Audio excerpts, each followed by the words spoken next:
Chapter 201, The End of Winter. For, now that the dark energy concentration in the air had lightened up and the migration subsided, all those participating in the battle had a chance for rest. Hew! Boom! The red garnet adventurers collapsed. Leah tapped the large canine of one of the beasts she had slain against her palm. This one's 30,000. That was the 30,000th one collected. Leah nodded, satisfied. Leah, I think I've gotten stronger. Leah was making a fuss next to her. He had never experienced such an incredible battle before. Leo, go and help clean up. Help the injured knights. Leah, where are you going? Leah looked to the forest without saying anything. Dark energy was gathering there, plunging the trees into an impenetrable gloom, but making it an appetizing place for gaining experience. Her characteristic adventurer became stronger the more she explored the world and faced danger. I'll go into the forest for a little while. I can sense something. Her intuition was pointing right at it, and Leah quickly followed. Rustle, rustle, at some point Leah, kicking off the ground and soaring through the branches like a flying squirrel, felt something off. What is this? She prepared herself before coming, but there were no enemies, not even an ant. Is it over? Leah, disappointed, kicked a stone, sending it rolling. Dururururu until it stopped in something sticky. Ah! A dark red fluid stained the path down the mountain slope. Leah's eyes widened. It's monster blood. Leah decided to follow the drying creeks, but it didn't take long until she saw a person's silhouette off in the distance. Who? She climbed up the gently sloping mountaintop for a better look. In the middle of the forest were scattered monster and demon bodies, and in the middle of them all, a single spotless person. Leah's eyes grew large as she watched him. Deculein. He wasn't shaken even amid the fresh blood and scattered corpses. His robe and his suit held not even a speck of dust, but his eyes remained closed and his veins pulsed purple. Dark energy overload. Professor. Professor. Leah approached him carefully. She looked up at Deculein and grabbed the hem of his robe, her neck aching to angle up so high. Professor, are you okay? Professor. She tugged his robe a few times. Deculein opened his eyes. Leah felt her chest tighten as his blue eyes regarded her. Are you all right? Deculein said nothing as he stared at her with sunken eyes, yet somehow Leah felt she knew the meaning of his gaze. At long last. You, Leah smiled. Yes. At that moment, there was a small tremor in his eyes. His eyes were so deep and blue, like raindrops falling on a cold lake. I don't like you. His voice was chilly but sounded lonely and sad, somehow like a tree with roots too sturdy to be shaken by the winter wind. Why, I didn't even do anything. Then Deculein reached out his hand. Leah closed her eyes in surprise. But nothing happened, so she gently opened her eyes again. Deculein's hand was still outstretched, but soon he pulled it back with a small breath. You look like someone I know. His words made Leah's heart flutter. She knew who he meant, but she still asked. Who? Deculein tilted his head. He stared into the air like he was thinking about someone who wasn't there, reminiscing. He answered quietly. The one stuck in my heart. His emotions wouldn't flow through the memories he could not forget. Leah looked down for a while, feeling a strange sense of guilt poking at her heart. Was the setting she added without much thought hurting Deculein this much? No, well, Deculein spoke again. Leah raised her head to meet his eyes. I might be the one who stuck. Then he gave her a flat smile. Was it a genuine smile, or was he mocking her? It faded fast, dumbfounding Leah. I can't forget about her so foolishly. His eyes drew a line, and Leah felt her heart ringing. Then suddenly, she remembered a man she had left in a distant world. Her emotions rose, longing for the person she always loved. I am hating the guy I don't have to hate. However, Leah quickly calmed down. Deculein wasn't Kim Woojin, and Yuara wasn't the person in his memories. I don't know what you mean. With that, Deculein let out a small breath. Leah grabbed his arm and dragged him away. Let's go now, Professor. You don't look so good, but Deculein pushed her off. Go away. What? Not yet. There's one more left. It was someone else who answered. Leah looked back, finding the knight Julie behind her. I'm sorry. I didn't mean to eavesdrop. She bowed her head and drew her sword, pointing the tip of the blade. A strange man was standing there. She didn't know how long he had been there, but he was heinous to behold. He was like a lump of flesh, his body, especially his stomach, swollen and still growing. Scavenger. Leah knew what it was. A scavenger, a demon that absorbed monster corpses. It was no different from an earthworm crawling under the ground, and was at the lowest level even among demons. slayable in a single blow. Rather, it was a trapped demon designed for that purpose. There were only 10 seconds left before its body exploded. Miss Knight, we have to run away. I know. Julie ran like the wind and carried Deculein on her back. Even at that moment, the scavenger's body swelled like it was about to burst, and in just 3 seconds, it would swallow the mountain. Dada, Julie dashed ahead with Deculein on her shoulder and Leah right behind her. Eek, but the explosion might come first, so when Leah looked back and unfolded her mana of dismantle, the scavenger's body exploded. Schwa, schwara. A huge wave of dark energy and flesh exploded behind them. It swallowed up Leah's mana and rushed past. I opened my eyes. The first thing I saw was Epherin's face, set right above mine with her dangling hair tickling my nose. Oh, he's awake. Your eyeball reaction is normal. Are you mad? She flashed a light in my eyes as I pushed her away. Ephraim fell back and screamed. Ugh, what's wrong with you? I stood and checked my physical condition. Mana exhaustion, misuse of dark energy, and circuit overload.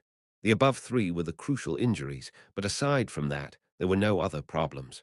What happened to the migration? But I threw away my mission. Of course, I didn't think anything big had happened, seeing that this kid was alive. What do you mean? It has only been 3 hours. Ephraim stood and responded brusquely. She brushed off her butt and shook her head. I think it's going to end soon. The amount of enemies rushing in has also dramatically decreased, and most of them can be dealt with using crossbows. Who knew that crossbows could be that good? It was even more helpful than most of the magic being thrown around. I straightened my clothes without answering. The wrinkles were straightened out with cleanse, and I wiped off the dust.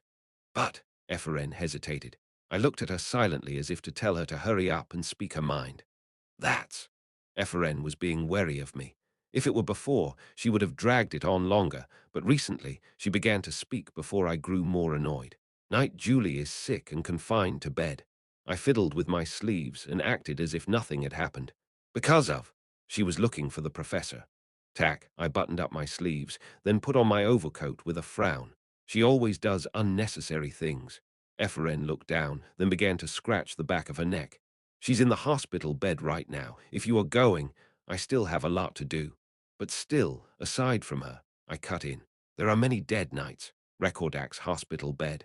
They're equipped with state-of-the-art facilities and various medicinal herbs, Gwen was muttering, biting her nails. Oh, this. It doesn't look too serious. Not just her, but there were many knights, including Raphael, Sirio, and Delric, watching a woman lying in her bed. Julie's veins were pulsing purple. She was caught up in the scavenger's explosion and hit by the dark energy without her gas mask. I hope she's fine. But still, the dark energy hasn't reached her stomach right, Sirio spoke. Even though he was usually optimistic, it was hard to be so sure right now. Deculein easily recovered, but Julie, who was already injured, boom. The door slammed open, and Rayleigh rushed in. Oh, really? I'm getting angry. Shit, all the knights looked to Rayleigh with surprise. Gwen stepped up. What's wrong with you suddenly? Did you eat something bad? No, not that. I just came back from seeing Deculein. No, I saw him from afar. That guy is fine, like totally fine. So I was going to bring him here. Do you know what he said? Rayleigh stomped and exhaled before continuing. He said she did something unnecessary. He said he's not worried, that there are many dead knights aside from Julie. She tried to save him again this time. He barely made it out alive because Julie carried him on her back. The knights closed their mouths. The moment the migration neared its end, there was a sudden outbreak of scavengers. Deculein, who was swept up in it, was not in good condition. Even if it were Deculein, with that amount of dark energy, he would have lost a limb or two at the least. Professor Deculein is all right, Delric spoke, reading the mood of the room. Rayleigh replied with a deadly glare. Yeah, he is fine. That's good to hear. What did you say? Ahem. Delric pretended to cough, then turned around and opened the door before he continued speaking. Anyway, Knight Julie is alive, and there are way more dead knights than her. On the contrary, Professor Deculein is not biased among all the knights. Ah, just get out. Ahem. Delric and the Imperial Knights rushed out, and Rayleigh pressed down on her temples as she felt a headache forming. Wow, I'm seriously going to kill him. I will kill Professor Deculein myself. Don't do that. A heavy and dignified voice reached them from outside the window. Everyone in the hospital room looked out through the glass pane. Ah, oh my. Oh, their eyes went wide with surprise, and they knelt subconsciously. The man outside the window smiled brightly. Nice to see you. A man who made even the knights shiver just with his presence, a knight among the knights. The king of winter, the head of Freyden, Zeit. Nice to see you, Lord Zeit. He opened the window amidst their shouts. He took a step inside the hospital room. My little sister must have done something unreasonable again. He looked down at Julie's sickly complexion and muttered silently. Zeit raised a hand to stop Rayleigh from explaining, then gently glanced at each of the knights in the room one by one. Okay, tell me, what happened to her? At that moment, Rayleigh's face split with a vengeful smile. Chapter 202, Return. 1. In the record storage room, where the daily logs of Recordac were buried, Primian was sitting alone in the dark and combing through each record. There are 339 people who are subject to special care. Count Igoris, the head of Freyden, has appointed some of them to labor as a pretext. Freyden, that was where Primian was born, where her parents were taken away, and her hometown that had only given her despair. A bitter winter, an endless cold, in collapsed log cabins, starving for 3 days, eating nothing but melted snow, and licking crumbs off the ground, those hateful days. The list is Laprun, Bainsmore, Gekril. The history of all these criminals was imprinted in Primian's head. Laprun was a lunatic who murdered 13 people and sold human meat. Bainsmore was a security guard who beat to death a noble who tried to rape his sister. Gekril was a pharmacist who poisoned a river and erased a whole village from the map. Only 2 of the 13 workers came back after 10 days. The other 11 people died while working. Primian reached out to the document. Zeering, she replicated the log using her mana. Primian had a hunch that shortly the oppression of the demon blood would only grow more intense, that it would spread like madness. After the great catastrophe, there was widespread retaliation. That had always been the case historically. This time, the target would be the demon blood. Therefore, she and her clan needed this evidence. Primian put the duplicate back in the drawer and placed the original copy in her bag. Tack! The light turned on with a click. Primian's heart shook as she glanced back. Is that you, Professor? Deculein. He held a cane, supporting his leg, and his other hand was on his lower back. His injuries were still clearly showing. What are you doing in this kind of place? I am the Empire's Deputy Director of Security. Investigating criminals is weeing. Deculein took away the journal using psychokinesis. Primian closed her eyes for a second and sighed. It's nothing. Deculein skimmed through the journal. However, Primian was optimistic. Nothing could be inferred with just one journal. Primian. Deculein called her name. She nodded. Yes. Then, Deculein casually continued, like a parent calling a child in for dinner. Are you investigating Her Majesty's attempted poisoning? His words pierced through her heart. Primian became stiff. Her expression was normal, but her body was as still as stone. She forgot to breathe for a few seconds, but her poker face remained the same, and her answer was short. It's the task of the security department. Why are you looking for it in Recordac? I'm just looking for a criminal who has a record of poisoning. It's right to look into even the slightest possibility. Deculein nodded. Then he asked back, do you think Igoris is the main culprit? He cut to the point again. Primian looked into Deculein's blue eyes. Were those crystal blue eyes peering inside her mind? There was a possibility of it happening, so she stopped thinking. She cleared her mind and licked her dry lips. Do you think you will be guaranteed wealth and honor with or a safe future if you report that to Her Majesty? Or had he already known everything for a long time? His brain was good enough to predict the strength of the migration and the relationship between seemingly unrelated humans and events. Yes, it's for wealth and honor. I would become a real noble and not a fake one. The only way for their clan to peacefully change Safian's mind was to inform her about the culprit and be forgiven directly by her. In that process, Freyden might collapse. Take this. Deculein gave the original copy back to Primian. And listen. She looked up at Deculein while she stored the journal back in her bag. Deculein was also behind the poisoning.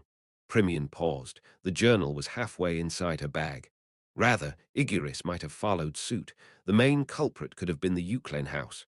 Can you infer all that? Primian frowned. At some point, she realized, I know it's a lie. You are trying to protect Freyden. Deculein watched her. Primian accepted his gaze and put the journal inside. Freyden is behind the poisoning. They should be punished rightfully.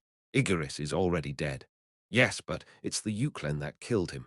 No, it's the Iliad, Beorad, Ruined, Javes. It was a political murder involving all the great families. Primian's eyes grew wide. Deculein silently twisted his lips into a smirk. His voice carried a hint of a warning or perhaps a threat. Would you still do it? Can you take responsibility? Biting her lips, she soon let out a small sigh. Then she pulled out the journal from her bag. PSHHHHHH. She put the journal to the flame with no hesitation, rendering it ash. I didn't hear anything today. Primian passed by Deculein. A dim early morning greeted me as I came out the back of Recordac. I looked around the night corpses. Next to them was an unaffected Primian. 5 minutes ago, this woman had come to me and said, "Nice to see you. How are your injuries? The iron plate is quite thick."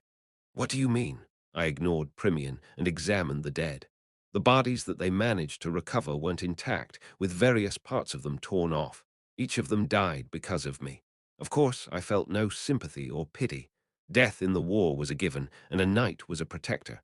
If you dropped dead while doing your part, it was considered an honor. Professor, are you okay? Then Delric came running quickly. He smiled brightly once he saw me. That's a relief. I was so worried. I know we were ha-ha-ha. After being harshly scolded a few times, Delric appeared to have become like a puppy for some reason. It was disgusting to see people in their mid-30s act like this. How many are dead? A total of 173 people. Only 150, less than 90% of the bodies, were recovered. 173 people. A well-trained knight was worth more than 1,000 soldiers. So it was very admirable if only 170,000 people died trying to block the migration. Visit and inform the bereaved families with proper courtesy. Their honor will remain in the continent. What I could do, at the very least, for the fallen knights was to give their families honor. I would help them live in wealth and abundance, and with a proud heart, giving justice to both service and crime. I vow under the Euclid name. Loyalty, Delric and the Imperial Knights saluted. Some of them had tears in their eyes. When the migration is completely cleared, go and recover the remaining bodies. Yes, I ordered them and turned around, walking back to Recordac. Abruptly, I looked to the hospital in the corner. It was a reconstructed old building.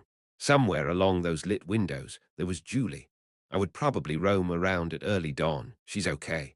A cheerful voice suddenly popped up. I looked to its source. She's really fine. Leah was by herself. Her bright smile really resembled Uara, but it surprisingly caused no reaction. Of course, that was because she wasn't Uara. Her dark energy poisoning can be cured. I should let it go now.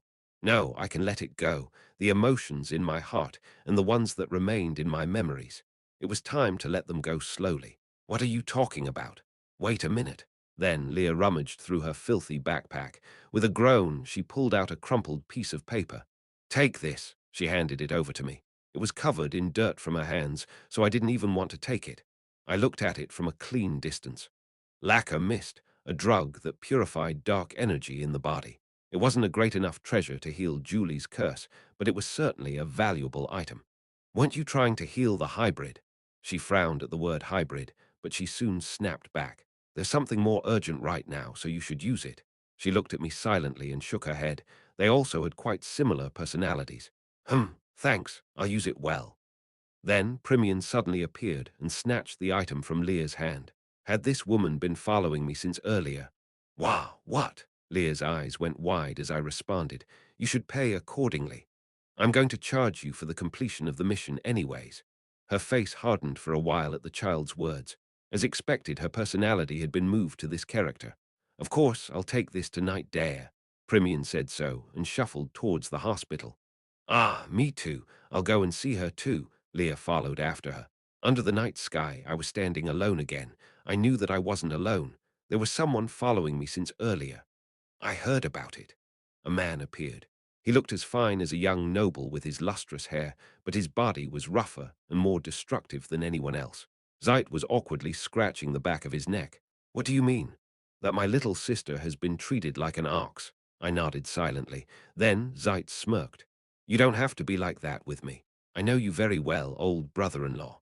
The cold night breeze scratched at my skin. His fluttering hair was bothering me, and I felt dizzy for a moment. The after effects of the battle were quite serious. Moreover, are you all right? You look like you're about to die. I won't die, I answered immediately. Julie will also live. How can you guarantee that? Even if that lacquer can cure acute dark energy poisoning, her anger will save her. Freyden and Julie's traditions. Her independent quest would feed her anger. Zeit smiled and nodded lightly. Well, that could also happen. It was our father's death that made me grow up. I looked over to the hospital again. Then I looked at the bodies of the knights lined up in the distance. It's not far away. Julie will overcome it by herself. So, Lord Zeit, I called his name. Zeit replied with a cough. Why are you like that? What I'm about to say. I met Zeit's eyes. Eyes that look exactly like Julie's, of Freyden's eyes, which held no doubt. Please tell her this when she wakes up. What? I told him what I wanted to say. Zeit's face hardened, then he shook his head disapprovingly in the middle, but eventually he agreed with me. Are you okay with that? I grinned. Lord Zeit, I'm a Euclid. People say I'm a cold-blooded person with blue blood. Zeit scratched his cheeks. He seemed to agree to an extent. I completely agree. The same went for me. No matter who had feelings for me, who died and who disappeared, who hated and loathed me, I wasn't bothered one bit. My personality was designed like that.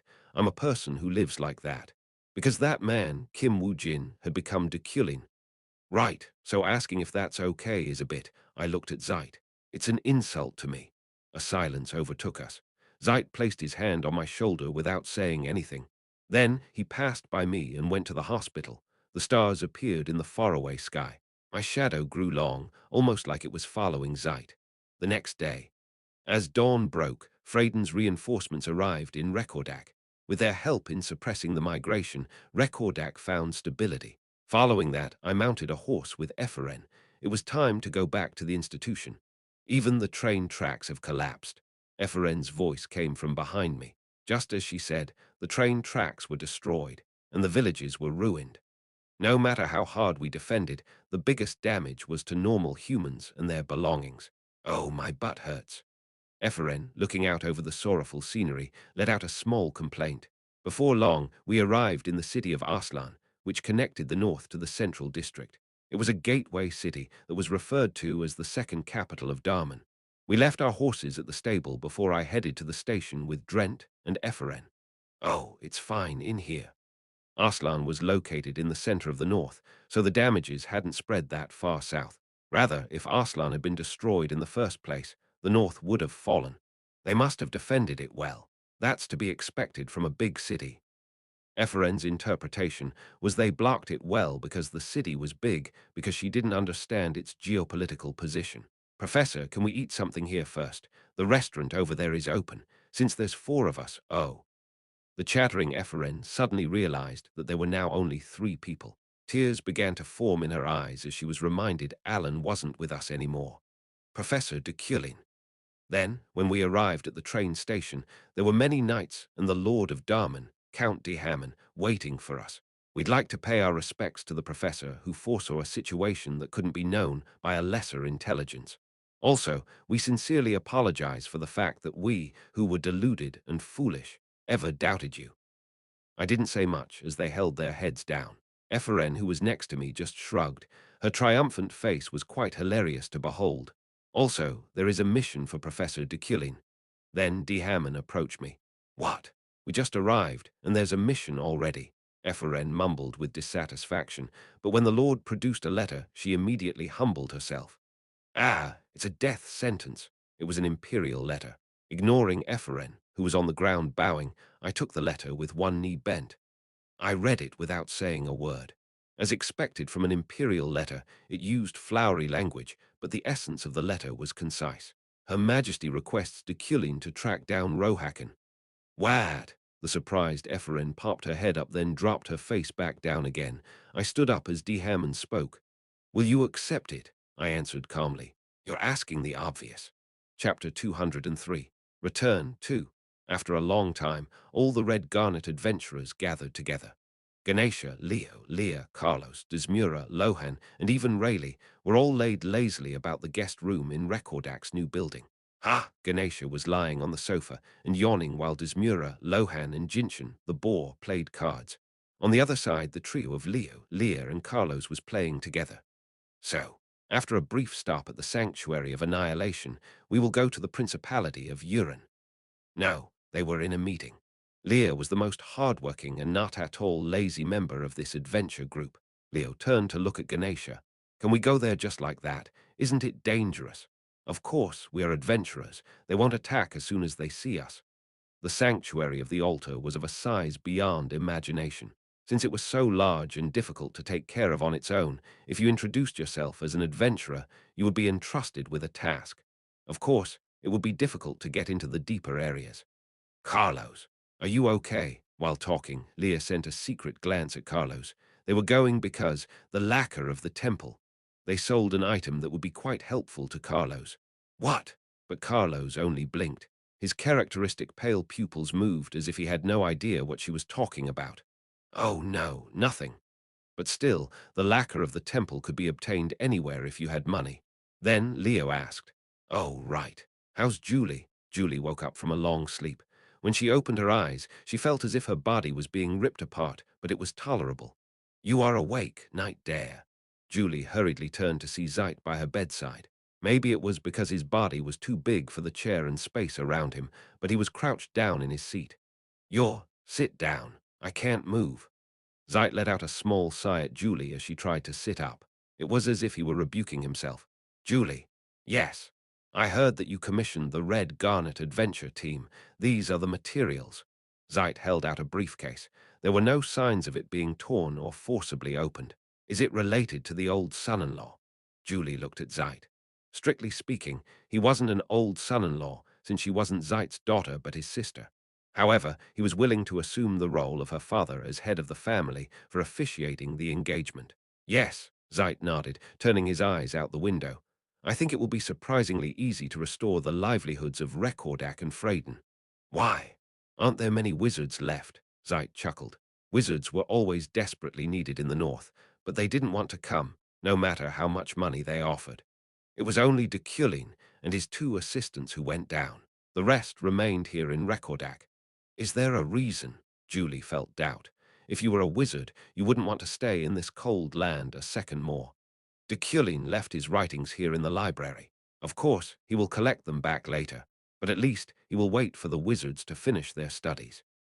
He responded to those who risked their lives to help Rekordak, leaving them his 37 unsubmitted papers and 23 unpublished books.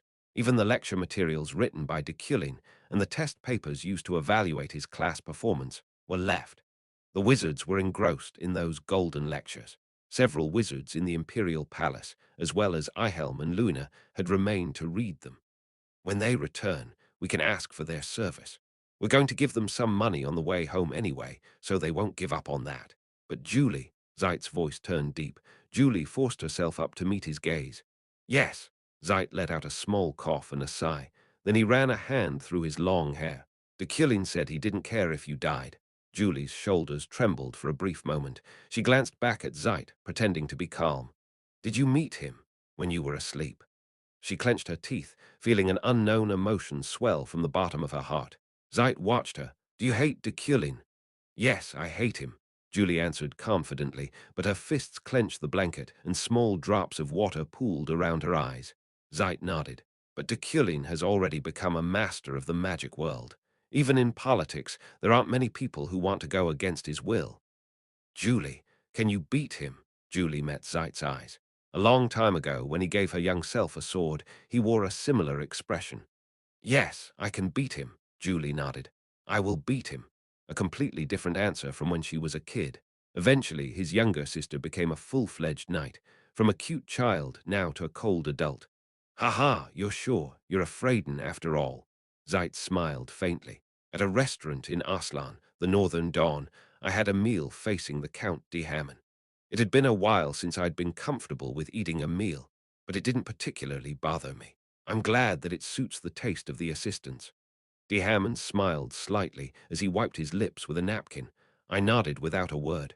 The real problem was Epheren in the back. The lobster, clams, and rohok on her table were less being eaten and more being absorbed by her. If she were just eating, there would be no problem. "Chomp, chomp, sniff, chomp, chomp, sniff, sniff." She was crying while eating, however. "It's so good, sniff, sniff, chomp. Why is this shell so thick?" I felt I could read her thoughts. It's good, but if Assistant Professor Allen could be with us, it would be something like that. Do you have any clues about Rohaken's whereabouts? I tried to ignore her and focus on Count D. Hammond. Yes. The Count gave a glance to the secretary standing behind him. She produced a case sealed with magic. It's in here. The hem of Rohaken's robe. The hem of his robe. Yes, the mana is preserved so that it will be traceable. We will need a separate consultant. Mana tracking wasn't my specialty. In the first place, it was a field belonging to technique rather than magic. Yes, I have already prepared one. You probably know, that's me. At that moment, the door of the restaurant opened, and I heard a familiar voice. Stomp, stomp, a public official approached with confidence to join us. It's been a while, Professor, Lilia Primian.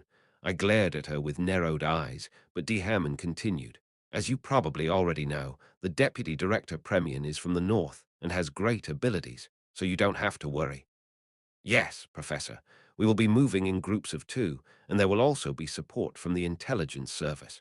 Your Majesty's mission must— Where? A great cry interrupted Primian and drew their attention.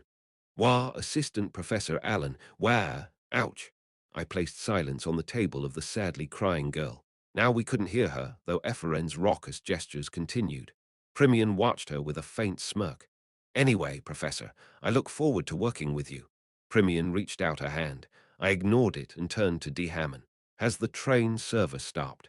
Yes, there are no working lines. I've got your steed ready, and you can ride it with your assistants. Let's leave now. I was about to stand.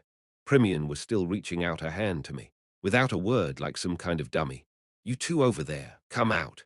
Ignoring her again, I called to Ephraim and Drent. Oh, okay.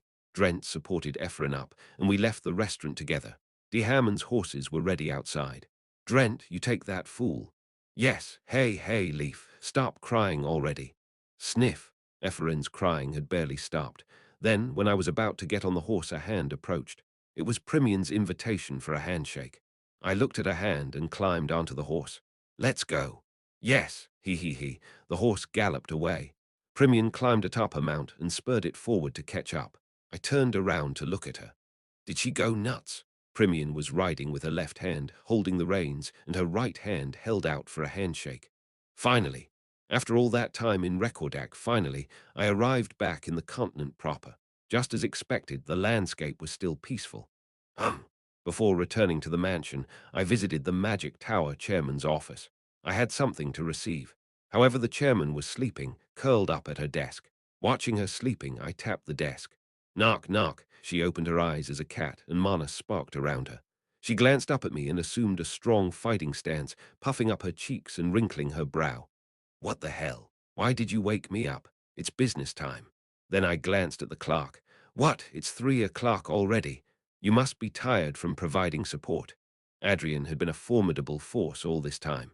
She alone defended the key point of Rebecca. She killed close to 1,000,000 monsters, and the number of those she protected exceeded hundreds of thousands. Indeed, it was a deed suitable for being called an archmage. Well, I am. You were also amazing. I heard you buried thousands of demon blood alive. It was dozens. Too few. There were even rumors of tens of thousands. Does that even make sense? It makes sense if it's you, the chairman stretched out. Anyway, good job. My term ends this spring, and I'll announce the winner after that. The next chairman, Deculein. Here. An alarm floated across my eyes. Quest complete. Become chairman, acquire a rare characteristic catalogue. After taking office, acquire the title Magic Tower Chairman. I nodded with satisfaction. Oh, Professor Deculein, but did you hear the news? What news are you talking about? Julie, that night is settling down in Rekordak. The chairman's ears could hear rumors from across the world. Now she has nothing to do with me. Oh, right. And Her Majesty said she doesn't need a teaching wizard anymore, huh? Without realizing it, my brow furrowed. That news was unexpected. No, it was impossible considering Safian's personality. There's no way. It's true, visit her. I heard she doesn't take outsiders in anymore, including you. If this was true, it wasn't a good sign. Safian still had a lot to learn, but the woman who couldn't beat my ghost skills wouldn't back down so easily. Yes, I'll go. I turned around and went down the elevator. Ding! I quickly reached the first floor. Standing in the hallway, Primian was waiting for me. still, with a hand outstretched for a handshake and wearing no expression. I won't do it. The dorms of the imperial palace were soaked in darkness. Today, in a place where not even a single candle was lit, Safian played Go Alone. Tap, tap. The only sound was the clinking of stone against the wood. The black and white stones moved in a tragic dance before the board was upended. Thud, fallen stones and a wooden board and a mess of thoughts in her head. Safian lay on the floor. Rohakan, that damn bastard. He put a strange feeling in her head. It was bullshit, but she kept worrying. There was no way she would ever fall in love with Deculein or anything like that. He had worn his conviction plainly, but, Your Majesty, a maid's voice reached her from outside the door. Safian glanced over, but she didn't say anything. Even speaking was bothersome now. Her whole body was wet and bloated like a drowned corpse. Your Majesty, Professor Deculein is here.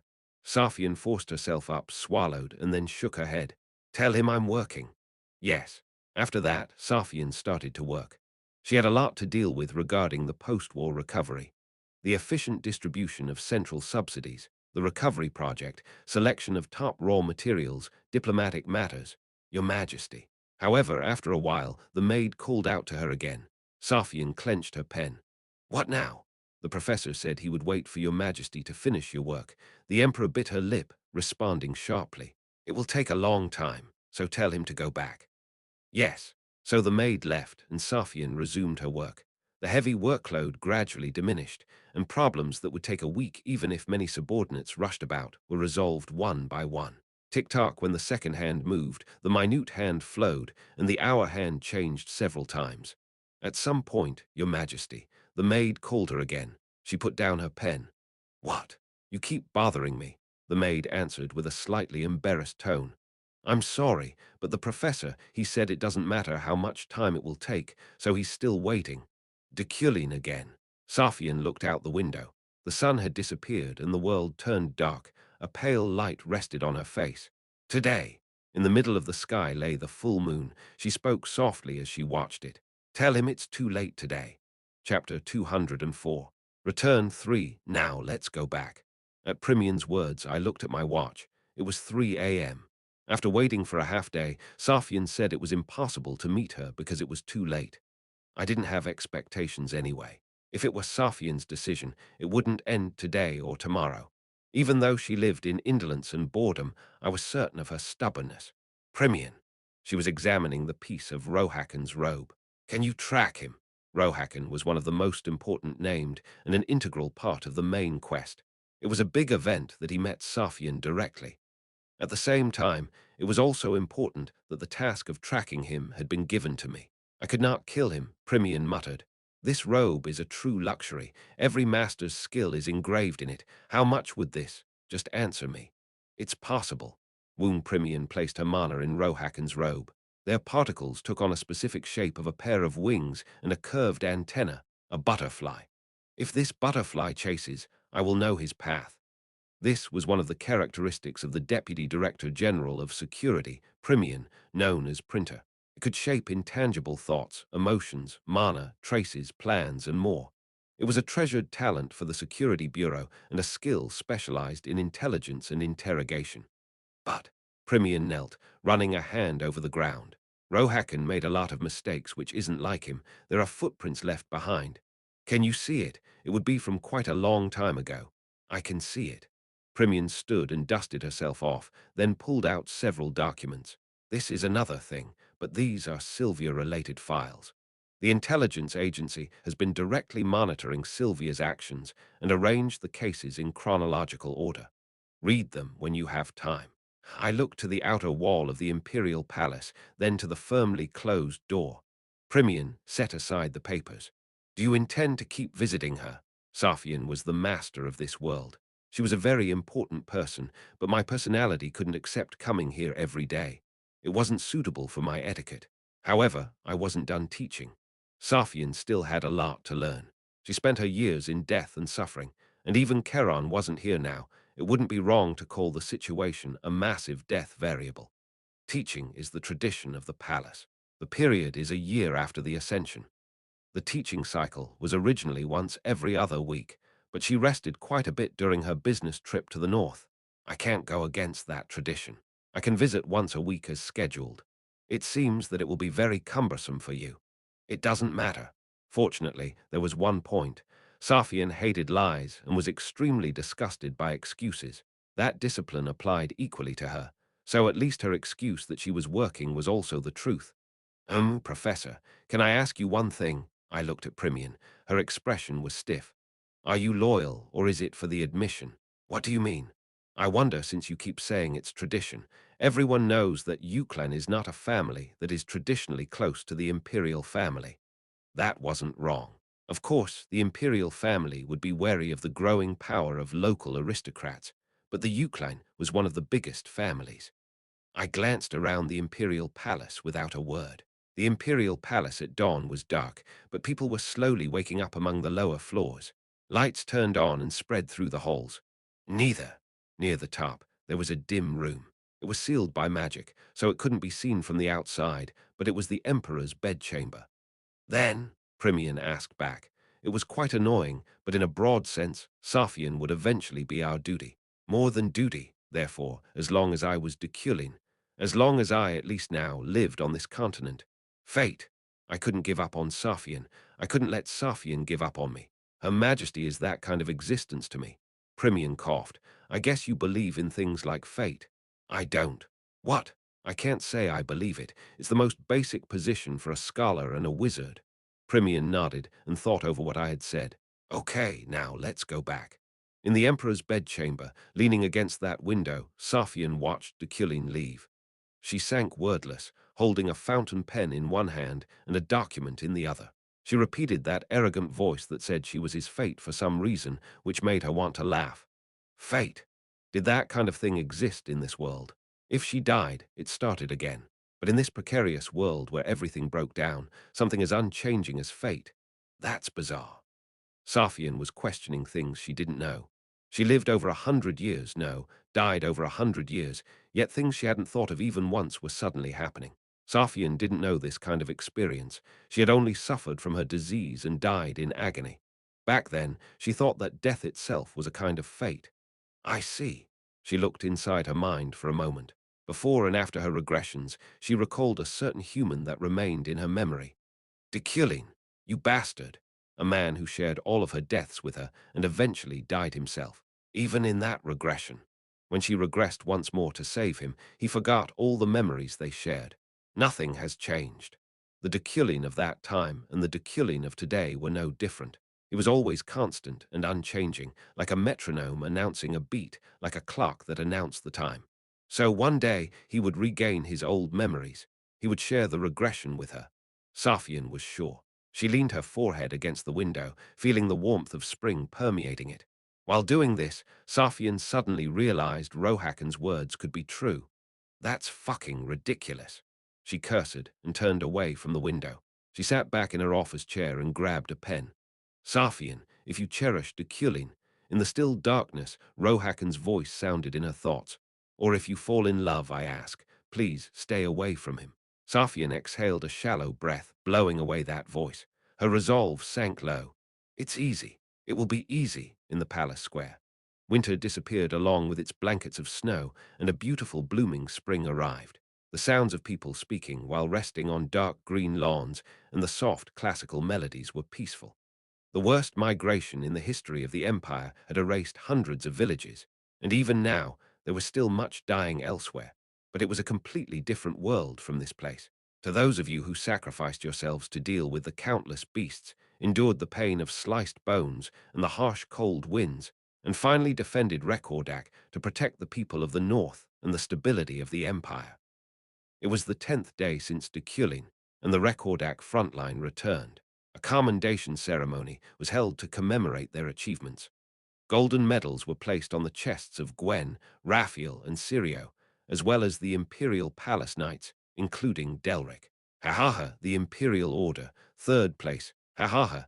It's so precious that I can't take it with me. I'll put it in a frame and keep it as an heirloom. Delric kept the medal in a pre-prepared, high-quality wooden box. The Lieutenant Xerox chatted him up. Hey, Delric should at least get 2nd place. Use the 3rd place until it wears out and put the 2nd Medal of Honor in a frame. What? Haha, this guy. Medal of Honor. That's, At that moment, noticing someone, Delric ran away. The lieutenants quickly followed him. Professor Deculein, the true hero of Recordac, and the golden rope held by Delric and his men. He greeted them with a glass of champagne in one hand. As usual, his eyes were cold. So Delric spoke to the young wizard next to him first. "Ha ha, your assistant is also here." "Oh, yeah, hello," Deculein's assistant Ephren. Nodding, she carried a large velvet pouch in her arms. "What is that? The sweets here are really good, so I wanted to take some home." "Yes, oh, ha ha ha, gosh, you're very thrifty." "Delric," Deculein called his name. Delric straightened up. "Yes, Professor." "And the knights?" "Yes." Delric's 13 lieutenants responded vigorously. Looking around, Deculein said, "Thank you for your hard work." At that moment, the knights fell speechless. Some of them even choked. Of course, Deculein had already turned around as if he weren't interested, but they continued to stare at him. The professor who threatened to kill their families before thanked them. "Thank you for your hard work." It wasn't a compliment or praise. It was just a meaningless sentence, but their chests tightened. "Are you enjoying this?" Gwen broke the emotional atmosphere. Delric and his knights stared at her. "Ha, what?" His fiancée ran to the point of death to save him, but what's so good about a rotten bastard who doesn't even acknowledge that? "Hey, careful with what you say." And she's not his fiancée, she's his ex-fiancée. Also, it is natural for any knight to save the professor. If it were me, I would have saved him too. "You're lying." "What? Lying? Ha, you don't understand. Just get out of here." Delric puffed out his chest, and Gwen clicked her tongue and left. The knights murmured while they watched her leave. "Who is she calling rotten who's rotten?" "Yes, she's talking a lot these days. Anyway, I haven't liked her since college." While talking behind her back with his lieutenants, some reporters caught Delric's eyes. Ahem, he walked over to them, pretending to be casual. "Knight Delric, is someone calling me?" He slowly turned around and faced the reporters. "Knight, congratulations on your return from Recordac." "Well, yes, I did. I heard you did a great job with Professor Deculein. Do you intend on joining them in tracking down Rohakan?" He didn't have an answer ready for the first question. Rohakan's invasion, which they kept a secret during the migration, began to spread as the situation stabilized. Ahem. That. Looking back, he saw his lieutenant's twinkling eyes on him. Ahem. After clearing his throat a few times, Delric firmly shook his head. "I can't." "Why not?" "That, because it is a life-and-death situation between the professor and Rohakan." Life-and-death situation. The journalists took notes, and his lieutenants also looked quite satisfied. Swallowing a sigh of relief, Delric was pleased. "Yes, life-and-death situation, putting everything they have at stake. Diamond cutting diamond. And anyway, do you remember the fight from the other day when Professor Deculein and Rohakan ended in a draw? If the professor is going to settle this, how dare this petty knight intervene? As a knight, how could I not know the etiquette of a duel? Can you hand this over to Her Majesty?" Standing in the imperial palace, I handed over a book to Safian's exclusive courtier. She seems to be under a lot of work today. It was the magic of probability, written at Recordac, and advanced life and death skills in Go. Since life and death only deal with difficult problems, Her Majesty will be able to enjoy it. Yes, we will pass it on to her. Safian refused visits today too. After the migration concluded, she was locked up in her bedroom for the reason of handling the situation. Of course, looking at the policies coming out, it seemed that Safian was doing her job properly. No, it seemed that she was working more than she needed to, so it wasn't all that bad. "This one is good too." Ephren was eating cookies next to me. "Then I'll be going." The palace man bowed his head and left. I turned my gaze to Ephren. Her cheeks were packed full like a squirrel's. "Oh, right, Professor." At that moment, the world changed. Ha! Creak, creak. The ceiling was creaking, and I could see a dark world outside the window. It was obvious where this was. We were in the world of the voice, in the hotel room that I remodeled myself. "What a relief!" Ephren shouted. "What do you mean?" "Look at this." Ephren held out a velvet bag filled with snacks. "Thank God I packed them. This is all food. Somehow I thought we would come here." "Quiet." I stood and opened the door. "Come out, we have a place to go to." "Oh, okay." The person we met as soon as we left the hotel was Carlos. "This one is also very good. Try it." Leah held a rice cake skewer. She looked at me with wide eyes, and my gaze naturally moved to her side, to the child with blue hair standing next to Leah. The child of a bloodline of half-human, half-demon trembled and paled. Carlos. The moment I tilted my head at the unexpected encounter, Leah's cry resounded through the hall. I run, quickly. Chapter 205. Proof 1. Leah and Carlos ran to hide behind the nearest wall. I can't feel any movements. Fortunately, Deculein didn't catch up. No, he didn't seem to have the will to go after them. It was pretty strange. Of course, as soon as he saw Carlos, his pupils widened. It was truly a horror to see a Euclide's veins blooming before you. It's okay, Carlos. Leah stroked Carlos's head. The child had turned pale and was trembling. Let me see. Leah poked her head out from behind the wall. Everything was normal, and there was no one chasing them. Carlos, let's go now, it's okay. Carlos nodded, and the two crept out like mice. Their destination was the entrance of the passage where their party waited. They looked around and ran quickly, and as soon as they reached their destination, they heard a voice. Oh, here they are. Leo, Julie, and Sylvia. Joining their party, Leah breathed a sigh of relief. What's wrong, Leah? Carlos doesn't seem well either. What happened? Leo and Julie questioned her. The two shook their heads and looked back down the passage to a firmly shut door and the crowds of people milling about.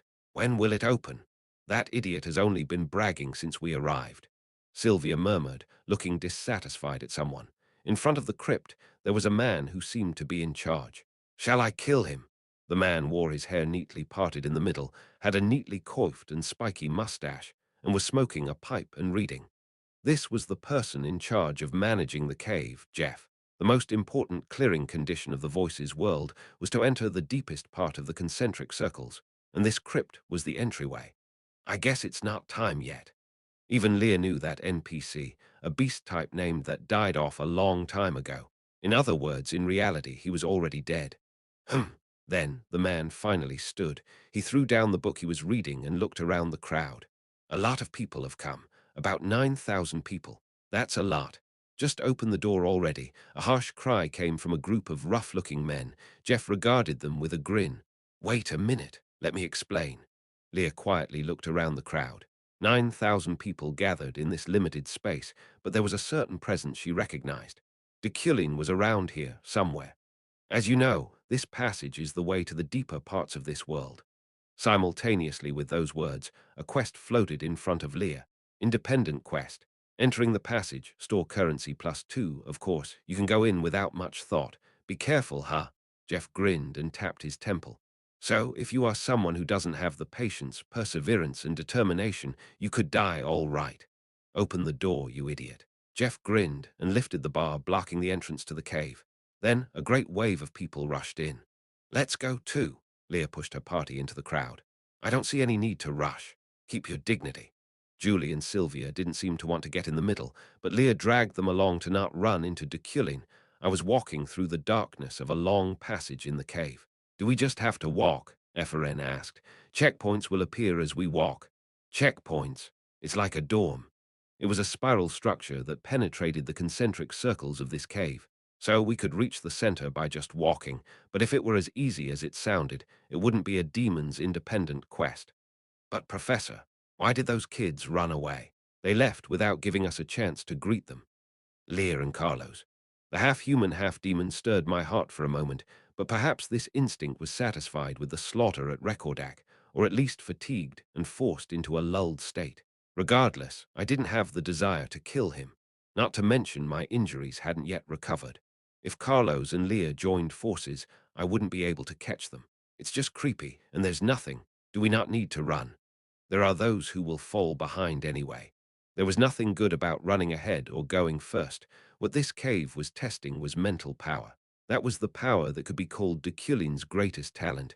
Shut up and follow me. Yeah. Stomp, stomp, we walked side by side in the dark. Efren moved along, puddles occasionally splashing underfoot. Professor, do you want to have some? Efren, craving food, pulled out a cookie from her bag. There was no answer from Deculein. She asked again, cramming one into her mouth. Professor, this is good. Efren stopped. Since when had Deculein disappeared? She couldn't see him walking ahead. Did he go ahead first? Professor, Efren ran. Deculein's long stride was about 2 or 3 times faster than hers. Professor, she ran and screamed, but there was no answer. The darkness of the crypt grew thicker, and drops of sweat beaded down Efren's forehead. Professor! The moment she gasped for breath and muttered, a strange voice crept into her ears. Black, black, black, black, black. A broken and crushed voice, crackling and unintelligible. Ephraim covered her ears, but it soon turned into a familiar voice. Ephraim, Ephraim glanced back with wide eyes. Ah! It was her father, Kagan Luna. He was standing 3 steps away. Ephraim, Deculein killed me. Blood flowed from his eyes like tears. His neck was wrapped by a noose, and his face was corpse pale. He was already dead. Ephraim tried to step back, but her legs wouldn't move. It was like her feet were glued. But you, the cry of the dead. His breath brushed through Ephraim's hair, and tears formed in the corners of her eyes. What are you doing there? His words cut her heart. Are you not going to take my revenge? Ephraim remembered the vow she had made. There is only one thing I expected of you, to get revenge on Deculein for tormenting, harassing, and eventually killing her father. I wanted you to kill Deculein to avenge me. However, now that she heard it from her father, every part of her heart hurt. Don't usually dads. Ephraim held back the tears brimming in her eyes. To her, her father was her only rock. She believed in her father's love and the voice he sent through his letters. Not ask their daughters for vengeance. Her dad's expression hardened and contorted with anger. One day, Deculein told her the bullshit that her father didn't love her. Was it the truth or was it a trick? If it was true, she only believed in her father and became a wizard for him. Ephraim. In an instant, a word drove away from the dark. The moment she heard it, she relaxed a bit. Ha! Ephraim let out the breath she had been holding back. Trembling, she felt a certain mix of emotions rise. Resentment, anger, hatred, all of them were the feelings her father poured on her. No, he wasn't her dad. He couldn't be. The father who always said he loved her, who said he believed in her, Ephraim. Again, someone called her name. Ephraim looked up to see blue eyes looking down at her. Pathetic. The emotions formed in those pupils were pity, contempt, disappointment, and disdain, not at all positive. I was just trying to see if you could stand it. Ephraim wiped tears from her eyes. She placed her hand on her still pounding heart. You are still insignificant. At those words, she lost her temper. Ephraim's eyes sharpened. I beg your pardon. Did you meet your father? She was speechless. Did you meet the man I killed? Ephraim ground her teeth, while Deculein continued to speak in a tone as if she were pathetic. Whatever he says, and whatever I say, you can't lose your composure.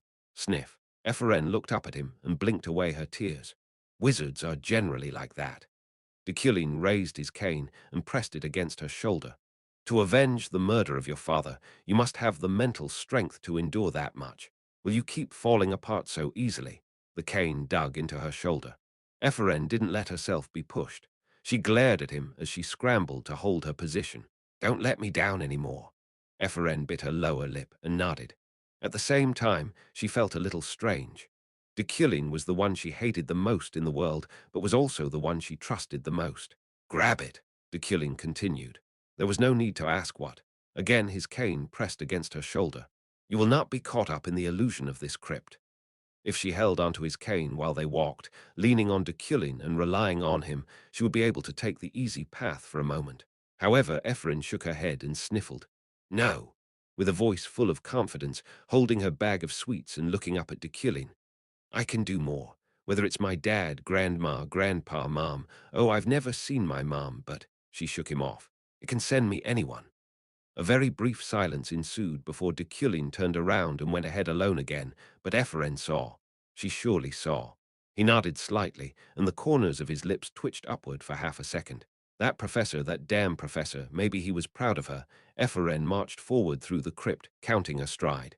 1, 2, 1, 2. That's it. The theoretical proof is complete. On the floating island in Medjason's basement, the addict's secret room. The professor's thesis, to which hundreds of addicts were all stuck on, was completed today. All the addicts shut their mouths and looked up at the formula. The most beautiful theory in recent decades filled the blackboard. Ah, one addict exclaimed, and another wept. One addict bowed down in admiration. It's miraculous. The addict Estelle spoke. Another answered. Yes, however, the biggest problem is proof. Is there any wizard who dares to implement this theory in practice? Even Deculein, who created this, would have a hard time doing that. Estelle nodded. Deculein was the head professor of the Imperial Magic Tower and the intellectual of the era. This thesis on the invention of pure elements was published by him. It's a brand new magic. Not many people will catch up, as very few wizards can fully understand and demonstrate this theory. However, consider the possibility of derivations from this theory. They didn't need to understand all of this theory. A great thesis was great just for its ideas. This theory will be divided and propagated. It doesn't matter if it's a textbook from the academy or if it's taught by Deculein himself.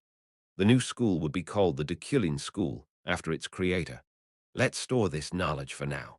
In addition, granting access to people designated by Deculein. Yes, Deculein appointed several people to be given the right to read the thesis for free if it was proven. Astal looked over the list. First of all, Safian of the imperial family. Yes, for her it's more than just permitting to read, it is a gift of his refined thesis. Hearing Safian's name, Astal's eyes widened. Besides her, Credo, Epheren, and Sylvia were understandable, but Safian, I don't think she's a wizard. Isn't Professor Deculein her teaching wizard? Astal felt a little reluctant still. The relationship between the floating island and the imperial family wasn't very good in the first place. Yes, there's not much we can do if it's Professor Deculein's request. The proof of this too difficult thesis consumed an enormous amount of manpower and financial resources on the floating island's behalf, so they held a certain amount of stake. But of course, it was unavoidable because it was Deculein who held the definite authority. Then I will announce it. Deculein's thesis, which has been verified, will be assigned to the Tree of Knowledge grade and will be presented to Safian of the imperial family first. Perhaps this would be a major event that would shake the continent. It's going to be chaos. It was very unusual for a first verified magic thesis to be assigned to the Tree of Knowledge grade, which served as the highest grade, but to give the thesis to the imperial family, especially Safian, for free. Yes, as some people say about Deculein, it will be a case that proves clearly that magicians have the loyalty of knights. Astal answered and put Deculein's thesis very carefully into a treasure chest sealed with magic consisting of 5 and 6 layers. Chapter 206, Proof 2. Wow. After returning from the Voices world, Epheren stared blankly at the Euclid mansion. The magnificently towering mansion sprawled across a vast site and had several separate houses lined up next to it. A marble path led from the main gate to the front door, winding through a beautiful and exotically decorated flower garden and a pond with a fountain blooming between the playing butterflies. To express this landscape briefly, bling-bling, or flamboyant, anyway. After returning from Rekordak, the Euclid mansion had almost returned to its daily life, but it felt different every time she saw it. She was still having a hard time getting used to it. Finish it within the month. At that moment, Deculein pulled out a large book from his briefcase, the cover scribbled with the title Magic Sophistication Theory. Epheren looked it up and down before tilting her head. What is this? The author's name isn't written, Sophistication Theory. I've read all kinds of books in the Magic Tower's library, but I haven't heard of this. It is a translation of an ancient book. Epheren looked at the book again. Although the binding was a little simple, it was high-quality leather. But what era is it? Before the Empire. Deculein opened the front door. Epheren trailed after him. OMG, before the Empire. Then the Kingdom Age, before that.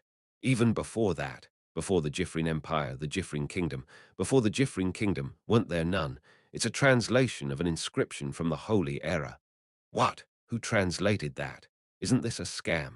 Then she stopped and stared at him. Epheren realized something. Oh, did you translate it? It is a translation of an inscription in runes. You're still the only one who has the right to read this book, so don't lose it. Yep, Epheren replied vigorously as she took it. If it is a translation, how much is this worth?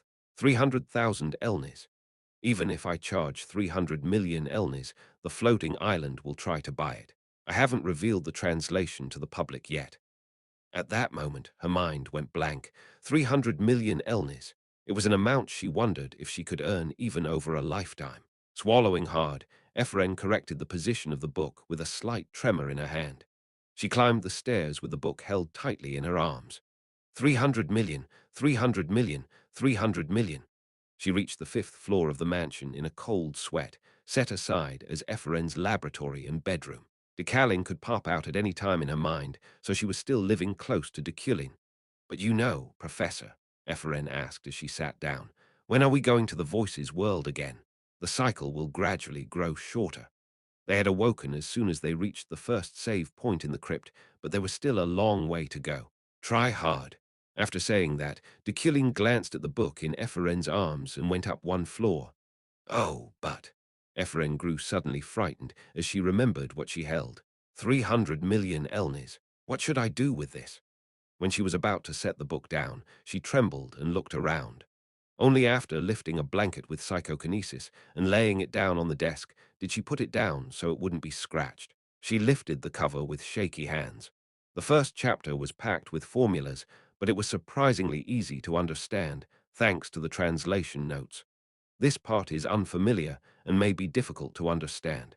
Don't get caught up in the frame. Also, think about it after breaking the formulas into pieces. Sophistication isn't about making things hard. Rather, the key is flexibility. First, try deconstructing the above formula into 17 parts. There were assignments in the book. Ephraim stared at the sentence silently, then got to work with a nod. Think for yourself and move on to the... Reading that last sentence, Ephraim realized that this wasn't just a translation. This was a textbook that Deculein wrote only for her. At that moment, Ephraim held a small conviction in her mind. Pressuring her and saying bad things about her father from time to time were all for her growth in the end. In retrospect, Deculein had always been fair, even when she was foolishly about to be expelled from school for arguing with Sylvia. Even when she founded the Commoners Club, Ephraim concentrated on her studies again. Even if it wasn't in return for that belief, it was a teacher-student relationship where they could only be enemies. The biggest joy of a teacher came when the pupil excelled the master. So, from now on, her purpose was simple: working endlessly, studying continuously, and surpassing Deculein by becoming a real archmage. Woong, the steel in her pocket, trembled slightly. Ephraim smiled and took it out. Ha! Suddenly, its surface stood out. The wood steel had a similar color to wood, but did it fade while she wasn't paying attention? Why are you turning grey? Now it was ashy. More precisely, it was changing to a color similar to Ephraim's hair. Safian accepted the press papers. The headlines that greeted her were the news shaking the continent this week. Number 3333, Floating Island breaking news. Deculein and Luna's theory complete. The floating island has proved the thesis creation of pure elements and 4-series magic based on it, written by the Imperial University Magic Tower's head professor, Deculein. Although there are criticisms that it is only half of the proof needed because it is still only a theory, it is the first time in this generation that a wizard has reached the level of creating a pure element. Another scoop followed after this headline. Deculein's completed thesis arrives first to the Imperial Palace. Safian put down the newspaper and opened the window. Gosh, why the fuss? The perfectly refined theory arrived at the Imperial Palace last night. She heard that hundreds of Imperial Palace knights had guarded the delivery route from the floating island or something. The world considers it a very big deal, Your Majesty. At that moment, the court lady who was trimming her nails responded. Safian stared quietly at her, saying that it means that Professor Deculein is very loyal to Your Majesty. Safian trembled. She wondered if this court lady would pull out a knife or try poisoning her. Of course, they didn't have the power to do that, nor would she let that happen. Rather, even if she did, she'd come back to life. Just do the minimum. Yes, Your Majesty, I'm sorry.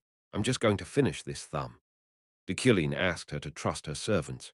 He said she couldn't do everything alone, and that rather than having endless doubts, she should find an existence that could help even a little and keep them nearby. This was part of it. What could be as little help as trimming your nails? It tickles. Go now. Yes, Your Majesty, but won't you be opening it today? The court lady asked politely. Safian looked into those eyes. It was a cheeky question, but she didn't have any other meaning. Compared to the eunuchs, her feelings were pure. I will be under a lot of work today, so I cannot allow anyone to visit. Every Wednesday, Deculein visited the Imperial Palace to teach her. Then, is the thesis something you should study alone, Your Majesty? The court lady pointed to the thesis placed on Safian's table. She responded sharply. Do you think I can't do it alone? Oh, no, I didn't mean that. I'm sorry, Your Majesty. Enough. Knock, knock. What now, Your Majesty? It seems that Professor Deculein will be waiting for quite a long time today. I told him your majesty was busy with work, but he went straight to the imperial library. One of her servants responded, but it was noisy outside. Who else is there with you? Yes, your majesty. The court wizards are also here. Your majesty, by any chance that thesis, could you let us eye-inspect Scram? When the thesis arrived, it was the court wizards who went crazy. I have much to do. Do not disturb me. Now leave before I get angry. Yes, your majesty. She could hear the crowd shuffling away. How many had gathered? Closing her eyes and counting with her ears, she numbered exactly 57. Safian shook her head and began the work for the annihilation expedition. Since Deculein defended Recordac, she would have to make full use of that stronghold. So, Safian first drafted a policy to isolate the enemy within the demon blood, dispelled the old favors and spite, then selected the expedition's personnel. Your Majesty, do you need some dessert? The moment she finished sketching an outline for the next 3 years in just 3 hours, the court lady approached her. Safian felt she could understand why the courtiers sent this young woman up late. She was quick-witted. No. Yes, your majesty. Safian looked at the bowing woman's hair wall and asked softly, Deculein probably hasn't gone yet, right? Yes, your majesty. He's still in the library. And here, the courtier placed a letter on her desk. I just received a letter from Professor Deculein. Why a letter when he's in the basement of the Imperial Palace? I know. Hoo-hoo, she laughed. Safian found that smile annoying, so she asked in a slightly cold voice, Why are you laughing? Yes, I asked why you laughed. Her face hardened. Safian examined the young child's muscles and wrinkles, but found nothing but fright. Answer honestly. I hate lies. That is, then the court lady replied, stuttering. For some reason, it looks like you are in a tug-of-war of emotions with each other, so I— Tug of war, Safian frowned. The courtier continued without daring to look up at her face. Yes, yes, Professor Deculein keeps pulling the string, but your majesty keeps pushing, keep pulling the string. Yes. Safian took up the paper on the table. She read slowly, page by page. Suddenly, she put the thesis down again. Pulling the string. And then she admitted this was the only thing she didn't know very well, maybe the only thing this little child knew better than herself. Do you mean that the professor holds some kind of admiration for me? In the Imperial Library. I was devouring the reports the Imperial University left there and checking the necessary materials for the takeover. I organized the tower members based on their list in preparation for the upcoming new wizard entrance exam. This is historical. Nearly 200 years of university history are all here. To that self-talk, Lexil answered, Yes, that's right. The Imperial University and its tower are under the jurisdiction of the Imperial Palace. In addition to monitoring, most of their materials are stored in this library. As the soon-to-be chairman, there were many things I should know, but 9 hours have already passed. At Lexil's prompting, I looked at my watch. I came at noon, the regular class time, but it was already 9 p.m. It's okay. Waiting is also my responsibility. Then, as if moved by it, Lexil put his hands together while Primian next to him yawned. When are you planning to go? I'm about to hate the world. You should study too. You came here because of me, but there are many books that you will never see again in your lifetime. The librarian is watching. Primian glanced at the librarian. The librarian, Lexil, also had Primian's consent to store the thoughts she had while reading. I asked calmly, Is there anything you're hiding from the Empire? Primian replied calmly, I strictly respect privacy. Then my face grew stiff. Silence fell over the library. What's wrong? Primian, feeling the sudden coldness, became quietly nervous. However, my eyes were fixed on a certain page of the material I was reading now. Deculein, you must be reading this paper by now, right? It's me, Rohakan. Rohakan. He expected I would read this. This scene, I think I saw it from the future. Anyway, I'm in the northeast of the Empire in a vineyard forest. There's a map here, so come. There, let's talk. By the way, I already know that there is luggage next to you. I looked at Primian next to me, overpowering her with my eyes as she approached hesitantly. It's okay, come with her. I have one last gift for you. Not as Rohakan, but as a teacher. Oh, of course, I know that I haven't done enough to be called your teacher. Still, what can I do? When you were young, I promised, receiving your father's money, that I would be your teacher. Chapter 207. Rohakan's words 1. I have one last gift for you. Not as Rohakan, but as a teacher, oh. Of course, I know that I haven't done enough to be called your teacher. Still, what can I do? When you were young, I promised, receiving your father's money, that I would be your teacher. It was an absurd thing to say. If it were the original Deculein, he would have sharpened his teeth with disgrace or humiliation. However, Primian, yes, I spoke as I read Rohaken's letter. We're leaving. I'll prepare the horses. Primian went out, and my gaze moved back to the book, Disciple. When I first realized the world, I was old. But as the world grows, I am young now. Rohaken. He grew old, but upon developing that magic, he became young again. His supernatural origin was the world line. It was a huge power that no human being could take, superior even to Epheren, whose origin was time, Ellie, who had space, and Adrian, who had destruction. But the higher the level, the closer one was to death. I remember the first time I met Safian. She was such a perfect kid, as if someone sculpted her. I could hear Rohaken's voice. It was like a mirage had appeared in the middle of the library, born from the magic permeating the book. You're good at learning, Ha. Your magical talent is exceptional. Be respectful. Safian was 5 years old at the time, before she experienced her infinitely recursive poisoning, and Rohaken was too old. Hey, this little kid, are you on the verge of becoming a tyrant? What? You rascal, just hurry up and read this book. What? Rohaken, as a friend of Emperor Krebame, was teaching Safian magic theory. Deculein, I understand why you are loyal to the imperial family. You follow the ideology of the Chosen more deeply than anyone else. The scene changed with that voice to the dark corridors of the imperial palace. Someone's blood splattered and dripped onto the small feet of a child. The child stepped back and stared up with trembling eyes. Rohaken. Rohaken did not answer the princess's call. Safian's gaze, staring blankly at him, reached the corridor where blood was pooling and the person who had collapsed, a woman with a torn neck. Her pupils had lost their light. It was her dead mother. Why? At the child's question, Rohaken silently closed his eyes. Then, taking a deep breath, he answered softly. Right, I killed her. Empress Assassin Rohaken. This was the incident in which a wizard who was respected by all fell into the category of the worst, a black beast, in an instant. Sometimes the world needs a lie covered in blood rather than pure white truth. That's what I think you, Deculein, know better than anyone else. But I don't want to tell lies even to you. The magical recollection sank like dust, and the scenery returned to reveal the Imperial Palace Library. Deculein, the disciple who still has a lot to do, his words continued on the next page. In the future, I see, Safian killed you. She will kill you. A prophecy once again announcing Deculein's planned death. I don't know if this warning alone will change the future, or if it is a fixed future that includes all of this.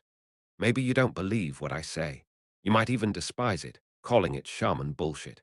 I can't prove to anyone what I see. I couldn't help but believe. It was the future that he, a core piece of this world, saw. I can hear your voice saying something to me. Anyway, now I'm waiting for you. The Northeast Vineyard Forest. You can always meet me there. That was the end. Thousands of words and thoughts bubbled up in my head, but I put the document down quietly and turned to Lexil. I'm going. I'll leave the cleaning up to you. Yes.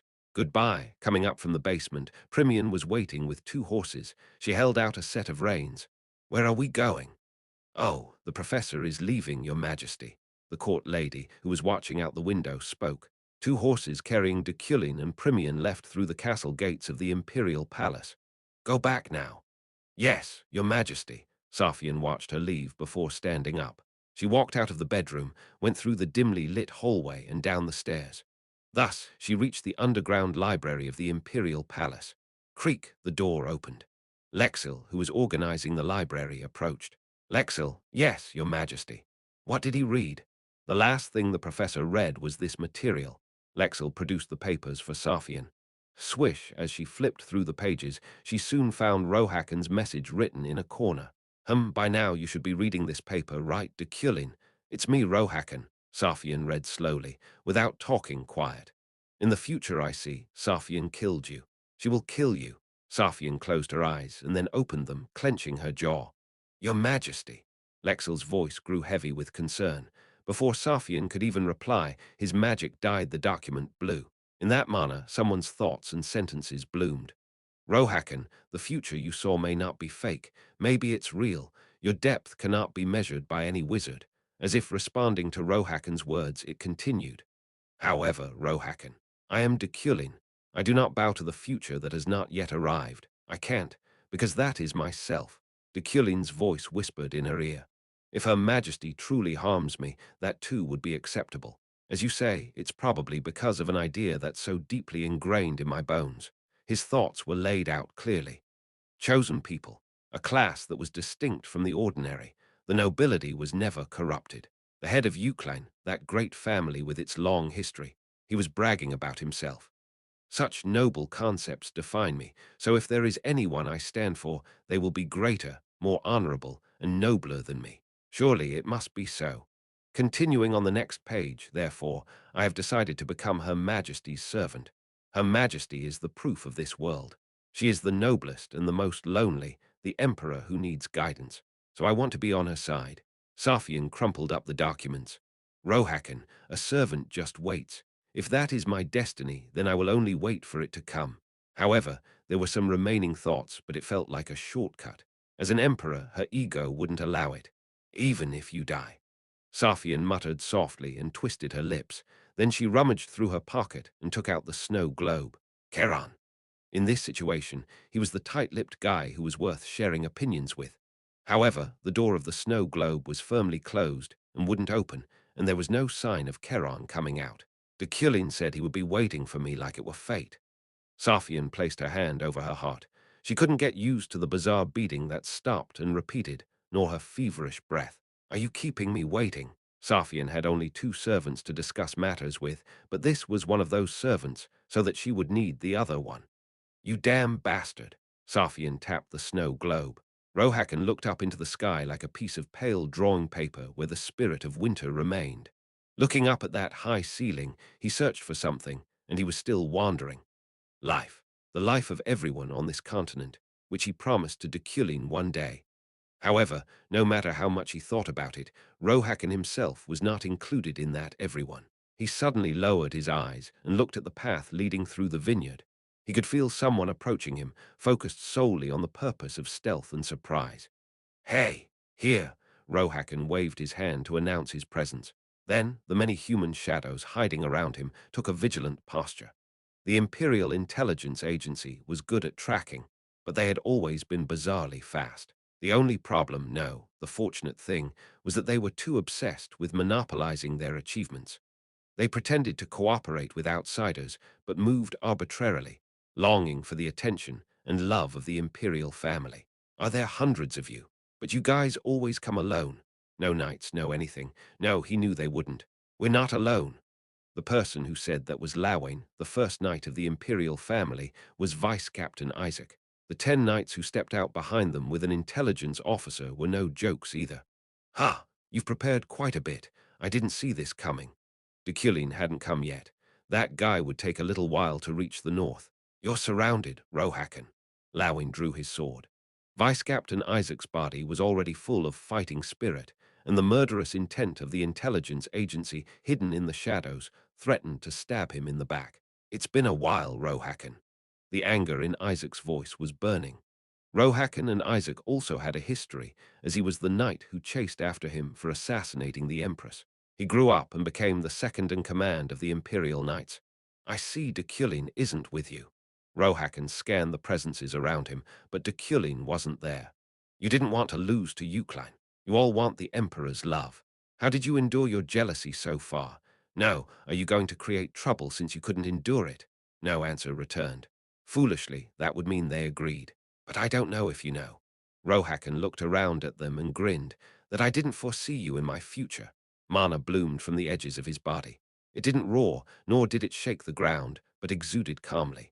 He didn't have to rush his mana into nature. He didn't need to explode and force his claim to strength, just naturally, like a river flowing. It means that you weren't a big deal to me. Snap. The sound of Rohakan snapping his fingers formed a circuit, embodied his magic, and spread in waves across the vast land. Dawn passed, and the morning sun ascended. When they arrived at the vineyards where Rohakan was waiting for them, the quiet meeting they had planned had already gone down the drain. It's already too late, Primian muttered while yawning. I nodded. Now the situation was like this. There was nothing I could do. Professor, an unknown knight of the Imperial Palace approached. He introduced his name and rank with a blank face, but I didn't need to remember either. What's going on? I don't know either. I was watching from behind, and then Rohakan snapped his finger, and suddenly, the whole vineyard had become a magical space. The grapevines sprouted up, their vines growing thick to block out the world. What happened, Professor? I looked out over the vineyard. It was a difficult situation, even with understanding. What kind of magic did Rohakan use? The vineyard has become a magical space. It's tainted by Rohakan's mana. There are still many knights trapped inside. Primian asked. What about support? Yes, first, including the northern knights, Lord Zite, and the red garnets that were waiting there. I don't need them. Whoosh, a wind cold with mana blew in from the vineyard. I stepped forward onto the path. I'll go in alone. Yes. Oh no, Professor. Rohakan is going crazy. Crazy is a word used only for idiots without reason. Rohakan, if he had created this situation, he would have a clear purpose. Above all, he called me here so that I would go in. Professor, will you be okay? I cannot be sure. It would be extremely dangerous, and my body was still recovering. But I tore the rare attribute catalog. Use. Rare attribute catalog. This was the reward for clearing the last quest. The trait to be acquired with this was, as I said before, toughness. Very simply, adding just one drop to my already overflowing mental power, even I didn't know yet the changes that would lead to. The reason why I hadn't used it was because of the uncertainty. Trait acquisition. Toughness to face Rohakan, who had already achieved the status of an archmage, or perhaps even transcended it. This kind of preparation would be necessary. On the other hand, Julie, who was absorbed in restoring the people's livelihood and rebuilding the villages around Rekordak, was shocked as soon as she received the news. Is that true? Yes. The report came that Rohakan was spotted in the vineyards of the northeast, and that dozens of knights and hundreds of intelligence service agents were killed. The place that produces white grapes, those delicious grapes that only grow in winter and early spring. I know, I've had them.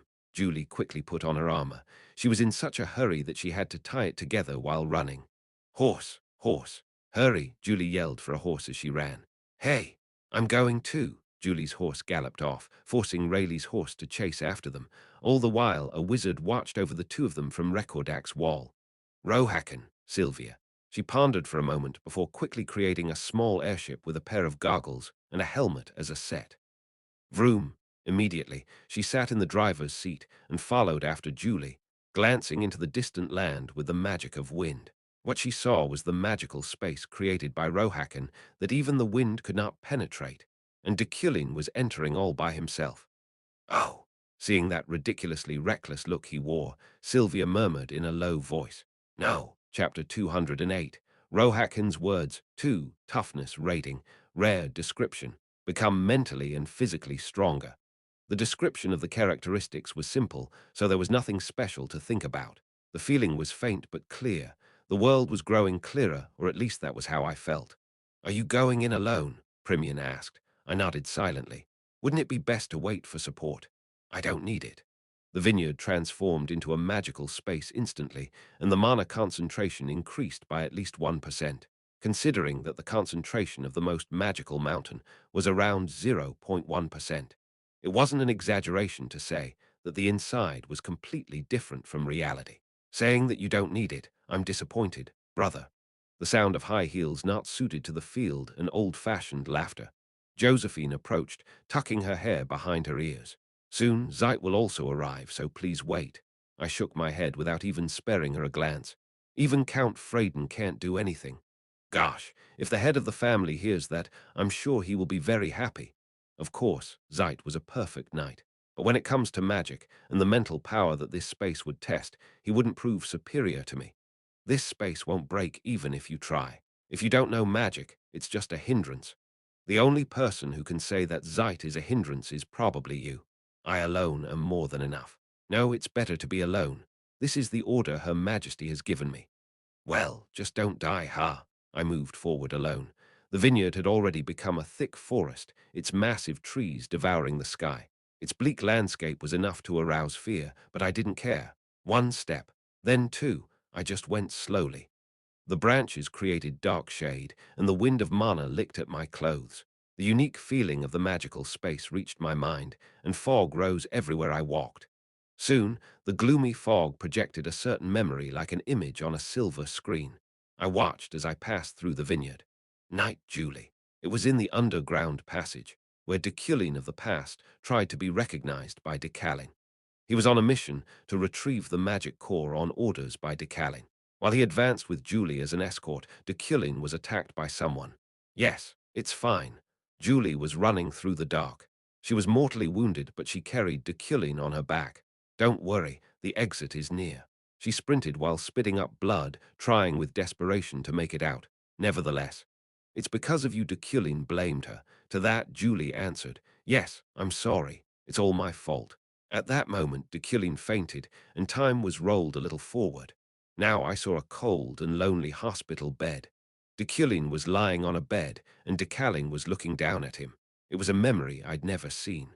Tusk, such a fool. At his father's scolding, Deculein closed his eyes. I didn't even believe in you in the first place, but I see Freyden is a troublemaker. Freyden. Deculein stared at Deculein, who muttered quietly. Right. It was Freyden who attacked you in the underground passage. I should have told you from the beginning that Freyden would interfere. Did you think it would be okay to use Freyden's blood? HMPH. How would the man of a great family be fond of a child born by killing his wife? Take this. Deculein threw something at him. This is the bracelet that Igiris gave to his daughter. It seems that she took it gladly, but with that, they tracked down your location and attacked you. It was the bracelet worn by Julie, still recognizable though it had been rusted over by magic. Deculein stared at it. That mad dog of Freyden is the problem. Aside from the fact that he jumped in to abandon his daughter, he's psychologically pressured right now. It wouldn't be strange if he pushed everything to the Imperial Palace right now. Father. Deculein asked one thing to Deculein as he spoke to himself. He asked what the father had never told his son. Are you glad I didn't die? Then there was a moment of silence in the hospital room. Deculein looked down on Deculein, and Deculein looked up at him. In the end, there was a sigh of disappointment. You idiot. You are the first Euclan to fall in Marek. Deculein shook his head and left. Just then, Deculein resolved himself. He was determined, wearing a subtle smile. He didn't care about the death of his family or killing them. That was how Deculein was, and Euclan too. Then the memory disappeared, and I still walked on the vineyard's path. Is it a world line? I was walking the world line of the character Deculein. Memories in the mist tangled ahead of me, and time went on like a movie. All of that was Deculein's path, your husband, Glythan. The second memory appeared through the vines. The daughter you love so much too. I will kill them all. Deculein strangled Sylvia's mother, Sierra. Drip, drip the moment when all that passion pounded his heart, just like the rainwater pouring down from the sky, and Sierra's breath stopped. So, are you feeling a little better now? Another shadow approached from behind. Deculein, Glythan. His expression hardened as he looked at the dead Sierra. For a very brief moment, the light of sorrow passed through them. However, the wizard's emotions quickly faded away. She wouldn't have lived for less than half a year even without you. This establishes it, Deculein. Glythan reached out his hand to Deculein. Deculein didn't shake his hand but pushed back his rain-soaked hair and smoothed his clothes. Glythan, a wizard's contract is made in blood. You would know it. I know. I'll help kill Deculein. In addition, I'll keep the secret through oath. Was it a drug? I was still walking through the vineyard. Memories of Deculein that I didn't know, memories from his childhood days, permeated me at will. I categorized these memories by mental power and organized barriers, separating them into that of Deculein and that of Kim Woojin, then stored them thoroughly so as not to confuse them. At that moment, knock, knock, Professor. Are you there? The tone resonating in the vineyard was somewhat bored and lacked the will to live. A flash of red hair caught my eye. Safian. The young Emperor Safian was lying on the lawn and calling for the professor. Professor. The one who answered her, yes, I'm here. It was me. To be precise, my voice flowed from the mirror Safian was lying next to. Okay, I'm holding on for a strangely long time these days, the young Safian murmured. These were memories I didn't know, neither Deculein's nor mine, an unknown world line.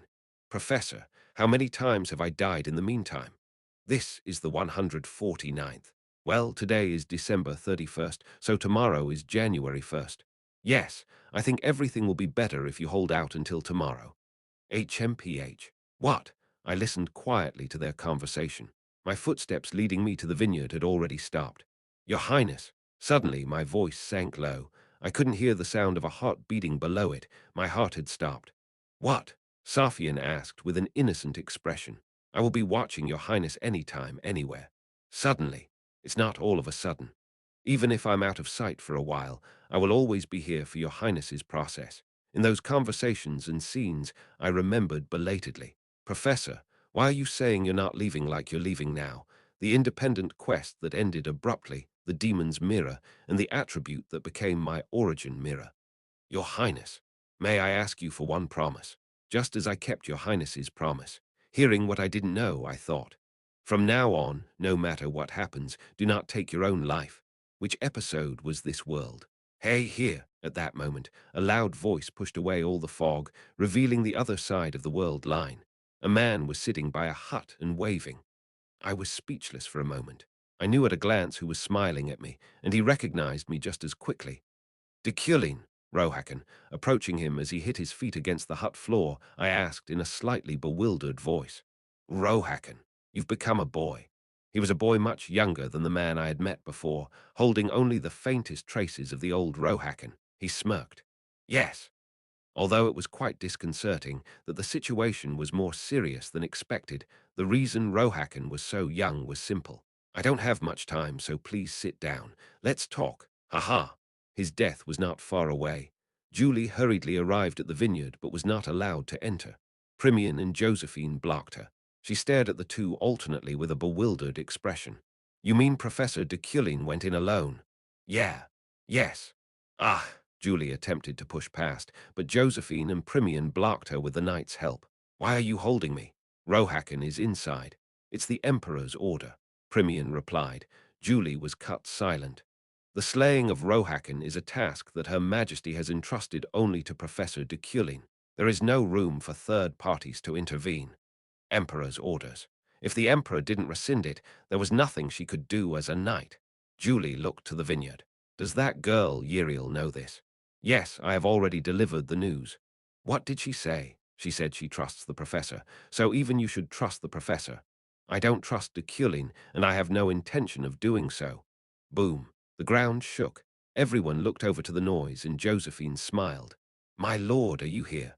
Yes. Haram Zite approached, yawning as if he had just woken up. I heard Rohakan is inside there. Yes, but Professor Deculein went first, so please wait outside. Really? Then, well. Zite sat down, leaning against the roots of a nearby tree, without saying a word. Julie's eyes went wide. Lord Zite, you could go inside, right? They said Deculein is inside. Still, his opponent is Rohakan. Yeah, I know that. Zite waved his hand. It is not polite to interrupt a one-on-one duel. Of course, why should we show courtesy to a black beast like Rohakan, but Julie? Yes. If something happens to Professor Deculein, isn't it good for you? No. Julie firmly shook her head. Zite asked with a grin. Why? Because it's a problem I'm going to solve myself. She trailed off, noticing a small airship a ways off.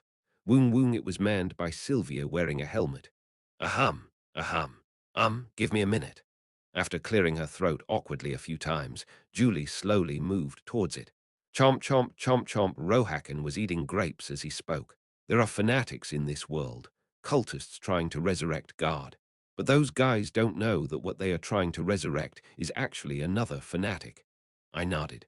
In the second half of the main quest, the god resurrected by the altar was just another fanatic who followed their god. Of course, it was still a fact that he was a final boss equivalent to a god. Anyway, I wanted to live until I could stop it, but I think the altar bastards were waiting for my death. Rohakan handed me a bunch of grapes. I ate one. As if amazed by my eating, he paused before he continued. Deculein, you must have seen a lot on your way here. Yes, you must have read the letter I wrote. I nodded. As you saw, you have already died once. You died for Safian. That death was luckily overcome because things went as expected, but it won't happen twice. Is that so? Yes. However, if things go on like this, you will surely die by Safian's hand. Of course, you'll say it's okay, right? Yes. I'm not afraid of the death that has not yet come. However, Rohakan, I have a question for you. Rohakan turned to me and smiled. It seemed that he already knew what I would ask. Ask, did you kill the Empress? The answer took some time, and the silence was long. Rohakan, who seemed to be contemplating, put another grape in his mouth. Who killed her if not me? Besides Rohakan, there was one person. But I didn't say. Rohakan looked at me like that and smiled. Anyway, Deculein, I'm becoming mana now, getting closer to the sky and nature. Yes, I feel it too. More than half of Rohakan's body was already mana. Its volume was too large and too pure for a human. Deculein. Yes, first kill me today. He spoke like he was asking some kind of big errand. After I paused, Rohakan chuckled and continued.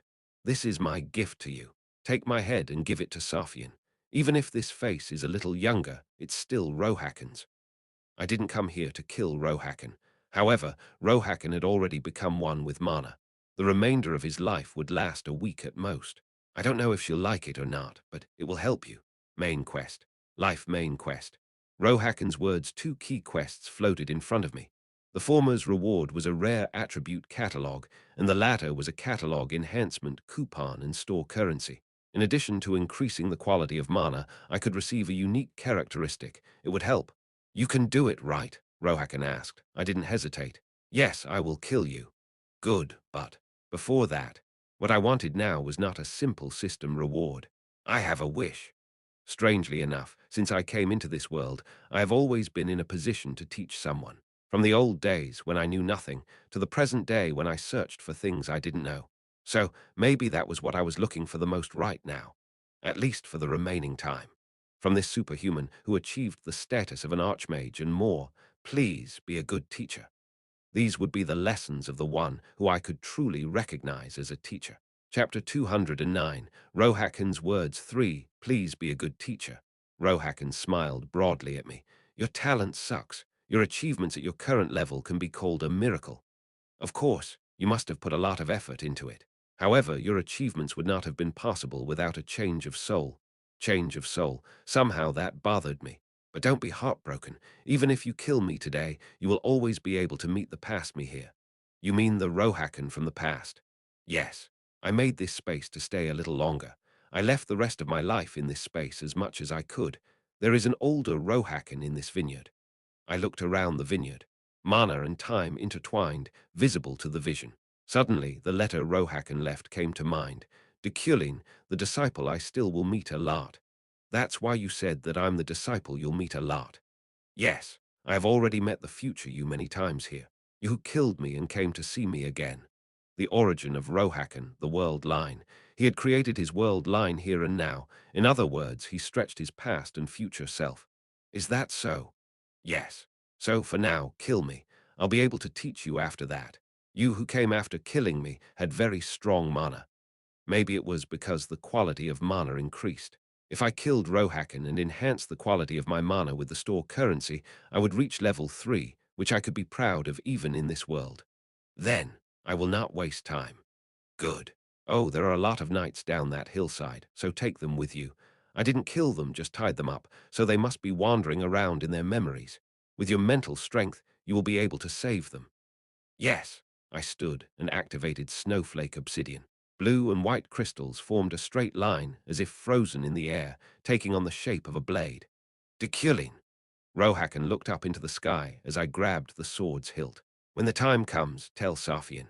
Whoosh, the leaves of the vine trembled. White grapes fluttered like snowflakes from the long branches and fell gently to the grass below. Your curse is made and will make everyone around you unhappy. Rohakan closed his eyes and whispered into the air. The passing wind picked up his voice. I enjoyed the time I spent with you. A smile appeared on Rohakan's lips. He called my name again. Deculein. Yes. Even if Safian kills you in the future, you will always be by her side. Yes, I answered without hesitation. Deculein would always be next to Safian. Of course, this was partly because the existence of Safian was closely related to the main quest, but that was also a function of my personality. Right, Rohakan nodded. It's a relief to have you. Let's meet again, disciple. There were no words after that. The wind stopped as if to say farewell. Yes, I slashed Rohakan, the snowflake obsidian digging into his neck. Even at that moment my heart was cold. At the same time, a certain scene came to mind like an afterimage. Why? The dark corridor of the imperial palace, blood flowing from her dead mother. While staining her feet red, young Safian asked Rohakan, "Why?" With that one word, Rohakan bit his lip and clenched his fists. But what he would tell the child had already been decided. "I killed her." As I put the dead Rohakan's head in a wooden box, I thought of who killed the Empress. Maybe it was Safian herself. Meanwhile, Julie and Sylvia were lying in the vines. "This is because you forced yourself in."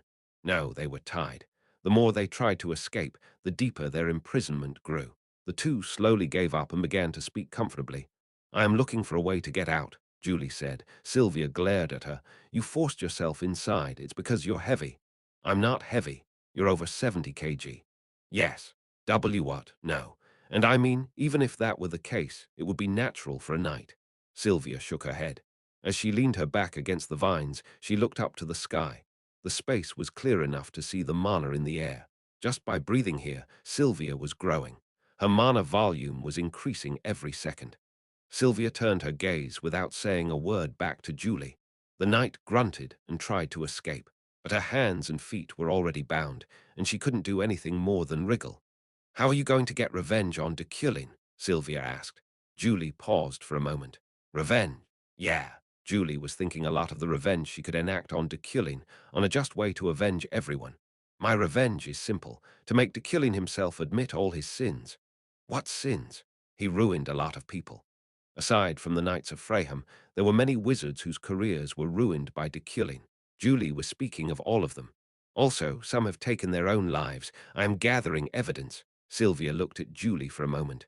"One of them is my mother." "What?" Julie wore her surprise. "Deculein killed my mother."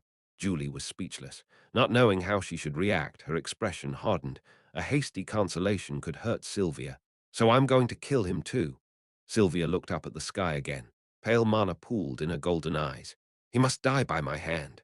Julie watched her. She had no sympathy or compassion. Even that, Julie already knew, was rude. From the time she became engaged to Deculein, she noticed the gazes from her fellow knights, who pitied her, and that rather made her feel small and even more hurt. "I have the right to kill him." Sylvia's voice was deep and low. "Yes," Julie softly nodded. She felt ridiculous. What she had suffered from Deculein wasn't even close to what this young wizard had gone through. "You have the right." Answering that, Julie's heart froze. "Of the many sins that Deculein has committed." Ah! At that moment, the bondage of their vines was released. Julie fell to the ground, and Sylvia flew away with an eagle that arrived from somewhere. Bang! However, all knights mastered their bodies. Her agility and coordination were above a cat's, so when she fell, Julie put her legs down and stood on the path. Ha! And then she noticed a man standing on the other side, a professor in an immaculate suit. With a wooden box in his hands, he looked at her. "What were you doing up there?" "Knight Julie," another voice came from behind him. Julie looked back. "Oh, Vice Captain Isaac." Beside him was Lawin, a knight that was her junior at the university. Lawin smiled as he looked at Julie, but soon stiffened in place when his eyes met Deculein. "What's going on?" In response to Julie's question, the knights of the Imperial Palace, including Isaac and Lawin, felt quite ashamed. They wore their humiliation plainly on their faces. "We were defeated by Rohakan and rescued by Professor Deculein." Julie looked at Deculein and asked quietly, "Is that so?" Then, without a word, Deculein slowly scanned the knights' faces, including Julie, Isaac, and Lawin, with contempt. "There are so many ignorant people who can't even listen to orders." Eventually, he spoke his sharp criticism with a furrowed brow. "The Emperor's order was entrusted to me, but you were blinded by ambition and acted like fools."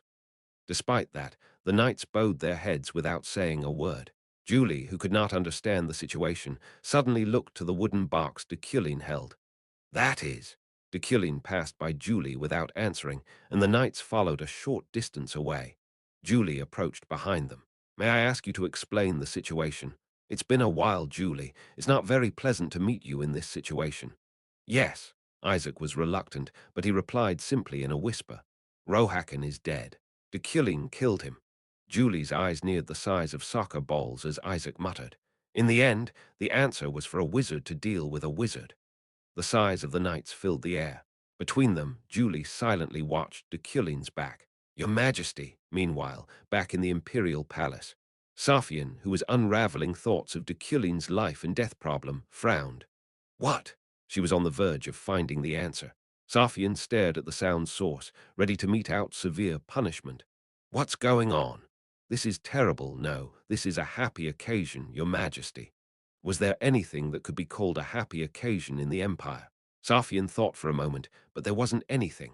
Of course, she heard the news that Rohakon had been found, along with the blasphemy that the Imperial Knights had misacted. So what occasion? Professor Deculein says he will return with Rohakon's head. Safian's mouth closed for a moment. She looked at her servant's face and again reviewed the problem presented by Deculein that she had been considering before speaking. Rohakon's head. Yes, he will be arriving soon. It's a happy occasion. A happy occasion for the entire empire. That black beast's head. I got it. Safian interrupted him.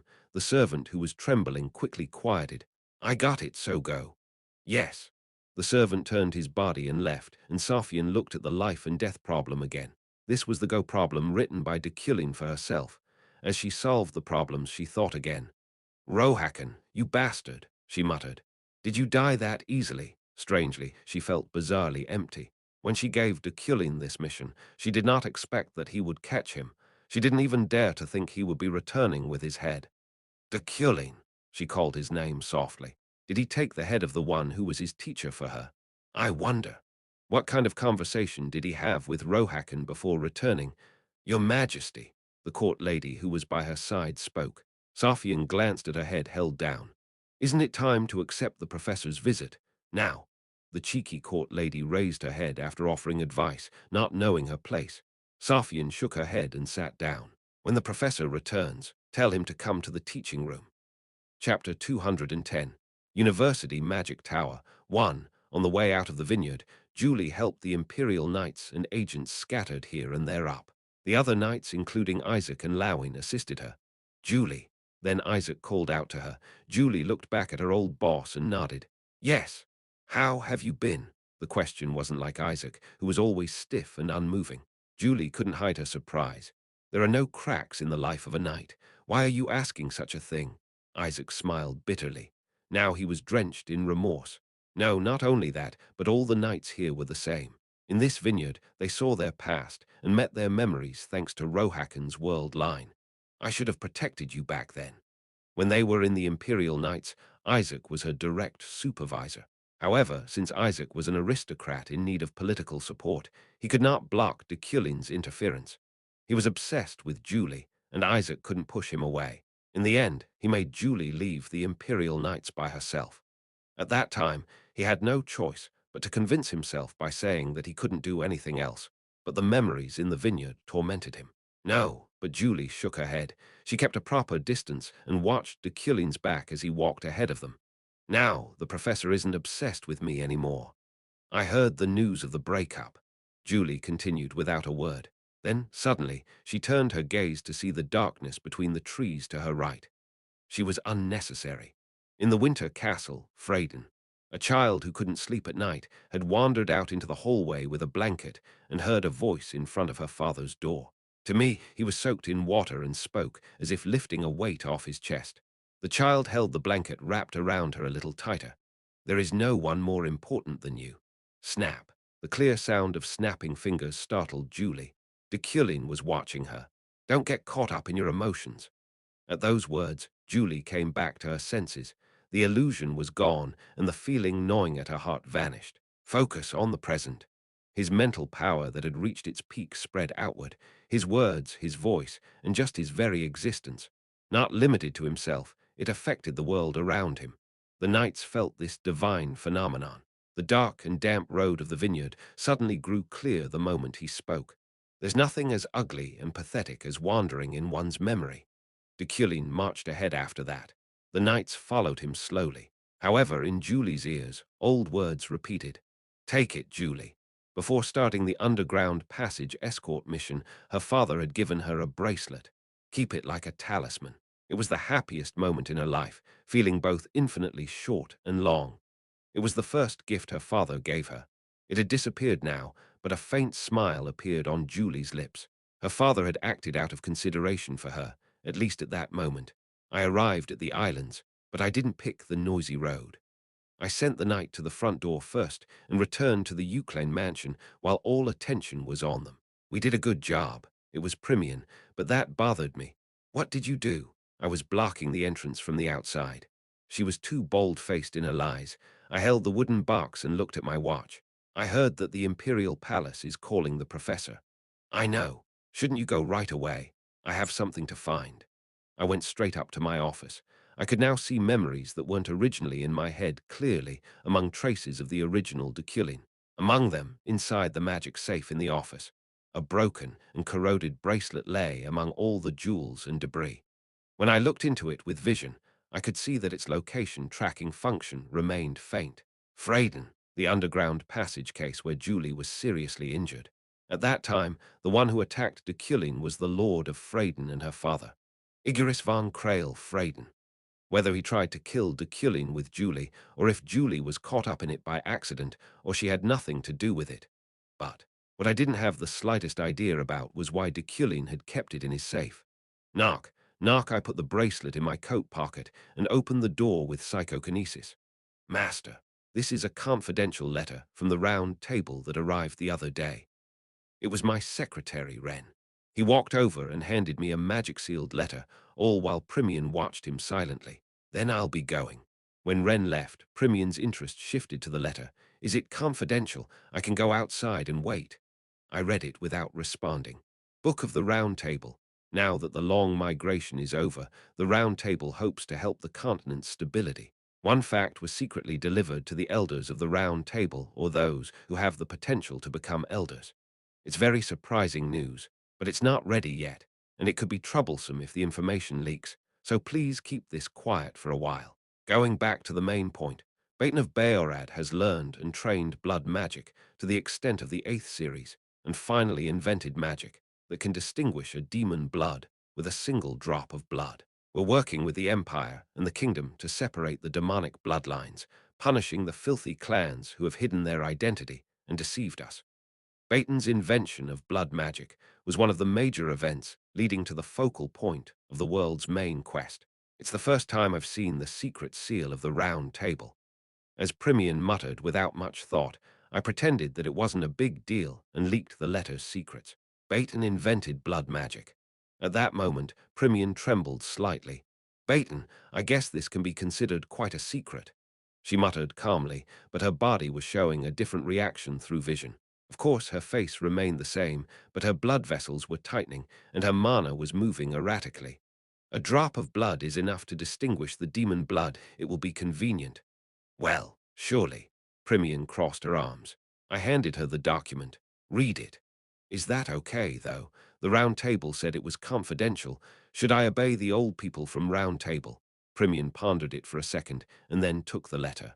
Yes. I walked out of my office, leaving her to read the contents alone. Wren. Yes, I called out to Wren, who was waiting nearby. Purchase the finest mana stones and crystals. How much? Enough to build a cave. Grade 3 mana quality. In terms of the game system, it was a slight rise, but it would be very different in reality. It would be difficult to adapt to and handle. By analogy, it would feel like a sudden increase in height by 20 centimeters. I would have to change everything I was used to and relearn. This required an artificial and optimal training place. I will prepare. Also, they are waiting for you at the Imperial Palace. I'll change my clothes and leave. Yes. I had a separate suit to wear when visiting the Imperial Palace, something neater and simpler. I went up the stairs to my room. When I opened the door, I was struck speechless. There was another person in my bed. All sorts of emotions rushed past me, and I stopped breathing for a moment. The calm stack of the body suited for meditation that I had accumulated so far almost burst. That brat, Uriel. I don't know when she arrived, but she was curled up in my bed like a shrimp and sleeping. I placed my hand on my forehead. It was the first time I had sweated in a long time. If it were a black beast instead, I would have probably killed them. I looked down on Uriel. Fortunately, she was sleeping quietly. She wasn't drooling, and her clothes were fortunately clean. I pondered what to do. Should I wake her up by lifting her by her hair or smashing her head against the bed? But there was no time. Her Majesty, Safian, was waiting for me. I turned around, pretending I didn't see anything. I wouldn't have to burn the bed since it was Uriel, fortunately. Sterilization would suffice. After changing into a neat outfit and taking up Rohaken's wooden box again, as I was about to leave, I suddenly looked back at Yriel. She was still sleeping like a child. This is ridiculous.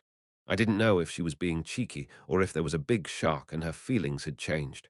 Well, she must have suffered a hard time from learning about her identity. If you drool, I will kill you. I left. I arrived at the Imperial Palace. Several officials were already waiting for me with a banquet prepared. The many wizards, eunuchs, and servants had gathered behind them. They all spoke to me and showed interest in the wooden box I still held, but I didn't want to insult Rohaken by showing him these filthy things. Without even realizing it, I might have come to respect Rohaken a little. At least, he was a better person than all the waste of this imperial palace. He was truly a noble man. To the Lord Deculein who killed that damn black beast, the one giving a toast was the central noble Romalek. I stared at him for a long moment before turning around. I believed in you, Professor Deculein. After passing by him, Delric spoke to me. Delric had become a fairly large figure in the Imperial Knights these days. He was a pretty good guy for political use, so it wouldn't hurt to support him like this. Right, you as well, keep working hard. With that said, as I offered to shake hands with him, Delric's eyes grew large, his cheeks puffed out, and his grin grew wide. Yes, when Delric bowed with a shaking hand stretched out, exposing his squirrel-like front teeth, Professor Deculein. A woman approached me. It was the first time I had seen her face. As I stared at her silently, Delric, by my side, spoke. This is the court lady that Her Majesty has hired. She seems to be well liked, so keep an eye on her, he explained as the court lady lowered her head in a bow. Why don't you go visit Her Majesty? Today you may be allowed to go in. Safian, who had been busy with work, was finally reopening her doors. I was about to answer, but abruptly stopped and traced my memories. I thought of what Safian would ask of me. Even if Safian kills you in the future, you will always remain by her side. Rohaken's voice echoed in my ears. It's a relief to have met you. Let's meet again next time, disciple. For Safian, a wish to protect his lies. I killed the Empress. But today, Safian would certainly ask the truth, and if so, it might be better not to meet her. At least, if the purpose of the meeting were Rohaken, it would be better to avoid her. I couldn't lie to her. Professor Deculein, the court lady called my name again. I stopped thinking about it and looked down at her. She smiled and continued speaking. If it's not today, you might not have another chance. So hurry, Her Majesty is. Take this. I gave her Rohaken's wooden box. She blinked and held it with a face that said she didn't know what was going on. This is, deliver it directly to Her Majesty. If it's not today, you probably won't have another chance. The court lady, perplexed, began to tremble. Still, I shook my head. Today is not Wednesday. Yes, the day I teach is every Wednesday. I straightened my sleeves and collar, then glanced at the wooden box. Today, I am merely carrying out the Emperor's command. So there is no need to visit her in person. The court lady's mouth nearly fell to the floor. I'm leaving, and you can deliver Rohaken to Her Majesty. Oh, aye. I turned around coldly. Passing by the banquet with classical melodies playing, the aristocrats dancing in a waltz, the laughter of the servants, and the splendid jewels of the imperial palace, I left. I would head back to my mansion. No, I decided to return to the magic tower, where I still had work to do. Chapter 211, University Magic Tower 2. Resting in the teaching room, Safian received Deculein's message from her court lady. I'm sorry. I don't mind. That professor is like that. He said that he wouldn't come today, but next Wednesday, on his normal teaching day. She understood because Deculein was a person who valued principles. He was a man who was incredibly firm in his beliefs, like a giant tree that never bent. And seeing this, the feeling of wanting to meet him is gone. Rather, this is better. The wooden box contained Rohaken's head. Looking at it, Safian's mouth tasted bitter. It was bizarre indeed. This guy was a criminal who deserved to die. He was one of the worst pieces of scum in the history of the Empire, the one who murdered the Empress. Click.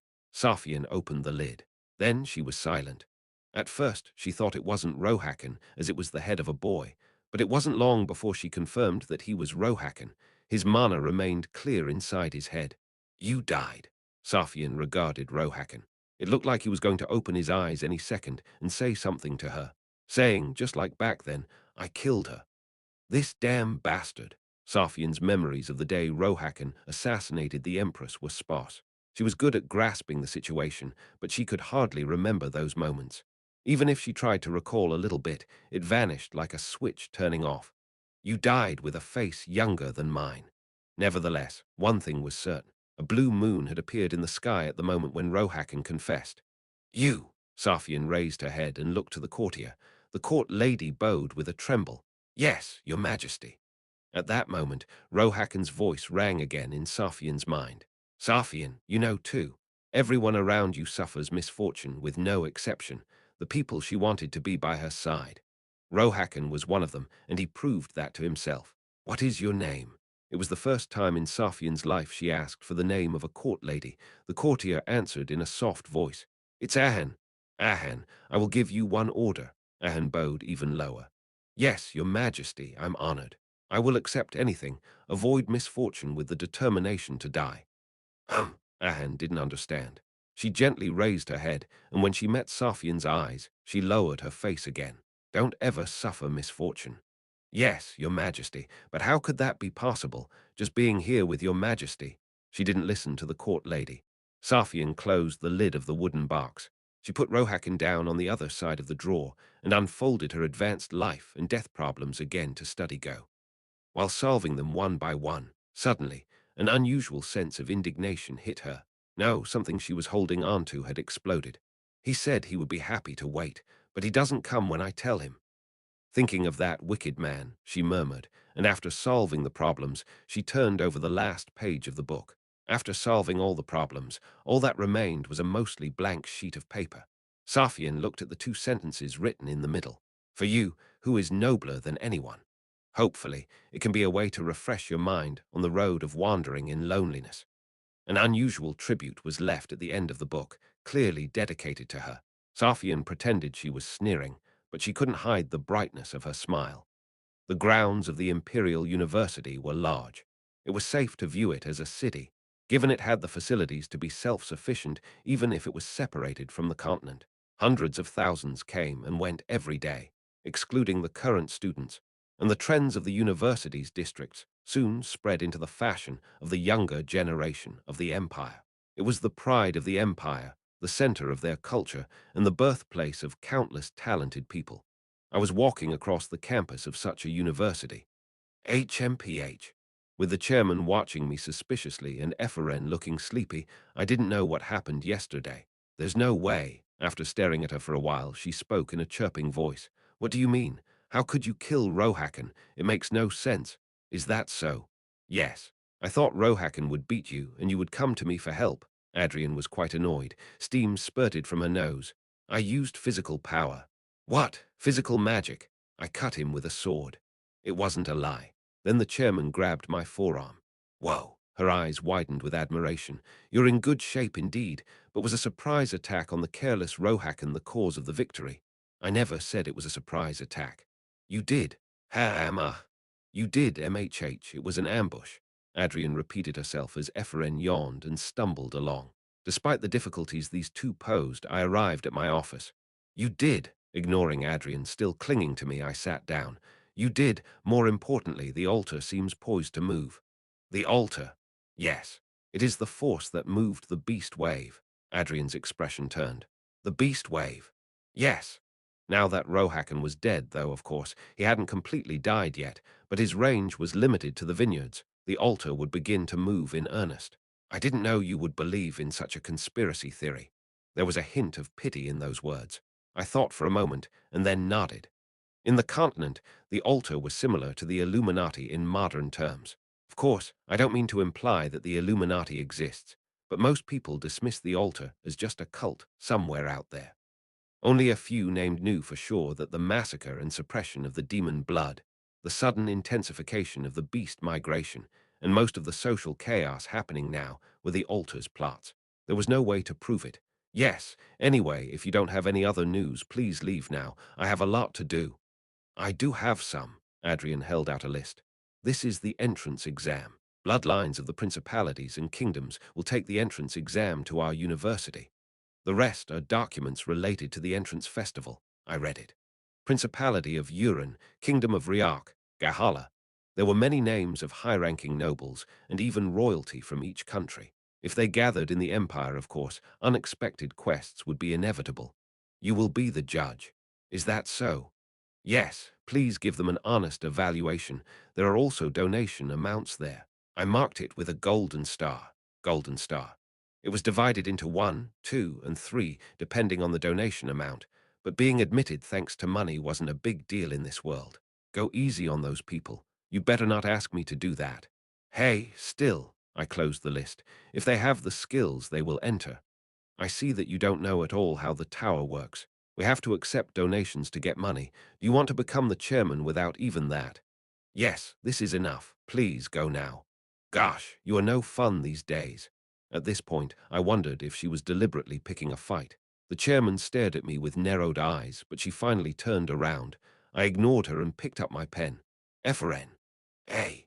Efren, dozing in the assistant's seat, looked back at me with half-closed eyes. Submit your thesis. Oh, she walked over and handed me a pile of papers. It was now the season of spring thesis correction and evaluations. As I was the head professor and the head of the keynote department, I would personally examine the teaching assistants and the various professors at the university. Why do you look so shabby? Why do you keep forgetting the reason? You told me not to sleep without you, so I haven't slept. Eferen stared at me. I see you're obedient. Rest? Yeah.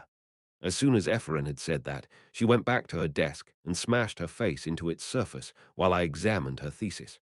The next day, the university magic tower had been a mess even before the start of the semester due to an unprecedented situation. Professor Relin, have you submitted your thesis? I was, Professor, by any chance, that head Professor Deculein. I know. That's why I'm rewriting it right now, punk. It was because of an official message from the 77th floor of the university tower, from the office of the head professor, who was almost certainly becoming the next chairman. Magic Tower's faculty, or wizards who are studying with the intent to become a professor of magic, submit this spring's thesis on the 77th floor. The thesis will be reviewed by me, Deculein. If there are any deficiencies, I will correct them, and if there is no hope, I will discard them. It meant that the head professor would directly review their theses, though they didn't know how he would do it by himself. If you added up all the papers of the professors and the graduate students under them, there would be hundreds, if not at least 1,000, papers to go through. That's absurd. As a result, Relin and the other faculty members were dissatisfied. In the spring season, most of them were usually at ease, even considering they had to prepare to welcome the royals entering the university this admission season. Seriously, look at my age. And I'm writing like a student cramming. Relin snatched up his thesis after he hastily revised it. The assistant professor next to him quietly responded, That's right. And if it's him inspecting them, isn't it the same as a full investigation? Yes. Does that make sense?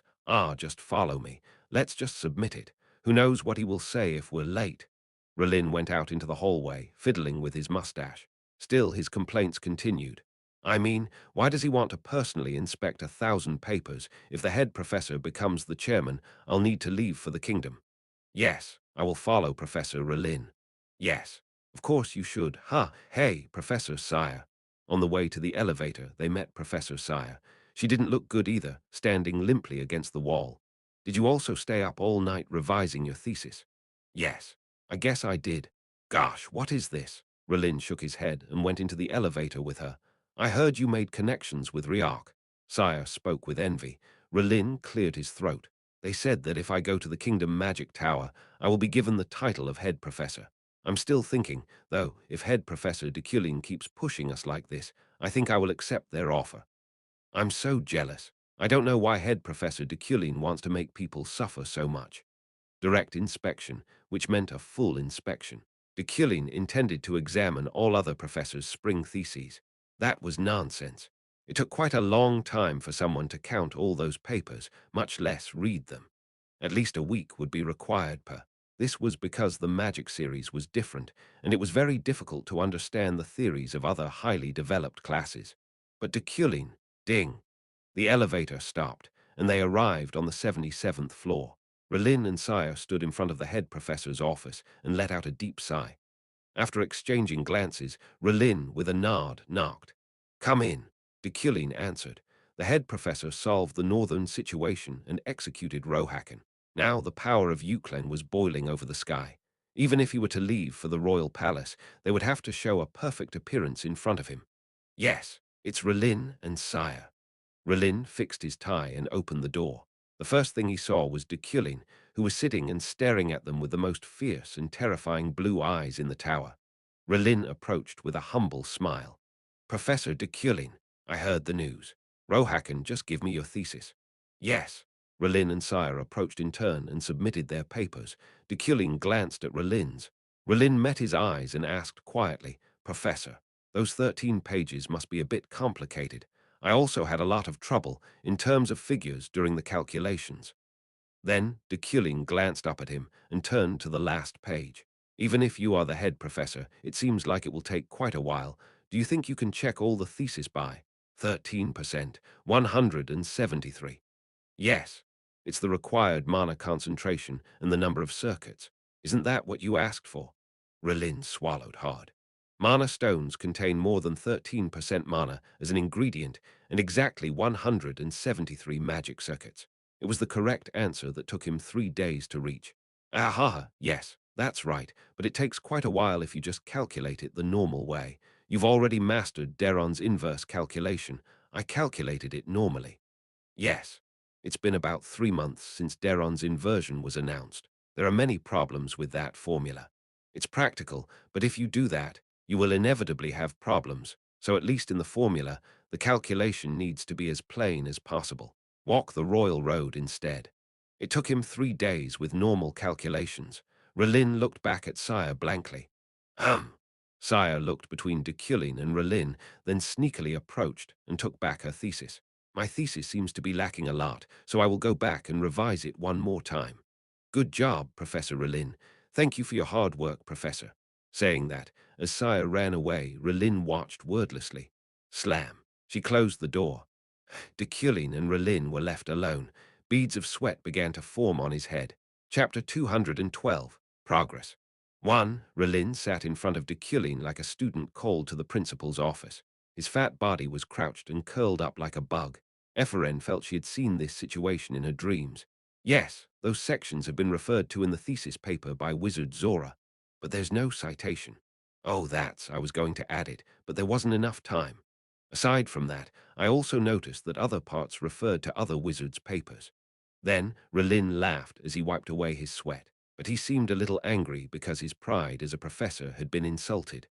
Ha ha! What parts are you talking about? Ephraim watched in a daze. The door to the study on the right side of the office suddenly opened, and some documents and books rushed out under an invisible hand. The theme of your thesis is to imprint specific supportive magic into a mana stone so that it would always operate as a security system. But your technique, the circuit of engraving on objects, is borrowed. Deculein pointed it out, giving Relin physical proof. Relin's mouth fell open. Circuit of engraving on objects. It was published 5 years ago by an unknown wizard in the university, but it had been discarded due to its poor performance and a lack of research support. Is this also a part of the citation? If it's not cited, it would be a problem. Oh, of course, it's cited. Haha, I developed the idea further. Yes, my assistants seem to have made a mistake. Ha ha ha. If it's your thesis, then you're the one who wrote it, not your assistants. Ephraim had to cover her mouth to hold back her laughter. That hippopig professor was being torn to shreds. Ah, this was too good. Yes. In addition, I see a lot of references from modification theory and the compilation of Deculein, but there are a few citations from Ihelm or other famous wizards. Relin lowered his head. Deculein continued to reject his thesis like that. Clean it up and submit it again. Yes. He shuffled out like a pig whose breakfast was taken away. Clack, as soon as the door was closed, Ephraim stood and laughed. Kiwahaha, that was so good. Ephraim. Then Deculein called her. Ephraim shouted, Yes, weering. At that moment, a pile of papers came flying from Deculein's desk and landed on top of her head. She blinked, and Deculein explained. Yours is discarded as well. Write it again from the start. No, learn to write first when the semester begins. I can feel your trivial origin in your writing. The Principality of Uran, a country established in a highland above the other countries on the continent. Its area was about the size of the Deculein family's territory, but it was a geopolitical position between the highlands and the empire. In short, it was a small but strong nation. Prepare this and that too. Maho, a princess and the successor who had fled from Riak, was busily moving around the royal palace. Charles, I have to prepare clothes for the ball, right? Of course I should, right? She was the woman who had established internal stability in the Principality of Uran, but her personality remained as always. Charlotte felt uncomfortable watching her acting so cheery and flippant. The Empire is dangerous. It's not dangerous anymore. Even if it's Riak, the Empire won't go crazy and attack me. And also, Riak's line of succession has already been sorted out. It's over now. The line of succession of the country that threatened Maho's life had been sorted out. The result was the second prince's victory, and now that his succession to the throne was secured, there was no need to kill Maho. Entrance ceremony, entrance ceremony. I'm a college student now. Oh, right, I have to send the file. Maho ran towards the door of the secret passage, secretly reconstructed right next to her bed. Drareg, it led out into a secret library. This place, filled with unidentified files, was a magical space made by Maho's skill. Hoo-hoo, Maho liked to collect, not out of a desire for money or treasure, but greed for humans. Human trade was the only way for a confined country to survive. It didn't mean that humans were being sold, but they were recruiting outstanding individuals and increasing their value. In that regard, Maho's talent file was quite an asset for state affairs. It was a talent for magically understanding an individual's rhythm. Ahem. Maho took out the thickest file, titled Deculein. Princess, be careful not to get caught by Deculein. He definitely won't like it because your character is dirty by nature. I know. Maho didn't know much about Deculein yet. Yet he saved her once, and they met in other places, so she held high expectations. I'm so excited. I'm so excited. What kind of person is the professor? He also won against Rohakan. Maho secretly participated in the exam on the floating island the last time it was held and was assigned the rank of Kendall. Still, this time, she was heading to the Empire as a special international student of the Tower. But it wasn't a simple study abroad program, nor was it just about meeting Deculein. Then, let's go now. To the entrance ceremony, a heavier, more significant purpose. The problem of the kingdom's fate, as well as the continent's. It was to discuss the altar and the demon blood. I handled numerous thesis papers in my office. After receiving the thoughts and opinions of a lot of wizards, I came to know how many books I had read and what knowledge I had acquired.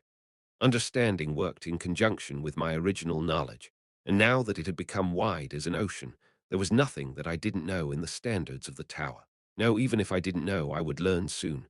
Master, we've arrived. Ren caught my attention. I put down the thesis that I was reading. Ha! Epheren let out a loud sigh. Then the car door suddenly opened. I have something to say, so why did you come so late? Uriel had opened the door for us. She was with Ihelm for some reason. Oh, aren't you the genius of interpreting techniques, the wizard Deculein? I enjoyed your books in the north. Ihelm smiled and tapped the top of Epheren's head. It's been a while, Leaf. Oh, why did you come here? That's what I want to ask. Why are you here? I'm staying here now. Oh, Lady Uriel. Epheren, belatedly noticing Uriel, quickly clung to her. Uriel accepted her embrace lightly. Yeah, but you go inside. I have something to say. What? Oh, okay. I also have to write my thesis. I'll see you later. Epheren left with a quick step. Uriel took out a document while she watched her leave. A demon blood village was discovered around the southern borders, but the resistance looks to be grave. There are religious members and combat priests. They're asking for support.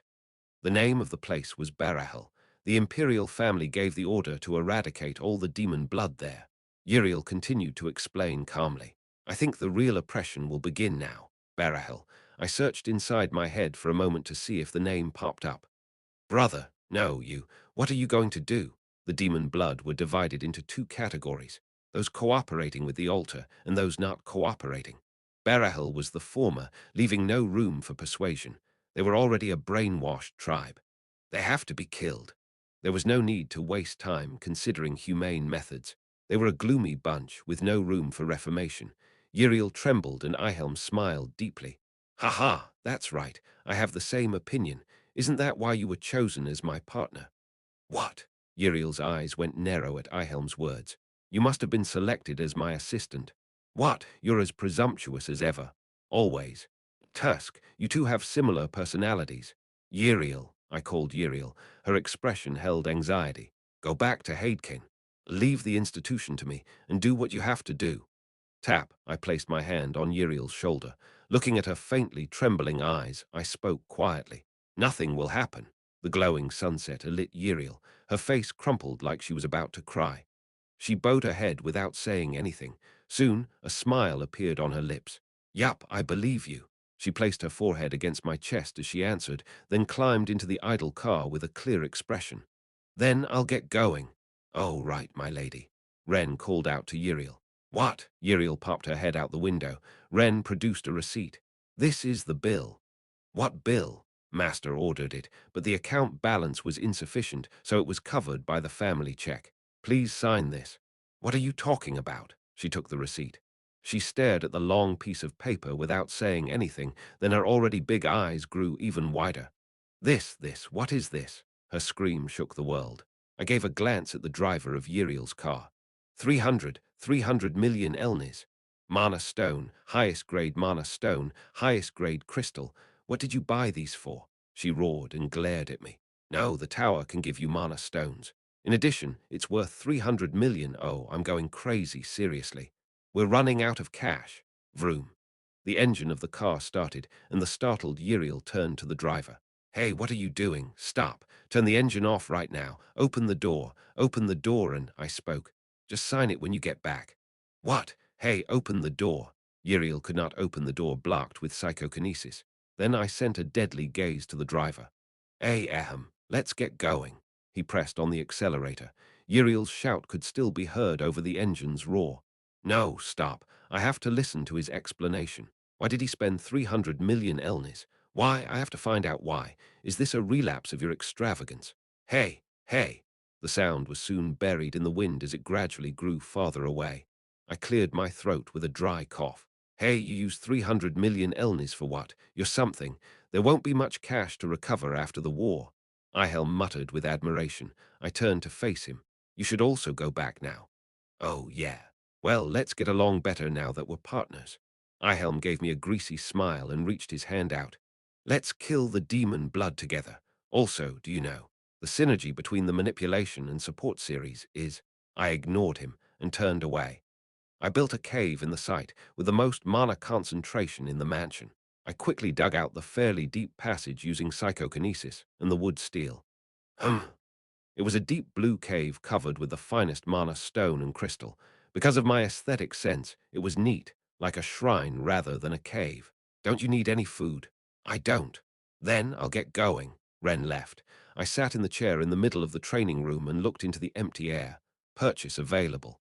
3333. Enhance the quality of mana, level 3. Do you want to proceed? In other words, to go to the third level or higher, the required store currency increased dramatically to needing at least 161. So this was the last bit of progress that could be achieved using the store currency. I pressed accept without hesitation. Enhancing the quality of mana level 3 will be applied. A system message appeared. Badam. My heart was pounding. My face distorted as pain flooded the blood vessels throughout my body. It was the sensation of all my bones, flesh, and muscles being torn and rebuilt. If I had lower mental strength, I would have fainted by now from this agony. It was like my internal organs were being sliced into small pieces, like my heart was being ground with a chainsaw. There was blood filling my mouth. I spat it out because it was blocking my airway, but my body wouldn't bend. I didn't lose my dignity. I sat in the chair and endured it. Time passed by until the full moon ascended the night sky. Ephraim looked around the underground cavern, having unintentionally found the place while she was looking for Deculein. What is this? At the corner of the mansion laid a blue underground cavern. With a hand to her mouth, Ephraim tilted her head and stepped forward. Wow, are these all mana stones and crystals? It was a wizard's intuition. There was an enormous source of mana welling up down there. Was this Professor Deculein's training room? Ephraim called out for him. Professor, are you here? Wow, is this real mana stone? Ephraim admired the walls as she called out to Deculein again. Professor, can I write my thesis down here? She went down the passage, heading deeper underground. Chapter 213. Progress. 2. An underground cavern made up of mana stone and crystal, with no clear sign of when or why it was made. Efren continued down that passageway. Who? The deeper she went, the more out of breath she became. The concentration of mana was too high, and Ephren's mana sensitivity was too remarkable, so this type of side effect was unavoidable. As she went further down with sweat slick on her brow, she suddenly arrived at a section of slippery ground. She felt something damp under her feet in the dark. What is it? Ephren released her mana to produce light. Below her, slicking the blue walls, was a dark red fluid. Blood! It was thick and clean, drawing rivulets across the stone. Ephren vacantly followed it to its source. In the middle of the cavern was a chair. Her eyes gradually grew bigger as she examined it closer. Professor! Deculein was sitting in the chair like he was reading a book as usual, but his complexion was completely different. The blood on the floor served as clear evidence. She couldn't just leave Deculein like that. Gulp after swallowing nervously, Ephren approached him from behind, shuffling to where she could see his face. Her heart trembled. She held her breath. Professor! Deculein held his eyes closed, without any movement in an upright position. His skin was pale, and his veins were turning blue. Oh! Ephren reached out her fingers. She placed her middle finger and index finger around his neck, trying to find a pulse. But then, I thought you were going to get my revenge. The voice resonated from her chest and spread through the cavern. Tack! Ephren flopped down like a broken doll. Wee-ing! The wood steel vibrated. Thanks to that, Ephren's eyes became clear again. She came back to her senses. Oh, Professor!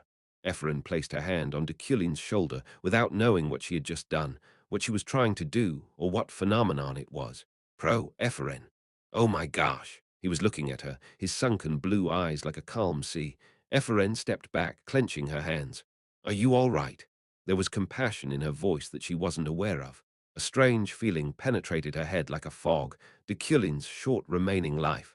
Of course, she knew the ending, but watching the process was strangely lonesome. Deculein looked at her quietly. I'm sorry. I was sleepy. By the way, what is that? It looks like animal blood. Are you researching chimeras in here? Ephren quickly made something up. She didn't want him to be embarrassed about being caught. Professor, but even so, Deculein remained silent. Was it hard for him to talk? Was he seriously sick? Or Ephren? Yes. Silence. Deculein pressed his mouth shut again and stared at her with fatigued eyes, like he was trying to figure something out, or like he was trying to see through her. Then suddenly he shook his head. It's nothing. Ephren bit her lip. She avoided his gaze and pointed to the blood on the floor. I'll clean this up. Using the advanced magic fiery gaze, Ephren evaporated all the blood with a glance. Then she looked back at Deculein. Now it's done. Deculein closed his eyes again. She approached him carefully and heard his faint breath. Fortunately, he wasn't dead but seemed to be sleeping. Hugh! Ephren sat down next to Deculein. She took off her robe and laid it down on the floor. Her hard breathing had adapted a little by now, so she laid down and tried to sleep, but she couldn't. Instead, she looked up at Deculein again. In her eyes, his future and present had overlapped. Deculein's death. If it came a year ago, she would have called it karma. She would have applauded and enjoyed the occasion. Ha! Her heart felt stuffy for some reason. She couldn't stop the sighs flowing from her mouth. But it wasn't her fault, and it wasn't Deculein's fault. Ephren spoke quietly what she wanted to say to Deculein while he couldn't hear. Sleep well, Professor. I opened my eyes. Underground, where the sun never shined, was dark as usual and quiet except for Ephren's snoring. I looked over. Zzz. Zzz. I didn't know if she had rolled around in her sleep, but her hair had become messy. Her robe, that was spread out like a sheet, was already lying far away. Why did she lay it down if she was going to be like that? She currently resembled a mountain beast. I recalled the air current that suddenly appeared last night. Death variable. Ephren tried to kill me and created a very dense death variable. It was dozens of times stronger than any threat that I'd faced before. For this kid, there was still such an intense ability to kill me. But I was determined. If I had been afraid of revenge in the first place, I wouldn't have kept her by my side. I kill, Ephren talked in her sleep. It was a meaningful dream, but I shook my head. It doesn't matter. Even if you surpass me someday. Rohawk, come here, you chubby. I checked my body first, confirming I had completed enhancing the quality of my mana to level 3. I certainly felt it.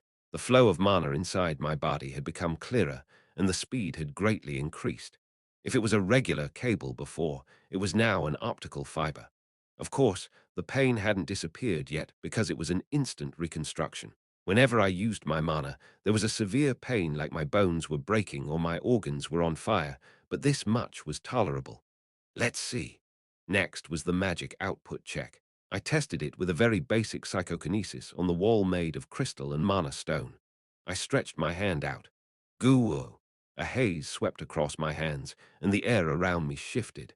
It was on a different level from the basic psychokinesis, its power unmasked. Its generating capacity was difficult to control even for me, who used it like it were one of my limbs clang. A section of the wall was pulled out and moved into my grasp. I looked at the blue fragment a little vacantly, then up to the damaged wall. Then I looked at the blue fragment again. High-grade crystals and mana stones usually had high resistance to magic, but it was like a giant had ripped it free. That scared me. Maybe because it was too loud. Ephraim woke up. What? What? Who's there? She looked around with eyes stopped up with mucus. Get up. Her pathetic expression remained, but questions arrived belatedly. Was the Ephraim I saw last night Ephraim? Ephraim, who told you that you can come in here as you please? You always say that when I sleep. Get rid of your eye boogers. Oh, Ephraim used cleanse to wipe her face. I should always sleep beside the professor. Get out. I walked out of the cave with Ephraim. Ha! Ephraim, stumbling after me, was her usual self, foolish as usual and looking pitiful while yawning with her mouth wide open. Ah, it's raining. Drip, drip. When we came out of the cavern, it was raining, just like she said. A damp wind brushed past us in the dark hours of the early morning. The rain always pulled up the smell of the ground, so the garden today was full of the scent of flowers, grass, and the earth. Ephraim closed her eyes and raised her head. She smiled as the rain touched her face and the cozy scent reached her nose. I called the idiot's name as usual. Ephraim. Yes. Then she opened her eyes wide and looked back at me. Why? I met her gaze. Her eyes were clear, transparent, and without a single shadow. The Ephraim that I knew couldn't lie. She was as honest as she was stupid, and her expressions and her words were the truth. Therefore, the Ephraim that I saw yesterday was a question to be resolved. I'll ask you one thing. Ha! Ephraim tilted her head. I continued, without hesitation, without beating around the bush. How much do you hate me? Ephraim's eyes trembled a little. Maybe it was too sudden as she fiddled with her hands and licked her lips. Oh, that. She repeatedly opened and closed her mouth. Then she lowered her head before letting out a small sigh. Drip, drip, the cold rain wet her hair and shoulders. Can I ask you first? She finally spoke. It doesn't matter. Then Ephraim raised her head. As if to match the rhythm of the rain, she trembled. Does the professor hate me? Not the amount of hatred, but its existence. I looked at her without showing any kind of emotion. No, I didn't hate her, but I didn't like her. Deculein's emotions weren't designed so simply. His love toward Julie, his respect toward the Emperor, his hate toward demons, Kim Woojin's emotions for his little sister Uriel, the contempt and disgust for dirty people. Between those, there wasn't much left for Ephraim. The you right now is not worth it. However, Ephraim didn't seem to understand. As expected, a clear answer must be given. I don't hate you. Ephraim's body shook, and she looked at me with an odd expression. There was a faint smile on her lips, but her eyes were on the verge of tears. Then. Then I'll be going nuo. She suddenly screamed and sprinted through the garden without looking back. I frowned as I watched her go. Why did she run away after only she received her answer? Was it because her origin was of some random noble? You still need proper education. I walked through the garden with a sigh. 3 days later, at the Imperial Palace. Are you going to the college entrance ceremony, Your Majesty? Safian nodded at Ahan. I will. I apologize for not understanding. However, you are not only attending the entrance ceremony. I will be going to college myself. I'm thinking of seeing a class or a lecture. Ahan's mouth fell open. This was completely different from Safian's usual idleness. Why are you so surprised? Even the late emperor has attended university before. I will hide my identity and experience the lives of the citizens at the university. Yes, that is right. Your Majesty has already ascended the throne. It doesn't matter. If I want to do it, I'll do it. Yes, your majesty. Ahan didn't ask again, but instead bowed. Safian liked it, though not as much as Deculein, who never spoke back. Safian smiled with her hand resting against her chin. By the way, where is Deculein right now? The professor is in Barahel. Barahel. Yes, according to the rumors, it's quite horrible. Horrible. Yes. Ahan took out the report that she received just before coming to the palace. Knowing that Ahan was favored these days, the imperial lieges pushed her to report in their place. The demon blood's resistance was met with an explosion. Explosion! Safian frowned and snatched up the report. She snickered as soon as she read the first page. Ha! How much anger does this guy have against the demon blood? Death by explosion. There was a picture of a body with torn flesh and muscles and crushed organs, hardly recognizable as a person anymore. It was like a bomb exploded inside their body. The professor is your loyal subject, the professor whom your majesty hates. The professor also defended the demon blood at Berkt, then betrayed their trust. So, you know it well. When Ahan reported the information that she received, Safian wore her surprise. Yes, I am studying hard. Anyhow, the professor will take care of Barahel, so in that time you can prepare my identity. Identity. I can't use my actual identity, and if I ask the lieges to do it, that information will spread, so you go and find me an identity that I can use to enter the university. Yes, your majesty. I will do that. It was her first actual order issued by her majesty. She was determined to complete it to perfection, so Ahan bowed her head. Barahel, the battleground reached by the emperor's royal guards. It was a place filled with the stench of blood, where the sky and the ground were tainted red. Tusk! I clicked my tongue as I took off my leather gloves and threw them on the ground like they were garbage. It's been stained with blood. Blood soaked the ground. I hadn't yet adapted to my mana since the output of psychokinesis had risen significantly. Just like in the past, it was quite difficult to use it meticulously on the battlefield. Is it a problem if your gloves have blood on them? Ihelm was dumbfounded as I looked at him. He was speechless, and the knights that were looking at me from behind were terrified. The demon blood captives almost wet their pants. Bleg, a few nauseous knights not too far away weren't able to hold onto their stomachs. It doesn't seem to be a big problem. As soon as we entered Barahel, the demon blood, the altar's informants, attacked us. I had only responded to their surprise attack. In other words, almost all of them were killed. Even so, aren't you too much to these people? But was my process the problem? Even Ihelm scowled and shook his head.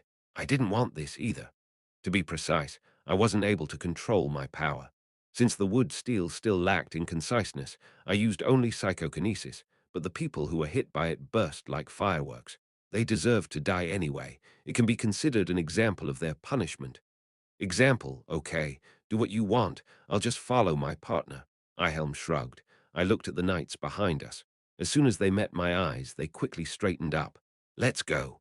Yes, just like that, we marched toward the heart of Barahel. Suddenly, I felt a gaze upon us. It quickly disappeared, but somehow I knew who it was. We had been together for a long time, so I naturally knew.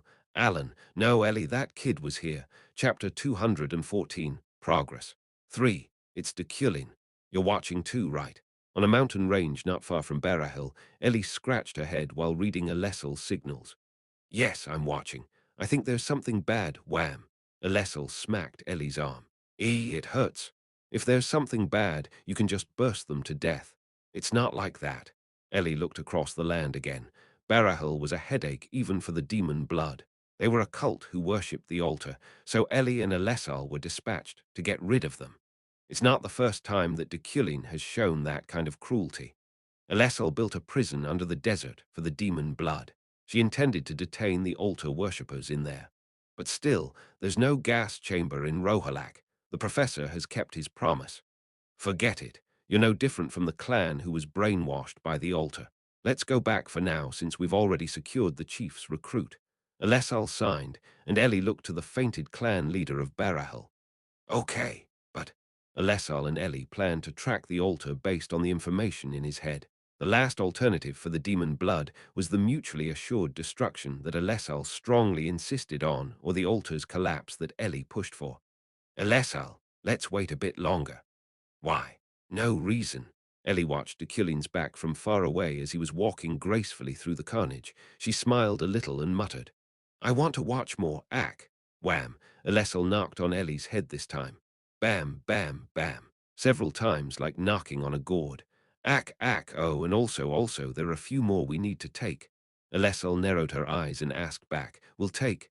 Yees. Which ones? Exactly as I said, the innocent ones. Ellie let out a small sigh as she looked below.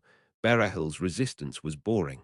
No, perhaps the royal guards were too powerful. There were only a handful of combat priests to fight back, aside from those religious groups worshipping the altar. The latter wasn't much different from civilians. Professor, what should we do with them? The knight with a star on his chest asked about the unarmed demon blood captives. Aside from them, all the other combat priests were killed, but their bodies didn't explode like before. Applying psychokinesis to a human body meant controlling the blood that flowed in them. Therefore, it wasn't only difficult to burst the body of a combat priest who honed their mana and had magic resistance, but I also didn't want to do so in the first place. It didn't match my dignity. Deculein, Ihelm spoke. I glanced over the faces of our captives. Men and women, young and old. Each of them looked frightened, but their composition seemed to be malformed. That's strange. What is? I examined the village of Barahel. There were many small buildings such as houses, shrines, shops, schools, and more. This village. Then a voice came from somewhere and cut me off. There's no children. Everyone looked over to see a man with small eyes approaching. He was wearing priestly attire and had slick-back hair. Tusk. I immediately thought of a certain name and clicked my tongue. Even if you didn't know the game scenario, he was quite a famous figure in this world. Men, women, young, old. Everyone is here, aside from the children. His name was Rosef, the youngest son of the Mest family, where the emperor's mother was from. He turned to religion when the empress, his sister, was assassinated, and he was a formidable named. He was related to Safian, and his ranking was close to a cardinal. Am I right? His eyes drew a line, making his face resemble a fox's. He looked at Ihelm and me silently, and with his hand behind his back, he trudged up and leaned in close to the captives.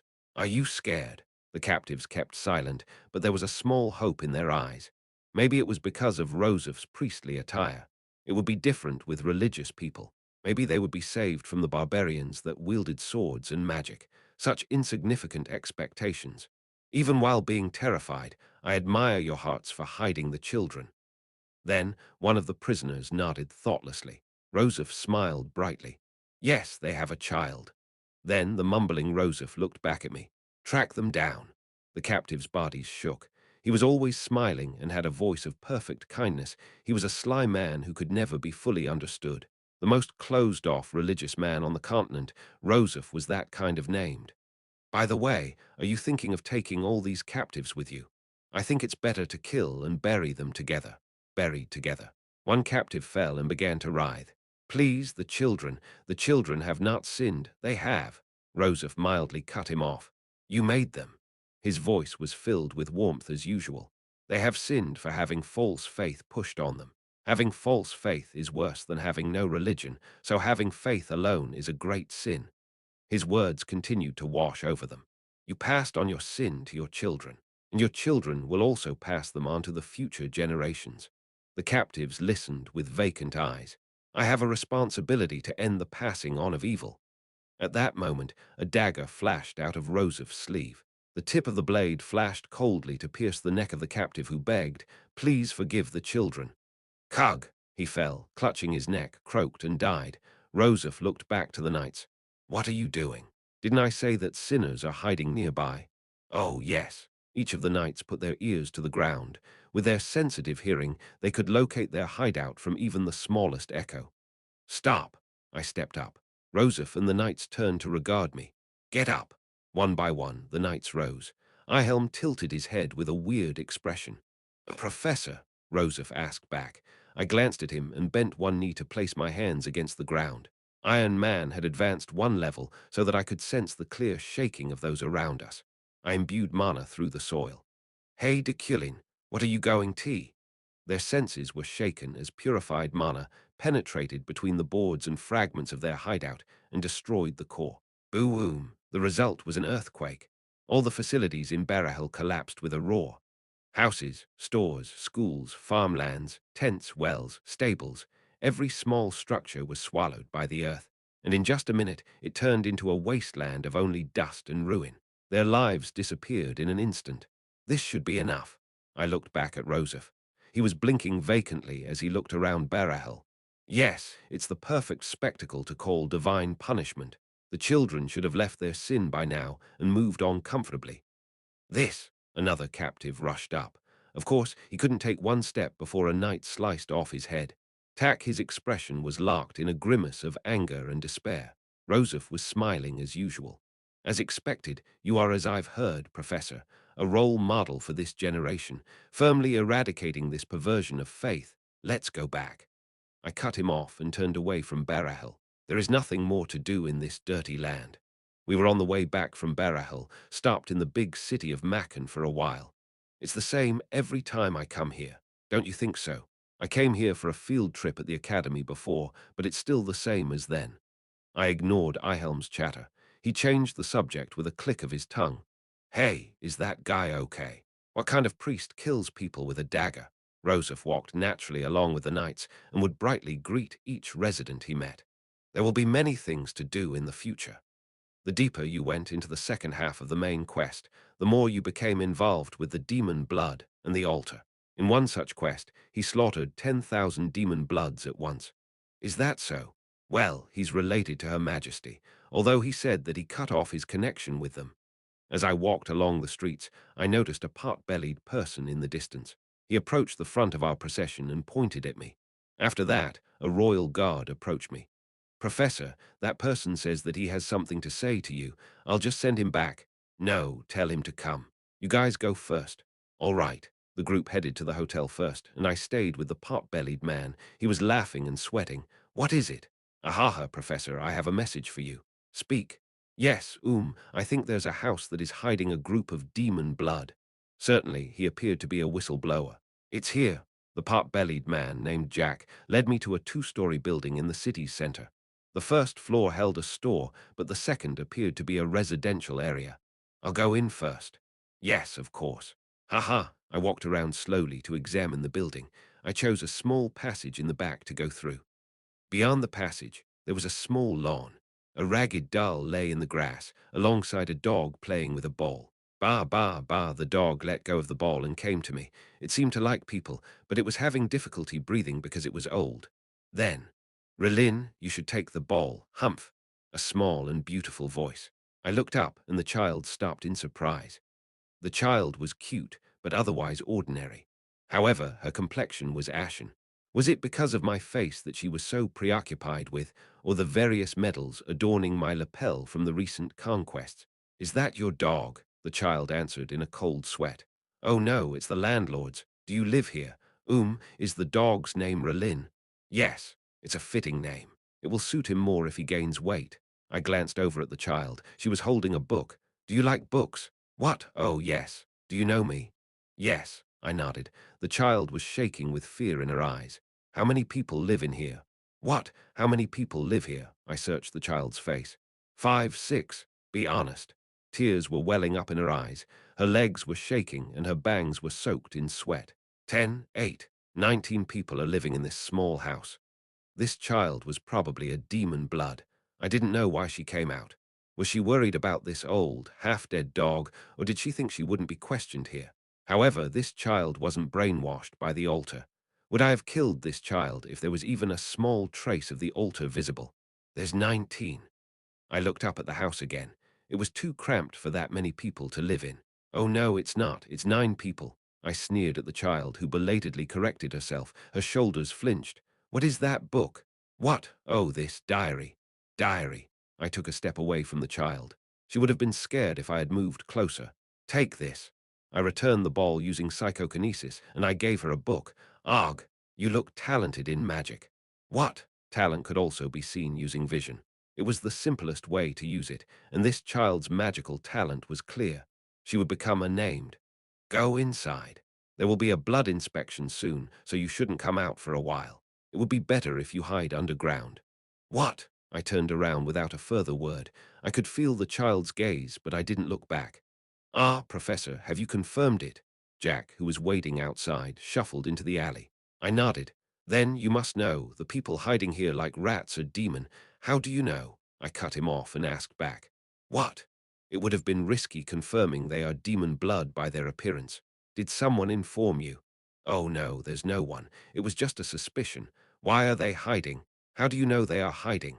The news of Baton's invention of blood magic was still not publicized. Therefore, the only way for the general public to distinguish demon blood was through an uncertain appearance. He was taking the prestige of the Euclan lightly by betting on that uncertainty and coming to me. That's I examined his face, his expression, and the movement of his eyes. I found out through an independent investigation. I'm certain they are demon blood.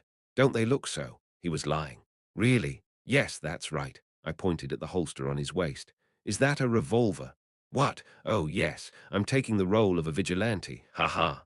I took the revolver with psychokinesis. When I opened the chamber, I noted it was loaded with live ammunition. Clack, I pulled the firing pin. What do you want by reporting demon blood? What? Oh, ahem. What I want is, I did not report it because I wanted something. It was for security. I'm trying to participate in the election for the head of the vigilante for the city. I looked around.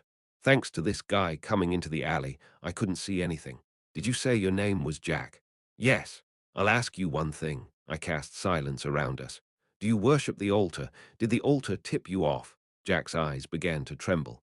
Ha ha, how can that be? He laughed to deny it, but his body was honest. He didn't even ask back what the altar was. There was no need to hesitate. I pulled the trigger. A silent bullet pierced his forehead, and his huge body slid down against the wall. I placed the revolver on him. You are garbage. Now that I had cleaned up the trash, it was time to leave. Number before that. I looked back for a moment.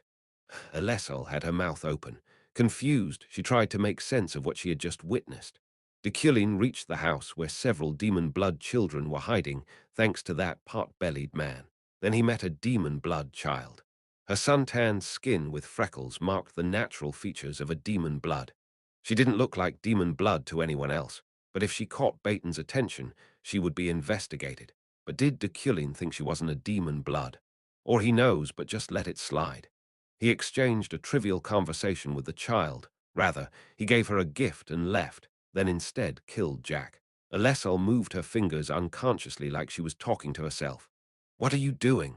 Ellie, who suddenly appeared, placed her hand on her shoulder. Alessal trembled like a cat. It's me. Ellie was smiling brightly. She moved her hands while looking at her. Do you want to die? Where were you? I took the children and came here. Children. Alessal frowned and Ellie smiled happily. Yes, children. Where? Where? Barahel. Yes, Alessal's frown spread. Deculein killed all of the children there. Nope, he didn't.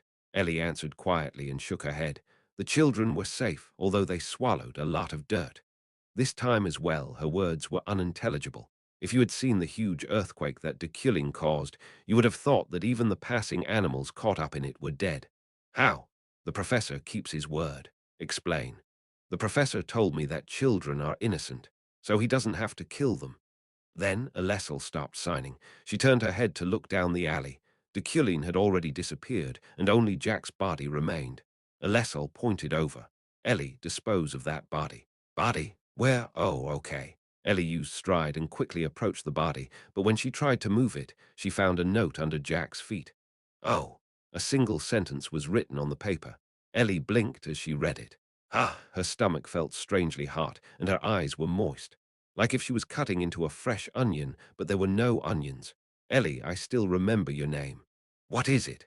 It was a note left by Deculein. But Ellie still didn't know why she became like this when it was about him. She might not ever know. What's wrong with me? The concept of emotion was still vague for her. She had lived without it for too long. Chapter 215, Excursion. 1. The professor is as I've heard. In a fancy restaurant in Macon, Roseph was speaking during our shared meal. There's a reason why Her Majesty trusts you. I cut the calf steak with a knife, juices leaking out. It was a food that Ephraim would like. But are the Protestants coming forward now? Ihelm asked. I thought the Protestants would just live quietly in the church. He smirked as he drank his wine. Roseph's eyes were as thin as a thread and crooked like a fox's. It's the church's obligation to eradicate any perversion of faith. No, but still, don't the Protestants not believe in God? There were three main religions on the continent. After the collapse of the sacred era where God was believed to have existed, the Protestants followed the teachings and doctrines of Aidsylla, the human closest to God. The demon Blood's church believed in a God before the sacred era, and the altar was trying to resurrect that God. Yes, that's right. Seperunso 3:19, the Lord said that he was not God, but a person just like us. Therefore, we only serve the Lord's teaching, but do not follow a God. Joseph cut into a piece of asparagus. He was a vegetarian and abstained from drinking because it would tarnish his honorable spirit. He was also celibate, just like Aidsylla. Of course, there's not a huge gap between the Lord and God. Do the Protestants believe in God's existence? The one that asked wasn't Ihelm or me, but Primian of the security department. Government officials from the empire gathered in Macon for the aftermath of Barahel, and Primian, the deputy director of security, was among them. Joseph smiled brightly. Oh, that's... The first archmage was a believer of God. Then everyone in the restaurant looked at me. Joseph, Ihelm, and Primian, who I was sitting with, but also the high-ranking officials around us.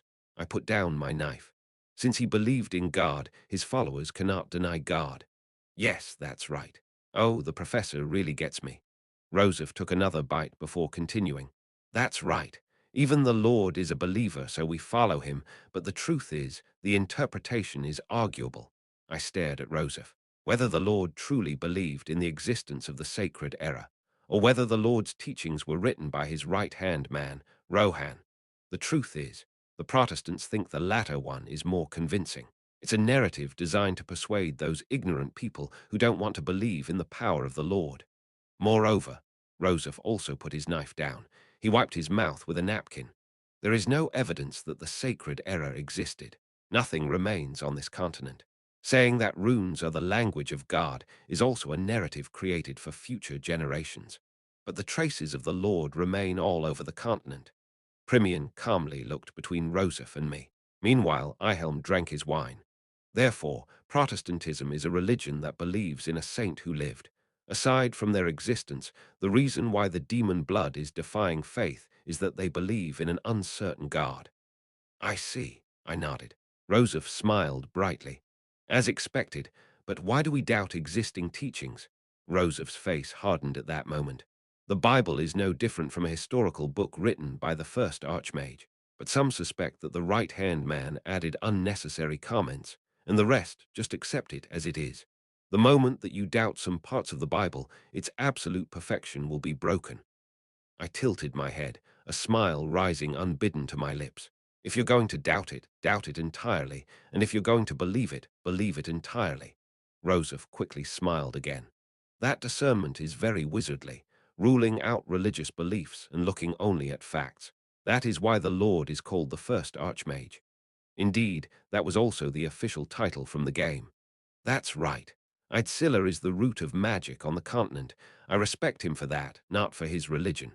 I understand and doubt the magic he left behind. I looked at the clock, 7:55. Because of that suspicion, I know the answers to the various questions that the Protestants have in the Bible. Various questions. A faint wrinkle appeared on Joseph's forehead. The biggest task of the church was the analysis of the Bible and its doctrines. There were still many vaguely interpreted mysteries surrounding it. For example, in Seperunso 8:11, the problem refers to a sheep that has lost its way and wears a wolf's mask. The problem on the interpretation of this proverb that Aidsylla left before leaving the world.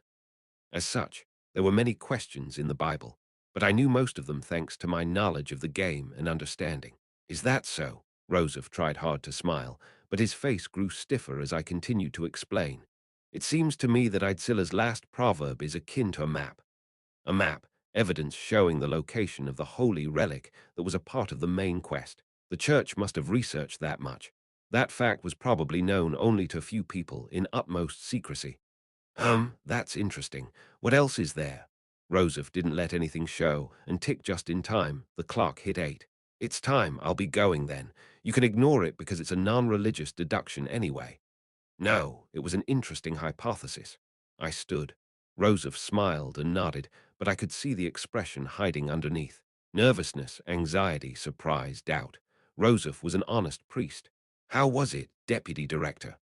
At night, when the sun had set, Primian left the restaurant in Macon with the other officials clinging to her. There wasn't much. Oh, that's a relief. Wow, seriously. I thought you were nuts. The head of the security department wiped the sweat off his bald head. You just suddenly sat next to the professor so shamelessly. When all the high-ranking officials gathered in Macon and entered the restaurant, Primian immediately went to Deculein. Of course, all the members of the security department were shocked, but Deculein surprisingly left Primian be. Hugh, that's right. Anyway, thanks to your craziness, the status of the security department must have gone up a little. When do we start our work?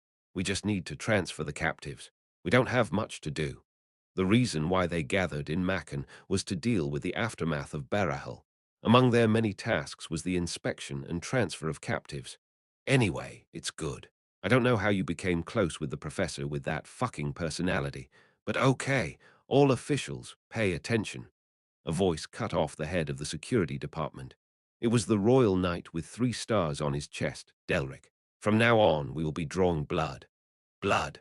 That's right. 1 drop is enough. It is a newly invented magic, but it'll simplify the process of reissuing your ID in case you lose it.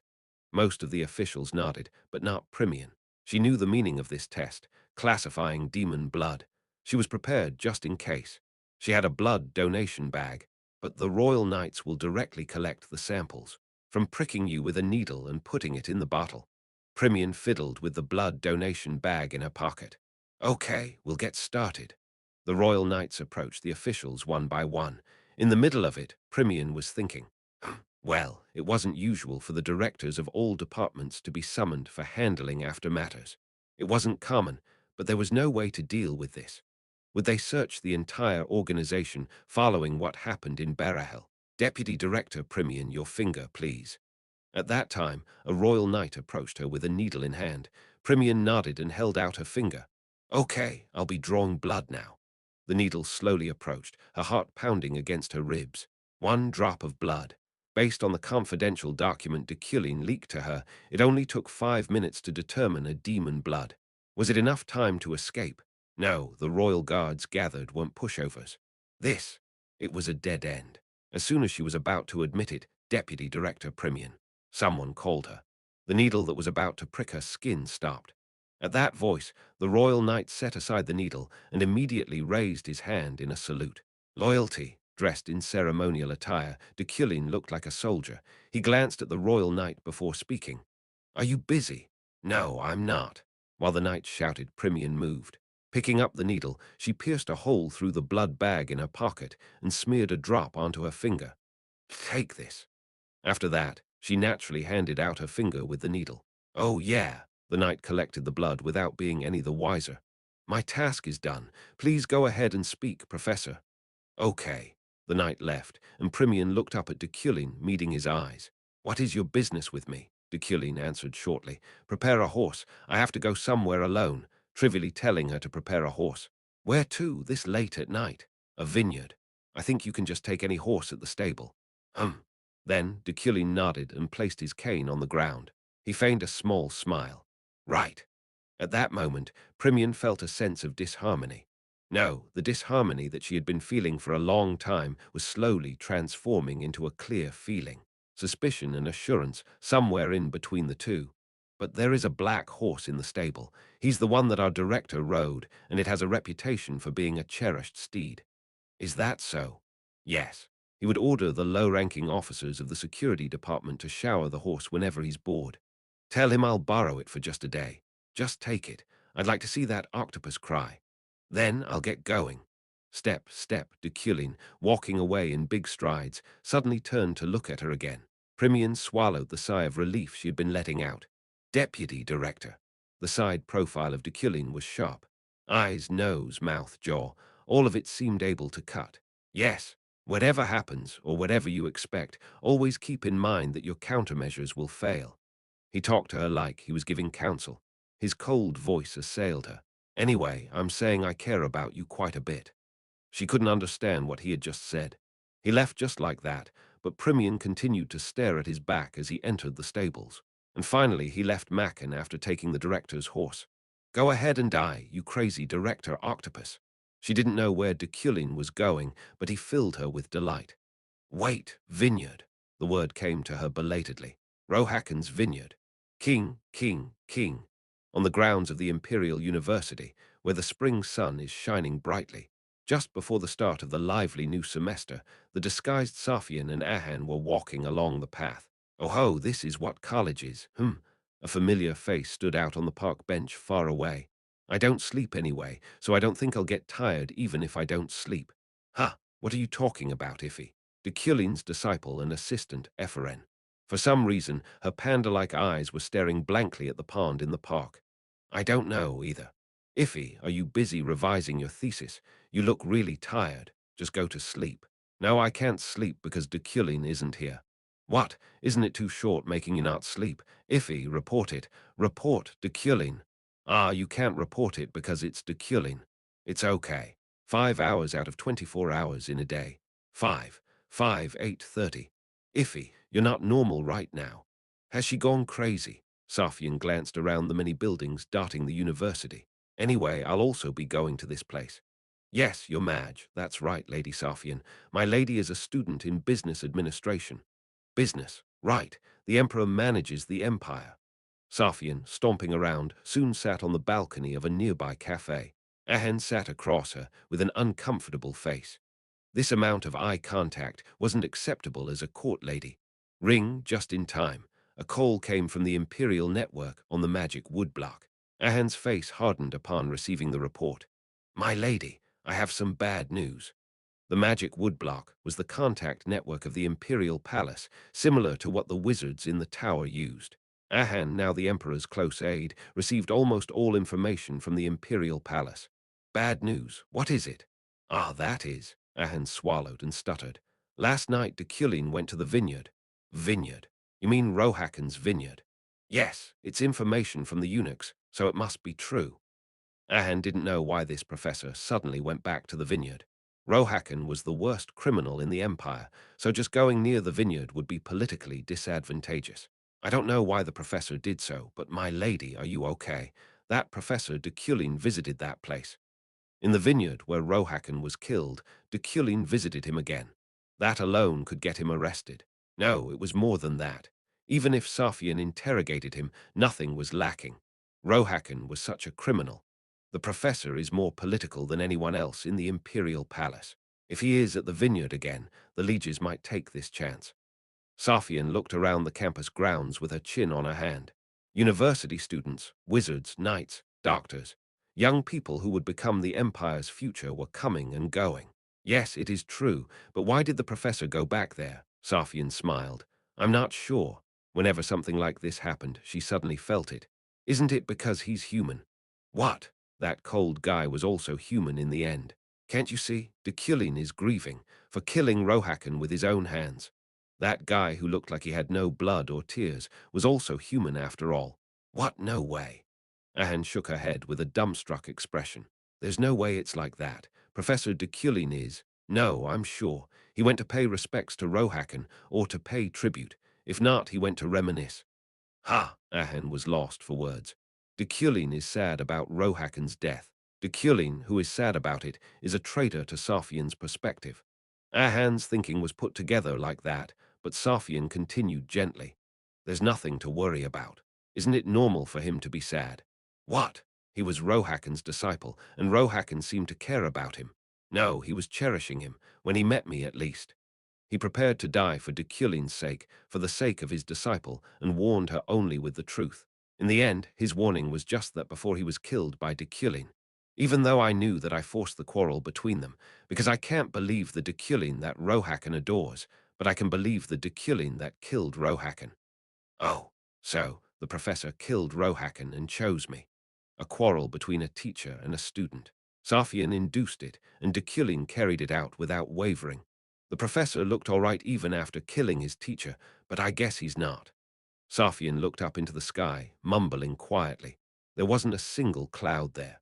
This time I did something bad to the professor, so I will allow him to reminisce. Excuse me. A loud voice disturbed their solemn atmosphere. Safian and Ahan glanced up in surprise. It's 1 drink per person in here. The person who shouted about the drinks was the owner of the cafe and the younger sister of Deculein, who came to visit her alma mater, Yeriel. But there's no drink on that table. It seems that university students these days only take up the seats. Looking at her with her arms folded, Safian felt something like happiness after a very long time. Chapter 216. Excursion 2. I entered Rohakan's vineyard, crossing through the jumbled world line with my mental power. It was a process that would have proved difficult if not for the toughness acquired the other day. You came. Then I reached a hut in the vineyard. Blue sky and strong sunlight like summer radiated down upon Rohakan, who was waving his hand as he sat on the parquet floor. Come and sit down. He had an older face than when I killed him, though he still looked like a young man. Whoa, indeed. I see that you've changed a lot. I approached him. This is enough to teach you. Then the class started. Rohakan did not need an introduction or unnecessary words. Look at this first. He first drew a magic formula in the air. It was a simple yet huge magic circle of a shape that was too familiar to me. This is your psychokinesis, right? The psychokinesis engraved on the body of my Iron Man. Rohakan understood it at a glance. Yes, it's crazy to engrave an entire magic formula on your body. Didn't it hurt? It's just pain.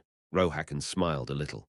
Okay, you imprinted a magic formula on your body, exponentially amplifying the magic's function, output, and efficiency.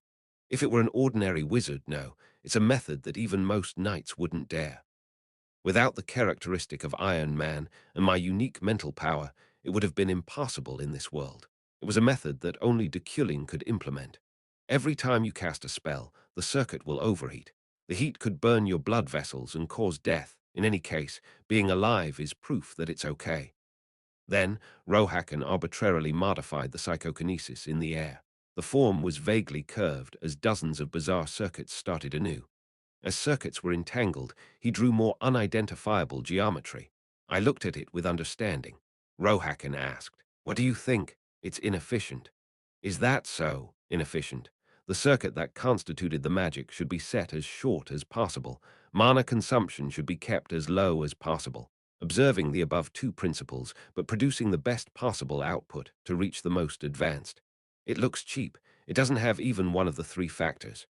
Ha ha ha. Right, it may be for ordinary wizards. No, they don't know. Sometimes ineffective magic is greater. Is that so?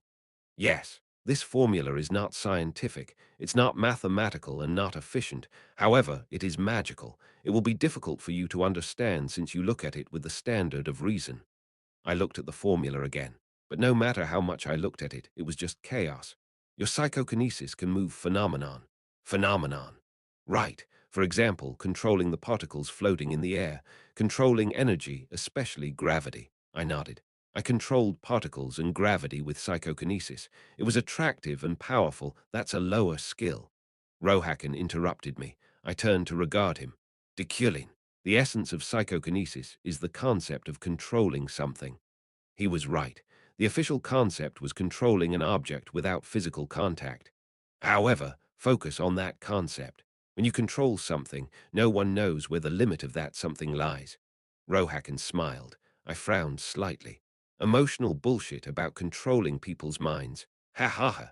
The human heart cannot be moved by any magic. But have you ever thought of this? The idea of being able to control all the dynamic and static things with your psychokinesis. For example, the idea of being able to stop this whole world. The imagination of controlling the concept itself. That's impossible. I shook my head.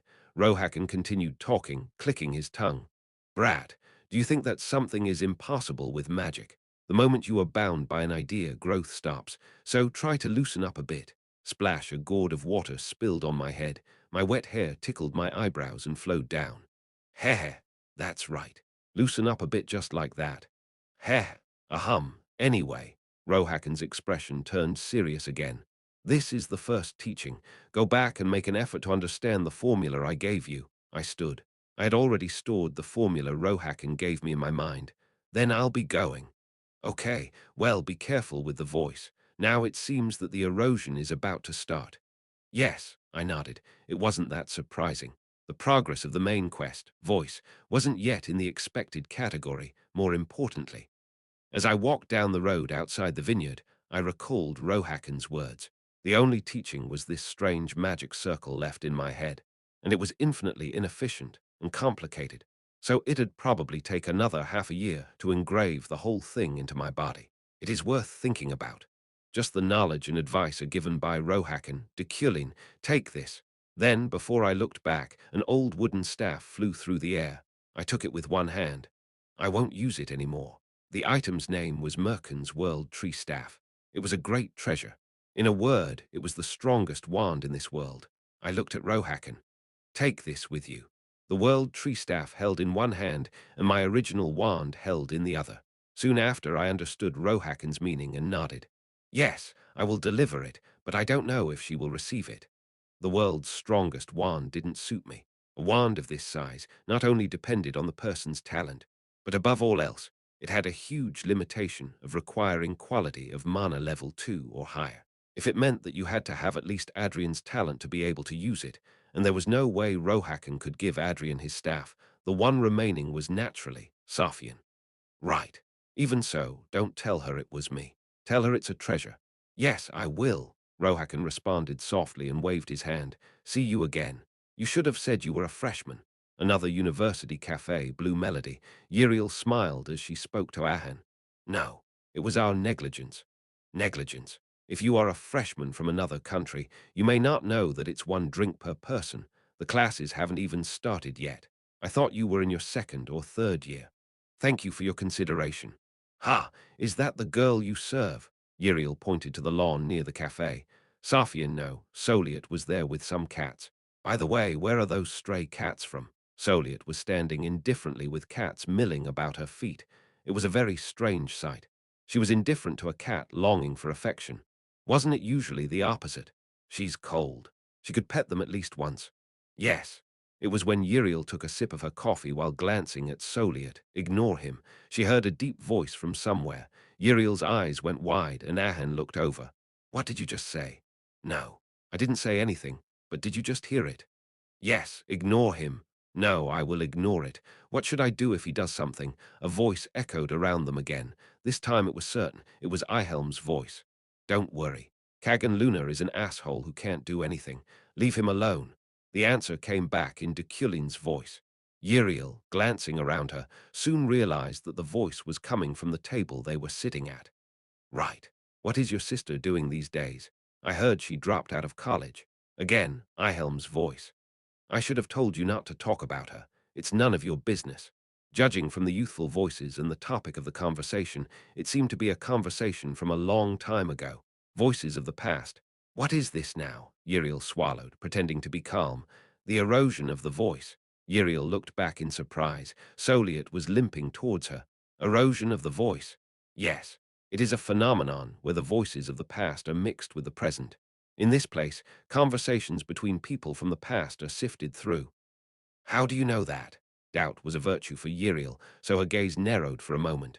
Soliet grinned. These reverberations and echoes will continue for quite some time. And how do you know? That's, however, her laid-back face hardened at the next words. Oh, right, Deculein. Are you going to visit the princess this time? I heard that there would be a banquet. Why would I? It's not an obligation. Why? It won't do any harm to meet her. Let her know your face. There are rumors that she has a vicious and ferocious personality. Also, I am a Eucline.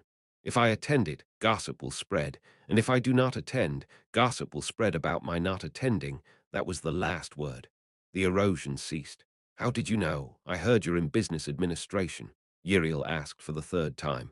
To her frustration, Soliet only held out her hand. It was nice to meet you. We will have a chance to meet again. Ha! Oh, yeah. Uriel shook it dazed. Without knowing, she was shaking hands with the Emperor. Then I'll be going. Soliet turned around with Ahan. As they walked away, Ahan asked in a low voice, I'm sorry, miss. Is the erosion you said just now true? It is true. It is the work of the demon, made up of the concept of the voice. She looked as if she couldn't believe it. Ahan, ask the intelligence service to investigate Deculein's past. Yes. Ahan blinked at the sudden command, but soon she smiled a little. Aha! And then she nodded as if she understood. Even if you say that, were you heartbroken by his visit to the vineyard? Did you go nuts? I'm sorry. If I doubt, it will be good for Deculein. She said she would allow Deculein's visit to the vineyards, but she needed to pretend to be suspicious. Otherwise, the eunuchs and servants would run wild begging her, please interrogate Deculein's intentions. And I guess I'm curious about Deculein's past. She's never been curious about anyone's history, but she was becoming curious at least about Deculein's. Of course, it wasn't because of their recent interaction.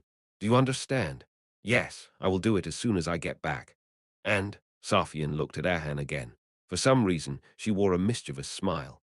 After Jeffrid, I think it's time to fill the vacancy of the Guardian Knight of the Empire. I returned to the tower late at night. Ephraim fell asleep as soon as I arrived, having been waiting in my office. Snore, snore. She put a pillow on the desk and fell asleep, but something was weird. Right now, the bizarre death variable that she emanated the other day kept coming to mind. However, there was no way she could beat me in a state where I was in perfect condition. Not yet. Scratch, scratch. I took notes on the formula Rohakan taught me. As I scribbled them, I recalled his words to make the whole world stop, thinking about the essential concept of psychokinesis. Ha!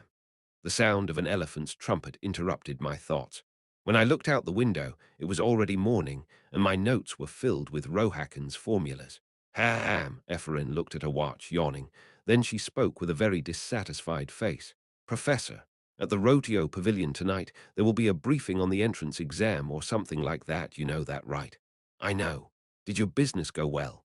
Yeah, I stood. Ephraim looked up at me, stretching her neck and shoulders.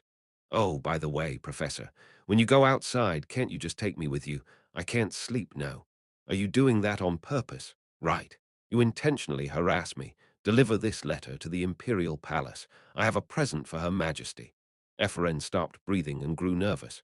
Tea today, to the Imperial Palace. She feared the Imperial Palace more than necessary. Yes, today was Wednesday, the day of our lessons. However, prior reports were required for items to be brought to the Imperial Palace. Why, yes. First, I will deliver that letter. Oh, and here is today's newspaper. Ephraim handed over the newspaper, the journal. The headline was announcing the omens of a full-fledged demon. A dead person floating in the middle of the road, or a voice from the past. Is this the beginning of another disaster, or is it an ordinary magical phenomenon? In the northernmost point of the empire, Rekordak, Julie put down the newspaper she was reading. Sylvia met her with a shrug.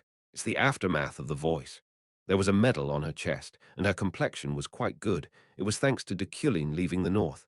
Yeah, the voice is trying to assimilate with this world. There is no direct damage yet, but it must be dealt with before damage occurs. Yeah, she grew used to Sylvia's short answers. The same was true of her strangely hostile tone. Julie wore a thoughtful expression for a moment. After Deculein left, she continued to make modest progress in Rekordak. She became a famous player, and numerous knights from the north were visiting to compete with her in pure swordsmanship. In all those fights, Julie's record was 99 wins and 0 losses. She never lost. Since then, news of Julie's awakening had spread further south. Knight Julie! The door swung open, and a shout rang out. Sylvia stared at her as if she had no dignity, and Julie blinked. Rayleigh, what's going on? Her Majesty the Emperor. Her Majesty the Emperor. As soon as she heard those words, she straightened up. Her knees pounded on the desk, and all her writing instruments were knocked off, but she didn't care. She placed her right hand over her heart and looked at Rayleigh. Thump, thump, she has invited you. Me? Yes. The reason, I wonder if she needs my strength with this wave of the voice. I don't know about that, but what are you doing? Come on, pack your bags. This is the opportunity of a lifetime. You don't even need to know why. I get it. Julie, dressed in tiger skin armor, grabbed the bag scattered around the corner of her office. Hurry, hurry, with formal attire. And oh, a present for Her Majesty. Okay, I don't know if there will be a ball, so take other clothes besides armor. I don't have other clothes. What should I do? Gosh, then get some. Do you have any money? Okay, let's do it. How much should I take? Everything you have. You should buy the best one. You need accessories too. Wouldn't it be better to save as much money as possible in stock? Seriously, Knight. Wake up. Okay. Sylvia watched the two people rushing to pack their belongings as if they were a little pathetic.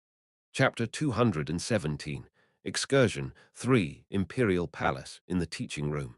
Safian looked at the scattering of materials lying on her desk. All of them were Deculein files provided by the Intelligence Service. The Imperial Intelligence Service is indeed amazing. Ahan was surprised. but Safian remained sullen. This is their basic job, to monitor and investigate the nobles of the empire. To them, Deculein is an equal factor to Zeit. Aha, is that so? If that's the case, this must be something you've been investigating before, right?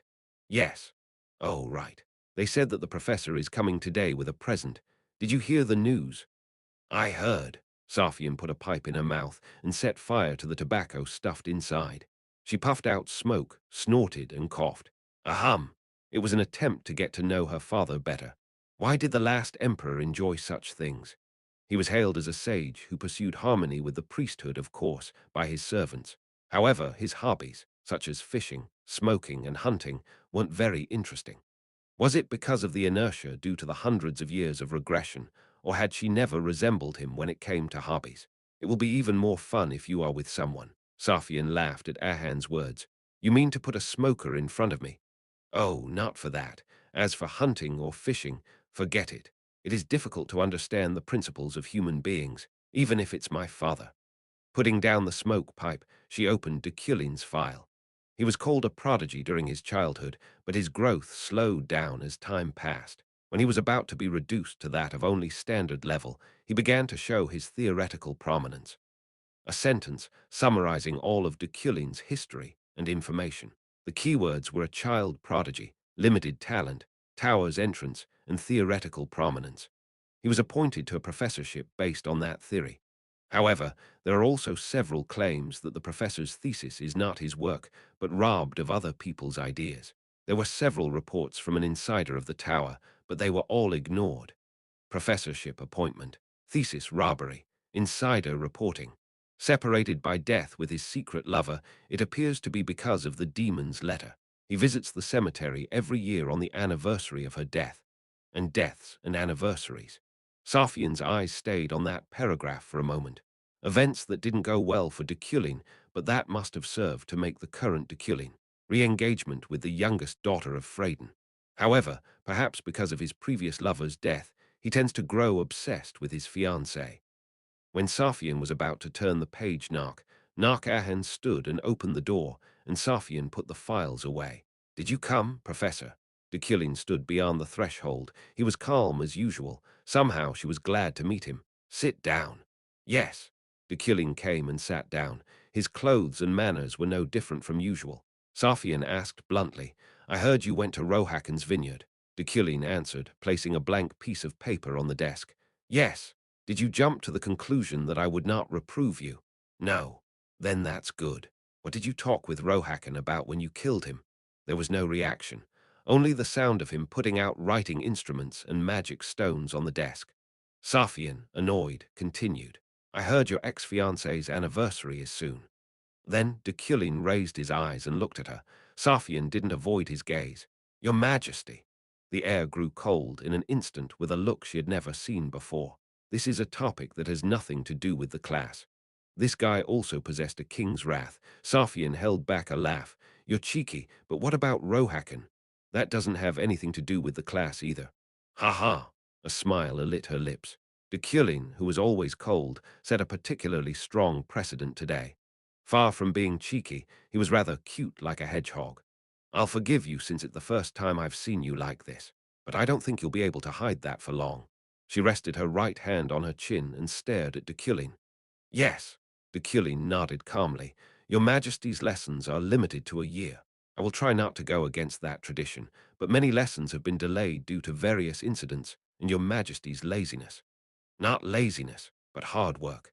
If your Majesty is faithful to the remaining lessons and handles all the lessons that have been delayed, then.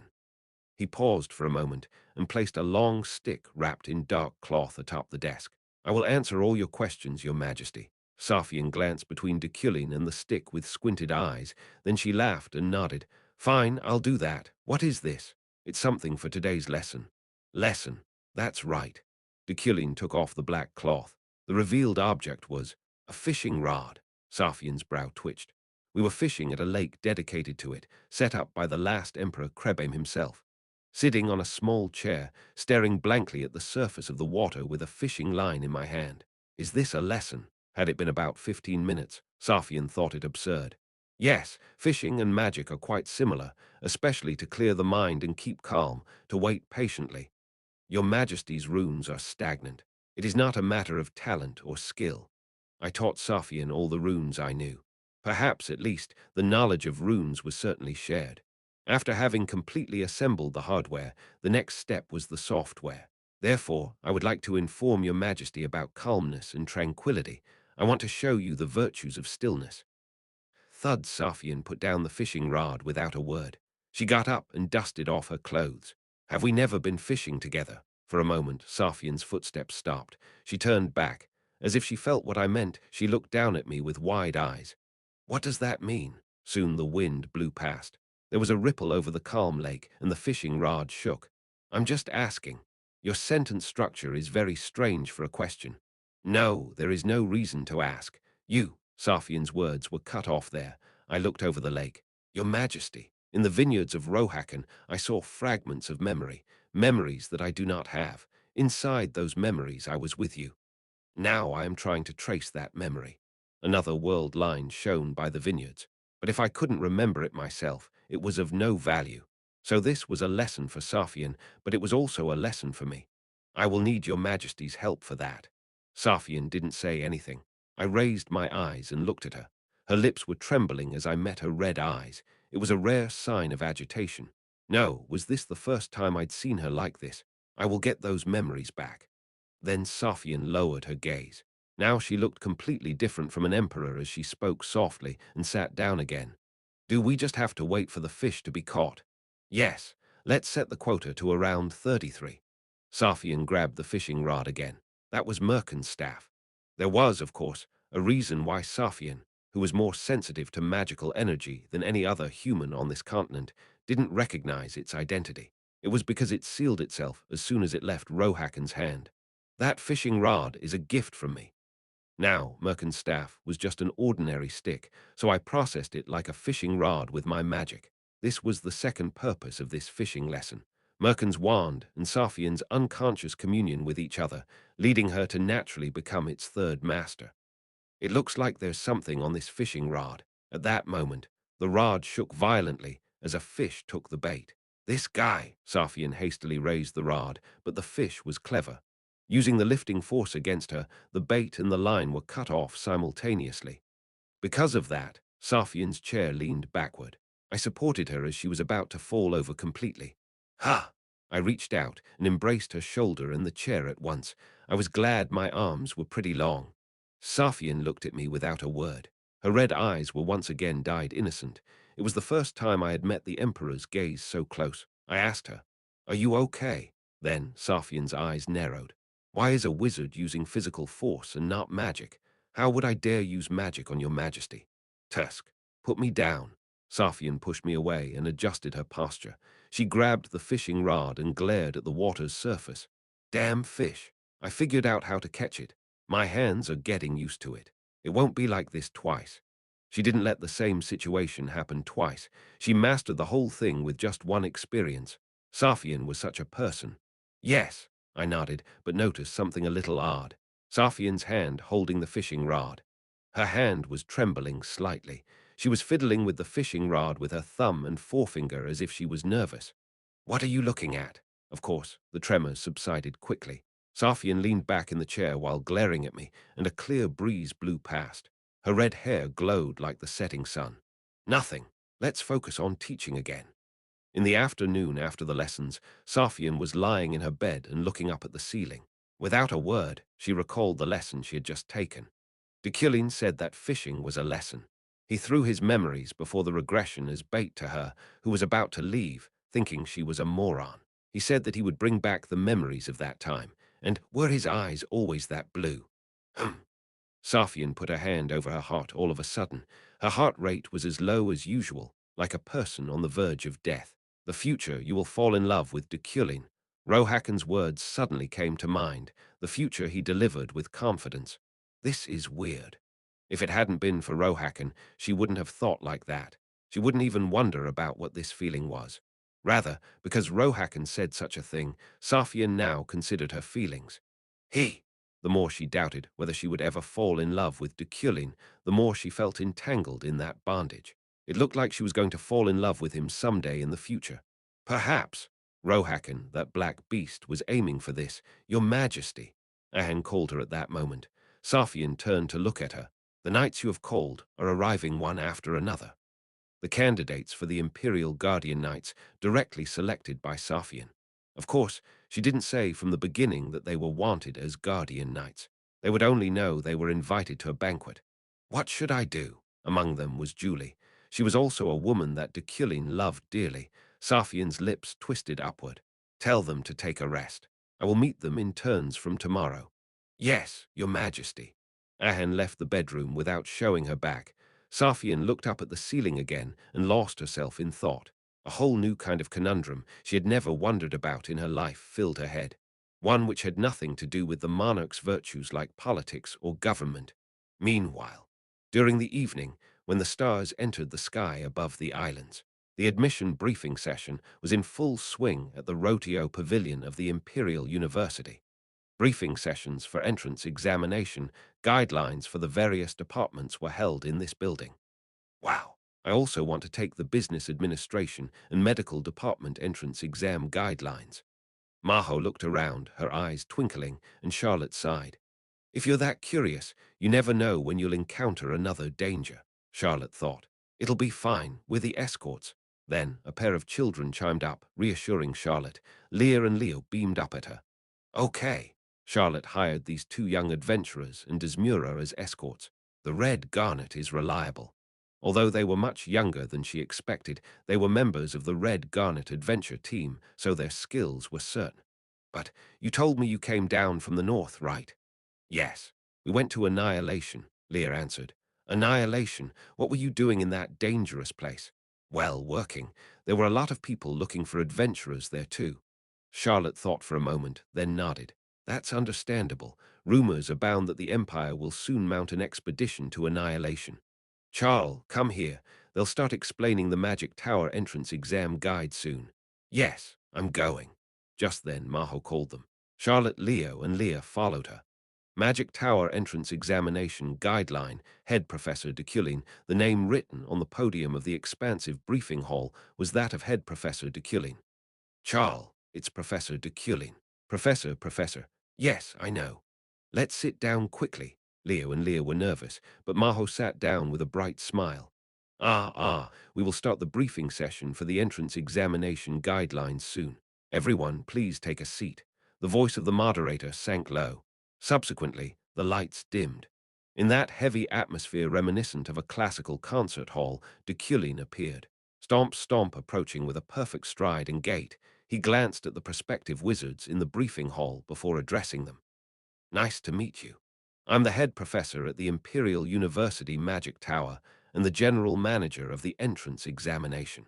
I'm Deculein of the Euclan family. Maho watched Deculein with sparkling eyes. All of you gathered here have achieved the best grades in the academies of each country. Leo and Leah pricked their ears and looked around for any possible dangers. However, that alone is not enough to become the talent that the Magic Tower wants. In this entrance exam, I will evaluate not only theory and writing, but also practical skills and improvisation of magic. Thus, then, he stopped for a moment, his brow furrowed Ranob's. Oh, the target of that gaze, Leah shook. Deculein clicked his tongue and continued. Therefore, a more functional test awaits you. Then thud. A loud noise resounded throughout the hall. Deculein also stopped speaking, and everyone in the briefing room looked around blankly. Ha! What is it? Most of them had bewildered expressions, but Leah, sensitive to energy, definitely felt it. She jumped up from her seat and ran to the exit of the briefing room, grabbing the doorknob and swinging it open. She put her little foot out, but she couldn't touch the ground. She quickly stepped back before she fell. When they came in, they were in the briefing hall of the university's hall. Outside the door now, however, was space. No, it was an expanse. No, it was dark. No, it could be some kind of barrier. What is this, anyway? It was as if this briefing hall had been separated from the university and embraced by the darkness. No. What is this? Why is the outside gone? Many of the students stood in amazement. They clung to the door and looked out, murmuring. Quiet. A word from Deculein calmed them down. It's a sudden magic terrorist attack. First, sit still and think calmly. At Deculein's words to calm down, saying it was magical terrorism, the briefing hall fell into panic. Chapter 218. Each meeting. 1. Whether the space was isolated or wrapped in a barrier, the Magic Tower admission guideline meeting was trapped in magical darkness. Leah looked into the darkness beyond the door. Do you think you can tell, Leah? She shook her head at Leo's question. She lacked a way to figure it out, neither with the system nor magic. No, I don't know. I can't see anything, and I don't think there's anything. I'm not a wizard, so. What is it? At that moment, Maho approached with a smile. Her arms were filled with pamphlets from all the departments. If it's a magical terrorist, have we been kidnapped? I don't think. Oh, right. Leah tapped her temple. She forgot her duty for a moment. No matter what the circumstances, escorting this princess was her #1 priority. Sit down for now. Leo, you should watch the princess. Yeah, princess, come with me. Yes, Maho, drawn away by curiosity, soon returned to sit with Leo again. As expected, you're so strict. Although she was the model of an ingenious princess from an old fairy tale, her inside was sharp as a sword. Not one sword, but dozens, lurking under a thin veneer. Even now, it was probably not out of curiosity, but a hint that they were neglecting their mission. How did Leo become an adventurer at such a young age? I'm curious. That's impressive. Yes. Well, ha ha. It's not that impressive. Leo twisted his body and enjoyed the princess's compliment. Leo watched the two of them, thinking of the predestined future. Maho's quest. In the course of that independent quest, she might, inevitably, die. Of course, might and inevitably contradict each other. Long time no see. Instantly, a voice that froze the air cut through her thoughts. Leah frowned and looked around. Deculein. He approached and looked down in her direction, reflecting her image in his cold eyes. I see that you have returned to the islands. Yes. What about the job you were doing in Annihilation? It was a task and an oath to Deculein. She promised to find medicine for Carlos and to make him a human again. Did you fail? Deculein laughed as if he knew the outcome. Leah clenched her fists. I didn't. We have a possibility now. Possibility. Yes, tell me. Leah hesitated, then glanced at him. It's a secret. Suddenly it grew colder. She felt chills run down her neck and arms. Deculein stood still, and the temperature hadn't dropped, but it was pure psychological pressure. She reluctantly opened her mouth. I met someone there. You mean from the altar? Leah was surprised. She didn't want to tell him because it was hard to believe. Most of the named didn't believe that people lived in Annihilation. However, Deculein didn't seem to be surprised, and he didn't seem to doubt her, but rather immediately identified them as the altar. Did you know? At that moment, Leah had a small suspicion. She wondered if Deculein also joined the altar. Tell me. No, the named Deculein was a staunch atheist. If there were a religion called atheism, he would be the most devout believer. It would be a character error for Deculein to join the altar, an impossible thing. As Deculein interrogated and killed the demon blood, he would inevitably learn about the altar's existence. I asked them and they said there was a flower. A flower. Yes, a flower that harmonizes one's mana and dark energy. Harmony. Deculein's brow twitched. Yes, if we completely purify the dark energy, Carlos will die. But if we harmonize them, Carlos would be no different from the demon blood. She swallowed back the latter part.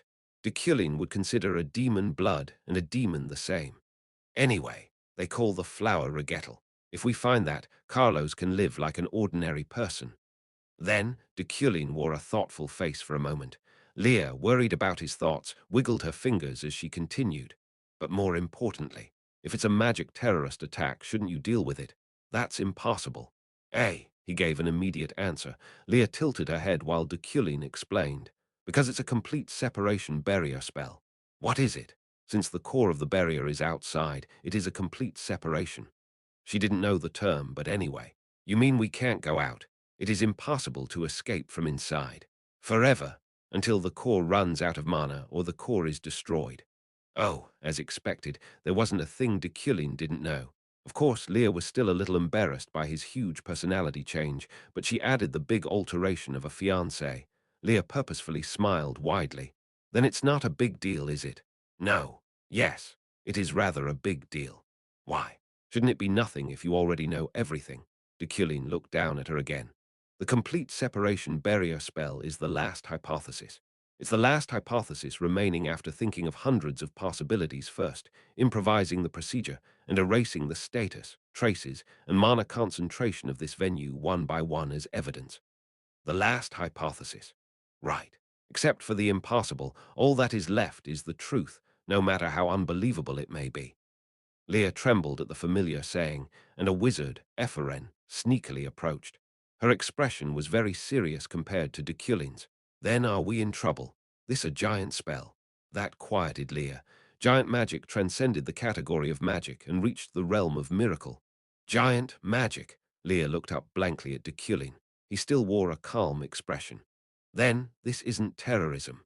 Implementing a barrier in a civilian area without permission is terrorism under imperial law. However, the magician who executes this barrier is not bound by any special laws. Sorcerer, Deculein nodded. He took a deep breath and looked back at the stage. An archmage, or a wizard equivalent to it, is here. Then Lear's head went blank for a moment. Demacan, no, if it was an equivalent to that, Merkin. Maybe he came looking for me. The professor, why? Deculein explained it very simply. Because I killed Rohakan. Meanwhile, Julie arrived on the island with Rayleigh. Here. It's here, Knight. Okay. The two stopped at a nearby clothing store before going to the Imperial Palace, the most famous in the islands, Antwa. Knight, look, how about this? Rayleigh looked around the clothes and recommended one antique dress. However, Julie shook her head. More than that, how about this suit? It was a formal suit that even an old man wouldn't wear. Rayleigh sighed. You don't need a suit. After all, if you go to the Imperial Palace, you might be awarded. Just buy a dress. It's too expensive. Why does a dress cost 50,000 elnis? As Julie muttered her dissatisfaction, I think this will suit you. In an instant, a voice touched Julie and Rayleigh's hearts. Deculein's clear voice. Aha, it seems that the professor only thinks of Knight Julie. It is natural to think of a beautiful person when looking at beautiful clothes. The terrible voice of the past. Her heart was pounding, and a cold sweat formed on her forehead. So is the engagement ceremony tomorrow. Yes, I'll take this. Okay, ha ha ha. Wow, I envy that Knight. She is such a great professor as her companion, a smile that spread like a mist. It's Deculein's voice, isn't it? Rayleigh asked. Julie nodded without saying a word. Well, indeed. This voice phenomenon is said to connect with people who are related to them. Therefore, I'm a bit scared too. I'm afraid I'll hear my mother's or father's voice. Anyway, don't worry, but Professor, I know I shouldn't ask this. The voice continued again, and the two instinctively listened. It's a topic that the social world is so curious about these days. Say it. Ahaha. What made the professor so captivated with Knight Julie? The manager asked. And she is a pitiful woman. That woman never had anything but an empty and pitiful life. Even the way she pretends to be strong is also pitiful. Deculein responded. Is it compassion? It could be that too, but what does it matter? Rather, she will be happy with me because of that. She too wants that. There's no way she wouldn't. With those words, the erosion of the voice subsided. In the blazing silence, Julie clenched her fists. She clenched her jaw so hard that it shook. It's nice to see this now. Rayleigh picked up the suit Julie had just chosen. Excuse, how much is this? We'll take this. Knights with a prominent reputation on the continent were gathering in the Imperial Palace one by one. From famous masters such as Verok, Jalen, Eupley, and Bomers, to the younger generation, including Julie and Delric. All of them were on the list gathered by the Emperor herself. All 30 people have gathered in the dining hall. Okay, Safian watched the reception room where they gathered through the crystal ball. Bomers, I knew you would be here too. Haha, it's me after all, but why did Her Majesty call us? The knights talked to each other, full of happy and proud smiles, except for one person, Julie. Julie, she's become an outcast. She was sitting alone in a corner and just blinking. The way she put her hands on her knees in her outdated suit was awkward, and no knight was approaching to speak to her. It seems to be because of the Fraham corruption case. I know, the corruption case of the Knights of Fraham. With that, her innocent and graceful image was damaged, and Deculein pretended to abandon her. Of course, Safian vaguely knew the inside story. Unless Deculein himself confessed, she couldn't tell for sure, but at least she knew that it was something he did for Julie. Call Julie first. I will interview each of them one by one, starting from her. Yes, Your Majesty. Ahan moved quickly. Within 3 minutes, Julie arrived at the Emperor's study. "Good to see you, Your Majesty." Safian glanced at Julie, who was politely greeting her. As expected, she wasn't loud or arrogant. This was the typical image of a loyal person expressing their sincerity. "Okay, it's been a long time. It seems just like yesterday that you were teaching me." "Yes, it was an honor. Those days were too short for me, dishonored by my fault." "Enough," Safian interrupted Julie. If she had let her, she would state her sins all over again. "Today, do you know why you're here?" "I don't know. It is a test." Even though Julie didn't know, she didn't ask. It was the etiquette of a knight, so Safian explained briefly. "I'm looking for a knight to succeed Charon, a person who can serve as my escort and then become the guardian knight of the Empire. Imperial Guardian Knight." At that moment, Julie's eyes widened. Her white pupils shook. "Assignments have been prepared in advance for that. Do you think you can do that?" "Your Majesty, just giving me the qualifications to take on the challenge will be an infinite honor. Take this." Safian held out a picture for Julie of a child.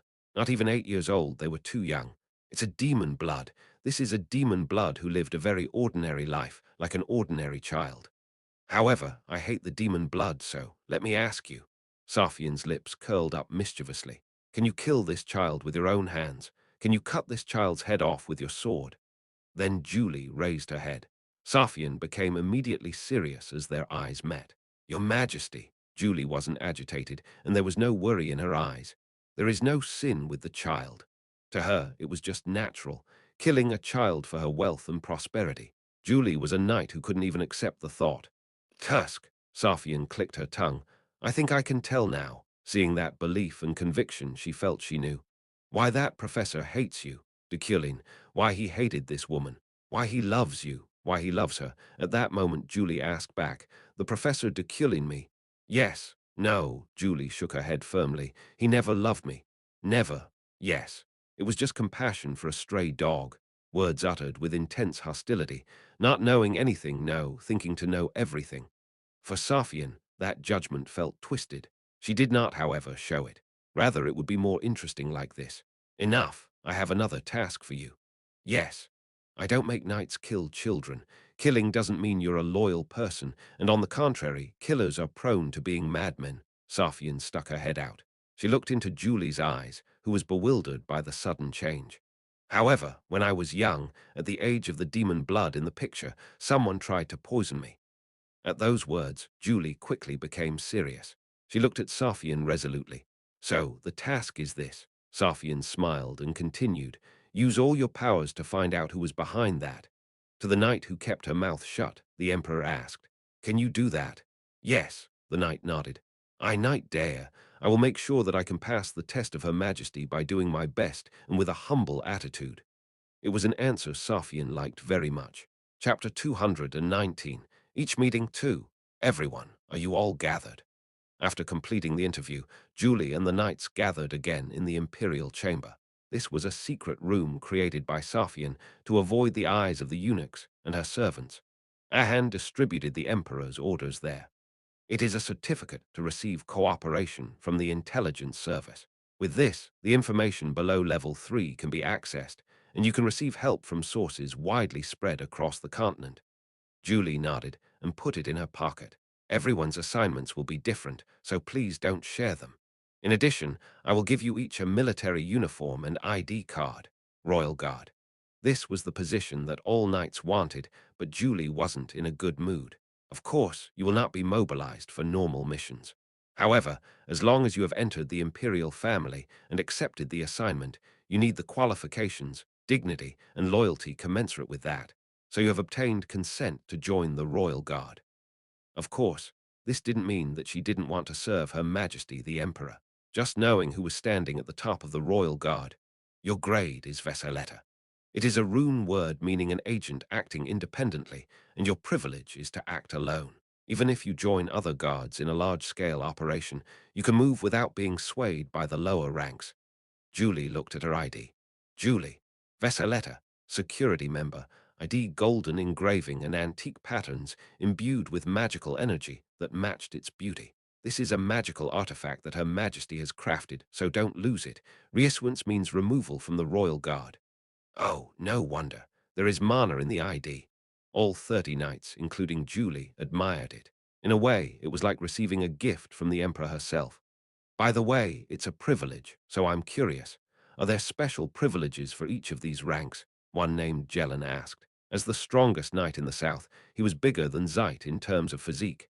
Yes, each rank and each individual has different privileges. Whoa, so I'm curious about one more thing.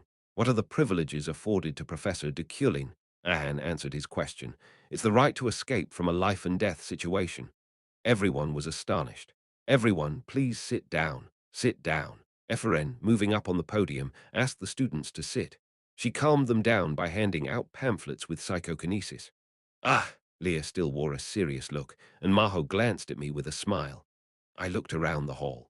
There would be an archmage or someone close to it among the hundreds of people gathered at the venue, but I couldn't distinguish them. Then, Leah began to gnaw at her fingernails. I watched silently. Oh, then what should I do? The way she looked around fiercely while thinking, I could see that she had engaged in the habit regularly. Her thumbnail broke against her front teeth. Now I grabbed her little hand before she could bite her index finger. Leah looked at me with round eyes. Your habit is dirty. Oh, okay. She quickly put her hand down. Stay still. It's not something that can be solved with someone like you worrying. At least, there was no death variable here. Of course, there was a possibility that he had hidden his murderous aura like Josephine, but I doubted it. If he had planned to kill me in the first place, there was no reason to keep me alive this long. Still, I am in charge here. I take responsibility in solving the problem. I went up to the stage of the briefing hall again and took the microphone from Ephraim's hand. From now on, we will resume the briefing session for the entrance examination guidelines. The 33 students were momentarily stunned. Wow, he really will. Behind the curtains on the podium, Ephraim was perplexed. The theory test will be divided into common questions and series questions, as will the practical tests. He was explaining the entrance exam syllabus. Even in this barrier, very calmly. It was absurd, but that was definitely like Deculein. If you have any questions about the selection of a series, please ask. As expected, no one asked a question, no. There was one. Me, Princess Maho of Uran. She smiled and waved. Ask, yes, yes, yes, right at that moment. Ephraim's body hardened in place. Her breath stopped as if a spike had been driven through her throat. Will we be able to attend your class as soon as we enter the tower? No. Why? I want to take the class from the head professor. The two continued to talk, but Ephraim's interest was only behind her. Sweat flowed like rain off her brow, and she swallowed hard. Gulp, someone was approaching her without a sound. Nice to meet you. His voice was cold. It was self-evident who it was, the wizard who cast this complete separation barrier spell. Who? I'm Merkin. Merkin. As soon as she heard the name, Ephraim's legs suddenly turned to rubber. Merkin caught her when she was about to fall. The blood of Rohakan stains your professor. Rohakan's death. Ephraim knew it too, and she was heartbroken. She wasn't that close to him, but it was bitter enough, even more so because she knew the reason he had to die. Are you scared? If I weren't scared, she wouldn't be human. It was Merkin who was eliminated from the position of Archmage because of his personality. Ephraim struggled to speak. Did you come to avenge him? She couldn't finish. I might have. Yes, but looking at you and seeing him, I don't think it's necessary. What? He was born with the fate of death. Ephraim's eyes widened. Merkin continued speaking while watching Deculein on the podium. That bastard is more pitiful than my nephew. Why? His ending will be a tragedy. Merkin turned his gaze to Ephraim. There was no white in his eyes. The pupils, which were all black as if a vial of ink had burst, terrified her. Would you like to experience his fate? No, Ephraim quickly declined. Merkin nodded. Right, your fate is not so smooth either. What? Oh, yes, indeed. You are caught up in time. That's what your fate is like. Now the sun and the moon will repeat. Ah, repeat. It was vague, near prophetic. Merkin closed his eyes for a moment and then whispered, the bomb will explode. Bomb. Nessius, a bomb made from demons. Nessius, demon, bomb. Confronted by a series of unfamiliar words, Ephraim frowned. You will find out what it means. When you realize it, it will make no difference. I mean, what do you mean? If it is a bomb, where and when will it explode? That was it. Merkin disappeared before Ephraim's eyes, and the barrier was dismantled. Ha! The barrier is gone. A voice resounded in the briefing hall. and in the next moment, sighs of relief erupted simultaneously throughout the crowd. Ephraim, blinking a few times, immediately came back to her senses at the sight of Deculein coming down from the podium. "Oh, Professor." Deculein also wore a curious expression given the sudden dismantling of the barrier. Ephraim quickly ran after him. "What's going on?" "Professor, I met Merkin." "Merkin?" "Yes. Here, no, I don't know where, but there's a balm. What a new something. Anyway, a balm with the power of a demon." "Demon?" Deculein's expression froze. "Let's go." "Yes." Ephraim, shouting, followed Deculein with a similarly stern look. That day, since the day Ephraim met Merkin, almost 2 months had passed. A lot had happened in the meantime. Of course, the university started, the suppression of the demon blood intensified, the erosion of the voice became even worse, and Ephraim visited the voice's world with Deculein. She cleared that damn mental strength test crypt in the meanwhile. But, but I mean, Professor. And today, roughly around dusk, she was inside the car going back from the tower to the Deculein mansion. You know, Ephraim wiggled her fingers and glanced at Deculein in the seat next to her. Today, his hands were empty. He wasn't reading a book, newspaper, or anything. Just say it. Hurry. Deculein looked back at her. Ephraim stuttered. What could that balm have been? About 2 months ago, on the day of the admission briefing session. Ephraim delivered Merkin's words as they were, and Deculein mobilized all the university personnel and the royal guard to conduct an extensive search. Well, I don't know. Because of that, the entrance exam was delayed by a week, but I'm sorry. It became Deculein's only blemish. There were no bombs anywhere in the university, and Adrian laughed about the incident whenever she saw Deculein. It even made the headlines. The titles were grandiose. Deculein finally failed. It's not your fault. It was because you misunderstood what Merkin said. Yes, Merkin clearly said there was a balm that borrows the power of the demon. It was something with a knee. There is no such demon. Oh, okay. Deculein nodded. After that, it was silent. He peered out the window at the sky. Oh, right. He also said that now the sun and the moon will repeat. Then the car suddenly stopped. It was such a smooth stop that she didn't even know he had stepped on the brake. Ephraim unintentionally shifted her gaze to the landscape outside.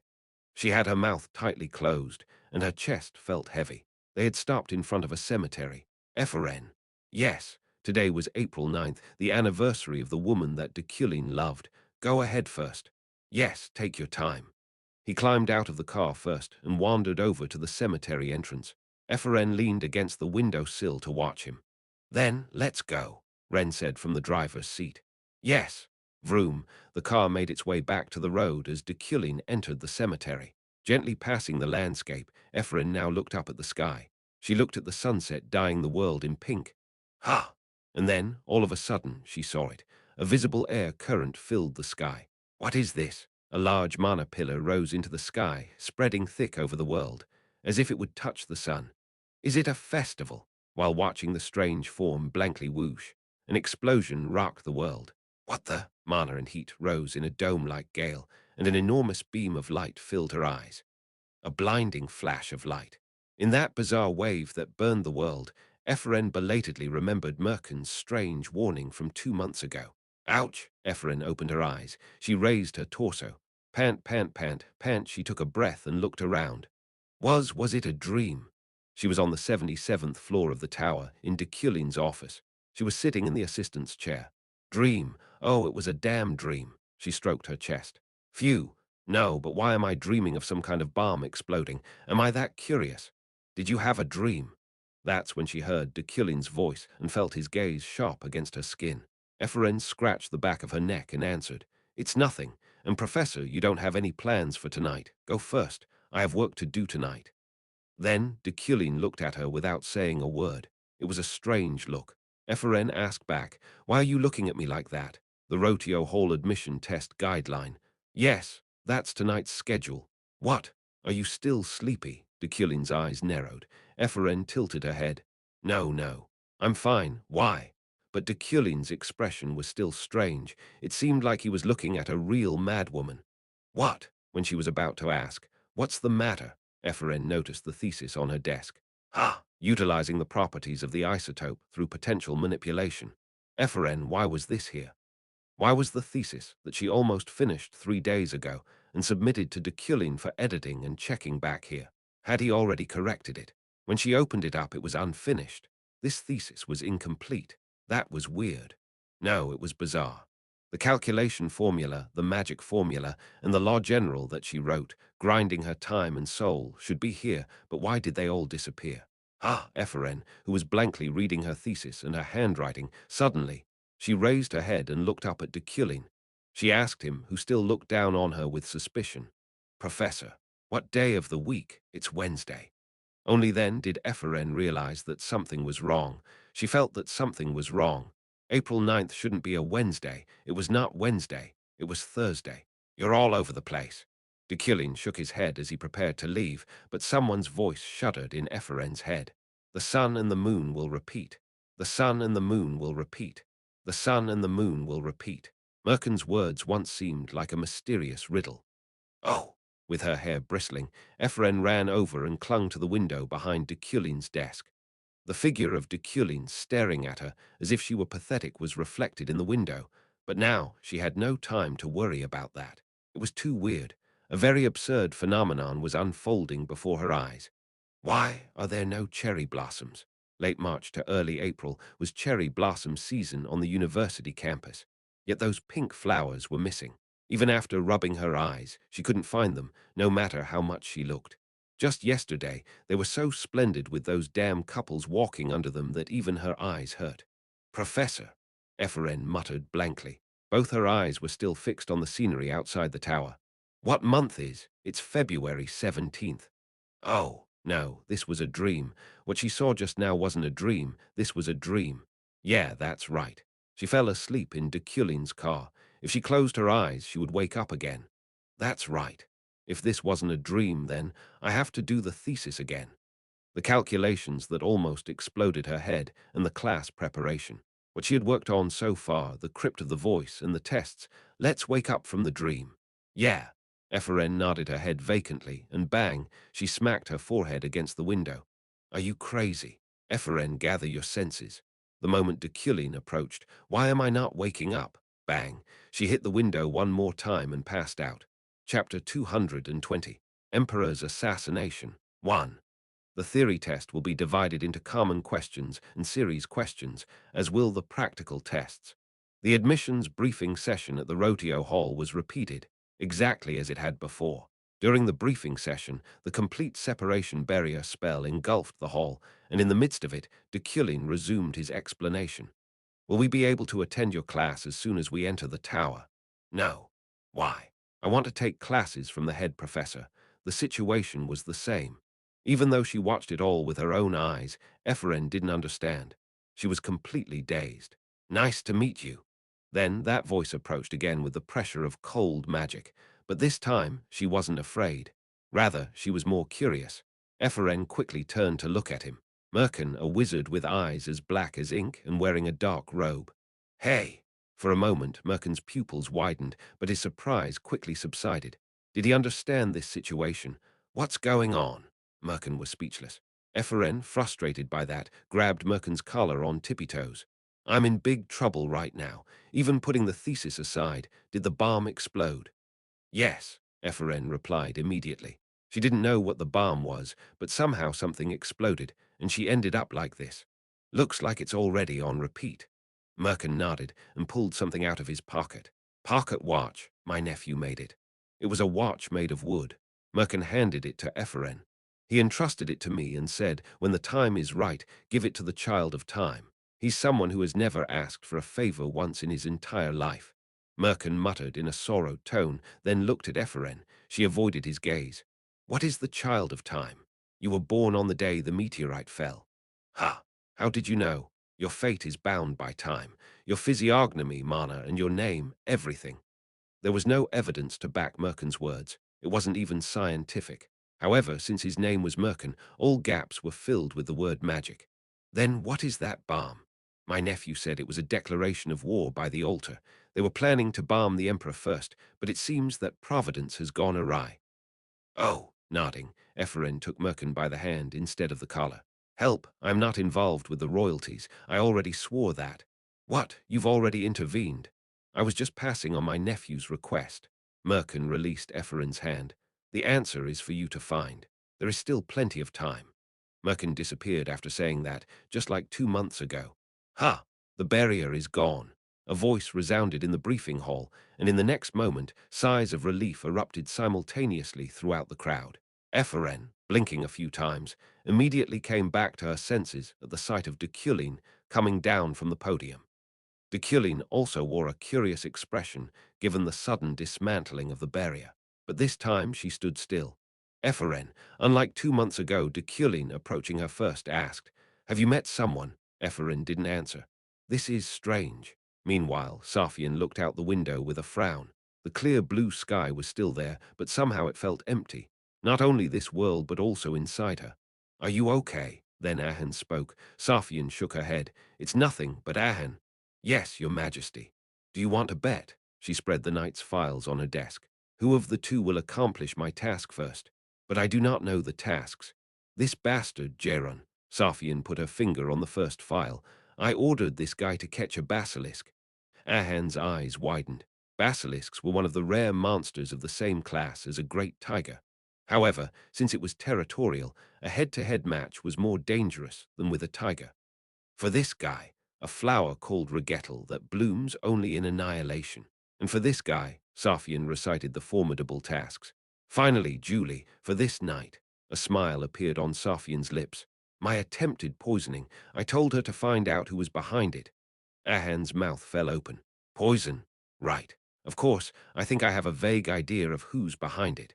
It was an easy inference if all the details, such as the dynamics of the families and the process of conflict, were put together after intense thought. But Safian didn't want to do all that work. She didn't want to waste herself on that far-away thing. "If you do, shouldn't you punish them now?" She smiled at Ahan's question. Without responding, she looked out over the lake. "Now that I have wrapped this up, I will go fishing." Then she stood with the fishing rod that Deculein had given her. Late at night, while the island was asleep, I was alone dealing with my mana in the underground crystal cave. I was training to perform psychokinesis as precisely as possible, but it was twice as hard as expected. It was a process that was difficult to bear even for me, with my patience, self-control, and mental strength at a superhuman level. This dam, working on the so-called moving grains of sand, made me swear without realizing it. Separating a bag of sand grain by grain so that it wouldn't break. If 2 grains were picked up at once or one was broken during transport, I started over. Tonight alone was my 937th attempt. Still, this much wasn't bad. As painful as it was proof that the training was right. I straightened my messy hair and wiped the sweat from my body with cleanse. Then I moved the sand. Swoosh, the sand in the sack cracked, and a very fine grain floated up. I transferred it to another sack and again took the second grain. Third grain, and while repeating that hundreds of times, Russell, 1 grain broke. I looked at it and raised my head, then took a deep breath and closed my eyes. Tweet, tweet, the morning birds chirped outside the cave. I spilled the sand in the bag on the ground. This was a routine that took advantage of my personality. Deculein wouldn't be able to tolerate such a disorganized state, and no matter what happened, he would come back here to repeat the training. But immediately after that, as I left the cave, I felt that something was strange. To be precise, it was a feeling of déjà vu. Did it happen? Before two, I looked around the garden. Tweet, tweet, tweet, daylight illuminated the cave entrance. Déjà vu. Master. Then Ren ran up. Ephraim didn't come back tonight. Did she say anything? Yes. She said she had some work to do and borrowed the car and left. Does she even drive? Yes. I don't know when she learned it, though. I groaned and shook my head. I'll see her at the tower anyway. Get ready. There is no car to prepare. I realized why Ren had said this. After all, there was no such thing as an attendant car in a world where cars were precious. Let's go by horse. Yes. In case of such a situation reoccurring, I will prepare another car separately. I nodded. Ephraim drove around the islands in the car and searched all the places where the bomb might have been installed. However, it was nowhere to be found. Reluctantly, the place Ephraim went in the end was Professor Luna's office. Ephraim told her everything. You wouldn't believe it. At Ephraim's words, Luna laughed bitterly. It's not easy to believe. So you're saying you're back from April 9th, right? Yes. But well, it's a possible story. As Merkin said, if your origin is time, the origin time, Ephraim thought that might be possible. In the first place, origins didn't exist for ordinary wizards, though she never thought hers could be time. Then let's think about it. What is their purpose? For what purpose would they plant a bomb? Merkin told me. It was to kill Her Majesty. Then, have you searched the basement of the Imperial Palace? No. When I asked, they said that the basement of the Imperial Palace was closed off. They said they wouldn't open it. Luina smiled broadly. I see that you searched well all this time. Yes, but why didn't you ask your teacher? Deculein. Ephraim shrugged. Oh, that's. Do you think he won't believe you? Yes. To be honest, would Deculein believe in time travel, regression, and those kinds of things? She was worried about that, but there were other reasons as well. But it is possible that they were targeting the professor. Professor Deculein. Yes. The bomb went off on the anniversary of his ex-fiancée, April 9th. Do you know? Of course I do. She was my colleague. Luina smiled. Ephraim nodded and breathed out a sigh of relief. After all, coming to Luina was the right choice. Nevertheless, don't do anything conspicuous. If it's the altar, you could be in danger. And oh, the professor is here. Then Luina pointed out the tower window. Ephraim followed with her eyes. Oh, he came riding a horse. Deculein was riding a black horse today. Cutting a solemn figure, all eyes around campus were focused on him, but Ephraim tilted her head. Didn't he come by horse because you took the car? Oh, right. Ephraim's eyes went wide. Then I'll be going. She packed all the library materials she brought and went downstairs, and 5 minutes later, Ephraim watched Deculein sitting behind his desk. Should she tell him or not? On the other hand, he was doing his job, scribbling as usual. He was as casual as ever, exuding an aura that made it difficult to approach. If you have something to say it. Deculein, who couldn't stand Ephraim's gaze, raised his head. Yes. Oh, Ephraim hesitated.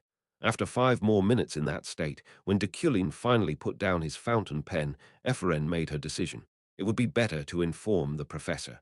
The moment she jumped up with that thought and was about to sit across from Deculein, a certain sense of incongruity engulfed Ephraim. At the same time, Deculein's crystal ball rang. Ephraim's crystal ball trembled to match. No, at that moment, perhaps, the crystal balls of the whole world were crying out. Before long, Deculein and Ephraim's faces hardened as the message came through. An assassin broke into the Imperial Palace and killed Her Majesty Sophian. Chapter 221. Emperor's Assassination. 2. I visited the Imperial Palace with Ephraim. The air hung heavy and dark over the halls. Stomp, stomp, as I was walked down the hallways, certain gazes caught my eye. Those were the eyes of people who heard the news. Please wait here for a moment. Ahan led us to the reception room with 2 chairs. I will be back soon. Ahan left. Ephraim sat down and wiggled her fingers with an anxious look. I sat quietly beside her. We waited in silence. Ephraim coughed. Then there was the sound of a ringing watch before the door opened again. Professor Deculein, disciple Ephraim. Ahan's expression was corpse pale. Yes, yes, Ephraim responded with surprise, and I watched Ahan silently. From now on, I ask you not to leak anything I say. This was also Her Majesty's order. Okay. Yes. Her complexion was ominous, but I wasn't too concerned. Professor and Ephraim, Her Majesty has just. Sophian's death was the destruction of the present world. If she were gone, the entire continent would be colored with a death variable. There was no death variable here now. She has passed away. So that made it difficult to accept Ahan's words. It was an impossible theory, utter nonsense. Her Majesty said that only you two should know about it. Ahan was now holding back tears. I leaned against the back of the chair and listened to Ephraim's trembling breath. So, Ahan swallowed her words. I continued in her stead. Be silent until the culprits are caught and the empire is stable. Yes, if someone from the outside asks, it will be enough to say that she's in a stable condition. So please spend some time here. If you go too early, they will think it's strange. Ahan's complexion changed again as she left the secret room. On the other hand, I pondered for a moment. Sophian's death, I've never really imagined it. At least I never thought of living after she died. Even now, I couldn't tell if it was Ahan's lie or Sophian's acting. Maybe I was in shock. Of course, Sophian could die more than once in the main quest. However, each time the player had a game over, they would start over from the save point, and Safian would be, of course, alive. Therefore, a world without Safian would be impossible. Professor. Then Ephraim called me.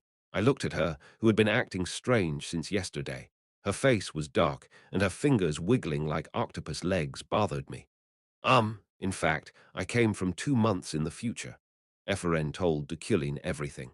She said that she returned to the present day on April 9th, and that Merkin called this the altar's declaration of war. A declaration of war. Yes, she stuttered at first because she wasn't confident, but she raised her voice when Deculein began to listen seriously. She squeezed out the words syllable by syllable. And he said that the altar had borrowed the power of the demons to assassinate Her Majesty the Emperor. Deculein nodded. Ephraim asked quickly, "Do you believe me?" Deculein replied indifferently, "I do. Really? Then was that a lie?" "No, it's not a lie. So I believe." "Oh." Ephraim scratched her cheek as what Deculein said next embarrassed her further. "I will always trust you." He didn't have to go that far. Ephraim pouted her lips and muttered, "Let's go." Deculein glanced at his wristwatch and stood. Ephraim, who looked at him blankly for a moment, also stood belatedly. "Yes, just stick with me and follow. There are too many outsiders in the Imperial Palace now." Deculein took the lead. Ephraim followed him vigorously from behind. Upright waist, legs striding forward, lips pressed in a line. Anyway, Ephraim was serious, but when the servants and knights lined up in the corridors of the Imperial Palace rushed at them, she withdrew. "Professor, Her Majesty, how is Her Majesty?" "Her Majesty is resting. There will be no official remarks until the culprit is identified, so it would be best not to ask me." "Her Majesty is fine, right?" Deculein advanced, breaking through them all. However, Ephraim was caught up in the crowd. One tall knight and the servants pushed her with their shoulders. "Oh, I got hit in the chin, ouch." Then something grabbed her wrist, and a gloved hand dragged her through. Ephraim, staggering forward, looked up at the owner of the long arm, Deculein. "Ah, don't get pushed around. You might get hit with a sword." "A sword.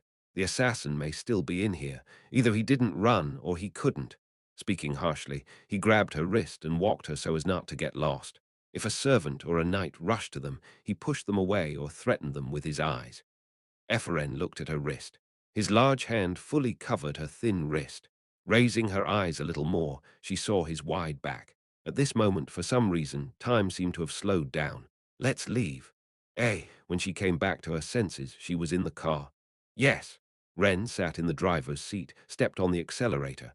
The car glided off with a start. "Hugh." Ephraim calmed down a little then, and she clapped her two oddly heated cheeks. "Yes, then, what shall we do now?" she asked urgently. Deculein answered while putting silence over the car. "You must know the conditions of your regression." "Conditions for the regression." "Regression is not your strength. Someone else's power is only temporarily instilled in you due to their actions. Therefore, the operation is incomplete. That power must be Safian's. However, for some reason, her regression was temporarily transferred to Ephraim, and the altar took advantage of that opening to kill Safian. If you will surely regress on April 9th. Safian wasn't an easygoing person. Rather, she was the key factor to watch out for the most, either the player or the altar. That was probably why the altar hadn't messed with Safian yet. If they killed her prematurely and she regressed, they'd give her clues about them for free, or if there are other specific conditions. "Yes. With that, you can bring Her Majesty back to life." Ephraim nodded resolutely.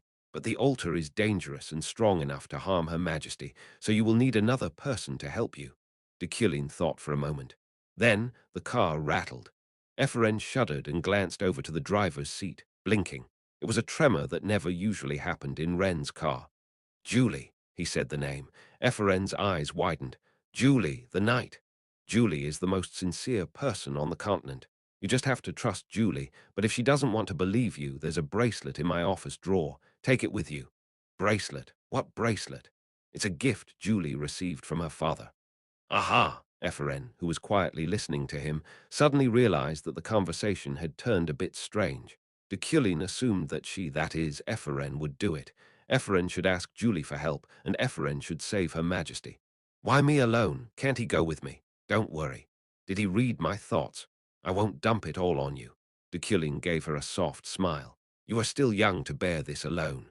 Then he put his hand on the back of her neck. Ephraim was startled by the sudden action. Her whole body stiffened. It will be only a moment, Ephraim. Like a scene from some melodrama, his voice permeated the car in a whisper. You might be lonely for a while. The car rattled badly. Deculein held Ephraim tightly so that she wouldn't be shaken by the reckless driving. But I promise. Ephraim still didn't know what he was talking about. Even the very basic meaning of the words proved difficult to understand when his face was so close. She couldn't even hear him. Gulp, even if it's late. Deculein stretched out his other arm. One of his hands still rested on the back of her neck, and the other passed over her chest and grabbed the car's doorknob. I will follow your time. Click, the car door opened, letting the wind inside. At last, Ephraim realized his intention. I will overcome this regression. What Deculein placed while stroking the back of her neck was his wood steel. So, until then, what he wanted to do, keep waiting. The wood steel caught on Ephraim's neck was triggered by psychokinesis. W8, ah! Ephraim was thrown out of the car. Ah! The wood steel, which had completely grabbed her robe, glided so steeply that she couldn't resist, and the car's path bent to the opposite side. Whoosh, flying through the sky at incredible speed, Ephraim watched the car moving away. Behind it, she perceived the energy of the assassin chasing Deculein. Someone's silhouette was imprinted on her eyes. A knight. She didn't know their name. She didn't know who it was. However, she was certain that it was a knight. The armor shimmered over the chest of the man covered by robes. Night, Ephraim fainted. When she awoke, she was in the secret room of the imperial palace. When she regained her consciousness, the knight Delric and Ahan were the first to approach and tell her the news. Professor Deculein was dead. Dark rain dripped down the window and spread like a spider's web. It was raining, but why was this rain so dirty? After staring blankly for a while, Ephraim went to sit down on the couch again. Tick-tock, she was in the secret room in the imperial palace. With Ahan's advice, Ephraim was waiting for the time to reach April 9th. Please, as soon as possible. She cried like a beast. Then Delric cut through the silence. He went to Deculein's funeral today. Ephraim asked cautiously. You mean Miss Uriel? Yes. Ephraim couldn't even attend the funeral. Leaving the palace was too dangerous, but Uriel, she didn't think she would ever be able to see her face. I thought they had a bad relationship. Delric sighed and cupped his face. In his eyes, the image of Uriel remained vivid. Her desperate look as she grabbed Deculein's coffin, scraped her nails against the wood until they broke, and howled until she fainted. That scene, which he couldn't have imagined with the usual Uriel, still wore at Delric's heart. Ephraim watched Delric. Swoosh! Outside the window, heavy rain continued to pour down with force to break the glass. Hugh, Ephraim, listening quietly, clenched her teeth. Then she took a deep breath as she made her decision. Knight. Delric turned to her. Please help me. Delric frowned, making a face as if to ask, what kind of bullshit is that? I have a place to go to. A place to go. No, you must not leave. You and the professor are the only ones who have seen Her Majesty's critical condition. It's clear that they are targeting you as well. I have people to meet. People to meet. Ha! Even more so, then. How can you trust them? Delric raised his voice. You can't. If you want to go, you'll have to knock me down first and leave. PFFFD. At first, Ephraim was suspicious of this Delric. However, as she spent a week with him in the imperial palace, she realized quite naturally that he was a serious person, at least when it came to Deculein. I know, but the person Deculein said she could trust was Julie, and the person who knew the clue she needed must be Julie. Ephraim already knew, just before Her Majesty's assassination, 30 knights visited the imperial palace. Plus, the one who slew Deculein was also a knight. Julie was one of the 30, and she would know all the other 29 knights, so she had to meet her no matter what. It's my teacher's request. Then Delric's complexion changed. He asked seriously, Is that true? Yes. That's why I have to visit the professor's house. Delric bit his lower lip and pondered, but it was only for a moment. He placed his hand on the medallion over his chest, grabbed the sword around his waist, and nodded confidently. Okay, if it's the professor's request. Yes, thank you. Then, how should I go? Ephraim, thinking of a plan, looked out the window, and she was so surprised that spit came out. Outside the window of the imperial palace, Sylvia, her body soaked by the rain, stood like a ghost. Chapter 222. A Wooden Pocket Watch 1. Ephraim was thinking of the Emperor's assassination. The perpetrator was among the 30 knights invited by Her Majesty, and they made public what they have done. The emperor's critical condition couldn't be hastily disclosed by the imperial family. Her Majesty was the most important person on this continent, so the most basic rule was to prepare at least a dozen future countermeasures. It was very elaborate. However, while the imperial family was in chaos, the altar took their chance. They revealed the emperor's death to the media, and the news spread like wildfire. The plan created by the altar was to collapse the system all at once. That's how they brought the professor into the imperial palace. If he heard that the emperor was in an urgent condition, the professor would surely come to the palace as well. Were they intending to target even the professor from the start? These were the words of Delric, who clenched his teeth in anger. Ephraim nodded. Professor must have been vaguely aware of it from the moment he came to the palace. Immediately after the incident, there were many outsiders in the imperial palace. Eyes were scattered everywhere, and there was someone from the altar among them. And, after a moment's pause, Ephraim looked back at Sylvia. Droplets of water soaked her clothes under the robe, and her eyes were empty. She was limp like a doll, unseeing and unhearing. Sylvia, Ephraim called Sylvia's name. There is a way to turn it back. Sylvia raised her face. Her messy blonde hair was scattered across her face. So, help me. Don't stand there like a fool. And do you think that will make the dead come back to life? Hoarse voice, purple lips. Ephraim felt pity for her but nodded. Yeah, it will. Now these memories will disappear like a nightmare. And then I'm going to throw a counter at our enemies. Sylvia's eyes narrowed as if she found it ridiculous. She shook her head and murmured in a low voice. Stupid Ephraim. You're helping, right? Sylvia kept her mouth shut, but her silence was an affirmation. Delric, shall we go now? Okay, we have already sent out reconnaissance with 5 people we can trust. At Delric's words, Ephraim frowned. Delric laughed softly. Don't worry, I'm not stupid either. I gave all 5 of them the wrong destination. Yes, I don't know exactly where the altar is, but if it's a group capable of attacking Her Majesty, at least it means that a spy has already infiltrated the palace. Delric explained as he put on a coat. If one of the 5 is the spy, they will call the altar to the wrong destination, and even if they aren't, it will surely attract the attention of the altar. Either way, it's a good way to distract them. Aha! Ephraim was amazed. Delric chuckled and pointed to Sylvia. Then let's go now. They're your friend too. Sylvia raised her head. We're not friends. Aren't you friends? Ephraim responded instead. She was a classmate, a college classmate. If your classmates, your friends, wait, didn't you just say you're Sylvia? Yes, that's right. Delric suddenly looked to Sylvia with wide-open eyes. Sylvia snorted. Sylvia from Iliad. Silver created an airship and flew in the sky with Ephraim and Delric. The 3 of them arrived at Euclen's mansion in that manner. Wait here. I will go in alone. Yell if you are in danger. Yes. A full moon was rising overhead. She was used to this place since she stayed here for a while, but for some reason the house's garden had become unfamiliar and cold. After disembarking from the airship, Ephraim approached the back door. Creak, the door slowly opened, and she sneaked up the stairs to Professor Deculein's office. Security magic was set in place, but Ephraim submitted a drop of her blood to be exempted. The inside was, as usual, tidy. Even if the professor wasn't here, it seemed that someone was cleaning for him. Was it Miss Uriel? A drawer. A cold breeze suddenly brushed against the back of Ephraim's neck as she approached the desk. Russell, it was cold and filled with a killing aura. Ephraim looked back to see someone suspicious in a robe and a sharp blade flashing toward her heart. Ah! The moment it was about to pierce her chest, the floor where Ephraim was standing suddenly became distorted, and she found herself moved 3 steps back. Careful! And then another voice came from behind. Ephraim's eyes nearly rolled from their sockets. A-L, S-H-H. Alan stood behind her with a serious face. Ephraim swallowed hard. The professor died and Alan came back to life. What was going on? What the? Yes, I know, right. Alan, answering softly, reached out to the robed man on the other side. He moved towards the window as if to escape, but his torso split in half before he could make it 2 steps. Swoosh, the upper and lower parts of his body separated and slid away from each other. Ephraim's jaw dropped. Such a quick murder was as surprising as Alan's rebirth.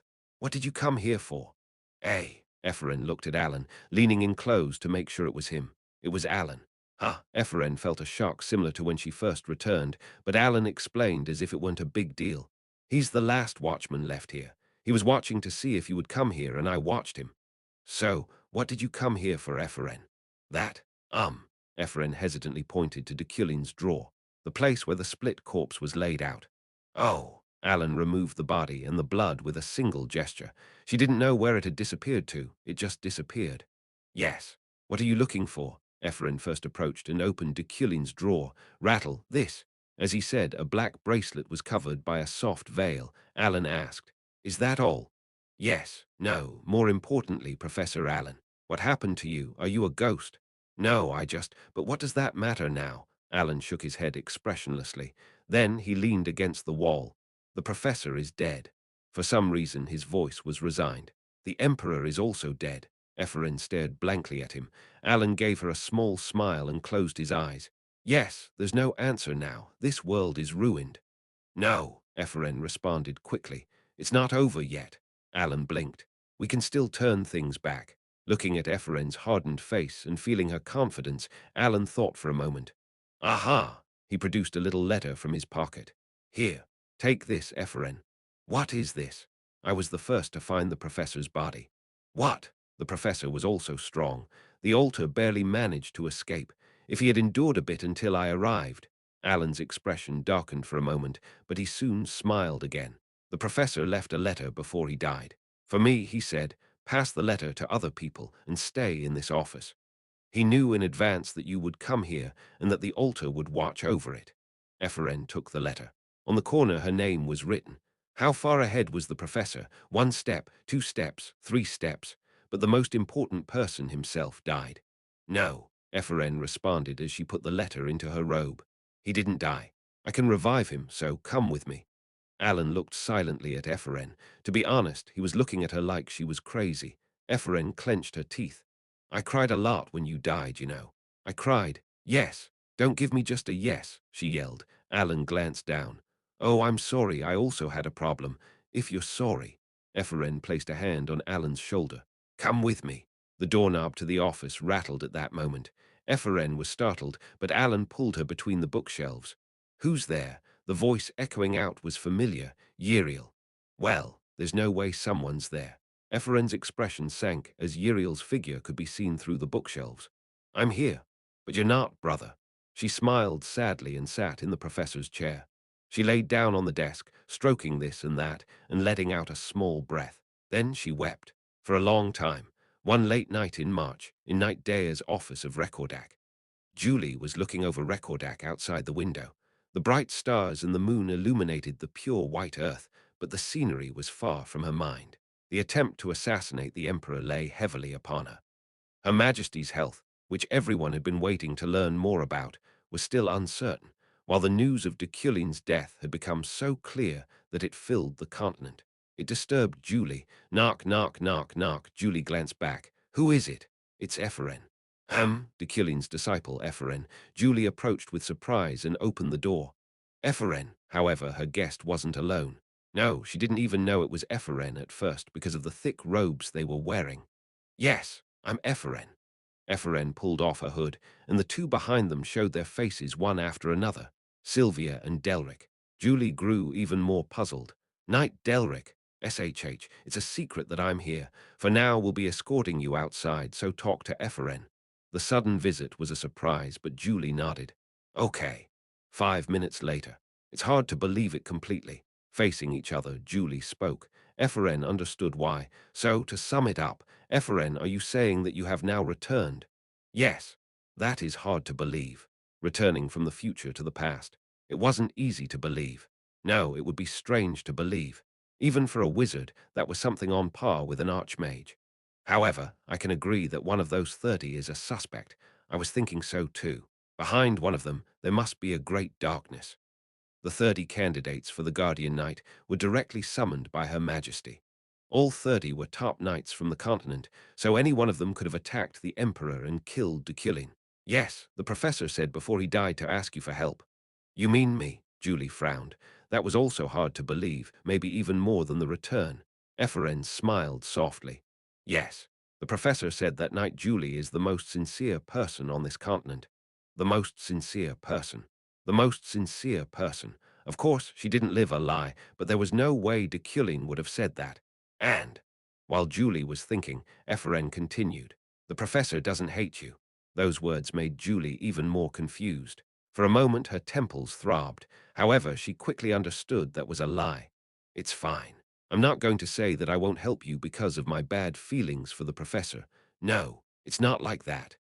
After interrupting her, Ephraim looked inside her pocket. "The professor doesn't hate you." At that moment, Julie's eyes widened at the item Ephraim produced. This is the bracelet, her father's first and last gift to her. Julie's eyes were colored with astonishment, and Ephraim smiled bitterly. "The professor kept this with him. Maybe he was aiming to give it to you someday, maybe on your wedding day." "If he hated you, there's no way he would keep this, right?" Ephraim placed the bracelet on the desk. Julie grabbed it almost instinctively. "Rather, the professor is still." Julie looked at Ephraim again. The bracelet, as black as coal, softened her heart. Ephraim smiled. "Maybe he's still in love with you." Chapter 223. A wooden pocket watch. 2. On a late night in Rekordak, snowflakes fell from the distant sky, and the moonlit breeze swayed past. I joined the Imperial Knights. Julie was in the northern coniferous forest, sitting on a rocking chair and looking at the bracelet on her wrist. And that was my first real mission. Ephraim listened to her soft voice. To protect the professor in the underground passage and carrying dangerous weapons. "Kerry." "Yes." Julie let out a low breath, puffing white in the cold. The head of Euclid back then, Deculein, was preparing an important study. I don't know exactly what kind, but it is clear that the core was necessary for Euclid at that time. What Ephraim didn't know about. "My fellow knights, and I made it there with Deculein. However, we were ambushed." Julie still considered that day to be her fault. For any knight, it was right to consider the possibilities and prepare with the appropriate power. Allowing an ambush was unacceptable. "We failed and many people died." "Did you lose your bracelet then?" "Yes." Nodding, Ephraim took out the steamed potatoes from the basket she held and took a bite. "Okay. Oh, it's hot. Foo, foo." "What about the professor, Foo?" She huffed and puffed, trying to cool down the food. "The professor, how did he find this bracelet?" "The underground passage is open again." "Aha!" Julie thought that he took it on purpose when it reopened, but she didn't know why. She had no idea. To him, it would be an ordinary bracelet. "I see it's something valuable to you." "Yes," Julie answered right away. "This is the first and last gift I received from my father." Although now it was almost like coal, memories of that day were melted in this bracelet. Her heart was pounding as she looked at it. The tip of her nose became hot, and her eyelids grew heavy. All those things were still clear in here. The gift of a lifetime. Proof that her father had thought of her at least once. It is that precious. Julie looked back at Ephraim, meeting her eyes. "Ephraim, what is the content of that letter?" She pointed to the letter on Ephraim's lap from Deculein. "Oh, this. Nothing much. Would you like to read it? Is that okay?" "Yes." Ephraim handed Julie the letter. Julie read them with a frown as Ephraim had before. "Ephraim, I leave you this letter. You will surely understand its meaning." "What is this? Is this all?" "That's what I mean. Only 2 lines. I was so perplexed when I first read it." "Magically, nothing. It doesn't have any tricks, that's all." Julie nodded and returned the letter. Then she leaned back. "Ephraim, yes. If what you said is true, we will return, with this bracelet on my hand and all my memories gone." "Yes, that's right, definitely." "If so, perhaps, could you please explain the reason you said that? Why doesn't Professor Deculein hate me?" The bright snow fluttered between them. Ephraim lowered her head without a word. She reached down, making round marks beside her feet in the snow. "You know." She looked into the sky again. "The professor's remaining life isn't that long.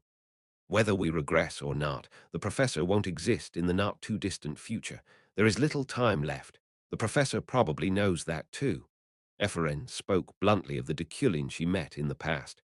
"Therefore, it's not that the professor didn't like you instead, wasn't it that he didn't want you to lose him?" Julie was silent. She quietly closed her eyes.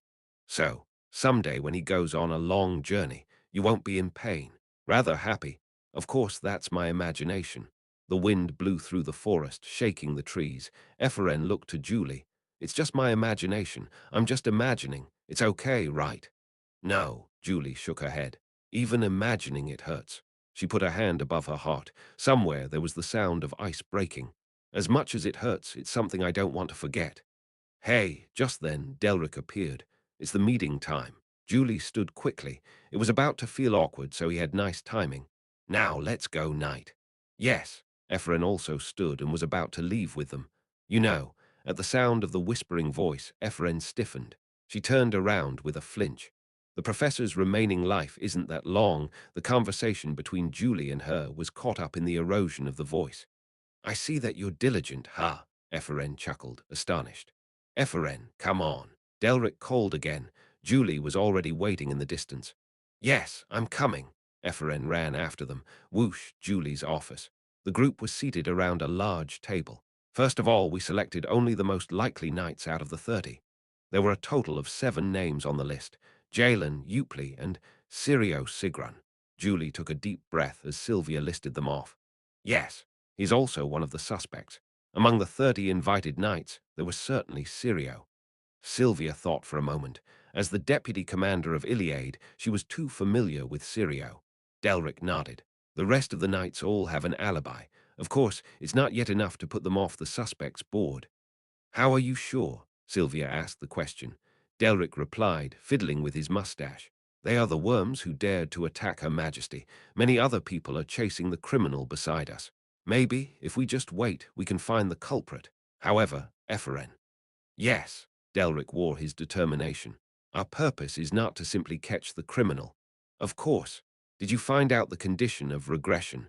No, I don't know yet. For now, she was waiting until April 9th. Her first hypothesis, which was most likely true, was that she would return on April 9th. Okay, until then you can't die. Even if we don't catch the culprit, if you regress, everything will be stopped. Yes. Then, it was at that moment. Boom, a great vibration shook Rekordak. The blizzard outside the window was cut off, and the whole world was colored in darkness from barrier magic. However, it was an expected attack. Julie looked at Ephraim. Ephraim. Yes. Let's run away together.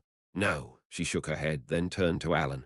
What? Alan, who had been sitting still and listening to their conversation, tilted his head. Alan, how many people can you teleport? Only one companion through a barrier. Yeah. Ephraim let out an exasperated sigh. Julie smiled brightly. Yes, I thought so. I will stay here. You don't have to. I do. Someone has to face the one behind this and let you know. Julie said so and stood. Delric clenched his teeth, and Sylvia looked at Julie. So, I'll try to give you as many solid clues as I can. Julie held out a crystal ball to Ephraim. It is a twin crystal ball for recording, not transmission. Everything I say will be recorded. Julie looked back at Delric and Sylvia. Sir Delric, Sylvia, please be careful too. For now, Ephraim is the priority, but Sylvia, your magical talents are outstanding. I can break through the barrier. I don't know if it'll collapse, though. We have to find the core. Yes, that's enough. Sir Delric, please cover Sylvia. Delric looked angry but eventually nodded. I will. By all means, let's meet again. Yes, I have no intention of dying either. Then, clang, the building's window was shredded apart. A man in a robe rushed in, followed by creatures walking on 4 legs. Amid that chaos, Alan took Ephraim's hand. Go. Alan smiled and took a step forward. From behind them, Julie was wielding her ice sword as Delric escaped with Sylvia. And Alan moved outside the barrier. Ephraim looked around. The whole place was dark, and there was a strong stench filling the air. We're, Alan answered, wiping his hands. In a sewer. Drip, drip, drip, drip, a foul odor assailed them. Ephraim looked around, scratching her head. Time had passed, but the scenery around them was still a sewage treatment plant. But she was so used to it that she couldn't even smell it anymore. It had also been a long time since she became friends with this mouse. This is boring. Of course, she didn't stay in the same sewer every day. Even if she moved from place to place, once she was chased, she would come back to a sewer somewhere in the city. Ephraim sat alone, thinking, what day was it? April 4th or 5th? When, she was hoping, wishing, for April 9th to come as soon as possible. I am too dirty. Stained with the stench of the sewer, and was unable to clean herself out of fear of being detected through her mana. She rummaged through her pocket and pulled out Deculein's letter. Ephraim, I leave you this letter. You will surely understand its meaning. Gosh, I don't know. She had read the letter 1,000 times while hiding. What the hell did this mean? She didn't know a single thing about it, this damn. Fuck! Fuok! After waving her fists and yelling, Ephraim laid back down. Her whole body was wet and felt weak, and she muttered blankly, "How can I know the meaning of this letter? When I come back, I'll ask." Ephraim stopped. A month ago, Julie died. She didn't die at Recordac, though. From what she heard, there were no serious injuries. Julie broke apart the mastermind with her power and support from Josephine and Zeit, but her heart was destroyed as a result, and she passed away shortly after. Her older sister, Josephine, committed suicide, but she found out one of the masterminds thanks to her, Jalen Badassop. Delric had also disappeared. He left to seek clues separately and at some point lost contact with her. His last words were someone's name, Eupli von Sven. Sylvia was locked up. Eidnik, Glython, and Jindalf worked together to seal her. They said Sylvia was going mad. In this way, what she feared now, after losing everything, would she return to after Deculein died. If that happened, what should she do? Was that game over? You said you wouldn't dump it all on me. Ephraim turned around and curled up on the floor. You said you wouldn't make me carry it alone since I'm young. It was a pain that she couldn't even describe. But this, now that everyone was dead, she was living like a worm underground. What the hell was this? Sniff. Ephraim suddenly jumped up, feeling a surge of anger. As if anger was the only fuel to overcome this sorrow, but what the hell? Something hung from her waist, the wooden pocket watch handed to her by Merkin. Where am I supposed to use it? A wooden pocket watch. No matter how much mana she put in, nothing happened. What are you? Answer me. The letter, at least I can read it. But you, she gripped the pocket watch as if to strangle it and held her breath, but there was no change. Ephraim, suddenly a low voice approached her. Ephraim spun. Alan. Yes, are you okay? Ephraim shook her head. No. Are you having a hard time? Still, stay strong. We've found the culprit. As he said, they knew the culprit. It was all seven, including Sirio. Sirio was ambiguous, but Alan understood that it was he who immediately handed Sylvia over to Glython. I think I'm going crazy. Even knowing that she would return, this was too much stress. What if she was caught? Would she return even if she died, or would that be the end? What if Deculein wasn't even there if she did regress? It's okay. Today is April 9th. Hey, Ephraim's eyes grew large. You said yesterday was April 3rd. Oh, rather than turning April 9th from April 8th, it suddenly jumped from April 3rd. Hey, Ephraim ran over and grabbed Alan by the collar. Does that make sense? The next moment she gaped at Alan. Alan, why is your body getting so cold? Oh, that's because I'm dying. Ephraim belatedly checked Alan's body. He was bleeding profusely. Why, how? Yes. I met the altar. We were at the front lines with the altar. We often collide with each other, Alan said with a soft smile. We did, but they had already noticed that you would regress. However, they said this. Even if you regress, Professor Deculein won't come back. Neither will the Emperor, that the standard of regression has already changed. What? So that's why I said it was April 3rd. I'm sorry. Because even if you regress, Alan leaned on Ephraim's shoulder. Ephraim's mind was blank. She felt as if the strings holding him up had been cut off. Alan. Yes, still, it's okay. Alan smiled a little. A single tear fell from the corner of his eyes. Because you lived with hope for a month. Ephraim looked at him. Her lips trembled. Despair dug into her heart. Ephraim, if you return one more time, please inform me of this as late as possible. Okay. Alan closed his eyes as he asked, still smiling. Before long, the world shook as if an earthquake had arrived, but Ephraim continued to hug Alan. And she regressed. Ephraim, come on. Delric's cry echoed loudly around her. Blink, blink, blink, snowflakes fell beyond her eyes, opening and closing. Ha! Ephraim looked around her. The reflected scenery was of pointy pine trees and earth covered in snow. A cold wind rustled her clothes. Ephraim, what are you doing? It's meeting time. The point of return was the north, when she was about to start her meeting after telling Julie the truth about Deculein. In other words, Deculein was already dead. Ah! At that moment, Ephraim accepted her despair as reality. Just like Alan said, the standard of regression had indeed changed. Ephraim, ah. Ephraim let out a scream. Her legs collapsed and her body flailed about. Ah, Ephraim, Ephraim, why are you doing this all of a sudden? Julie and Delric ran to her side. No, Nuuo. In the northern forest, where a strong blizzard raged and the trees swayed, Ephraim screamed until she fainted. Chapter 224, A Wooden Pocket Watch. 3. Ephraim opened her eyes and looked around. Snow was falling thick over Recordac as usual. She was laid out on the sofa in Knight Julie's office.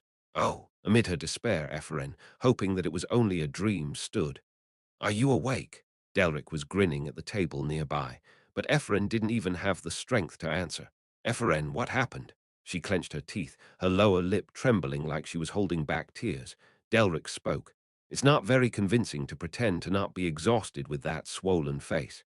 It's not swollen. I heard you ate all the steamed potatoes by yourself. Ephraim laid down on the sofa again. Looking up at the ceiling, she thought about what would happen next. Now the altar would ambush them. They would be dispersed, and with everyone dying, she would come back only after running away. It would repeat endlessly. There was no hope. Less than a quarter of a day remained. Ah, right. If you return, will it go back to the beginning of March? I have to go back to February, not March, to stop everything. February. When Deculein was around, munch. Delric took a bite of something. Nom nom, nom nom, the sound bothered her. Ephraim's head slowly tilted up. What's that? Sandwich. Why does it smell like meat? Because there's meat in it. Ephraim stood nimbly and moved to sit beside Delric. I heard that the professor left a letter to you, Ephraim. It's nothing, but you showed it to Julie. Ephraim handed the letter to Delric and in trade took a piece of his sandwich. While Ephraim took a big bite, Delric read the letter. Ephraim, I leave you this letter, Ephraim thought while eating. She thought, but there was no way. Her will and resolve had already been broken. You will surely understand its meaning. Delric finished reading Deculein's letter aloud. Ephraim sighed. Ha! I will also keep my promise. But Delric's words that followed were quite strange. Ephraim pouted. What promise are you keeping? Then Delric raised a brow. Ephraim asked again. I asked, what promise are you keeping? What are you talking about? Delric frowned, matching Ephraim's expression. You just said you would keep your promise. I read it. What? The letter.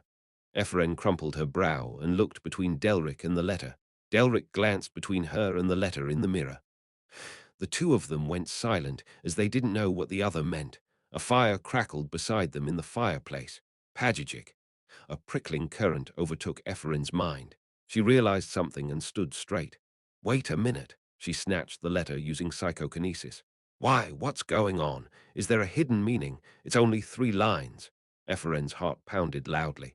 Deculein's letter originally only had 2. Ephraim. Ephraim's hands were shaking as she held the letter. Her eyes grew red as she scanned over them yet again. Ephraim, I leave you this letter. It was still a short letter, one that she had read 1,000 times and more. A teardrop fell and smudged the paper. You will surely understand its meaning. She had no idea, thinking about it 1,000 times, but unable to figure it out. But now, added in smooth handwriting, was a single line that hadn't existed before. I will also keep my promise. Deculein's voice rang softly in Ephraim's ear. Don't worry, what Deculein said when he saved her before. You are still young to bear this alone. A strange smile pulled at Ephraim's mouth, but strangely the tip of her nose stung. But I promise. Ephraim's trembling heart was filled with hope again. Hey, Ephraim, explain it to me too. Delric whined, but Ephraim couldn't see anything right now. There was nothing in her eyes. Right now, she could only hear someone's voice.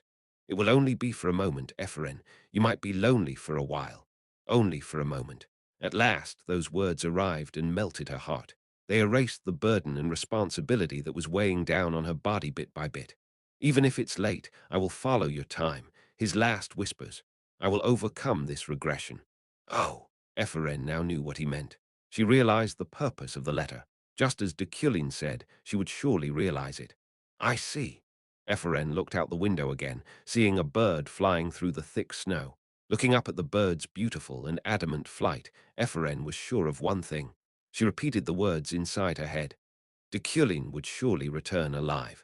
Underground Recordac. Ephraim's group was walking through a secret passage under Recordac in an attempt to evacuate before the altar arrived. When I regress, not everything changes, Ephraim spoke. That is what I think. The world's regression and my regression are different. Hum. The reactions were different for each of them.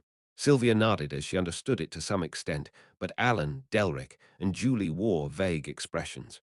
So the world's regression and my regression have different standards.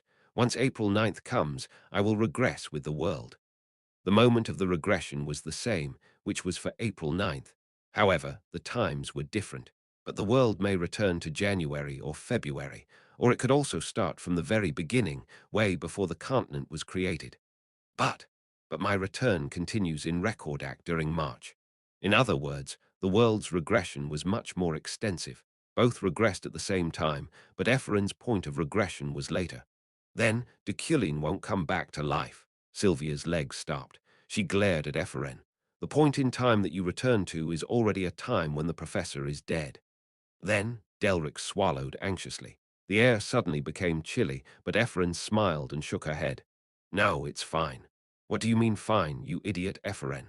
Sylvia, who is the Professor Deculein that you're thinking of? Sylvia's brow furrowed.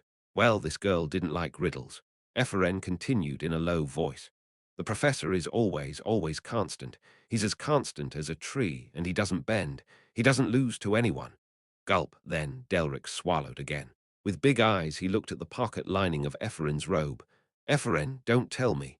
Yes, this letter. Ephraim showed them Deculein's letter. I've already regressed twice. But this last line, no matter who looked at it, it was Deculein's handwriting. It's a message that wasn't here before. Then, the professor is overcoming the world's regression. Everyone kept their mouths shut for a moment. Overcome it. To regress in the first place was already in the realm of an archmage, but to also overcome the world's regression. That's why Professor Deculein will come back. Ephraim spoke resolutely. As long as we continue. Still underground, but now in the warm cabin made using Sylvia's skill, Julie stood as the night watch. Thanks to the chair that Sylvia made, it wasn't that uncomfortable. Do you believe it? The question came from her aide Rayleigh, who was also on night watch. Julie nodded. I have to, no matter how hard it is to believe it. No, not the regression. The fact that Deculein loves you, it doesn't make sense. Julie breathed in for a moment. She spoke while peering through the darkness around them. Would you hate someone that's already dead? Whether that is true or not, I don't have time to dedicate myself to hatred. And also, she looked at the bracelet on her wrist. What did Deculein mean with this? Why did Deculein leave her with a bracelet? I'm not trying to save the professor. I'm trying to save Her Majesty. Rayleigh nodded silently. Then she stood. Just in time, they're here again. Go and wake them. They could feel traces of the altar from far away. She didn't know how they found them, but they were like leeches. Yes, as soon as Rayleigh entered the cabin, clang, clang, clang, she beat against the lid of the pot. The four sleeping together wriggled and opened their eyes. It's time to run away. Oh, okay. Ephraim stood first, feeling uncomfortable as the armor under her robe shifted. But she had an obligation and determination to never die, to survive and meet Deculein again. And so it became April 9th for the third time. It became April 9th for the fourth time. It became April 9th for the fifth time. It became April 9th for the sixth time. It became April 9th for the seventh time. And again, April 9th for the eighth time. Ephraim, slowly growing used to the regression, felt fine. Looking at the scenery of the north, she gathered everyone and explained the plan, then left Recordac. She already knew the safest destination, the kingdom of Urin. If she went there using Alan's stride, there would be no record of her entry, and Urin was a nation undefiled by the altar. I think we can use this place. The place where they arrived was a vacant lot that appeared to have been abandoned for a long time. It wasn't far from the city, but there was no need to find a hotel or accommodations because Sylvia was right there. But this is shocking. I can't believe you're already the eighth Ephraim. Delric fiddled with his mustache and spoke. Ephraim narrowed her eyes.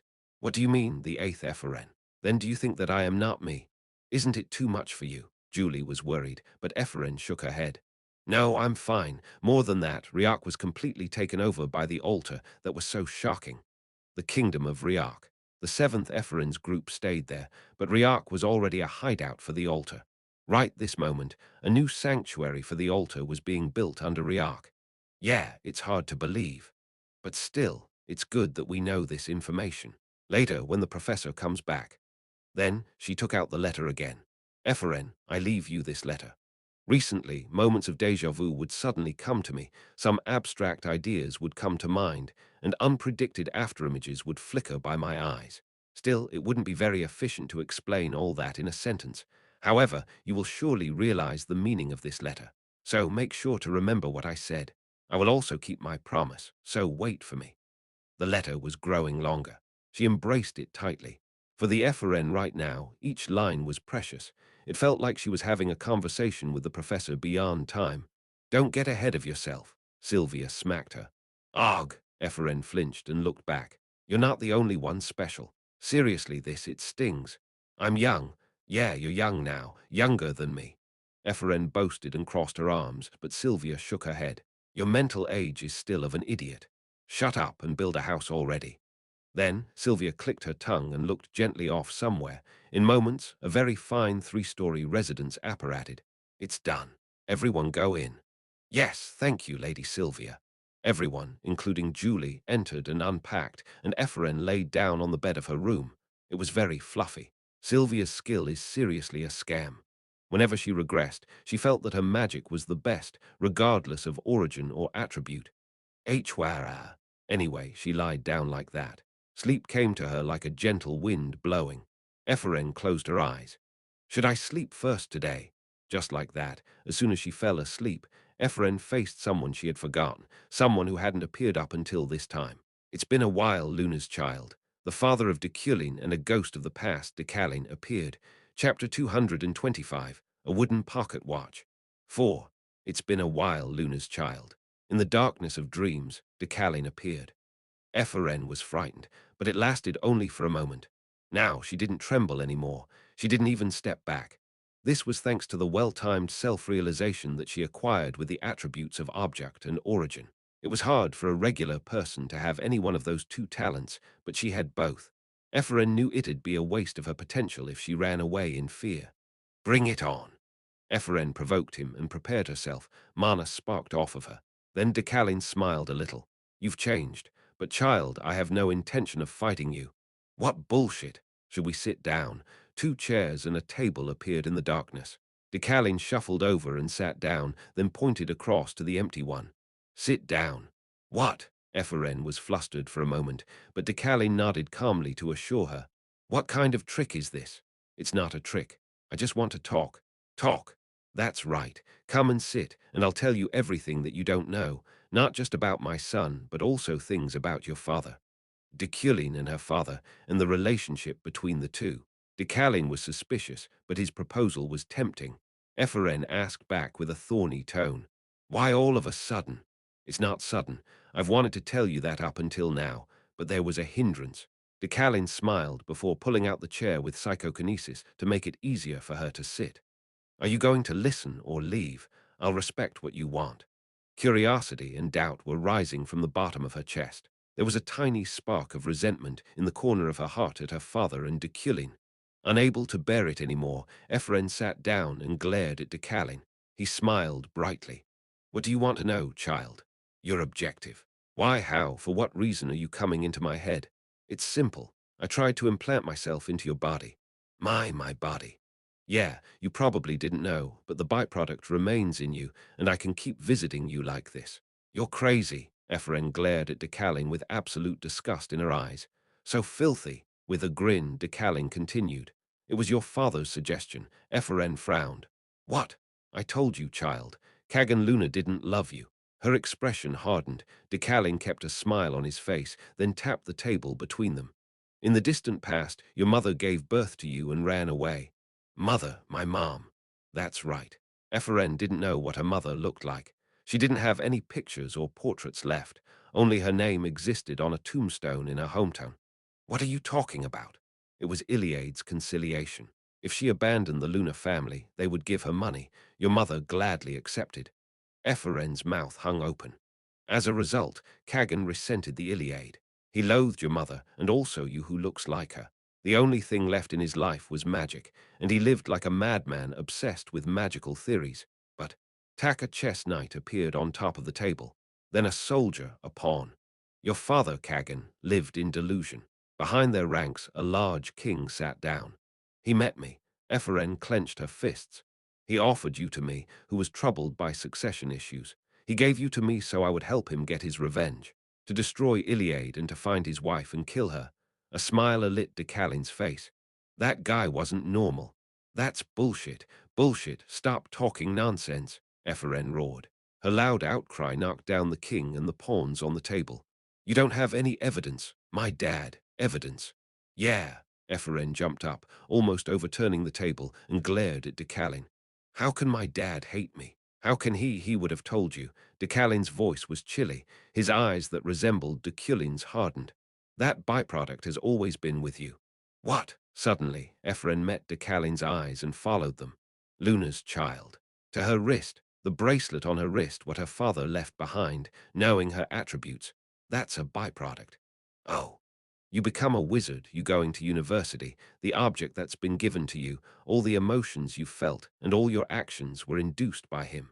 Deculein spoke. Your life is fake, it has never been real. Ephraim's eyes turned dark. She lost her focus, and her breath became shaky. The more she folded into herself, the deeper Decalein's smile grew. Do you get it now? Your life has absolutely no value then. But Ephraim eventually clenched her teeth. She straightened herself up just before she crumbled and rubbed her runny nose. He knows about that and didn't tell me. Who? Ephraim stared at her wrist. The professor, saying that. She looked at her hands again, the wood steel laid on her palm. Deculein leaned back. Then he looked at Ephraim with eyes full of contempt. The professor knew everything, and he still let me hate him. He said that he killed my father. Deculein's voice suddenly came to mind and lingered in her ears.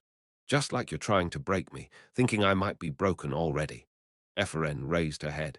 Her face was already swollen like a steamed bun, but she placed the wood steel on the table between them. Boom! The wood steel knocked over the pawn and king. This is my night. Task. Deculein shook his head, and Ephraim spat out the words through clenched teeth. I don't play chess because it's too difficult, but this is dozens of times stronger than the pawn or king or whatever. Quara. At that moment, the darkness around her began to shake. Ephraim gathered mana into the wood steel. I won't break. She wiped away her tears. Her heart felt like it was going to tear. No, it had already been torn. Because that's what the professor wants. Screech. The world in her subconscious was being torn apart. Between the collapsing fragments, Deculein stared at Ephraim. Eventually, Hugh. When she opened her eyes again, Ephraim was back in Sylvia's cabin. Cug! Ephraim jerked up and put a hand to her chest. Boom, boom, boom, boom. She calmed down her beating heart. Ah! She found a bracelet next to her bed. It was her father's that she always wore, always more precious than her life. It's been disconnected. Like a stretched-out rubber band, it sprawled out over the table. Ephraim stared at the bracelet for a while without saying anything. That was the only thing she could do. The next afternoon, in the city of Uran, where the sun was shining brightly, Ephraim walked along the street with Sylvia and Alan. All three of them were silent, feeling dejected, exhausted, and awkward with each other for no reason. The bookstore, Sylvia pointed, breaking the silence. There was a signboard for a bookstore set in the middle of the shopping district, pointed at a fairly large building for a bookstore. Oh, okay, let's go there. Ephraim reacted first, and Alan followed with a nod. They went inside the bookstore together. As soon as they went in, Ephraim's eyes widened. There's a lot of people. The bookstore was crowded, and most of them were robed wizards. It wasn't even a bookstore on the floating island. What was going on? What is this? Sylvia frowned with dissatisfaction. Alan spoke. Yeah, look at this. There's going to be an event today. Event? Yeah. Ephraim looked at where Alan was pointing. There was a poster. Number 3333 Uran Reading Competition. It will be a live radio show. Live radio show? What's a live show? I don't know. Sylvia went off to look for a book, leaving Ephraim to stare at the poster. A puzzled voice echoed behind Ephraim. Ephraim and Alan looked back. Oh, is that you, Leah? One of the members of the Red Garnet Adventurers. Leah was there. She bowed down with books in her arms. Hello. Yeah, hi, it's been a while. What brings you here? I'm going to participate in the reading competition here. Reading competition? Yes, the reward is huge, you know. Leah replied with a big smile, but her face quickly darkened. Ah, that's right. I've also heard the news of the professor's death. Oh, it's fine. What? Really, it's fine. It will be so fine that you won't even remember. Leah tilted her head while Ephraim glanced at the reading competition that had been prepared. Everyone prepare well. The princess is also participating in the quiz. She didn't know what a live radio show was, but anyway, they seemed to be busy doing something. What will they give you if you win? Oh, the prize money alone is 30,000 elnis, and you will be invited inside the palace. By the way, what do you mean by fine? I heard that the emperor is in critical condition. Is she all right? Prize money and an invitation inside the castle. Excuse me, Epheren. Epheren. Leah was strangely talkative, but Epheren was only looking at the platform in the middle of the bookstore. Are you ready for the live radio show? Yes. Epheren was suddenly filled with curiosity. Leah, can I still apply right now? What? Oh, yes, you can. But is Her Majesty all right? Yup, she's fine. Oh. Hugh. Leaving Leah behind, whose face was filled with great relief, Epheren went over to sign up. Excuse me, I'd like to apply for this. I'm also a wizard. Oh, okay. Fill out your name and submit it. Okay. Epheren nodded as she took the application and then, boom. Ah! There was a huge tremor and the entire bookstore sank underground. This was outside the world and an ideological space that didn't belong to the continent or the universe. There was only one lake and one person in this place, as vast as a desert and unbound to any providence. She looked into the lake and the lake spoke to her. What are you doing, guard? A voice that connected to the far-off continent. The person called guard answered in a low voice. I'm fishing. Does life exist there, guard? It doesn't. They grabbed the fishing rod and shook it. No life could be caught by the bait, so didn't they get bored? I am grateful, but the boiled beef isn't far away. The priest of the altar spoke in code. He said that the time to regain his body and to arrive at the continent would soon come. Okay, they nodded. The happiness was faint, but the punishment for apostasy was necessary. Wait. Then they pulled out their fishing rod. Since there was nothing to catch, it held no bait. But when they placed a hand over it, a lively shrimp was created and strung up. Poong! Throwing the line into the lake, the guard mumbled. Is fishing in a meaningless lake meaningless, or does it have value in itself? Thinking about that epiphany, they lost themselves in thought. Chapter 226, Return. One, boom. Right after the earthquake, the entire bookstore sunk into the ground. What is this? Sprawled out in a strange position, Epheren stared up at the ceiling dumbfounded. But the angle was weird. No, the landscape was also weird. Why are shoes attached to the ceiling? A pair of shoes were stuck to the sky. Had the world been turned upside down? Oh, it's not the ceiling, it's the floor. It was her body that was upside down. Epheren straightened herself out while rubbing her head. A distant part of her could tell she had a concussion. Miss Epheren, Dada, little footsteps approached as Leah ran through the dark. Are you all right? Epheren smiled bitterly. Yup, I'm fine. You? Me too. That's good, but why did it suddenly collapse? She took out the wood steel as she mumbled. The mana she emitted lit their surroundings. Leah spoke. It's a quest. Leah sounded serious. Epheren tilted her head. Quest? Yes. A quest appeared in front of Leah's eyes. Main quest. Guard, the last main quest had started too early. Considering their growth and progress, it was a desperate situation that was impossible to clear, but there was still time. Come here for now. Leah grabbed Epheren's sleeve and guided her. There were many unconscious people laid about here and there in the hallway, groaning as Epheren walked past with a darkened face. Trudge, on the other hand, Leah paid them little attention. She entered the crevice at the bottom of the bookstore without any hesitation. Her cool-headedness and composure weren't like a child's. Epheren asked carefully, Leah, what is a quest? It's that. Then Leah pointed off in the dark. Out there, Epheren could hear something splashing. A lake? Yes. There was a lake in the middle of this underground space. A clear lake with beautiful waves, Leah explained. It's a passage leading to the outside world. The altar built these lakes all over the continent. The surprised Epheren placed her hand on Leah's shoulder. The altar. Leah, you know them too. Yes, I'm a little curious about you two, but I won't ask right now. We don't have tea, so there's someone there.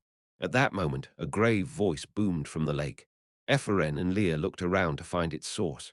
Forgive me, I was going to fish, but I think I may have touched something else. Are you hurt? Who are you? Epheren asked while warming up her mana. Weirding, the wood steel resonated sharply. If you ask, then I'm God. God! Leah's face hardened and Epheren smirked. God, what are you talking about? Oh, you're the leader of the altar. The altar are my believers. I am God. So it's the altar. Epheren placed her hands on her temple and began to repeat something. Urin Kingdom Bookstore Underground. Urin Kingdom Bookstore Underground. Urin Kingdom Bookstore Underground. She was memorizing information to deliver to Deculein after she returned. Ha ha ha. It's hard to believe, right? Guard's laughter filled the cavern.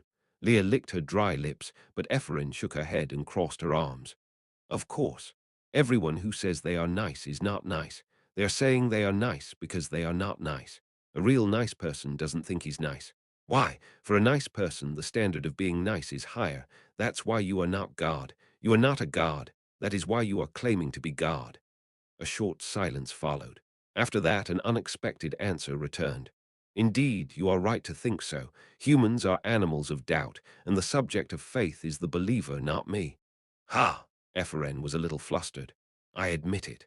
There are still a lot of things that I don't know because I just recently woke up. It's my fault. He was surprisingly docile. His image was completely different from the vicious acts that the altar had committed so far. I will not refer to myself as a god from now on. I'll try hard to make you acknowledge me as so.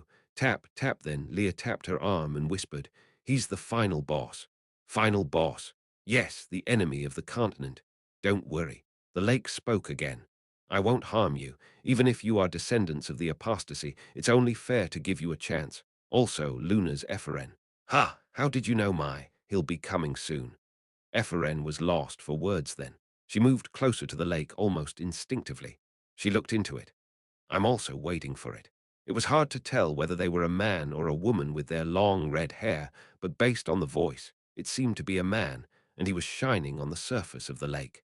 The professor, are you talking about the professor? That's right, the one who transcends mankind and the irregular one who is resisting the world. When? He smiled wordlessly.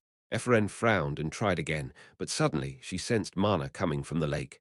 Then she realized something. Bomb! The starting point of this return was a huge explosion on April 9th. Merkin said that a bomb would explode. This lake is the bomb, so it was only natural they weren't able to find it. Ha ha! The lake smiled and Ephraim stepped back again. Lear asked, A bomb? Yeah, there's a lake under the Imperial Palace. It's in the biography of the late Emperor Krebim. He was someone who enjoyed fishing. At that moment, zia-ra-ra-ra-ra, the sound of metal scraping came from behind them, followed by silent footsteps and a relaxed thirst of blood. Lear and Ephraim slowly turned. There were 7 swordsmen in robes. Their faces were all covered, but Ephraim knew their identities. The biggest one over there is Knight Jaron, right? There was no answer. I also know the rest. Stop it. The voice of the lake cut her off. The knights and Ephraim's eyes moved to look over the watery surface. She is the child who taught me. I promised not to harm them. Ephraim and Leah blinked, confused, and the swordsman immediately backed off. Ha! Go back now, he spoke. Ephraim looked into the lake. We'll meet soon. Ephraim Luna, and his head slowly moved through the reflection in the waves to regard Leah. You are a. Leah flinched as Ephraim frowned. You are a. She definitely heard of the name somewhere. You too, with the mixed soul. Leah let out a small sigh. The final boss was exactly how the players referred to him. Leah, did you have a different name? You are a. As soon as Ephraim asked her Schwer, a day in February, late at night. I was organizing a log of the things tangled up in my head. It's strange. The world, the air, and the flow were strange. It was a scene that I had seen a couple of times, to the point I could predict what people would say. But more than that, the most questionable thing right now was this place under the Eucline mansion. A grain of sand. My training, Akka moving the grains of sand. The training of separating the sand, one grain at a time, without breaking it. If 2 grains were picked up at once or broke in the process of moving, I had to start again. It was hard training, but that was normal. This is easy. Rather, now it was too easy. I moved the bundle of sand in only 2 hours, and I repeated the training 4 more times. It wasn't only that. The mana in my body was almost completely refined. I could control the flow like it was my limbs, and my characteristics strengthened with it. It was a significant amount of progress in a very short amount of time. Was this a flow of nature that I didn't know about, or chirp, chirp, chirp, the sound of morning birds outside the cave? A sense of disharmony and déjà vu spread over me. Entwining around me, I left the cave. The first light of day illuminated the underground cave blue. However, there was one other thing, something new. Sand. Sand filled my bare hands. This was something I would never do normally. I opened my palms. BSSSSSS. The grains of sand flowed through my fingers and mixed with the soil and grass of the garden. I used psychokinesis. SSSSSSSS. Reversing the fall, the flowing sand floated again and gathered back in my hands. I closed my eyes. In that darkness, a fragment of memory was worrying in my mind. Blurry afterimages flickered past. Chirp, chirp, chirping through the trees. Chirp, chirp, chirp, chirp, quiet bird song. I opened my eyes and looked down at the sand I still held. The birds haven't changed. The wind passing by me now, the grass I stepped on, the shaking trees, nothing had changed. But, strangely enough, I had completely different thoughts and faces in my head. A voice that I still hadn't heard permeated my mind. All of them were related to one person. Ephren. I promised her something. I must keep my promise. The 9th regression, the 10th regression, the 11th regression, the 12th regression, the 13th regression, the 14th regression, the 15th regression, the 16th regression. Ephren repeatedly regressed after she met with God. For nearly 2 years, Ephren endured alone. She didn't care whether people forgot what they had done together with her, but she studied hard, tried hard, and ran so nothing would be wasted. Meanwhile, the altar surged even more fiercely. The situation intensified because of their tricks, and a war broke out between countries and races. Riak and Uran, the Empire and the Kingdoms, the Demon Blood and Aryan. The more she repeated her time and tried to solve them, the more tangled and ruined time became after Deculein's death. And after regressing 20 times, today was April 8th. In just a month, she stood in the center of education in the continent, the site of the Imperial University, on top of the clock tower that had already been destroyed. How can the world be ruined like this? The campus, once radiant and green, was now in shambles. Yes, she somehow survived, but the continent had already been taken over by the altar. It became like this in just a month. The cause was probably that god. He didn't seem to be getting swept up in the regression. This life is ruined too. Those were Alan's words. Ephren nodded silently. Julie, Sylvia, and Delric died in this life, and the entire continent had completely collapsed. But it's almost midnight now, Alan spoke. Ephren also nodded. For some reason, her heart was pounding. There's a minute left. Ephren looked behind her to check the time. They didn't climb up the clock tower for no reason. Are you okay, Miss Ephren? Alan spoke with concern, but Ephren answered calmly. I don't know how many times you've asked that already. Oh, is that so? Yes, and every time I answer you that I'm okay because I'm excited, because my hope is bigger than the disappointment. Hope? Yes, Ephren smiled brightly. If ever that time comes, everything will change all at once. Professor Deculein will come and change everything. Thanks to that belief, she was able to hold on while regressing, while witnessing everyone's deaths, while watching the continent fall, and to still not let go of hope. Ephren looked back at Alan.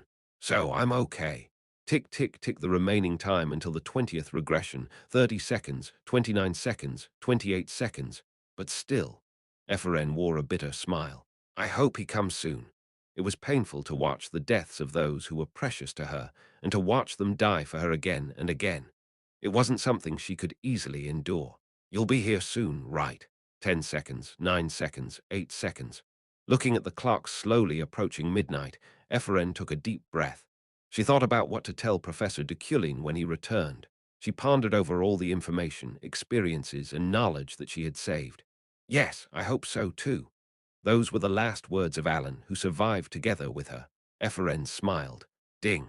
The bell rang at midnight, marking the end of her 20th regression and the beginning of the 21st. Ephren closed her eyes and calmly embraced them. Chapter 227. Return. 2. The ground she stepped over was caving in. Everything was disappearing. Wind, scent, water, time, space, everything was growing further away like it was sinking into a far-off sea. The 21st try, which was unfamiliar and strange. Like the magical phenomenon of regression, it was uncomfortable and dubious, but the sense of arrival was surprisingly clear. Tack the sound of something breaking, the bracelet that was no longer hers. The pain that filled every moment and suffocated her. Hugh! After calming down with a deep breath, Ephren slowly opened her eyes. The very first thing she did was look for the bracelet on her wrist. The connection point had been completely cut off, and now it was no longer a bracelet but a simple liner, but it was very important, so she put it inside her pocket. He loathed your mother, and he hated you too. The one who looks like a wife. Decallin's voice lingered in her ears. That scene appeared every time she slept like a nightmare. I don't want to believe it. In the corner of her heart, she still didn't believe it. She believes in her dad, not Decalin. Are you awake? A voice called her when she was about to drown in emotion. As soon as she looked over, Ephraim smiled brightly. Night, Julie! Shouting, she jumped up and rushed into her arms. Arg! The bewildered Julie just let her be, but she looked quite flustered. Ephraim spoke. I'm back again. What? Julie blinked with confusion, but even so, Ephraim smiled. I'm back. Yes, where did you come back from? What? What? What? What? Repeatedly asking each other back, their surrounding landscape suddenly caught Ephraim's eyes. Oh, this wasn't Rekordak. Instead of being cold, it was rather temperate. She was surrounded by a room full of furniture, including a comfortable sofa and a nice table. Where am I? It's a room in the Imperial Palace. What?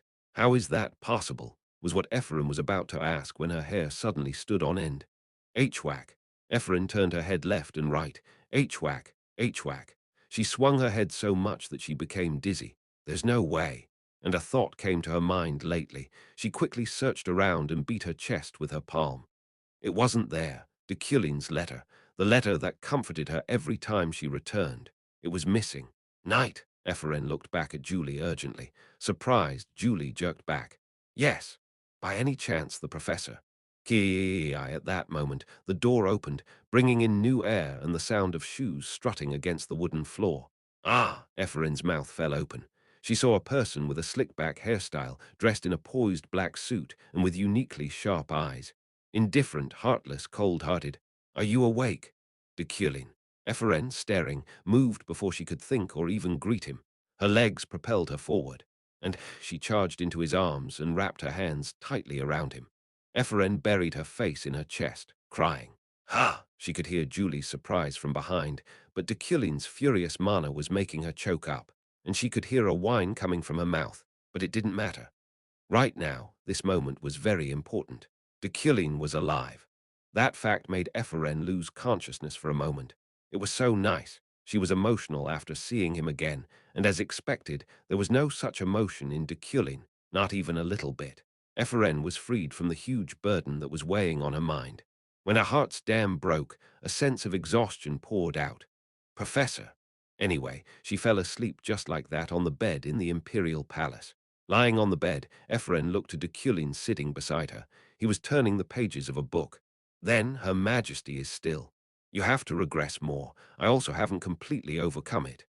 At Deculein's words, Ephraim let out a sigh. The past had changed dramatically. Deculein overcame the regression and didn't die, but Her Majesty was still. But how? I will handle the rest. You don't have to worry about that. Deculein spoke calmly. Ephraim looked at him quietly. Suddenly, dark thoughts came to mind. She rose, her hands wriggling against her thighs. Professor, I have something I want to ask you. But her voice sounded unusual. Deculein closed his book and raised his head, waiting for her to speak. Professor, what kind of person was my father? Deculein remained silent. He took time like he was thinking about it. Ephraim didn't disturb him. I'm not sure, he slowly continued in a low voice. He must have been the person you thought he was. Deculein didn't tell the truth. He didn't even defend himself. He didn't speak ill about her father either. If his aim wasn't to hurt her, then he answered correctly. Ephraim's complexion paled, but it was only for a moment. She clenched her teeth and looked up at Deculein.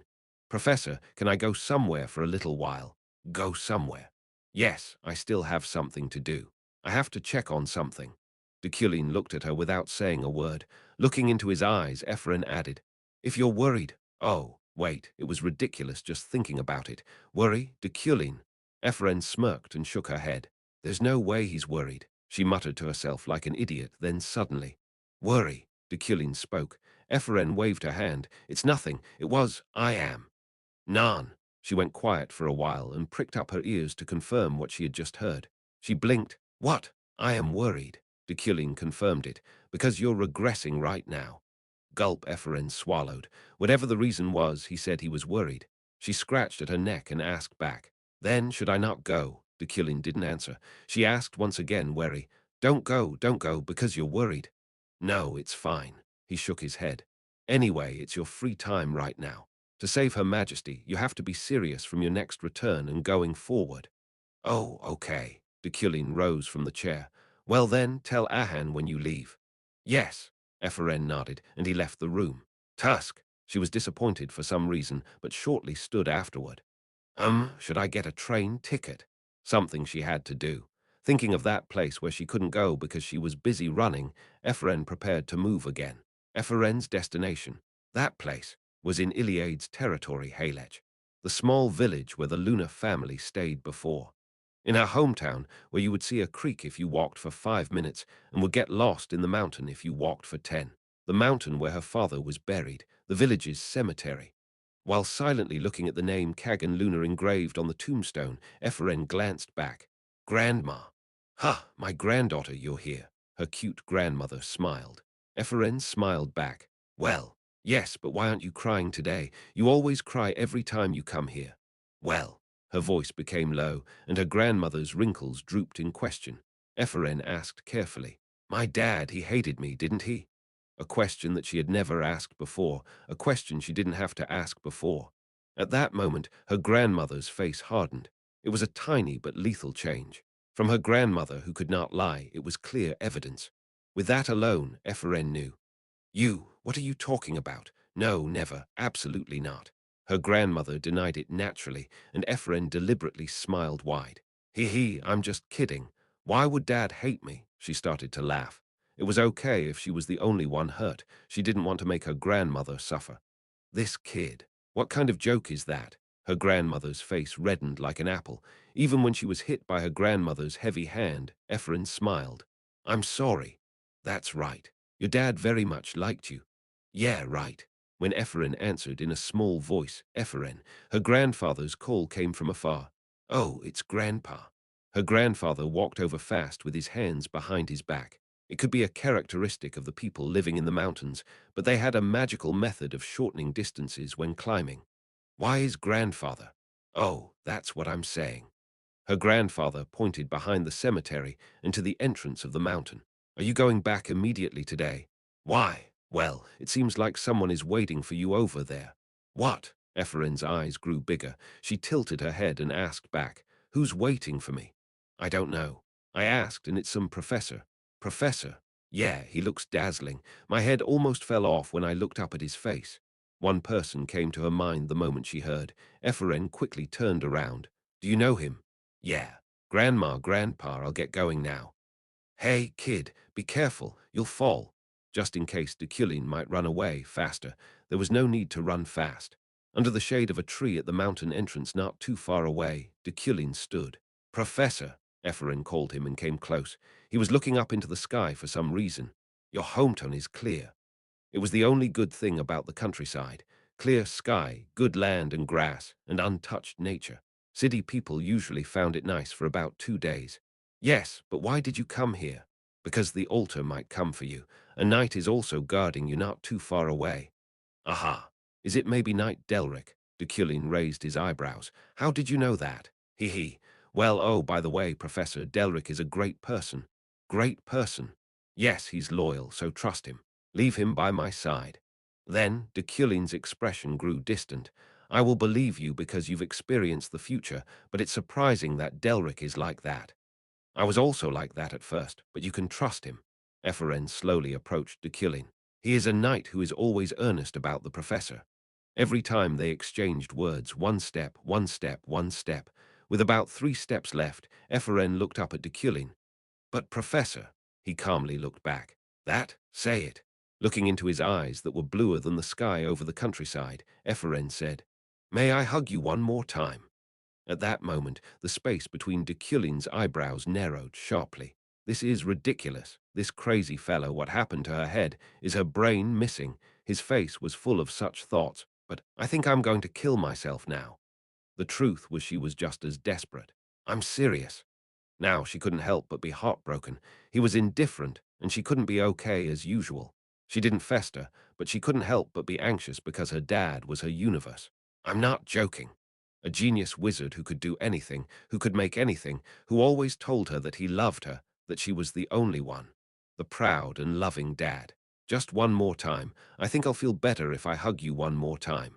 Because he hated me, because he tried to sell me out. Please. Ephraim dropped her head, tears falling to the ground. It wasn't until he realized that she was crying. Stop saying crazy things. It's pathetic, Ephraim. At that moment, Ephraim's shoulders twitched. Deculein handed her a handkerchief instead of permission. Tusk! She pouted her lips, pretending to be sulking as she took the handkerchief and wiped her tears. Pretending that it was nothing, she shook her head while muttering how it was shameful. Deculein spoke. You'll have another chance soon. When would that be? Someday. Then he turned around and headed down the mountain. Oh, Ephraim smiled while watching him go, his shoes in particular. Such luxurious shoes even on the mountain path in the countryside. His character was too consistent. Wasn't he uncomfortable? Trudge Deculein, suddenly stopping, looked back at her. Ephraim instinctively straightened herself. Ephraim, what? Follow me if you have nothing to do. I want to hear your memories of the future. Oh, okay. Ephraim followed behind him. She kicked a pebble with her worn-out sneakers, maintaining a three-step stride. Chirp, chirp, chirp, chirp. In the mountain road, where the time remained the same, the chirping of the birds resonated abundantly through the trees. Maybe it was since spring was coming, but they were quite lively. Wee-eyeing, the wind messed up her hair. The smell of the mountain and soil permeated her nose. And Ephraim, Deculein called her name. Yes, what is it this time? Walking along the same path, sharing time, he spoke. Were the regressions bearable? A question that she was now used to. Julie, Alan, Delric, and even Sylvia once asked that question. Ephraim thought carefully and shook her head. No, she answered while puffing her cheeks. It was so hard that I almost died. I think I'm going to cry just thinking about it. I just believed in your words to wait, so I ran away and waited. That was for 2 years. 2 years.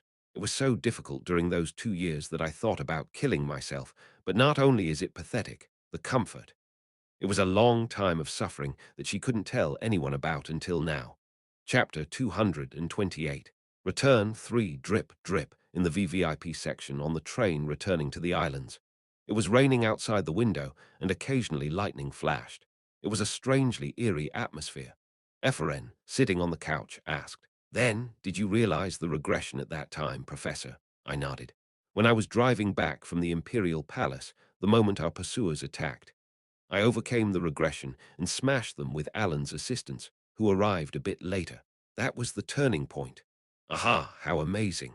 I didn't die, so I waited until March when the regressed Ephraim would return. But why did I only return in March? The guard must have been involved in your regression. He has the power to intervene in the world. No wonder. He looked like someone who would do that. He pretended to be nice, but I wasn't deceived. God, the final boss of this world.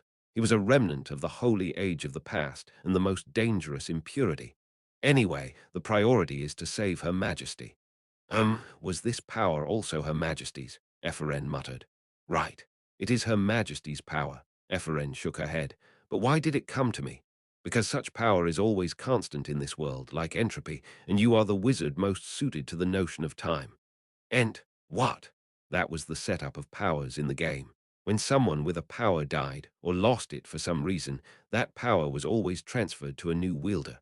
The criteria for selection was the talent most suited for that power. You don't need to know. However, your regression is quite different from that of Her Majesty.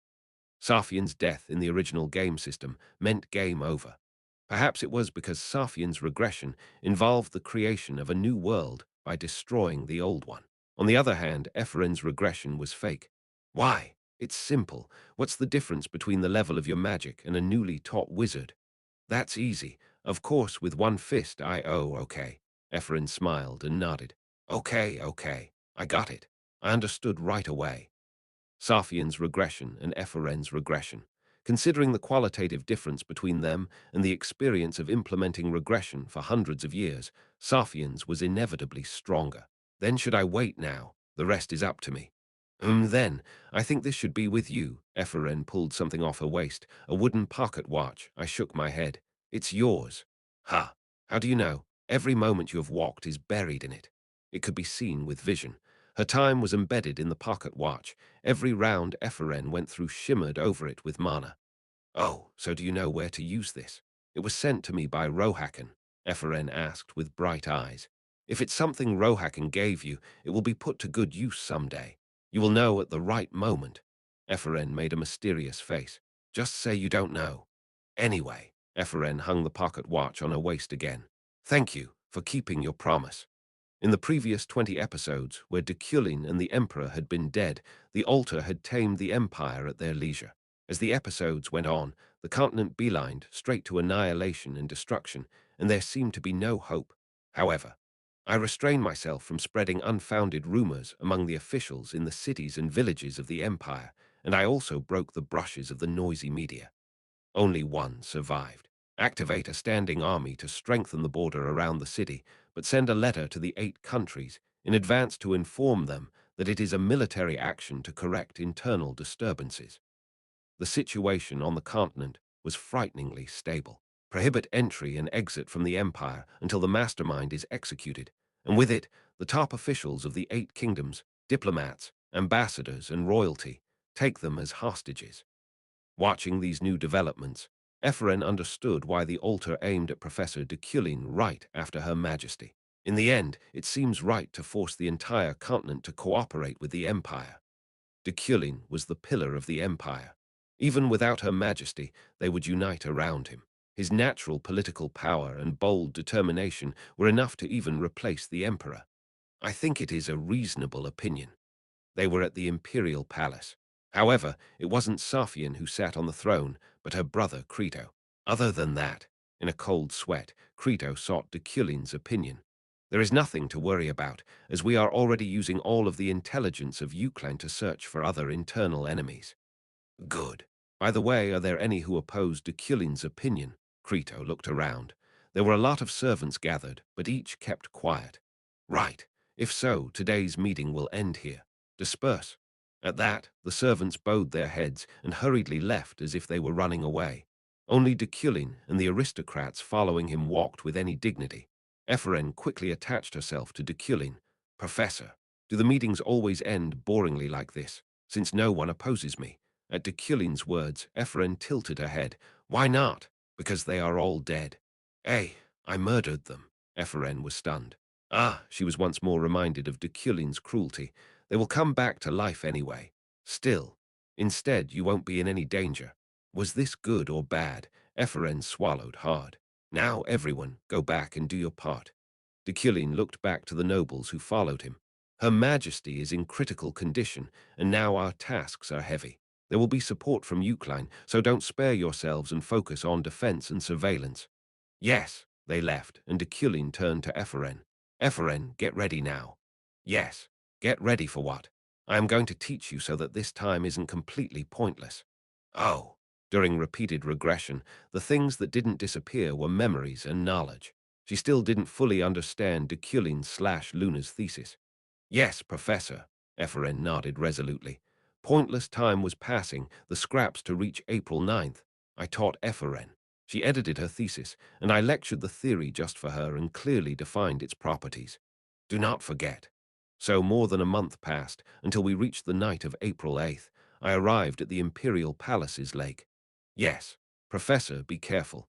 And don't forget about me. Just in case, I left Ephraim in the Imperial Palace's guest room. She was escorted by Delric and Julie and was having a conversation over a walkie-talkie. Oh, yeah. How about the list I gave you? It will be midnight soon. I read it. The list of spies and informants, which Ephraim discovered after regressing 20 times. This was information that would be very useful in the future. Yes. If you forget, I'll tell you again. I nodded and looked over the surface of the lake where I fished with Sophian. How is it? It's peaceful. Drip. Raindrops fell at the moment I answered. They caused small ripples on the surface of the lake, and the mana inside gently bloomed. Drip, drip. The rainwater that reached the lake formed a certain shape and reflected someone's face. I watched him without a word. His appearance was blurry, but somehow it was clear to me. Are you the god? Drip, drip, drip. However, perhaps it wasn't the time yet. He disappeared again in the shaking rain, and I looked up at the sky. Drip, drip, drip, drip. I blocked the raindrops that were growing stronger with psychokinesis and thought quietly. I recalled memories that I shouldn't forget and engraved them in my mind. Drip, drip, drip, drip. The most basic duty of a servant was to protect the emperor. It's almost midnight. I'll start the count. 5. But now this world without Safian was nothing but a fake. It was like a game over already. 4. Therefore, as the proof of this world, she must live. 3. And with this world. 2. And with me. 1. It was midnight. It was the starting point of the regression, April 9th. I woke up in the crystal cave under Euclid. I instinctively looked at my watch. The time was exactly midnight. The memories that remained in my head were of almost everything. It wasn't just the memories of the previous episode, but those of the remaining 20 or so episodes that I went through. I let out a small breath and glanced over the sack of sand laid out before me. Then I left into the garden after passing the task that now only made me laugh. I stood in the middle of the garden and looked around the entrance to the cave. Tweet, tweet, tweet, bird song and dawn that illuminated the underground cave in blue. There were no such things anymore. It was still night. Wren, I called Wren. There was no answer since it was still night. Even Wren was sleeping. I moved alone to the car. I didn't have the car key, but psychokinesis was enough. Vroom. As soon as I started the engine, I pressed the accelerator. It wasn't too late to find out what month or day it was now, whether Safian was alive or dead, or something like that. I just had to go and check. Splash, her fishing lines sank into the lake. Safian rested her chin on her hand and watched. It's amazing. She was just looking, but she wasn't bored. On the contrary, she was having fun. Was it because she couldn't move the fish even with her status as the emperor? Was it because of simple interest in catching fish? Safian looked over the lake shores and thought about various things. It was late at night, but it wasn't dark, thanks to the moonlight reflected over the water. Can I catch a meso fish? Just then the bait started to move. Safian grabbed the fishing rod and checked the species. It was a meso. Safian grinned, put on a new bait, and threw the line back in. Splash! The line sank into the lake. Safian rested her chin on her hand and watched silently. The next fish would probably be, "Are you alone?" Then suddenly, a voice called her. Safian looked back slowly.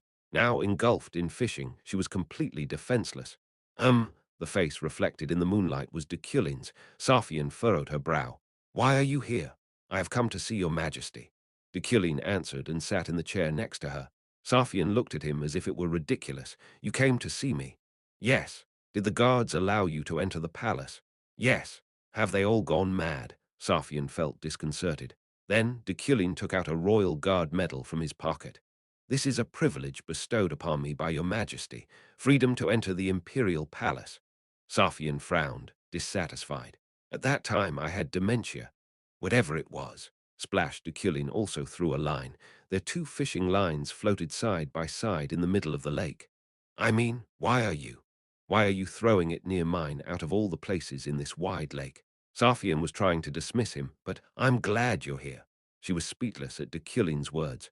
Safian glanced at him. It was somehow a weird situation for her. "Did you come here to fish?" "I have come to see your majesty."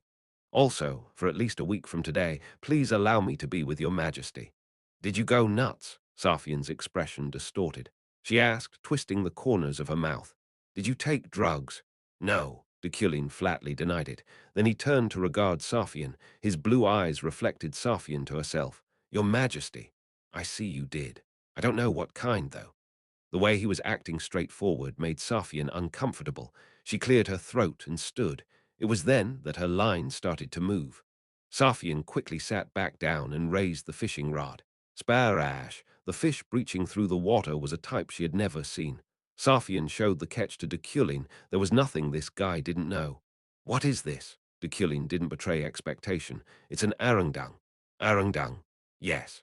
Seeing how thick the belly is, it looks like it has an egg." Safian threw it back into the lake. It didn't feel right to catch a bastard with eggs. Dusting off her hands, she stood again and strolled off with Deculein following her. With the Emperor's stout gait and stride, Deculein perfectly matched her. The sound of their two steps was like a waltz, "Professor, you bastard." Safian turned upon him with narrow eyes. "Why do you keep chasing me? I will stay with your majesty for a little while." "I didn't allow you. I will have to disobey you." "What? Ha!" Deculein responded as Safian stood perplexed. "It is so that your majesty will not die any more." "Die?" "Yes, your majesty." A cold wind blew through the dark and silent corridors. Facing the Emperor's eyes flashing crimson, Deculein added, "I have seen the future where your majesty has died." Chapter 229. Back to the daily life. 1. The regressor Safian's fate was honorable. From birth, the noblest human in the world, with the bloodline of the imperial family bestowed upon their destiny. The eldest daughter held an absolute legitimacy that was hard to find even if you looked back on the history of the empire. However, there was nothing that would give meaning to the life of that perfect reign. It was a life of paradox that suffered from death but could not die. Did the idea of natural death exist to her? Would the last paragraph of life be open to her as well? What if, when she grew old and died naturally, she returned to that day on January 1st? If death didn't continue but only repeated itself, how was the right way to end that life? No, was it ever going to come to an end? Therefore, while humans vaguely imagined and feared their distant death, Safian experienced a universe where her end didn't exist. She would continue to return to her endless cycle. That was why she longed for boredom. If she learned everything slowly, if she thought sluggishly or acted sluggishly, she could forget a little of those distant restrictions. She could run away. But someone broke that defense mechanism. From the moment she met him as a teaching wizard as the seasons continued until the present, he always forced her to learn. He demanded she face the world and taught her emotions other than indolence. It was interesting at first. She just took it as a surprise. However, as time went on, the guy was stuck like a thorn in her core, and whenever she saw him, she felt sad, happy, and angry. She even had dreams about him. She came to imagine a future where she was not alone. It was unfamiliar. Tweet, tweet. The morning sun was bright, and the birds were chirping. Safian looked at Deculein wordlessly. He's sleeping. Ahan was by her side. Right, Deculein was sleeping. Of course, he wasn't lying or anything. Outside the door of the private sleeping quarters hidden in the imperial palace, he was sleeping, standing still like a knight. You came to the imperial palace arbitrarily, and nothing happened until morning. You said you came after seeing the future where I died. That's right. That was strange and creepy, unlike the usual professor. At any rate, Safian found that ridiculous and smiled. Your Majesty, what are you going to do? I don't know. Safian fiddled with her chin as she pondered. First, this is punishment. She poked Deculein's cheek. Still, he didn't wake up. Your Majesty, please be careful. The professor is going to hate it. What if that bastard does? She was the only person who could call Professor Deculein a bastard. Ahan looked up at Safian, impressed. But it's better not to do it twice. She gently pulled back. Even though she was an emperor, some servants were hard to mess with. Instead, she stared intently at the sleeping Deculein. Ahan. Yes, your Majesty. Suddenly, Safian recalled Rohakan's prophecy. He said that she would one day fall in love with Deculein and that she would kill him. She would take the life of the only being who could have meaning for her with her own hands. I will, maybe, for this professor. No, that's not it. I'm really in a hurry. Ouch, ouch, What the? A groan echoed from under the bedroom stairs. Just when Safian turned, Deculein slowly opened his eyes. Professor, did you finally wake up? Nothing happened. Let me go, let me go. They heard the screams again. Deculein mumbled with a sigh while quietly listening to that dizzy voice. Is it Epheren? Epheren, are you talking about your disciple? Yes, it looks like something happened to her. Deculein responded shamelessly, pretending he hadn't been sleeping. He looked perfect. Then go. No, your Majesty's danger is still. Gosh, if I were really in danger, I would have died when you slept. Then Deculein clenched his teeth. Seeing that, Sophie laughed. I guess you're embarrassed as well, huh? Ahem. Deculein cleared his throat and turned away. We stood in the imperial prison. I shook my head as I looked at Epheren, who was locked in a cage. He. I didn't know what she was so happy about, but the detained girl was smiling brightly. She wasn't even a dog, but she kept going he. Talk. Professor, I returned to the present now. I was surprised to see the calendar. It's February. I looked at her wrist. She wore a bracelet connected with tape. What happened? Epheren shook the iron bars excitedly. The guy called guard must have stopped intervening. If he proceeds with his work in this situation that has already been exposed, he will lose an important power. Oh, then, is that a surrender? Is it over? I looked at the pocket watch on her waist. No. Why? Her Majesty's power still rests with you. April 9th didn't come. If your regression is permanent, then that is a problem in its own way. The mental power that was expended to overcome the regression was quite intense. Headaches and fatigue unbearable even by Iron Man standards were still ingrained in my body. Oh, so am I still in danger? Ephraim shook her head inquisitively. No, you're not in danger. Rather, you're safer than anyone else in the world. Ephraim's eyes widened. Huh, why? You are only in danger when Her Majesty is dead, not the current you. So, I mean why? For when you die, the power again passes back to Her Majesty. Oh, it was a characteristic of this power. Just as the power that escaped from Saphion came to Ephraim, when Ephraim died, it would be transferred back to Saphion. So the altar will never kill you. Even if you push your throat forward, asking them to kill you, they will rather kill those who want to kill you. Is that a relief? Of course, there was the risk of kidnapping, but if she were at least alive, it wouldn't be hard to respond. Ephraim wasn't easy to deal with either. What will you do now? I'm going to go into central politics. Politics? Right, I remember all the names you gave me. A list of those who cooperated with the altar or belonged to the altar. I would kill them all. If any of them had ever committed a crime, I would use it against them, and to those who didn't, I would fabricate something. Yes, then I'll end with the magic tower, by mobilizing the knowledge of my 2 years. And, Professor, come here for a second. Ephraim glanced sideways at the empty prison cell and beckoned me to come closer. Just say it. Gosh, seriously, this is a secret. Actually, gulp after swallowing, she spoke as if leaking a top secret. Assistant Professor Allen is alive. So, it's shocking, right? This is Professor Allen's private matter, so I wouldn't tell you about it normally. Ha, creak. Just then, the dungeon door swung open. Ephraim quickly covered her mouth. Oh, Professor, I'm sorry. The knight who came in was Delric. He was with several of his subordinate knights, and each of them paused to salute me. And then, with resentful eyes, Delric stepped forward. No, who dared? What kind of crazy knight locked up the professor's apprentice here? I'll find and kill. Enough. This girl indeed caused a ruckus. Knight Delric, Ephraim, still inside the cage, smiled and waved. Long time no see. Ha! Delric wore a sour look. Then Ephraim flinched and trembled. Oh, right, we are no longer friends. Let me just open it. Yes. Delric opened the cage with the key. I whispered to Ephraim. Forget your old memories. And Delric. Yes. Delric turned to me and saluted. Soon, 2 people will be appointed as the Emperor's exclusive escort knights. Yes. Oh, okay. Is that so? I'll recommend you. Delric's expression froze. Round eyes, half-open mouth, enlarged nostrils, as if time had stopped, or as if he had stopped breathing. Ephraim chuckled and tapped his shoulder. Congratulations. Wouldn't it be almost confirmed if it's a recommendation from the professor? Delric moved again, as if that was the signal for the world to start. He looked at me with teary eyes. Professor, I put a hand on his shoulder. Then keep up the good work. Keep in mind that your loyalty now belongs to Her Majesty, and you have Euclid behind you. Yes, my loyalty belongs to Her Majesty and, of course, to the professor. Hey, guys. Come on, what are you doing? Salute. Yes, sir.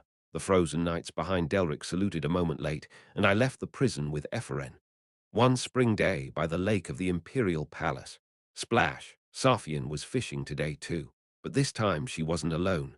At another point in the distance sat Deculein and Ephraim, and not far away, the knight Delric was on guard. Ahan. Yes, your majesty, Ahan answered while cooking the fish Saphion caught. According to the professor's words, it seems that the curse has disappeared from my body. Is that so? The power of regression wasn't with her now. I'm very relieved. That's good, your majesty. Saphion twisted her lips into a near sneer. However, it seems that I somehow knew that beforehand. Tap. Ahan halted with a knife in hand and looked up. Ahan, I have been given a prophecy. A prophecy, you mean? Yes. It said that someday, in the not-too-distant future, I will kill Deculein. Bubble, she had caught something. Saphion stared at the surface of the bubbling lake. If you do not believe such prophecies, I have no choice but to believe, because they were Rohakan's words. But I don't want to kill the professor. Saphion put a hand on her chin and smiled. If that's the case, now I am thinking like this. If I don't want to kill the professor, he has no choice but to kill himself. If we quietly follow the plans the altar has set out, wouldn't the prophecy go against them? Rohakan's prophecy wouldn't happen, and Saphion would be saved by death. If I am thinking like that now, I could be thinking the same in the past. Your Majesty, no, you can't. Ahan knelt and bowed her head, her eyes watery. Saphion shook her head. HMPH, it's just an assumption. Anyway, I can't overcome regression like Deculein. My mental strength isn't on that level. Regression was no longer her power. However, she couldn't continue to leave that power to the child named Ephren. It was a curse that only she could bear. If your majesty dies, this empire will be destroyed. No, my eyes are correct. Even with Deculein alone, the empire will run smoothly. Also, who knows? Splash. Safian lifted the fishing rod. The fish that leaped out with the current of the water was an arendang. This was a fish that Deculein once told her about. He could be even better after my death. It was then. Splash. There was the sound of something like a stone falling into the lake. Safian looked around. Help, help, I'm drowning. It's deep here. Professor, it's deep, too deep. It was Ephren. It seemed that she fell in while fishing, but Deculein was concentrating on his fishing, paying her no mind. Pooh, Professor, hey, Deculein. A Pook Delric ran to rescue her. Ephren clung onto Delric's back and took a deep breath. On the other hand, Deculein, who had caught quite a few fish, approached Safian. He was likely just trying to show off the fish he caught. Is this a routine? It's my first time. Ahan smiled at Safian's somewhat generous words. Yes, that's right, your majesty. Soft sunlight. Deculein, walking in the clear breeze, showed her his basket and said, I have 10. How is your fishing going?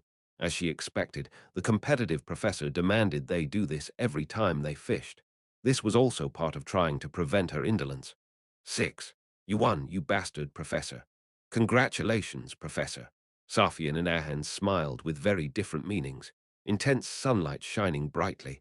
The morning was growing warmer. Finally, it was the first day of university. How many times did we go through this? Ephren sat on a bench on the college campus, muttering as she was eating ice cream. Couples covered in cherry blossoms were an eyesore, and a certain sense of anxiety still lingered in the corner of her heart. But anyway, it was nice to be at peace. Ephren, then a voice called her. Footsteps slowly approached. Oh, Yiriel, the businesswoman of Euclen and Deculein's younger sister. Take this, eat it while it's warm. Yes, thank you. The food she offered was the most cutting-edge dish these days, the newly invented waffle from the Euclen family. This was the best dessert that one couldn't buy because of the long lines. Chomp, ha! Her brain melted with one bite. Ephren was ecstatic at the crisp sweetness she felt. This is really who invented it. I don't know. I found it from my brother's junk. Junk? Yeah, when I study, there are many inventions that I come across. I don't know if my brother or someone else has drawn them. All of the things that I think look okay, I make and sell. Aha, it's amazing.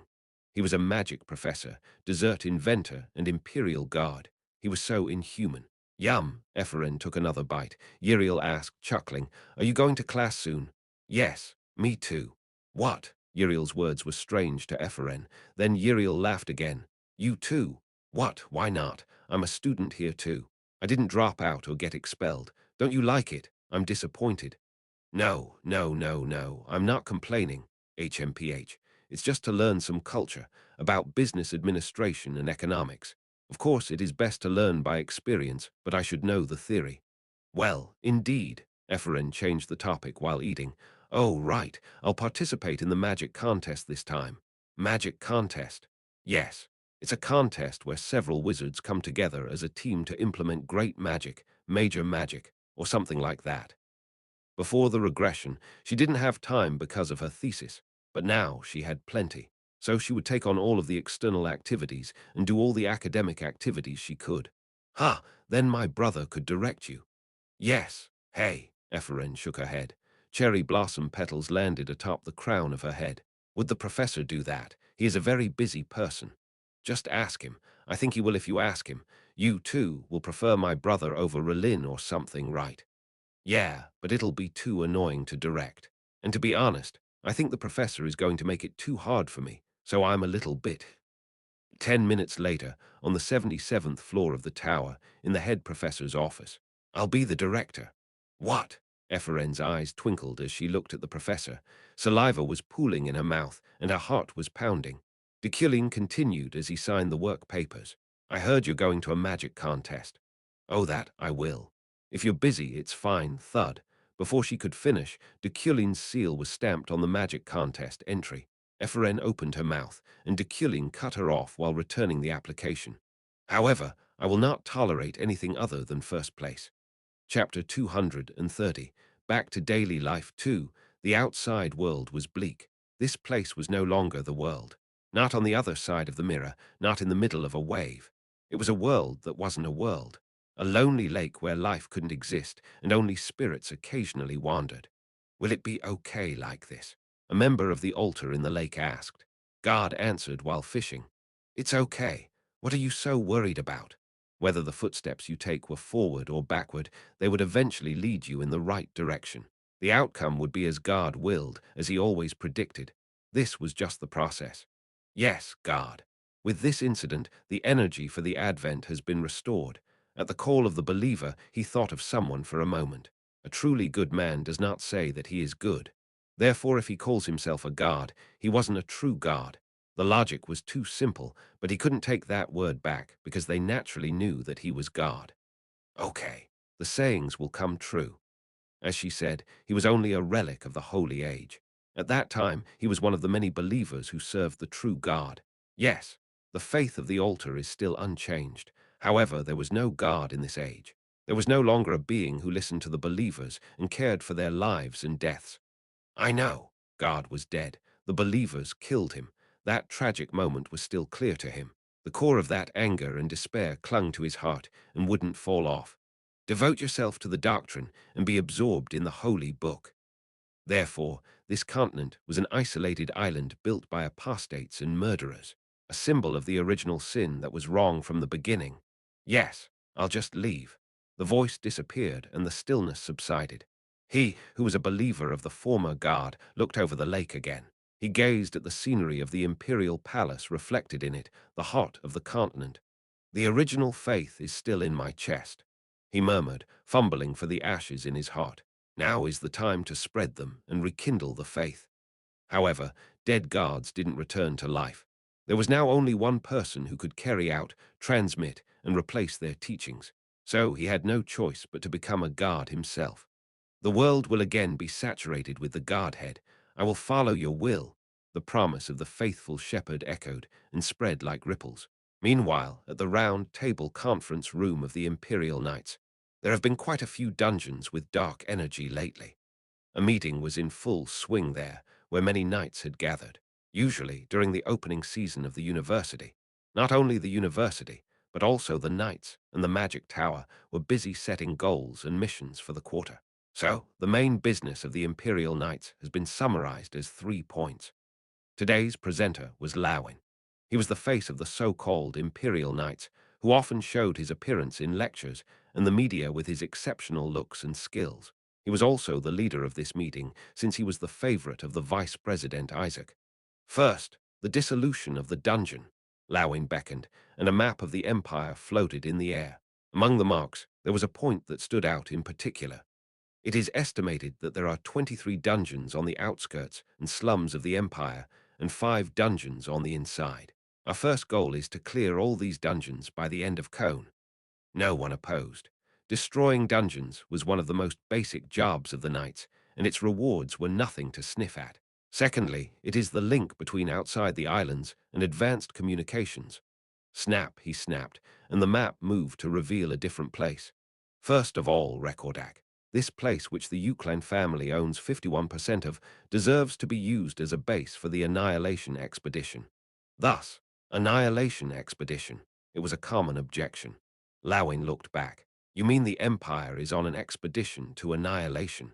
What are we going to do with that little land? One of the many factions of the Knights, Valerian.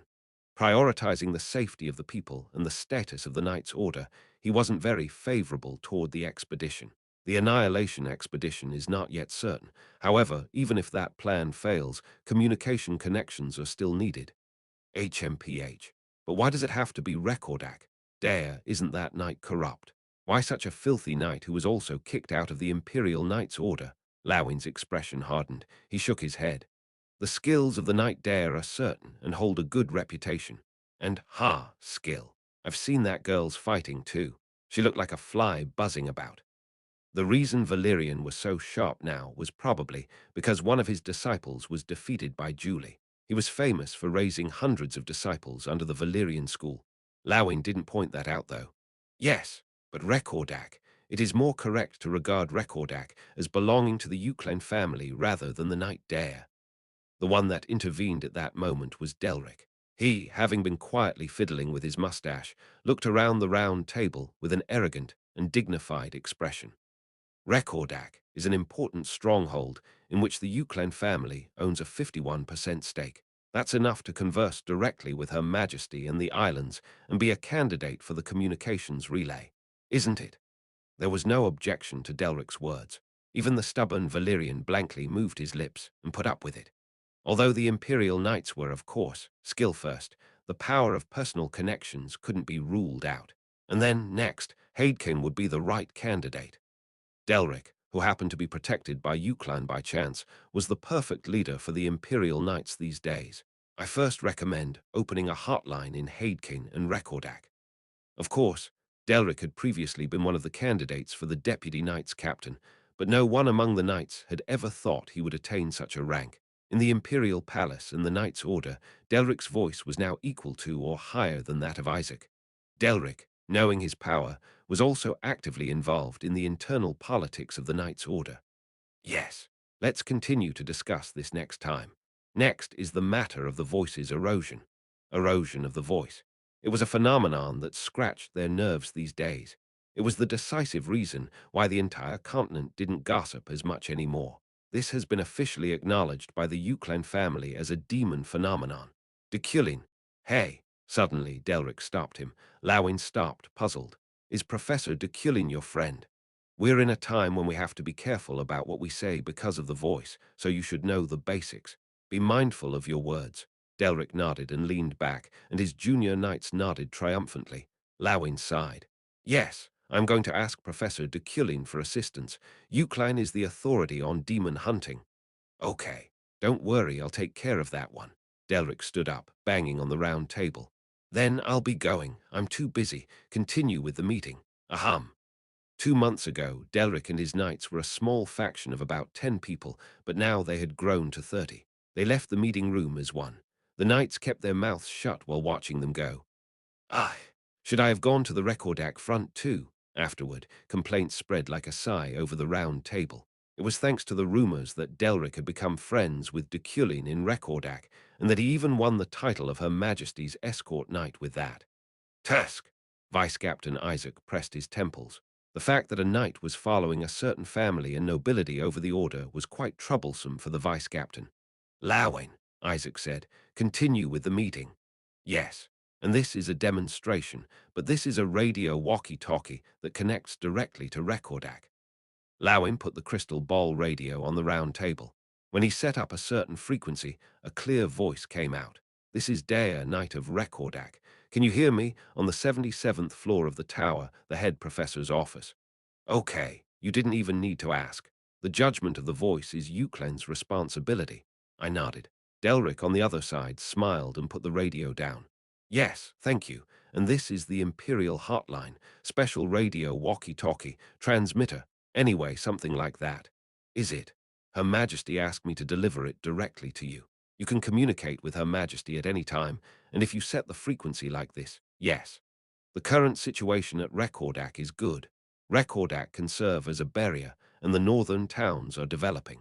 It was Julie's voice who was participating in the Imperial Knights meeting in real time. Like this. You can hear the communication of all lines connected to the islands. If you detect something suspicious, you can record it to take immediate action. More importantly, what about Her Majesty? Oh yes, Her Majesty is sleeping in her bedroom now. Then you should go home before she wakes up again. Yes, Delric saluted and left. The office was quiet again. I took the list of participants in the magic contest submitted by Eferen. Eferen, Julia, Drent, Maho. It hadn't even been 2 days since the class started, but when did they become friends? There was a special named Maho, too. Of course, that was a good thing.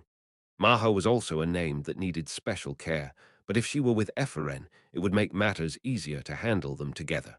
Gwoo, then I felt a strange sensation against my skin. Again, is it time? This was the calling of the voice. It was a sign that sooner or later I would enter the voice's world. I checked my body. Grade 3 mana quality. My skill and ability to deal with it were at their peak, and the mana that ran through my veins was under strict control. A perfect understanding of the snowflake obsidian wasn't far off, either. The erosion of the voice that was becoming thicker day by day would engulf the world, but the power to counter that moment was overflowing. Professor. The Emperor's voice echoed over the radio. I answered briefly. Yes, Your Majesty. I hear you. Safian laughed without saying a word. Do you have anything to say? Right. I will declare today the decree related to the expedition to annihilation and the demon blood. Demon blood. We can't leave those hideous altar bastards alone after that wicked plan. Don't you want that too? Demon blood.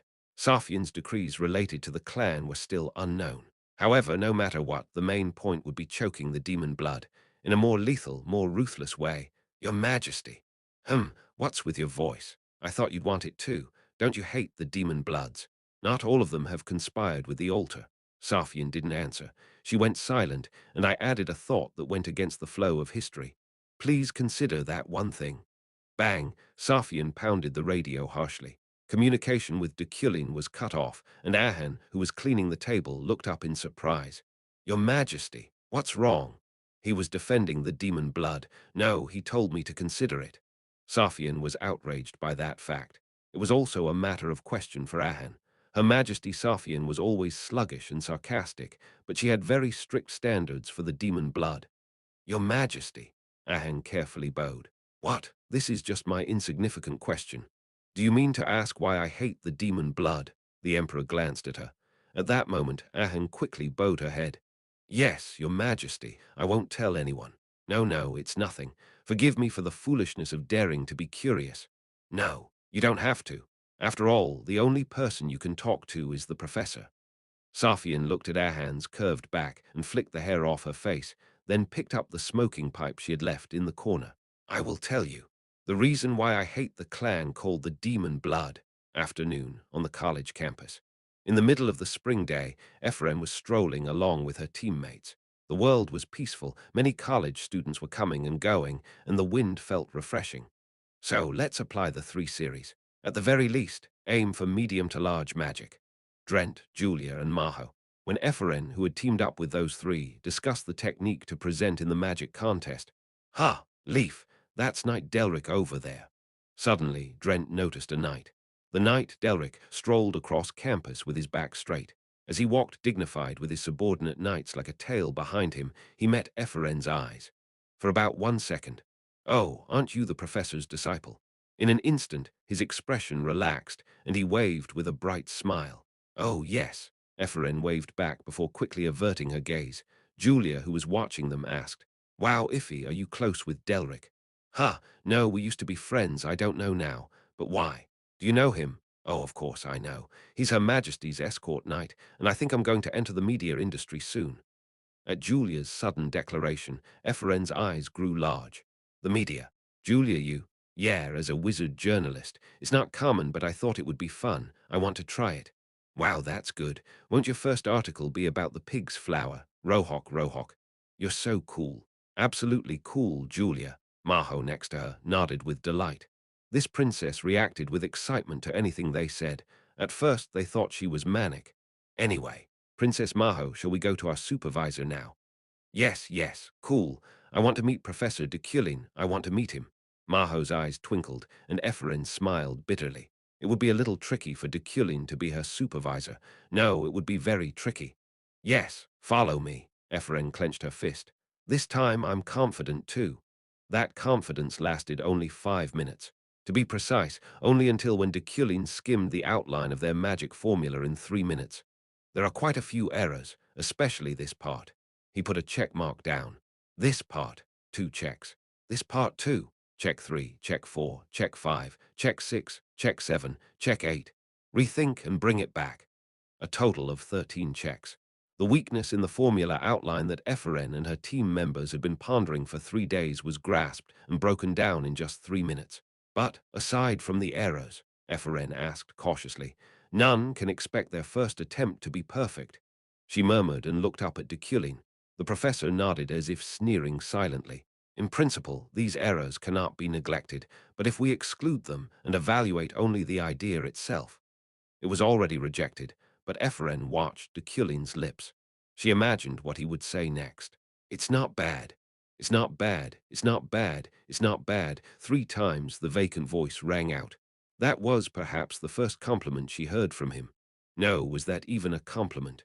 Anyway, to say that it wasn't that bad. Woo-wah. Ephraim felt like she was flying. Chapter 231, Voice Island. 1. Safian's life was concentrated on a specific section. It was the time of her poisoning, repeating infinite death. However, the truth at that time and the anger at the person who poisoned her weren't that great. She didn't have much interest either. Perhaps this was also a kind of defense mechanism, thanks to the professor who shared those memories with her. In her mind, those days had been purified to some extent, and even if she killed and destroyed everyone behind it, nothing would come back to her.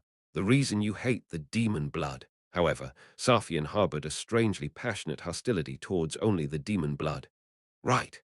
At Ahan's question, Safian leaned back and let out a warm breath. The citizens of the Empire hate the demon blood.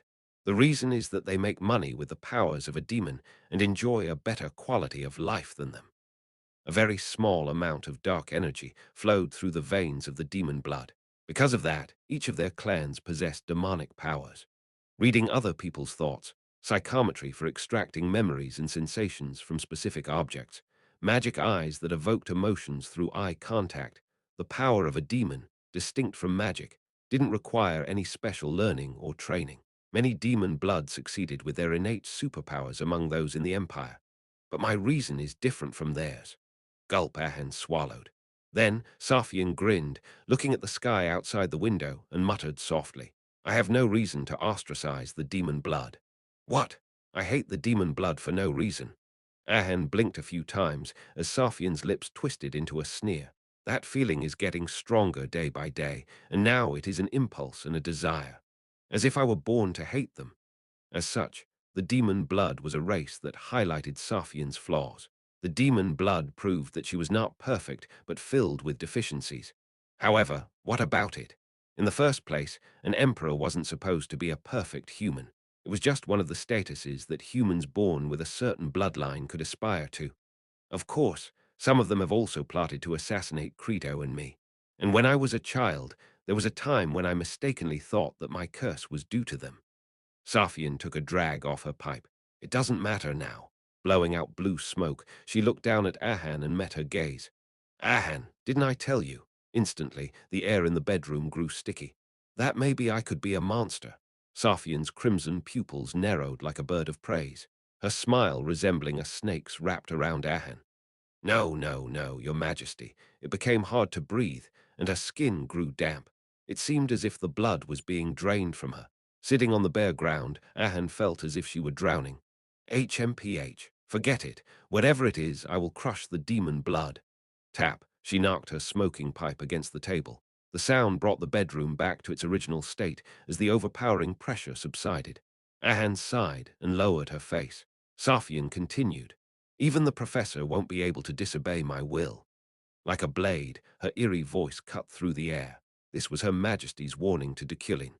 "Yes, your majesty, I'll keep that in mind." Ahan now had an obligation to convey these words to the professor. Late at night, with the full moon rising outside the tower's window, Ephraim had an all-night meeting on the 30th floor. "This is the Imperial Knights' order. I was listening to the radio line from the Imperial Knights of the Islands to Rekordak. Knight Dare, what's the situation there? Rekordak is at peace. Monsters approaching the wall are the same as usual, and the collision cost isn't that great, so there is no threat." Julie's voice was as clear as her beliefs. I listened quietly, fiddling with the bracelet. Burnt bracelet information. Burnt bracelet category. Damaged special effects. The engraving for position tracking remains. It was an insignificant object of no value to my vision, but the most precious treasure to Julie, yes. "How is your condition, Knight Dare?" However, the content coming in over the radio was a bit annoying. Without realizing it, I furrowed my brow. "My condition. Yes, I'm curious about your condition as the one who is in charge of Rekordak." When I listened closely to the male voice, I recognized it as Lawain, Julie's junior and a famous senior knight on the islands. "I'm fine. Are you eating well?" "Yes." My stomach twisted at that everyday conversation. Was this also a function of Deculein's personality? Was this why Deculein tormented Julie and those around her? That's good. The islands haven't yet forgotten Night Dare. When the Annihilation expedition is confirmed, we will be able to meet again there. As I listened to Lawin's voice, I thought I felt some cancerous emotion seeping in from the bottom. Should I kill him? It was a business-only communication, but listening to how he talked was that Lawin guy a bad sign. I did well at pushing Delric. Yes, in case of any other special emergencies, please call us. When Julie was about to hang up the radio click, suddenly the door to my office opened. I looked over. Oh, the short chairman, Adrian, stood with a staff larger than her in one hand. Professor Deculein, you are still here. I nodded, looking at her. Are you the recent criminal that broke into my office? What? A criminal? This is also the authority of the chairman. Adrian proudly held out the master key to open all floors from the 1st to the 98th at will. I shook my head. Do you have a reason for your visit? Well, I'm just bored. Adrian approached and sat across from me. Then she grinned. Oh, right. I heard you picked on every word Her Majesty said. When did she hear that rumor? No, how did it already spread? Adrian raised her eyebrows slyly as I wore a frown. Who is the source of the rumors? Fufufu. I guess it's true then. It is also important to test the rumors rather than understanding them. Test them. Yes. The news itself is from the Imperial Palace. Her Majesty has been in a bad mood all day today. The palace has been walking on thin ice. Maybe the reason is you. That's what I was thinking. Adrian was the best at judging and acting on rumors. Her everyday smile was the perfect poker face. I was caught by surprise. And the reason for your fight was probably the demon blood, right? It is a secret. Keep it as secret too, Chairman.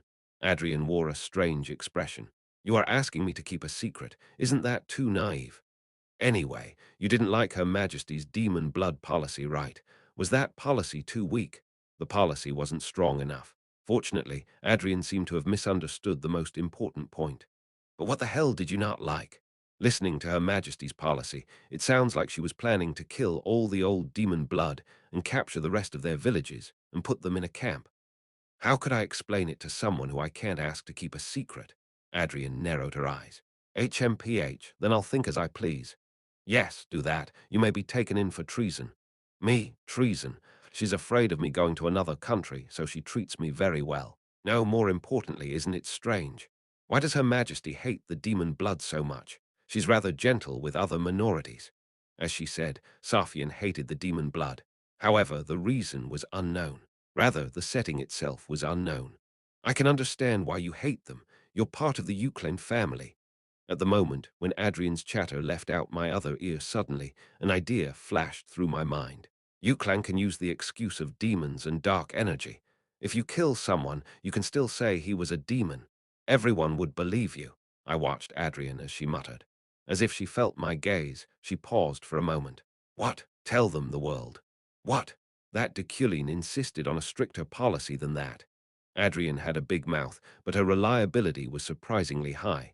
Because of her position as chairman, she heard the Empire's secrets. Less than half of what she conveyed were false rumors. Deculein insisted on the so-called extermination, which was crueler and more frightening than the policy proposed by Her Majesty. But Her Majesty rejected it, so they quarreled over that. That much wouldn't be a bad rumor. Adrian glanced at me and nodded. Really? Pass it on like that. For Her Majesty's sake, I could become an infinitely evil being. In the first place, adding Safian's burden would be one of the essential steps in clearing the quest. Yes, well, indeed, that seems about right even if I think about it. Chijijik, the frequency of the loudly ringing radio, filled the office. The chairman and I looked toward it at the same time. This is an emergency. An island has arisen in imperial territorial waters.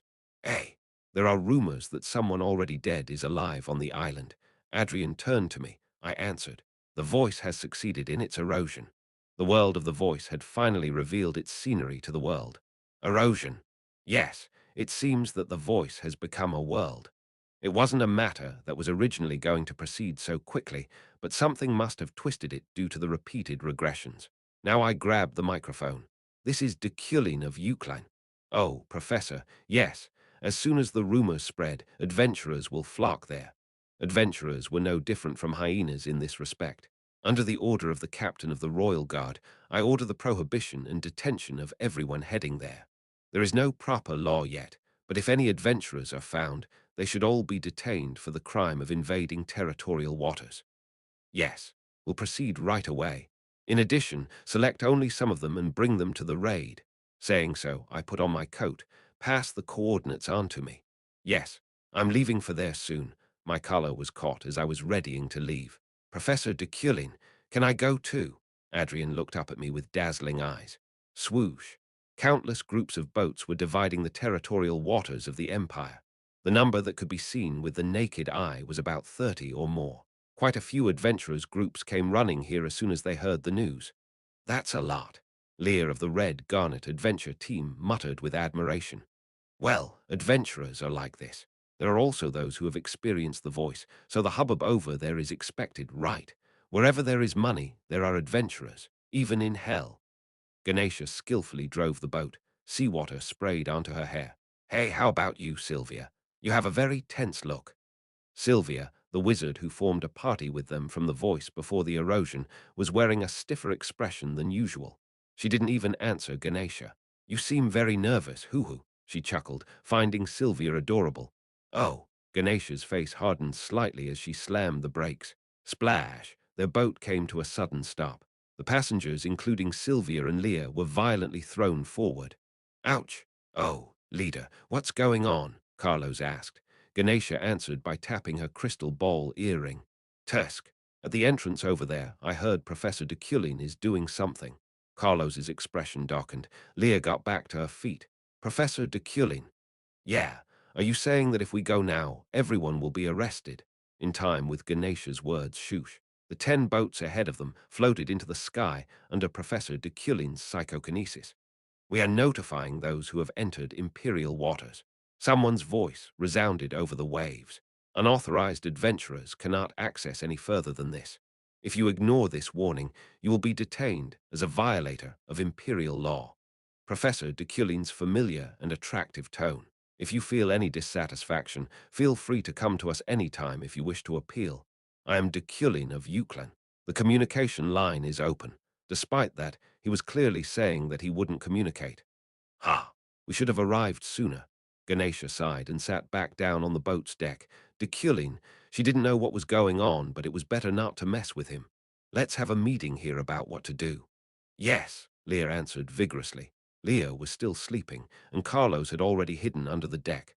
Only Sylvia remained above deck with them, glaring over the sea.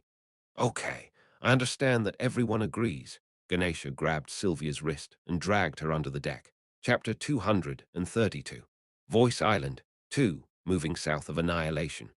The Empire recovered from the harsh wounds the brutal winter had scratched as Emperor Safian turned the historical disaster into an opportunity. She distinguished between the dead and the living.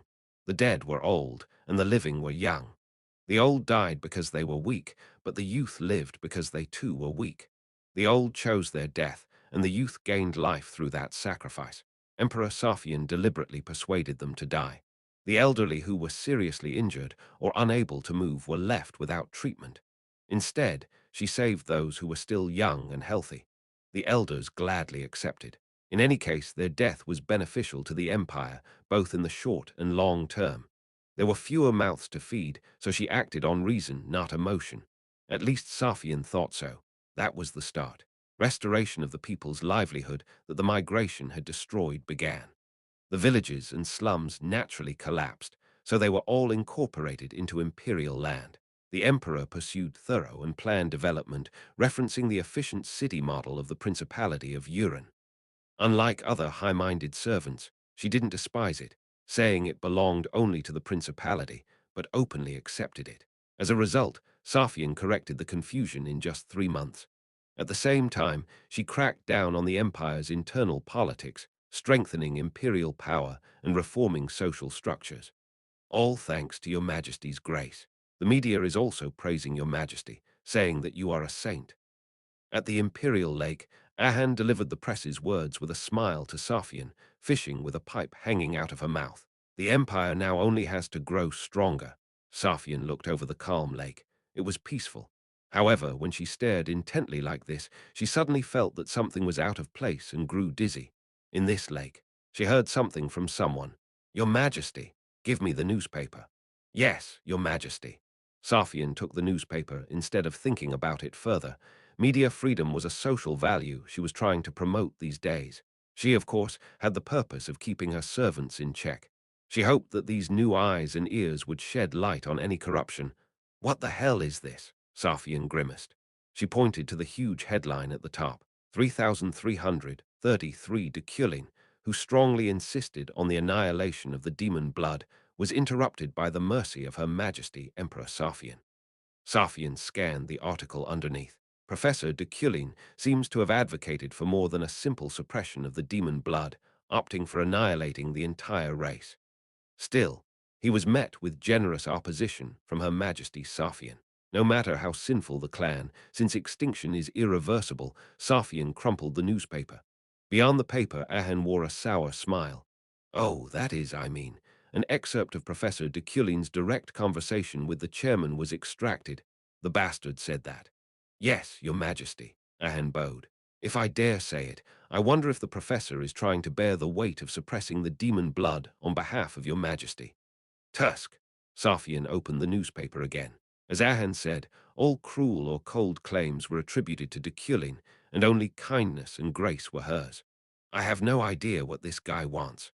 She couldn't tell what was inside his head. He was an aristocrat who seemed to hate the demon blood more than anyone else, but then asked her to reconsider the most important policy. "Perhaps," Ahan carefully opened her mouth, "the professor doesn't want Your Majesty to be hated." "Hate?" "Yes, Your Majesty. Isn't there a proverb that when hatred and resentment unite, it will descend into a curse comparable to that of a giant's magic?" HMPH. Safian laughed with disdain and looked down at Charon's snow globe near her feet. "With this, I am sure, no one regards Your Majesty as sincere as the professor. I got it, so just shut up. You will have to ask the professor directly for the truth." Safian grabbed the fishing rod again. She didn't catch any fish, but she stirred it around to no result. "Tell the professor that when the Voice Island or whatever is over, visit me. I will interrogate him." "Yes, Your Majesty." Ahan bowed and held back a smile. She didn't say anything, but there was a red blush coloring her cheeks. "Why are you laughing?" "Yes, yes. Oh, Your Majesty, that is. Just bring a snack or something. I'm getting hungry." "Yes, I'll be back soon." Ahan ran away. The Voice Island appeared in the territorial waters to the west of the Empire. As soon as the news spread, hundreds of adventurers rushed in, but they were detained by Deculein and the Imperial Guards. "I mean, does it make sense that we're stuck here?" "Gosh. No, did the Empire decide to become the Adventure Guild's enemy? Oh, is that a boycott?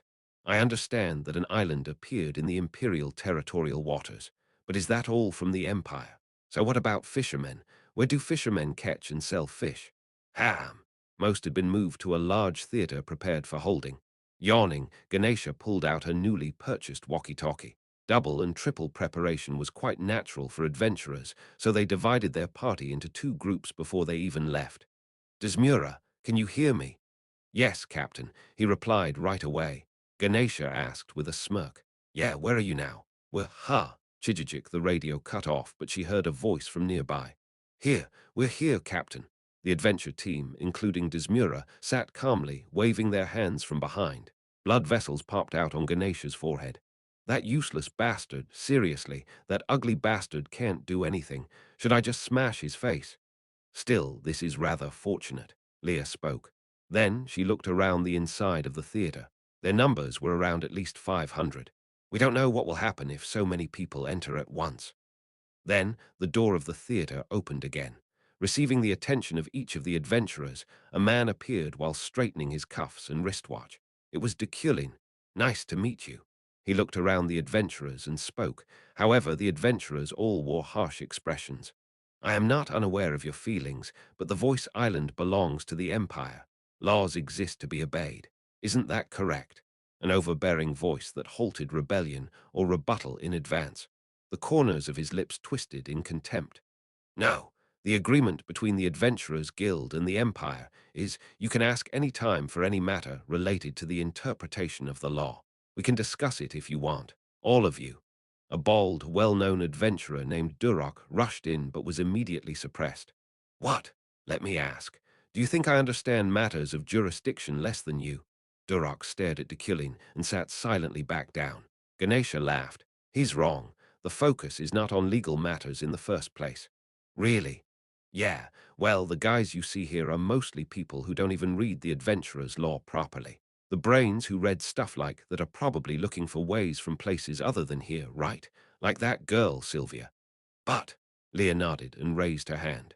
At that moment, Deculein and several adventurers turned to look at her.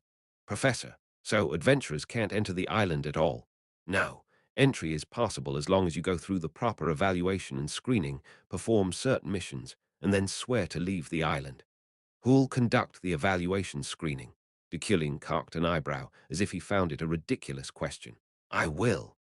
Leah gulped as she faced Deculein. Fortunately, Ganesha was by her side, but she was still nervous. Are you two the only red garnet adventurers? It was a dark space that looked more for interrogation than evaluation. Deculein read their adventurer's ID and documents before posing the question. Leah answered, Yes, there are a few more out there. Should I call them? Call, hey, let's not do that. We both know each other and have debts to one another. Ganesha winked at Deculein. There was no reaction. He stared at her with blank eyes. Ahem. Ganesha flapped her pigtails a few times and spoke again. What do we have to do to go to that island? No, what is your purpose? My purpose, of course, is to abolish the entirety of the Voice Island. If the erosion goes beyond this, the world will be devoured. Deculein returned Ganesha and Lee's ids. When the voice spreads, the distinction between the living and the dead disappears. This place will be no different from the underworld, and it will become a continent of the undead. Leah quietly admired him. Deculein knew the essence of the quest called Voice. Was it because he was part of the Euclan family? How can we destroy the island? You just need to find the master of the wave and kill it. The voice in a human disguise. That demon must be lurking on that island. Ganesha pondered for a moment before nodding. Are there any rewards? Then Deculein replied with a sneer. You can't even imagine how much. For a moment, Ganesha's expression hardened. There were times when the speaker was more important than the content of what they said. If a moderately rich man said such a thing, she would just dismiss it as a bluff. But if it were a noble like Deculein, that would be another story. An unimaginable reward as spoken by the head of Euclan. That simplistic phrase was a heart-shaking declaration even for Ganesha, who had been wandering the continent for over 10 years and touched all kinds of gold and silver treasures. What about evaluation and selection? And if selected, what kind of orders will we receive? Looking at Ganesha, who had grown quite serious, Deculein offered a soft smile. If you are selected, you will enter the voice with me. Your actions are free for you to decide, except for our common purpose. No matter what you do there, I won't interfere. Yeah, fine. So how will you select? Are there any exams? There is a simple test. The selection criteria were very simple. The item to be evaluated and the evaluation process itself was a kind of note-taking test that would end instantly if possible. Deal with me using your mental power. Do you have the mental power not to be taken in by the voice's deception? In other words, could you fight with only your mental strength? That's all. Deculein wore a sinister smile. Meanwhile, Julie was digging through classified documents in the basement of the Imperial Intelligence Agency. The task given to her by Her Majesty was to find the one behind her attempted poisoning. She was steadily approaching the truth, step by step. Does she need to know that? A figure approached Julie as she turned the pages. Startled, she looked back and shook her head. Sir Sirio, the quick swordsman smiled brightly. Sirio, you scared me. Sorry, that's your assignment, right? Attempted poisoning. I can see all the documents. Ah, ahem. Are you doing your task too, Sirio? Well, my assignment is a secret. Please keep it quiet. Of course, I'm tight-lipped. Sirio smiled cheerfully and sat down next to her. Aren't you going to the Voice Island? All the knights want to go. If I receive the opportunity, I will not hesitate. However, it is said that there is no chance of going except for those who have a connection with Deculein. In that place, where there was danger and opportunity, only those with Deculein's connections could enter. Although it was said that the Imperial Knights were nominally supported, the person in charge was Delric, so any faction that hated Deculein in the slightest would be rejected immediately. It was an absurd situation. The Imperial Knights who served the Empire more than anyone else were being swayed by a single professor. Really, indeed, that's how Deculein is. Yes, now Deculein is acting no different from a gang leader. There was deep hostility underlying Julie's voice. Sirio glanced over and gave a small smile. Julie, I guess you still hate Deculein, Julie answered while putting some papers in her bag. Yes. Why? What do you mean why? You know why, Sirio, the things he did. Yeah, I do, I saw it myself. He used to be pretty bad, Sirio chuckled. But in the end, it was all for you. That was just a little too much, right? What the, forget it. I'll just go. I don't want to argue with you. Julie grabbed her bag and stood. The backpack, filled to the brim with documents, swelled to a size even larger than Julie's body. Julie, but just stop at this point. You might regret it. If you know the inside story of the attempted poisoning or whatever it is, also if you dig into Deculein's past. Yes, you might be in danger. Instead of the usual cheerful Sirio, a bloody wind swept Julie. She turned to face him. Sir Sirio, what does that mean? Sirio held no expression. Staring at him, Julie placed a hand on the sword around her waist. Sirio, following her with his eyes, suddenly smiled. I'm just saying it's dangerous. A dangerous truth to know. You'll get hurt too. Are you still okay with that? I have nothing more to lose. Julie nodded resolutely and clenched her teeth. Professor Deculein took down the knight's order that was my all and killed 2 of my most faithful men. So, you want revenge? Sirio's remark dripped with sarcasm. However, Julie didn't deny it. Revenge. Maybe revenge was right. Without adding grandiose beliefs, she now felt that the feelings she had toward Deculein were for revenge. Yes, I want revenge. It was a firm response. Sirio returned to his usual self at that moment. He let out his breath and smiled warmly. Okay, then I won't have to deal with you here. Deal with? Sirio, why? It's a secret. You'll find out all about it later anyway. I'm also inside the secret you are chasing. In an instant, Julie quickly drew the sword from her waist. Knight Sirio, if that's true, I won't. Wash. A gust of wind blew through the enclosed space, knocking down books and sending papers flying up to cover Julie's sight. Sirio. Iliade's knight Sirio had already disappeared. Chapter 233, Voice Island 3. This object is a magic brainwave explorer, coastal theater. I showed the adventurers the cylindrical machine and helmet. This explorer has a test I made. Your mana and blood will drive the magic circle, and if you successfully explore here, you will pass. If you fail, you won't be allowed on the island. This brainwave explorer was a high-quality object, but now that I applied Midas Hand, it was sufficient to create a completely new world from one's unconscious. It's simple. Therefore, the test of mental power was straightforward. Participants entrusted their consciousness to this machine. When the test subject internally consented to their mana and signed the magic circle with blood, a phenomenon similar to Carla's authority would occur. To be precise, it was an imitation of Carla's authority, but well anyway. A total of 433 adventurers are gathered here. You can try it any time you want. Of course, it is possible to give up partway. I looked around the adventurers. Many famous adventure groups such as the Red Garnet, Blue Hare, Marlin, and more were there. For reference, if the name of the adventure group had a color in it, it meant that it wasn't common. But I'm allergic to needles. At that moment, a man in a warrior's outfit chattered and waved his hands. Hoo-hoo-hoo-hoo. What should I do? Carla's younger brother, Jackal. With a smirk, he quickly drew the attention of those around him. I'm not very fond of blood, you know. Yet his unique aura was even bloodier than before, and the stench of iron practically wafted from him. It appeared he was nearly twice as strong as before. Then get out, Ganesha intervened. Jackal grinned and stood, balancing his blade against his shoulder. I don't want to. If you don't. Ganesha glared at Jackal, meeting his gaze. Do you want to die? For a moment, Jackal's smile stiffened. Ganesha's pigtails fluttered sharply in response. Fine. Do you want to fight? I needed to stretch my body anyway. Fragments of mana shimmered like rain off them. At that time, their auras, the proof of mastery, spread throughout the theater, and the adventurers turned to watch them with great interest. Jackal, I called out, drawing the man's attention. I beckoned from my seat. Sit down. Ha ha. I can't sit. This madwoman provoked me. Is Carla dead? Jackal stopped moving. I smirked. Carla and Jackal always moved as one body, but now with only him here, the situation was very clear. I continued.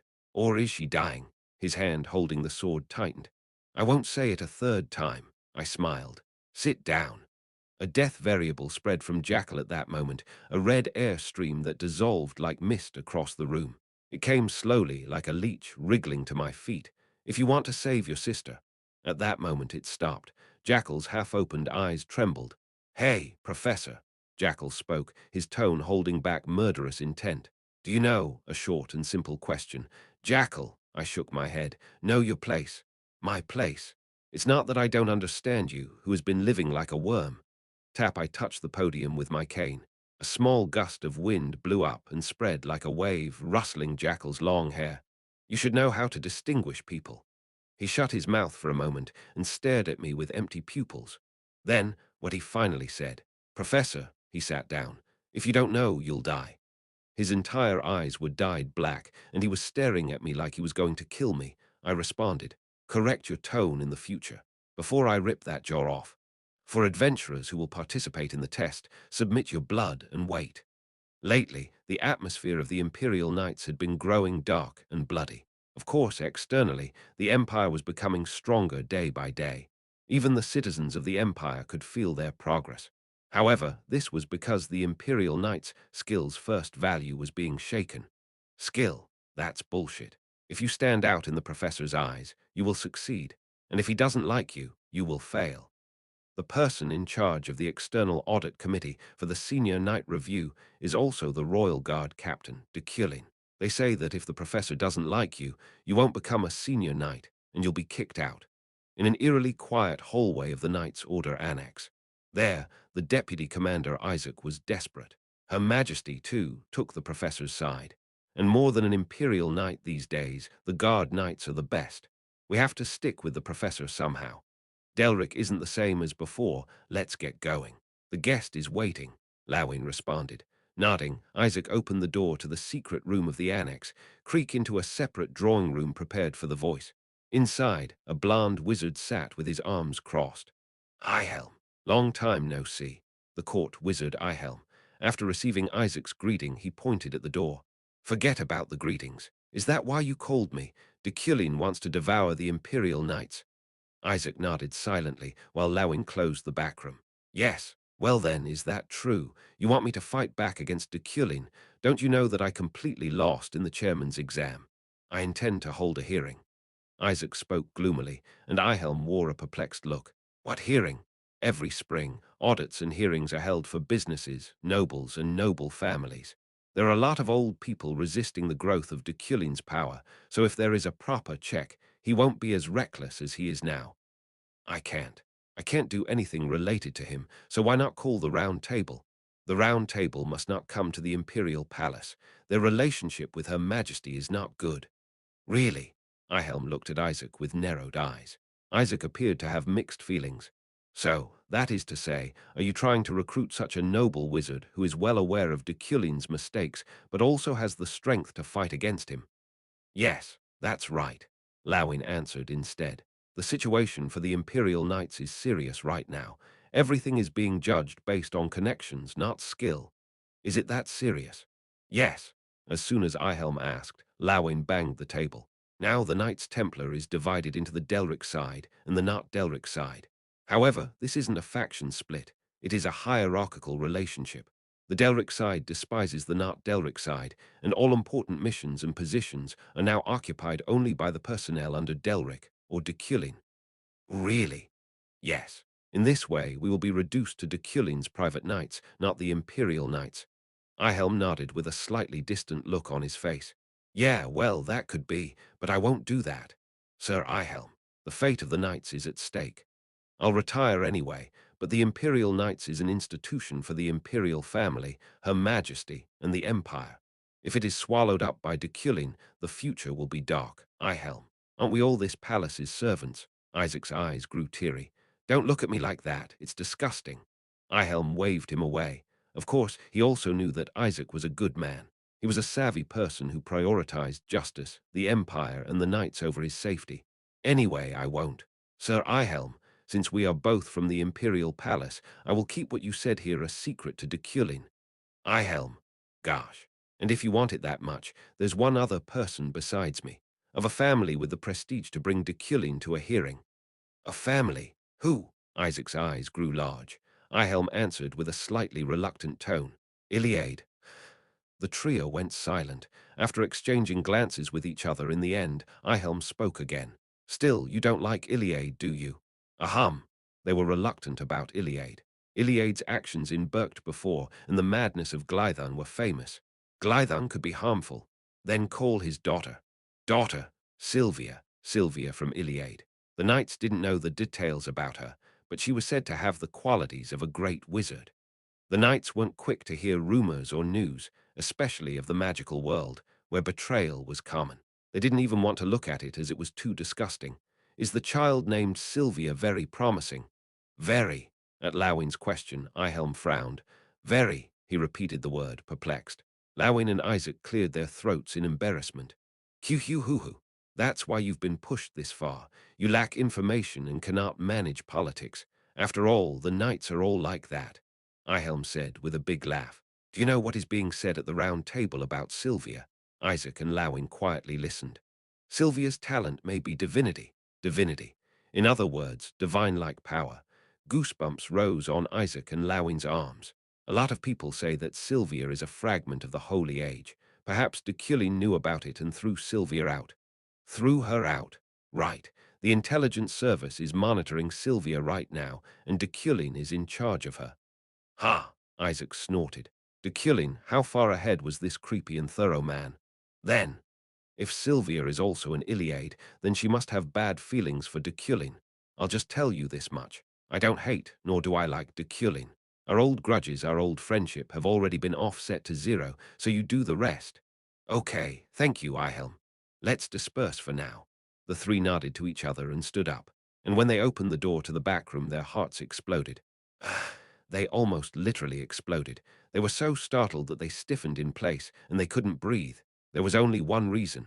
Well, I see. I didn't imagine you'd be thinking like that. The noblest being on this continent was patting her chin right in front of the door to the back room, murmuring, Why, your majesty, Emperor Safian. Isaac muttered blankly and knelt. He didn't kneel voluntarily, but lost all the strength in his legs, as had the other two, Lawin and Ihelm. Why are you here? I'm inspecting the grounds. I didn't want to stay still today. Oh, right, so you're going to get Deculein at a hearing. At that moment, their minds went blank. Their eyes turned black, and they couldn't see or hear anything. Answer me. At the Emperor's insistence, Isaac returned to his senses. Yes, yes, Deculein, Professor Deculein is about to devour the Imperial Knights. At this rate, it will certainly be harmful to your majesty as well. Is it? Yes. And the reason is, just as Isaac was swallowing his words, Lawin stepped forward. The highest values of the Imperial Knights are skill and chivalry, belief and conviction, justice and competence. Only a knight who has all these evenly would have been able to rise to the ranks. However, this is not what Deculein's intervention is causing. Many knights only want to look good to Deculein. This is not healthy for the order. Lawin's words sort of jumbled out, but in such a tense situation, there was no way he could care. Did Deculein transform the Imperial Knights? Yes, yes, that's right. Safian nodded. Even then, the three of them had a hard time understanding what she thought. It makes sense. A question mark appeared over each of their heads as Emperor Safian grinned. This is interesting. First, find Iliade's daughter. If you do, I'll consider a hearing. In a theater along the coast were a total of 433 adventurers gathered. In that quiet atmosphere, each of them was wearing helmets. All 433 people entered the exam. Epheren spoke. The girl who came here while preparing for the contest was with her teammates. But Epheren looked around the adventurers seated as if sleeping quietly. Is this exam hard? Yes, really, I nodded. It's a test that I made as impossible to pass as I could. What? Even I don't know the specifics of what's inside this. I tapped the helmet worn by the adventurers. Midas' hand was applied to the world of the unconscious that unfolded within. In other words, they were no longer under my influence, but of the characteristic. Get ready, Epheren. I looked to Epheren. Ready for what? Ready to go to Voice Island. Epheren's eyes widened. Then she cleared her throat and pointed into the audience. What about these people? Leave them to Julia, Drent, and Maho. Julia, Drent, and Maho. The three of them were walking around the theater, checking on the adventurers. Their task was to cut off the connection in case something dangerous happened. Julia is a commoner, but Drent is a smart guy, so he'll do well. Julia is good too, you know. It doesn't matter if they're a commoner or noble.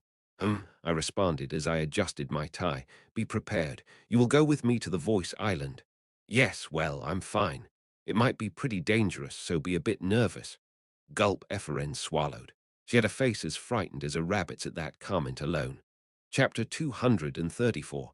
Name 1. Dark skies that devoured the world. Pouring rain. Mist rising from the ground. A pit that had become muddy and boots buried in the wet soil. A child was running through the rain, approaching someone. She was following a familiar back. A world engulfed in the cold rain. A street that felt too far away for short strides, and the way the ground constantly grabbed at her feet. Nevertheless, she finally reached the end. That child grabbed someone's hand. When the two of them stopped walking, the child raised her head with a trembling heart and stared intently into that someone's eyes. She also faced the child. Then the child grew frightened. What will she say to me?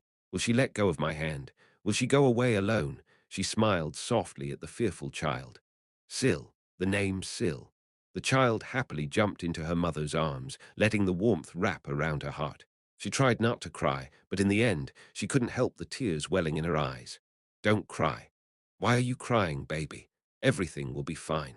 The heavy rain no longer bothered the child or her mother as she lifted an umbrella. The two were now forever together. That person is coming. So it'll be fine. That person. Sylvia's eyes widened at her mother's words. Swoosh. A storm was raging over the sea as the waves writhed like a dragon. The boat was on the verge of capsizing, and the engine had been smashed a long time ago. It was continuing onward solely through psychokinesis's power. Professor, we're going to die like this. Shut up. Ah, I'll become a water ghost. Ah, Eferen, swaying on the deck, fell into my arms. Boom, a particularly huge wave struck the boat. She hugged me tightly to avoid being swept away. Ah, cough. Sometimes even wizards were useless. This was especially the case with natural disasters that contained mana like now. The infinite mana of the sea and filling the air dissolved one's spell before one could finish forming it. Even in this world where knights and wizards were rampant, there was the great nature that humans didn't dare to fight against. Hey, it's here, Deculein. At that moment, a huge ship approached with a loud cry. Hunk, are you okay? Are you okay? The voices of a knight and a certain wizard reached them. I floated the boat up with psychokinesis and placed it on the deck of the ship. Thud, 500 mana was consumed for this simple action. Ooh, Efren screamed. Afterward, knights and wizards rushed over to support us. Are you okay, Deculein? Rose Rio. Yeah, her pink hair caught my eye even through the darkness and fog. I looked around, tidying up my wet hair. Delric. Yes, Professor, I'm glad you're safe. There were about 20 knights at the ready, including Delric. Rose Rio stepped forward. First, go inside, but is she all right? Who do you mean? There. The cicada attached to you. I glanced down to my waist, where Efren was clinging to me. Her lips and face had turned blue, and her body trembled. How long have you been at sea? I looked back on today. It had begun to rain before we set sail, and we were lost in the fog about a day. What? Did you struggle like this for a whole day? She's going to die. Clink a cabin inside the ship. One of the guards carefully set down a steaming hot teacup. Eferen, blanket clutched tight around her, quickly grabbed the cup with both hands. Her body was cold, but her face was hot. Oh, I guess you're worried about your disciple. Rose Rio muttered slyly. I glared at her, and Eferen asked with a slightly puzzled face. Worried. Her throat was hoarse, so I couldn't hear well. Right. Do you know how this professor was looking at why? Shut up. Ub. I closed Rose Rio's mouth with duct tape. Next time I will also cover your nose. I removed the duct tape. Rose Rio gingerly touched her lips. Gosh, I just saved you. Anyway, today's weather is a mess, right? Something is strange. We're definitely in the West Sea here, but why is this storm so bad? Is this ship okay? Oh, of course, I made it. Even if the world falls apart, my ship won't break. Slurp Eferen sipped at her tea. I looked out the ship's window to where I could see the silhouette of the Voices Island. At this rate, we won't be able to even reach it. This is strange, I thought quietly. Of course, the voice wasn't a quest with a fixed order. It could change at any time, and it was true that this world could be twisted as it was not a game. It will only thrive if it accepts living humans. Demons lived through parasitism. In a world without humans, there were no demons. Perhaps in a world of only demons, they were humans, not demons. So the reason the voice wanted to accept humans was simple. Humans had to spread their power to the world. I know. I know about demons too. Is that one an idiot? No, the voice is smart. The three elements of a demon, existence, phenomenon, and conception, the voice was the embodiment of those three things. Unless they were very cunning, perhaps. Suddenly, a thought flashed through my mind. He already got what he wants. What he wants? Yes. If so, what did he want? What does he want? Rose Rio asked, and Ephraim looked at me as if she was also curious. It's not that great, and it's not holy. The demon is of that kind. So his goal was probably the spreading of his power across the continent, his existence as a demon. And, you mean he already got it? Maybe he's already found the catalyst. Catalyst, the name of someone came to mind. Sylvia. Rose Rio looked as if she couldn't breathe, and Ephraim scratched at her throat. She made a strange sound. On the other hand, the status of the mental strength test developed by Deculein was quite intense.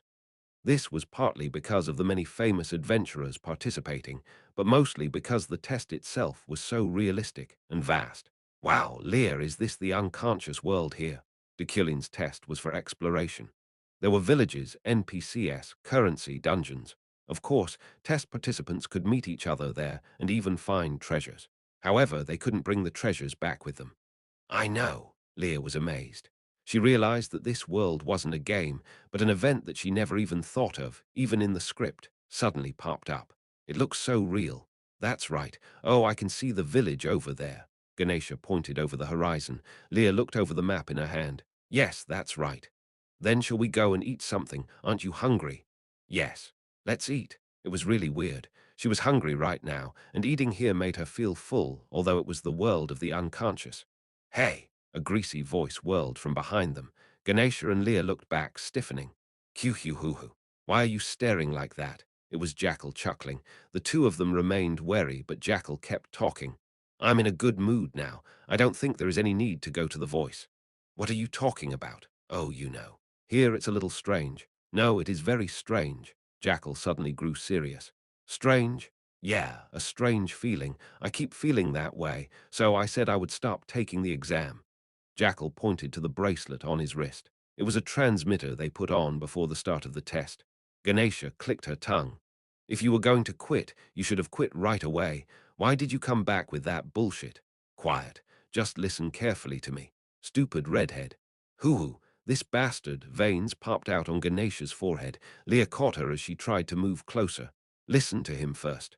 Anyway, I went out and came back. Jackal pulled something out of his pocket. The two of them trembled, wondering if it was a weapon, but it was only a leaf. Jackal explained with a wide smile. This was in my hand. What are you talking about? Just say it, Lear asked. I mean, listen well. I'll say it only once. This thing, Jackal put the leaf into his mouth and chewed. I took this inside. What I mean is, Jackal knelt and grabbed a handful of dirt. What you get inside, you can take with you outside. In other words, it exists outside. Lear's eyes widened, and Ganesha frowned. Of course, I have no idea how this happened, but one thing is for sure. Jackal dusted his hands off. Deculein, that madman made a world. Magical space. Lear muttered blankly. Ganesha and Jackal looked at her at the same time. If that's true, then Deculein created a magical space, not a world. Is that possible? Ganesha asked. Lear wondered a moment, then shook her head. I don't know. The creation of a magical space would be impossible for anyone but an archmage. Of course, the elemental properties of Deculein were fire and earth. Although they were fundamental elements that made up a world, anyway, I'm going to go back with the thing to save my sister. Does such a thing exist? Ganesha crossed her arms. Jackal nodded. Yeah, they say there is an elixir auction in the central city. Elixir, elixir. Only one person came to Lear's mind at that cliched word, Julie, the only thing that could heal her. No way. No way, my ass, you idiot. Huh, I think I shouldn't have told you. Hey, if you ever think about putting an eye on that elixir. Ganesha kicked away the long sword that Jackal stretched out toward her. How dare you pull out that sword? Do you want to die, fucking bastard? You complain even when I give you good information. Jackal pouted, but he didn't seem upset. Then I will go first. You too cherish the treasures you have. If this fact becomes known, a bloody wind will blow, okay? Rather, he smiled gladly at the thought of saving his sister and passed by them singing. Ganesha stared intently at his back. You're picking a fight with that lie, right? If you think it's a lie, go out and come back. Oh, even if I don't tell you once you go out, you'll fight each other to steal those treasures anyway. Click. At that moment, they heard a sound as if the power had gone out. At the same time, the world darkened. Jackal, Ganesha, and Leah blinked in unison. What's going on? The moment when Jackal shouted, the adventurers were expelled from the testing ground. They were returned to their original world. To the theater on the west coast, the place where Deculein held the mental test. The hundreds of adventurers were looking at each other with bewildered eyes. Hey.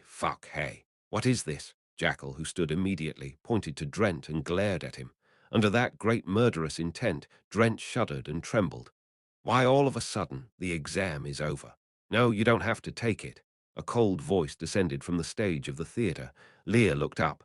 Are you dissatisfied? Deculein stared at Jackal with his body soaked in water. Disperse. Because of the natural disaster caused by voice, even if you pass the exam, it will be impossible to enter.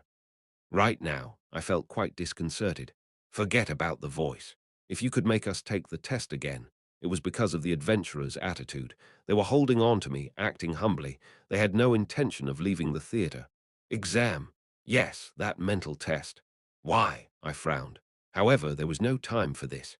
I needed to go back to the islands right now and think about how to respond to the voice, Professor. Look at this. Then, a voice mixed with laughter approached. Uran's Princess Maho handed me something. It's gold. It was gold, as Maho said. Yeah, inside the test, an adventurer said he got this. Inside the test. Yes, the test that you gave. They said that the objects in it became real like this. For a moment, I tried to figure out the meaning of those vague words. Someone grabbed my sleeve. Leah from the Red Garnet Adventure team. It's a magical space. I looked down at her. The child who resembled Yuli wore a determined expression. That test machine. She pointed to the cylindrical magical EEG detector placed on the stage. With that, you created it. It meant that it was created even though I never intended it. Anyway, muttering like that, she looked up at me. At that moment, a notice for a quest appeared in the air. Independent quest. Game designer Kim Woojin, chapter 235. Name 2. Kim Woojin's occupation was a designer. Due to his lack of talent, he couldn't be a painter like Van Gogh or Millet, but instead, he painted characters and backgrounds onto a game world. Independent quest. Game designer Kim Woojin.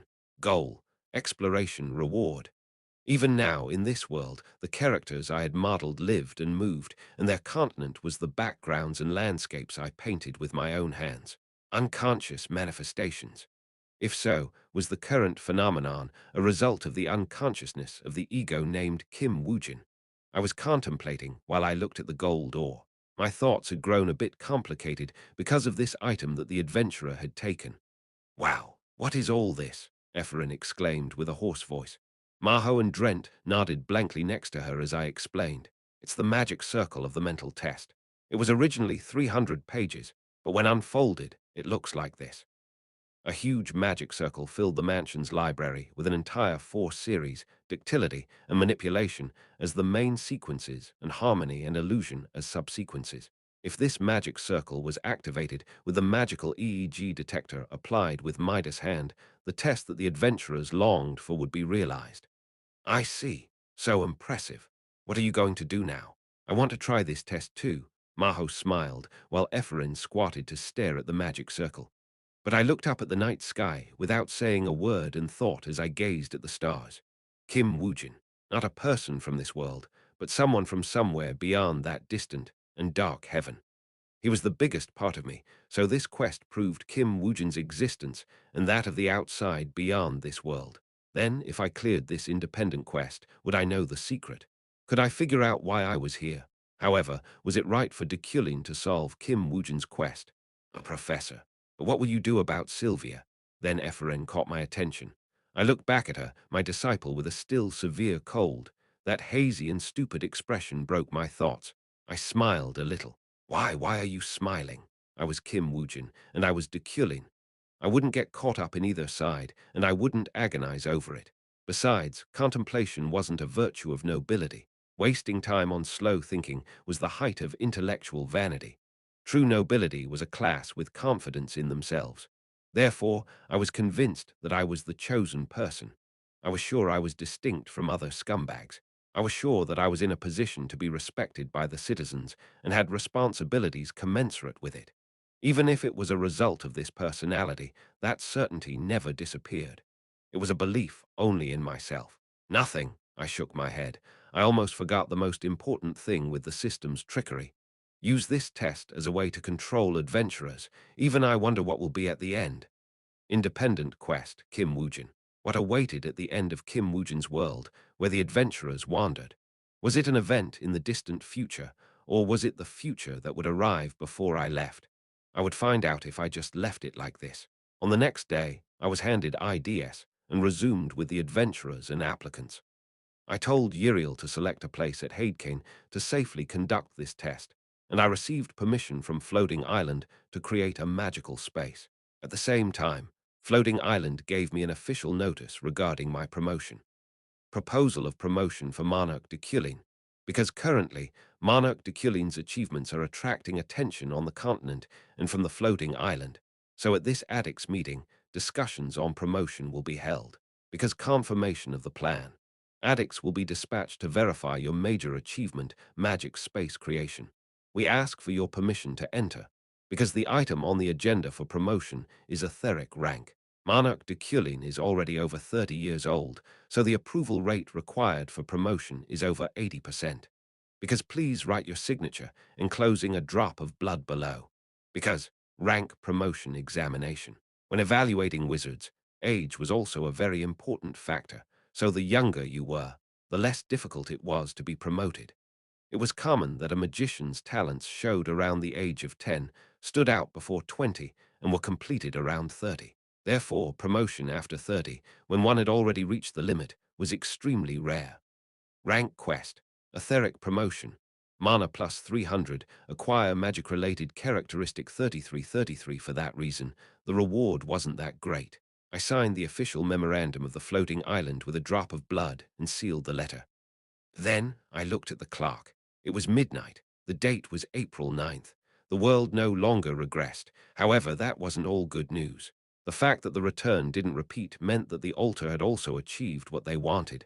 Master, these are the things you mentioned. At that moment, the shadow under the study mimicked Ren's voice. I stared at it indifferently. What joke is this now? Fufu, brother, it's been a long time. Josephine. She approached me as if dancing the waltz and placed several materials on my desk. This spring will be stained with the blood of the purge. Did you do the job well? I put everything together as you said. I even mobilized all my connections from the dark houses. A ledger of the approximately hundreds of informants in the imperial palace who worked with the altar before the regression. I read through the materials.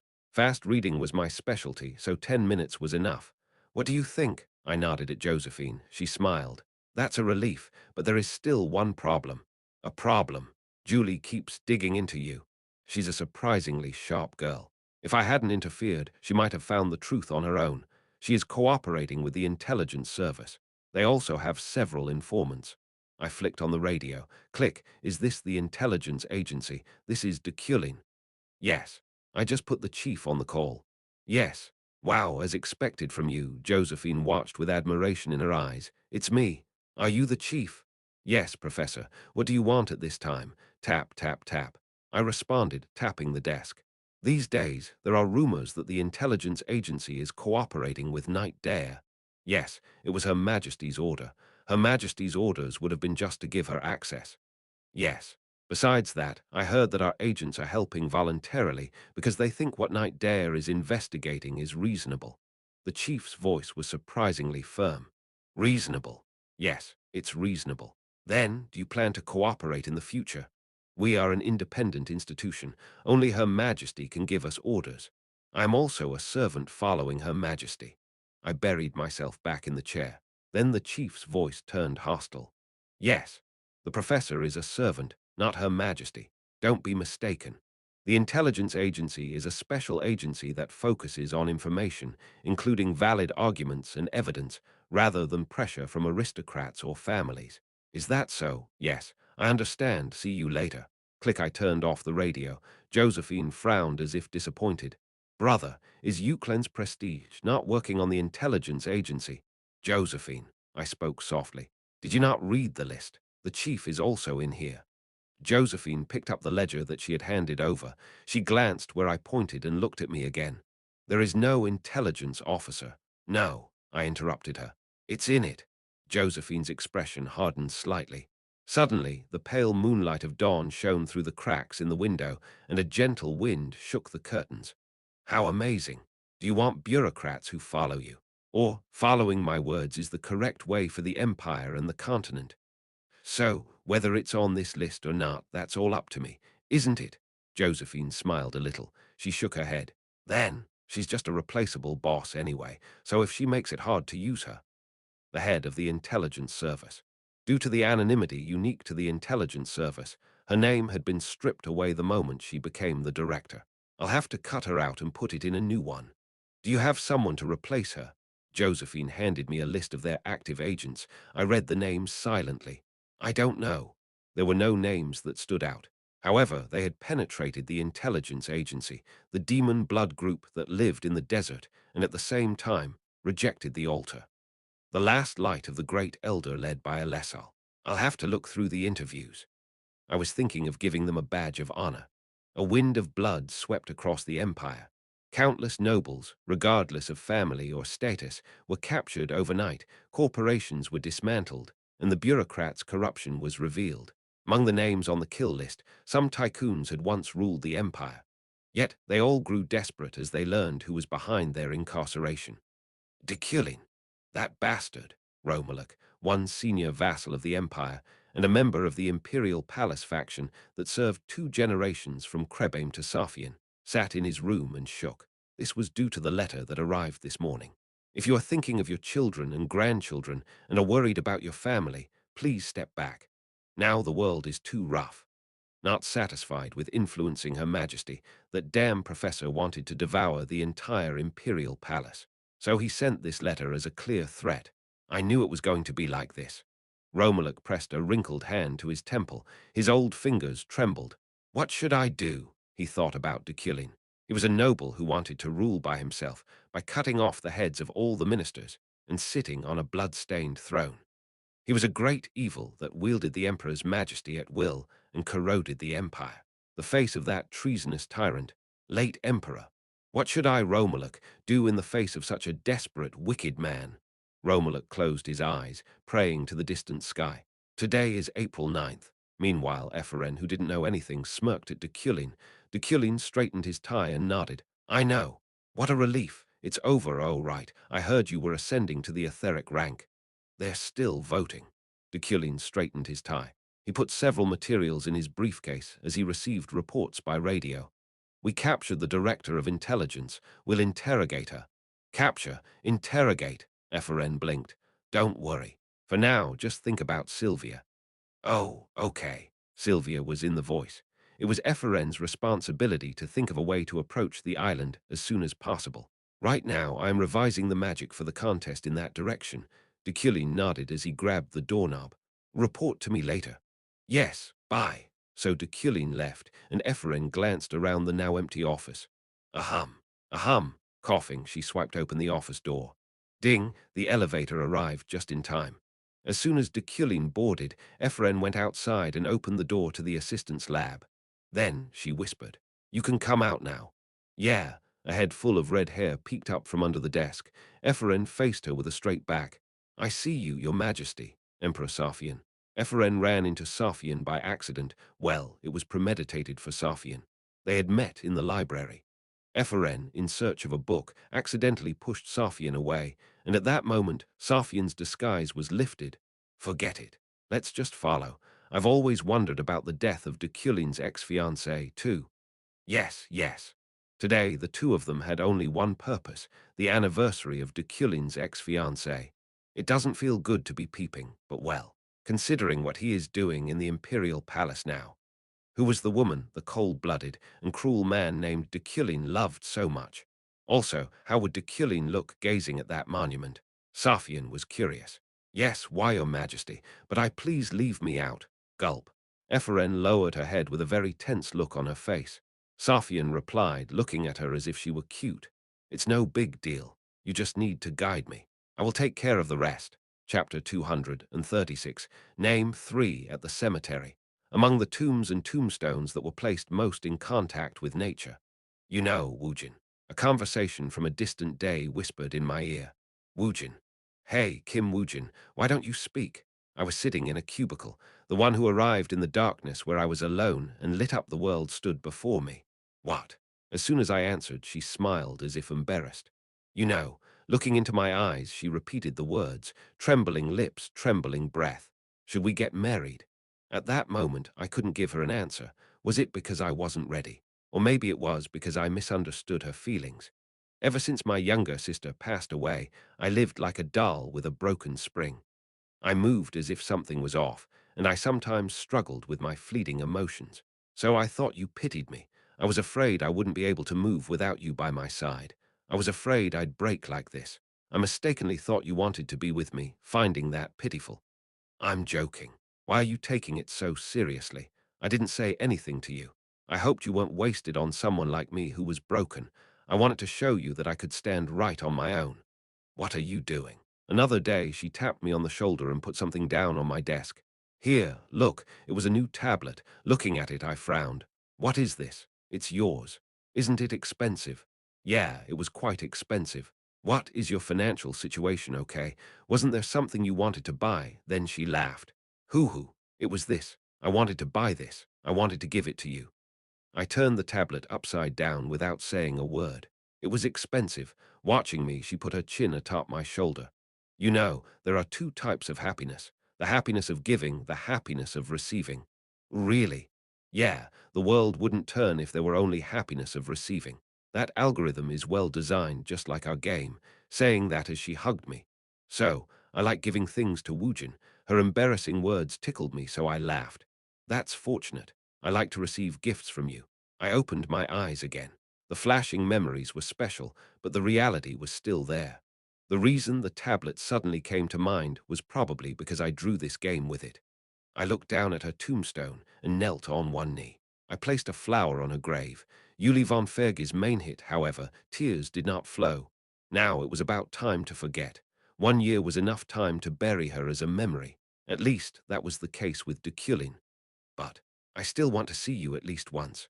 I took off my gloves and ran my hand over her name, feeling the cold and hard stone. Whoa! Ephraim was watching Deculein from nearby. Nothing special had happened, but she was sweating profusely. Did you just hear that? Of course, she wasn't alone. The red-furred munchkin, which had settled in her arms, was also there. I did. The cat raised its tail upright. Her spiky hair tickled Ephraim's nose. Achoo! HMPH. He still wants to see her. The cat shook its head. She knew this kind of thinking was disrespectful, but to Ephraim it was too cute. Professor, that bastard is unexpectedly a guy who lives with regrets. Are you disappointed? Pretending not to be interested, she carefully placed her hand on the cat's back. It was soft. Well, the cat said, I don't know. I don't have that kind of experience. Is that so? Ephraim mumbled, stroking their soft fur. However, such a life doesn't look bad. Such a life. Right. After all, if it were the life of a lady who lived an ordinary life and died an ordinary death. The cat touched its chin with its paw, and its eyes grew wet with emotion. Too adorable. Being a person who will forever be remembered by someone like Deculein. To that, Ephraim agreed. Among the living beings that Ephraim knew, the person who seemed most likely to have no connection with love was, as expected, Deculein. It must be quite special to remain so deeply in his heart. Then I'll go. It's the class's start time. Also, next to me, the girl Uriel or whatever keeps whispering something. Yes. Oh, yes. Uriel was the reason Safian came as a cat rather than with her body. On the way out of campus, they happened to meet Uriel, and while she was thinking about what to do, she was dragged away with the words, "Now is time for the lecture."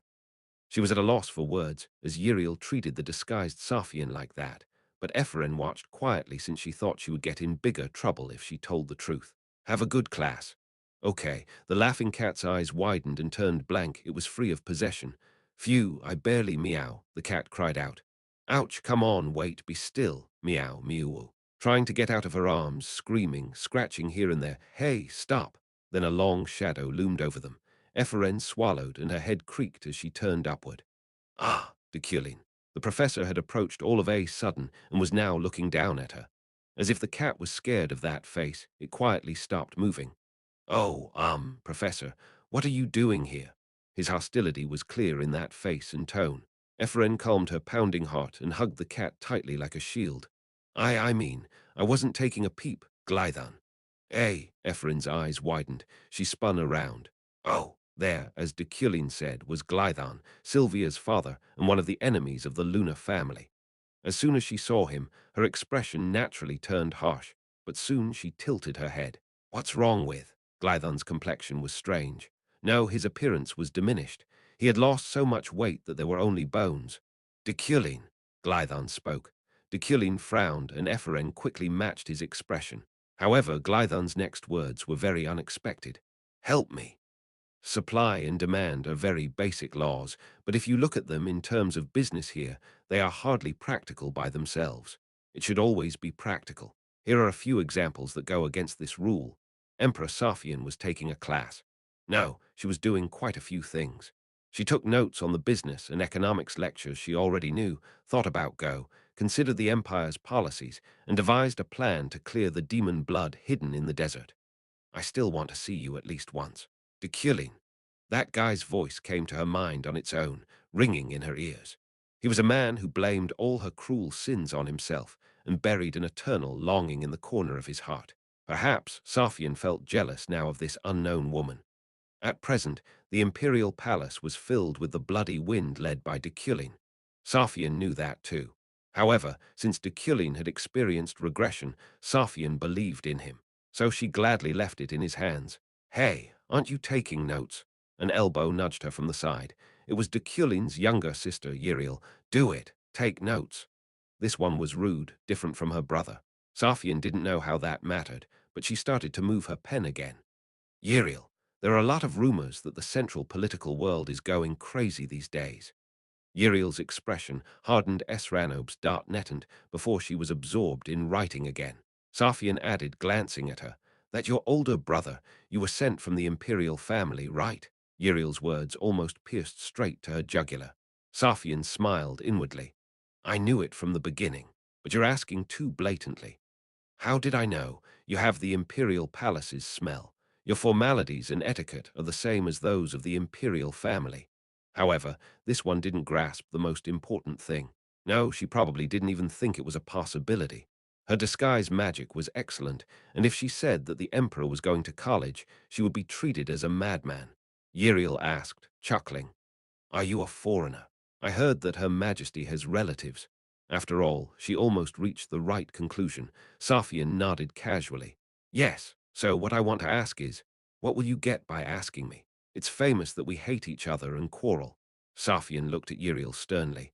Uriel met her eyes with a calm look. Then she put on a smile. Let's take a break. Just in time, Uriel leaned back in the chair. It was the same habit as her older brother.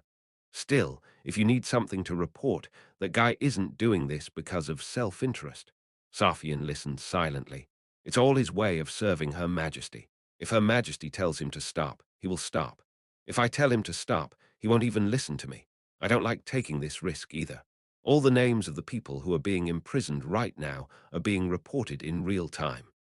Uriel turned her head and tapped her left ear, where a small crystal earring hung. Sophian tested the waters once more. How does the imperial family believe that? Well, Uriel crossed her arms. She pretended to be thinking, but it was the script Uriel had all expected. It was only natural that someone from the imperial family would come to visit one day. I got a lot of letters from that person. It's all full of stories about Her Majesty. How he can help Her Majesty, well, those kinds of things. Did Deculein also send letters to his sister? Uriel continued as Sophian thought quietly. Do you want me to show you? Well, it shows that he treats me like a gopher, ordering me to do this and that, but if you read it, you'll understand. Deculein adores Her Majesty. Adore. Safian nodded with a slight frown while Uriel grinned. So you want it, right? Okay, I'll give it to you after the lecture. First, let me go to the bathroom. And Safian caught Uriel as she was about to stand. I want to know Deculein's hobbies, as well as everything related to his past. Uriel's expression hardened. Safian continued in a stern tone. It would be advantageous for you to comply. Don't you have a bad relationship anyway, externally? HMPH. Uriel narrowed her eyes as Safian waited silently for her answer. Are you asking me to be a double spy now? It was a slightly wrong interpretation, but it was about the same, so Safian nodded. Fine, I also need a connection to the Imperial Palace. Uriel readily agreed. Steam rose from 3 teacups. Sylvia's mansion was dark. Ephraim didn't quite understand the situation right now, but without realizing it, she was swept up to this place. The mansion is empty, Deculein said. He didn't even touch his tea. Glython grinned. Of course, since the owner isn't here. Were you not satisfied with the news from the child who left the mansion? Sylvia was definitely a hot topic in the magic world. Her talent developed day by day. There were a lot of papers on the floating island that said that she could lead to divinity. I didn't know that she would go the other way. The other way. Yes. Glython grabbed the teacup with trembling hands. Sylvia is being devoured by the demon. You mean the voice? Ephraim asked. Glython responded while glancing at her. That's right, the voice. In it, Sylvia is with her mother. What, mother? Quiet. Deculein covered Ephraim's mouth. Glython smiled weakly. Yes, her mother. The voice brought Sierra back to life, and Sylvia was trapped inside.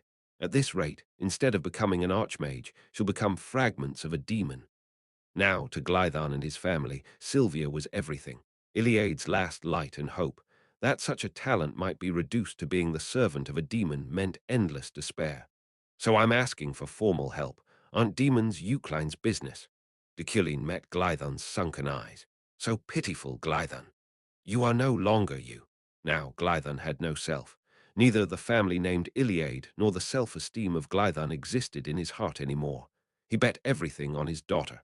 If you save Sylvia, I will gladly give you my life. That child is Iliade itself. So, Glython.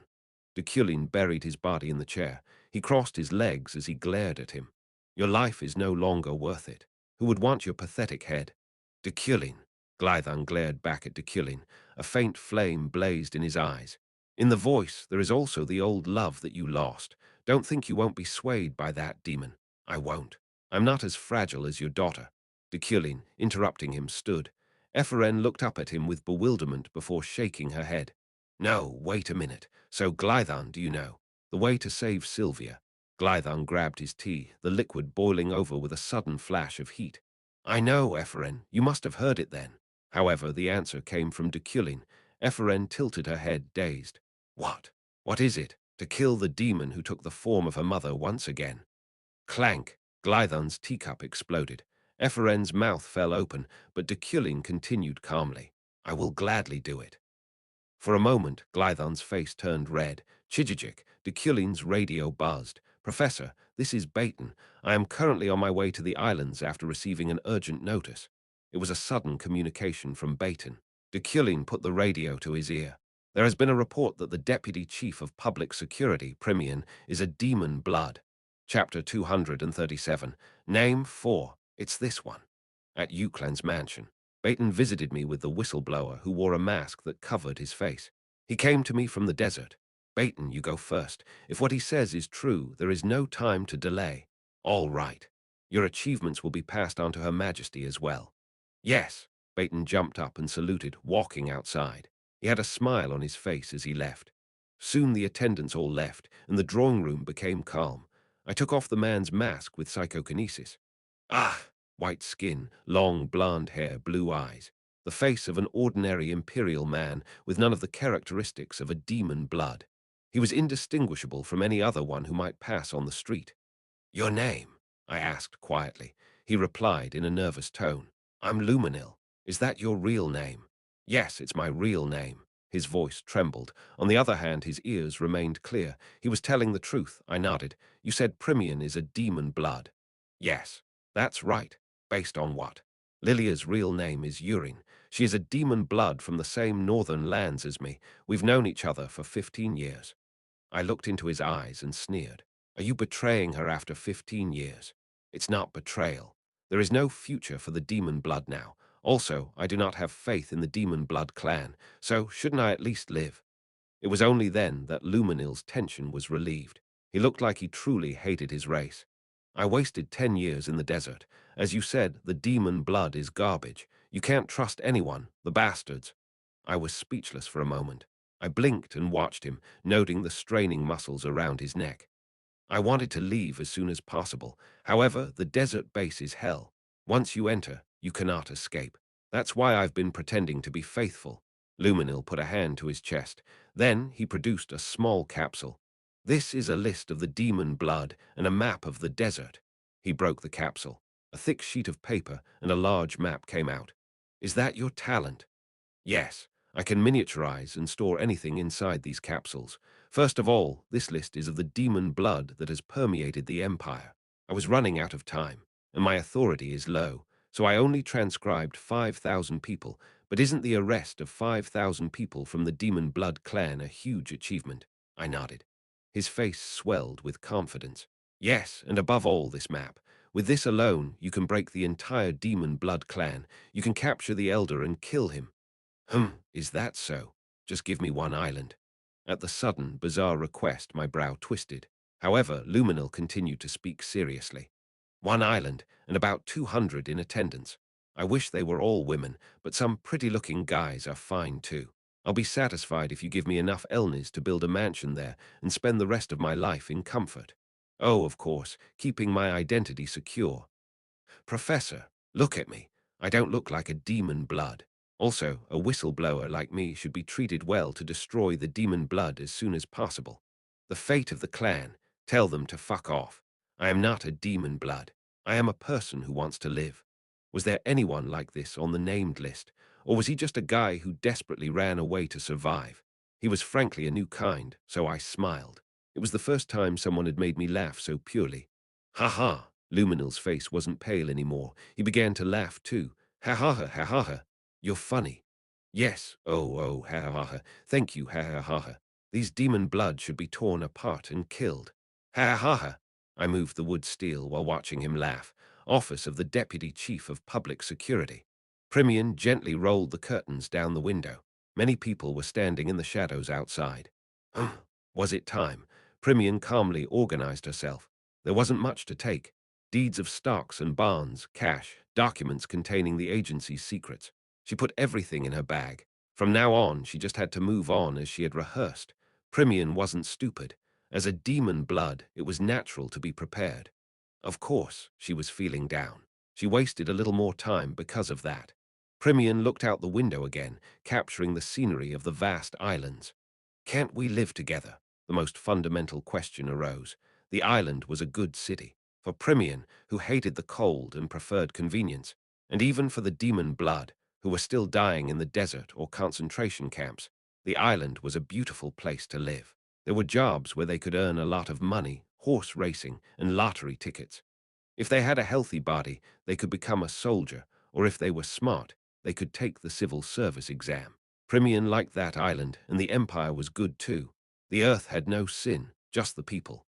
She picked up the bag, put on a coat, then with her magic, she lifted the floor up. Click, a passage appeared under the opening tiles. It was a vent that led to behind the security office. After pouring mana into it, she climbed down. Swish. In seconds, she reached the garden behind the office. Primian stood up, dusted off her briefcase, and lifted a manhole cover that led into the sewer. Phew! Before climbing down, Primian looked up at the security bureau building again. She took a big breath of the Empire's air. Goodbye. I don't even want to live here anymore. The continent had yet to accept the demon blood. It might be quite natural. Right now, there wasn't even a way to distinguish the demon blood from the altar. The demonic terrorism throughout the Empire was attributed to the demon blood's sins, and Primian knew she wouldn't be able to resist the flow of history. No one could, not with Emperor Safian's mandate being the annihilation of the demon blood clan. Fuck! As soon as she descended into the sewer, Primian cursed. The smell was terrible. She quickly covered her nose. Stomp, stomp, the sound of her footsteps echoed loudly around her, but the sounds from above were louder. Primian, where did you go, Primian? Please tell me what's going on first. Tell you what, I'm asking where she went. I am from the Royal Guard, Baton. Get out of the way, these filthy, demon blood bastards. Was it a raid on the Security Bureau? Primian shook her head and walked down the sewer. Stomp, stomp, the point she promised on, with a Lessal wasn't far from here. A compatriot who prepared her a new identity would be waiting there. Running away from here to the desert was just stupid. Rather, Primian was planning to start again with a new identity, this time in a port city. On the other side of the sewer, a silhouette stood out under the hazy darkness. Primian called out as she approached. Did you arrive early? There was no answer. But at first glance, the face was familiar. Hey, Luminil, one of the few demon blood compatriots who Primian knew. Primian asked, approaching. Where are the items? As she spoke, Luminil collapsed. He toppled over like a rotted piece of wood. Primian confirmed Luminil's condition. Pale color, stiff flesh, eyes that were red to the point of bursting. Luminil was already dead, and not recently either. Who's there? Primian warmed up her mana and stared into the dark. Then the clinking of heels and a luxurious scent reached her. The smell of the sewer disappeared in an instant. Primian stiffened as she stared forward. Primian! Calling her name, he was the enemy of the demon blood. The head of Deculein, the children of the desert, feared him more than tigers or scorpions. Deculein, where are you going? A voice like a frost. Primian watched him with indifferent eyes as he asked calmly. Didn't you hear me? Where are you going? Primian's eyes sank to Luminil, the messenger from the desert. She had known him for 15 years. Oh, you mean this guy? Deculein, following those eyes, twisted his lips into a sneer. Then he shook his head. He said some strange things to me. He took one step forward. A drop of sweat beaded down Primian's forehead. That you, Primian, are a demon blood. The one who reported that Tibetan was Luminil. Deculein kicked his corpse with loathing in his eyes. Although she didn't show it, Primian's heart was pounding as if it were about to explode. He asked for an island in return. He said that if I gave him hundreds of maids, servants, and treasures of gold and silver with that one island, he would reveal the list with 5,000 demon blood names and the location of their desert base. He looked to Primian again. Primian met his eyes, swallowing back fear. But why did you refuse? I did not refuse. At that moment, a weight pressed down on Primian's chest as Deculein produced a list from his pocket. I heard there are 5,000 demon blood right here. Tap, he casually threw the list away. And this is the map. Swoosh, this time he threw it to her. Primian studied the contents carefully. It was an early blueprint that documented both the internal structure and entrance of the underground desert. Primian clenched her fists. Luminil, that damn bastard. Why are you showing me this? Primian managed to keep a hold of her carefree expression. However, her eyes were trembling. Primian, I may or may not believe that you are a demon blood. However, the professor's words were quite strange. I may have known in advance that you were a demon blood, or I may not have known yet. Stomp, stomp, he approached and tapped his wand against her shoulder. Primian, my purpose isn't the demon blood. The continent isn't going to get any better by killing a few people living like ants in the desert. Primian slowly raised her head. Like a crystal in the night sky, the darker it grew, the brighter his blue eyes shone. He offered her a deep smile. I also don't want the demon blood to be annihilated. Politics. At that moment, Primian realized, is it because of politics? The meaning behind the ambiguous actions that Deculein had shown her so far. If the demon bloods are eradicated, it will no longer be possible to strengthen your position using them as an excuse. The demon blood clan is a necessary evil for you. It is a means that must exist. Deculein gave no answer or reaction. However, Primian felt a brilliance that rose from the inside of her heart. She had goosebumps prickling all over her body. Have you always wanted that? From the beginning until now, did Deculein anticipate all of this? From the moment he set out to annihilate the demon blood, did he foresee a future that would devour the Empire? No, still, did he design it to be like that? I see that you're very intelligent. I'll leave that list and map to you. Deculein lightly ignored her question. Primian, now it is your choice. Primian looked at the two papers without saying a word. She was contemplating what she would do next. She had nothing to worry about. Whoosh! She burned the map and copied the list with her talent. It is the list. The original list was placed in her pocket, and the duplicate was returned to Deculein. Take it. The content is blank. Worse than worst. However, at this moment, Deculein was the lesser evil that must be grasped. Now, whatever name you put in it, it's up to you, Professor. Deculein smirked as he accepted the list. Primian, I like your cleverness. Yes, then I'll be going. Now the job was done. Knowing Deculein's goals, it would be the right thing to leave the Empire completely. Deculein caught Primian as she walked away. Where are you going? Primian looked back at Deculein silently. As expected, he didn't mean to let her go that easily. The mistaken Primian readied her mana, but Deculein continued with a grin. You are still the Deputy Chief of Public Security. Also, I need you for the voice. Come with me, come with me. Primian felt dizzy. Meanwhile, Hadekine's mansion was filled with adventurers. All of them wanted to participate in Deculein's trial. When will it start? But they had been waiting for almost a week, so even Leah was agitated. For adventurers, time was money. If not, I want him to return my ID right away, Leah shouted, banging on the iron door to Hadekine's mansion. Some adventurers chimed up in agreement. You're so cute. Leah is cute when she gets angry, Ganesha muttered with joy. Woom, finally, the iron door opened. Leah crossed her arms with her cheeks puffed and leaned on one foot. Beyond the opening, a butler bowed to the hundreds of adventurers assembled. Sorry for being late. Come in. We will start the test soon. But before that, there's going to be a dinner party. Dinner party, my ass. Just let us take it. The adventurers shouted, but at the words that followed, they were dumbfounded. The head of the family will also attend, so please be patient. They grew very quiet. After all, that meant Professor Deculein would show up. Ahem, ahem. The adventurers let out dissatisfied coughs, but filed inside the mansion without any further complaint. Chapter 238. Sylvia, 1. The Red Garnet Adventure team was looking around the Hadekine mansion together.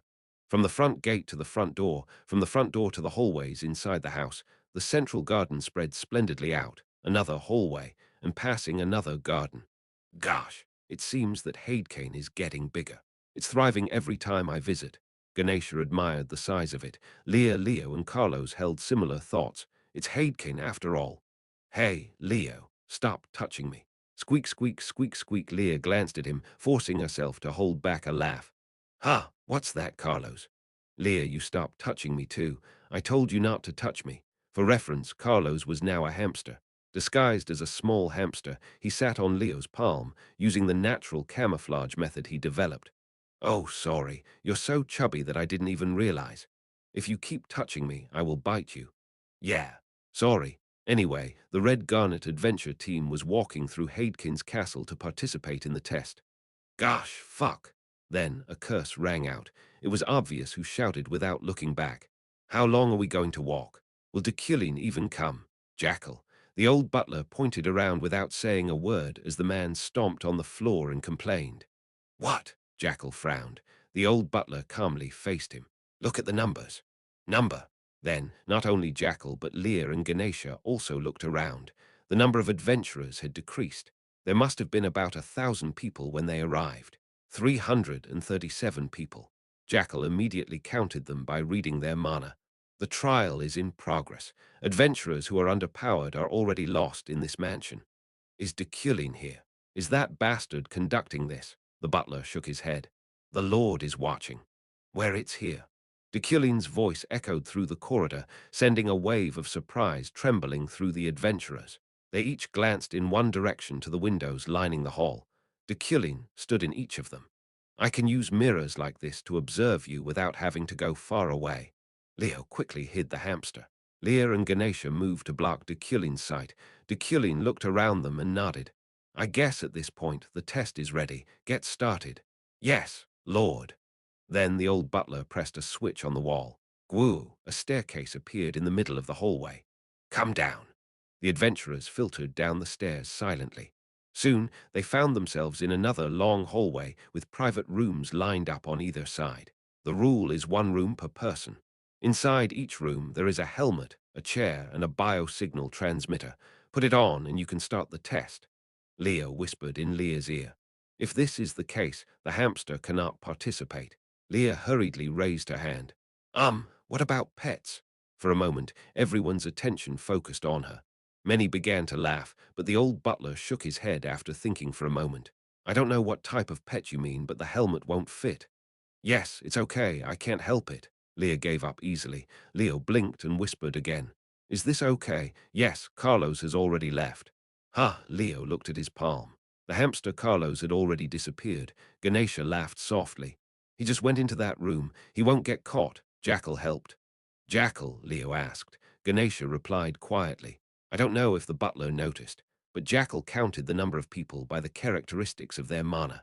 So, unconsciously, he also counted Carlos. Carlos heard it too, so he must have gone into room 337. Oh, the butler continued. Now, let's get started. Everyone, please go into your room. Yeah, Leah answered vigorously, choosing room number 1. Next to her were Ganesha, Leo, and Jackal in that order. Meanwhile, after finishing the adventurer selection through the mirror, the voice, there must be a way. There will be. I met Rohakan at the vineyard. God, do you mean the guy at the altar who wants to become a god? Man, if I could live 10 more years, I would have helped. But you don't have to be afraid either, because if he were a real god, he'd have tried to fight me. But since I'm dead, he's sneaking out his head, isn't he? That's what I was afraid of. Rohakan told me this and that. Ephren's regression, isn't that over yet? It's too early to rest assured. There was nothing really helpful. Let's stop talking. Just bring me some grapes, you bastard.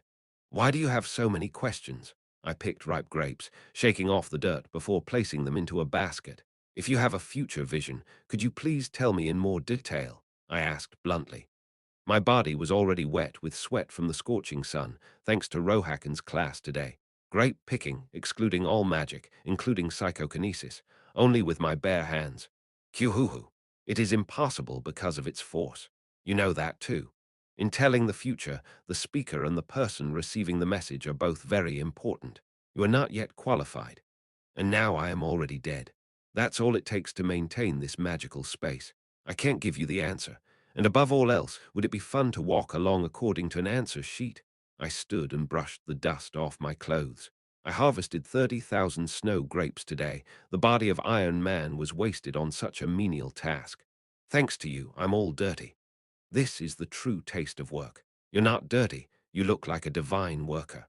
Keep it that way until you go back. Also, from now on, the use of magic in my vineyard is prohibited. All right. Would today's lesson end with this harvest? I was disappointed. I shook my head and walked off while Rohakan grinned behind me. Kyuhuhu. Oh, right, you bastard. Why don't you go like that when you go to the voice? You look a lot more human now than when I usually see you. But at that moment, a thought ran through my mind. A streak of fire burned down my spine. I figured out a way. What do you mean? In the middle of the vineyard, I spoke as I was buried in the dirt, the way to reach the voice. Now, a magical disaster was raging around Voice Island. Because of this, any vessel approaching was caught up in the waves and tossed around. In other words, no ship could make the trip. What is it? Rohakan asked. I looked at my dirty hands, feeling my body drenched in sweat.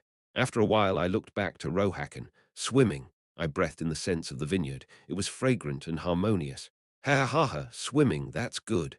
Rohakan laughed brightly. He looked at me as if he were proud. Again, you don't know. But a long time ago, there was a saying in the desert where I lived. If the body is weak, the head suffers. What? Aboard Rose Rio's ship, I looked at the Voice Island while delivering Rohakan's words. The dead land amidst a raging storm of mana. The cries of Mother Nature were twice as intense as before. What does that mean? Ephren asked with a frown. I took off my watch and coat, then threw them at Ephren. Ah! Ephren, receiving the heavy overcoat, stumbled back. No way. Do you intend to swim there? I nodded. No, it's impossible. I don't know if it were another island, but that's the voice. It's a demon. What does that matter? Ephren frowned. You said it. The wave spreads infinitely. Swim in that. The island will keep moving away, and you will lose your sense of time. The sea was drenched in darkness. There were many wizards on Rose Rio's ship, but they were all asleep. I deliberately picked this time, as it was obvious they would say annoying things like Ephren right now. I don't care. As it was, I stood at the railing of the deck. Ephren was flabbergasted. No, Professor, still. She ran to grab me. I looked down to the roiling surface. The water would be well deeper than a few thousand meters, and no one knew what kind of things lies beneath. However, I didn't care. Come down, hurry. Ephraim grabbed my arm. Against Iron Man, however, it held no strength. I looked to the moon in the distant sky. Looking like a steamed bun, it resembled Ephraim's face. Ah, come down quickly, ah. I pushed Ephraim down the deck. She fell on her butt with a yelp. Seriously, Ephraim, the ancestors of Euclid had such concerns. An autobiography written by the distant head of Euclid, I still remember that one line. Strangely, it remained in my mind. Humans are afraid of demons. Humans are designed that way. However, if that is the case, what should the Euclid reflected on the demon look like? This was a question that went through the head of the household called Euclid. I have a very simple answer.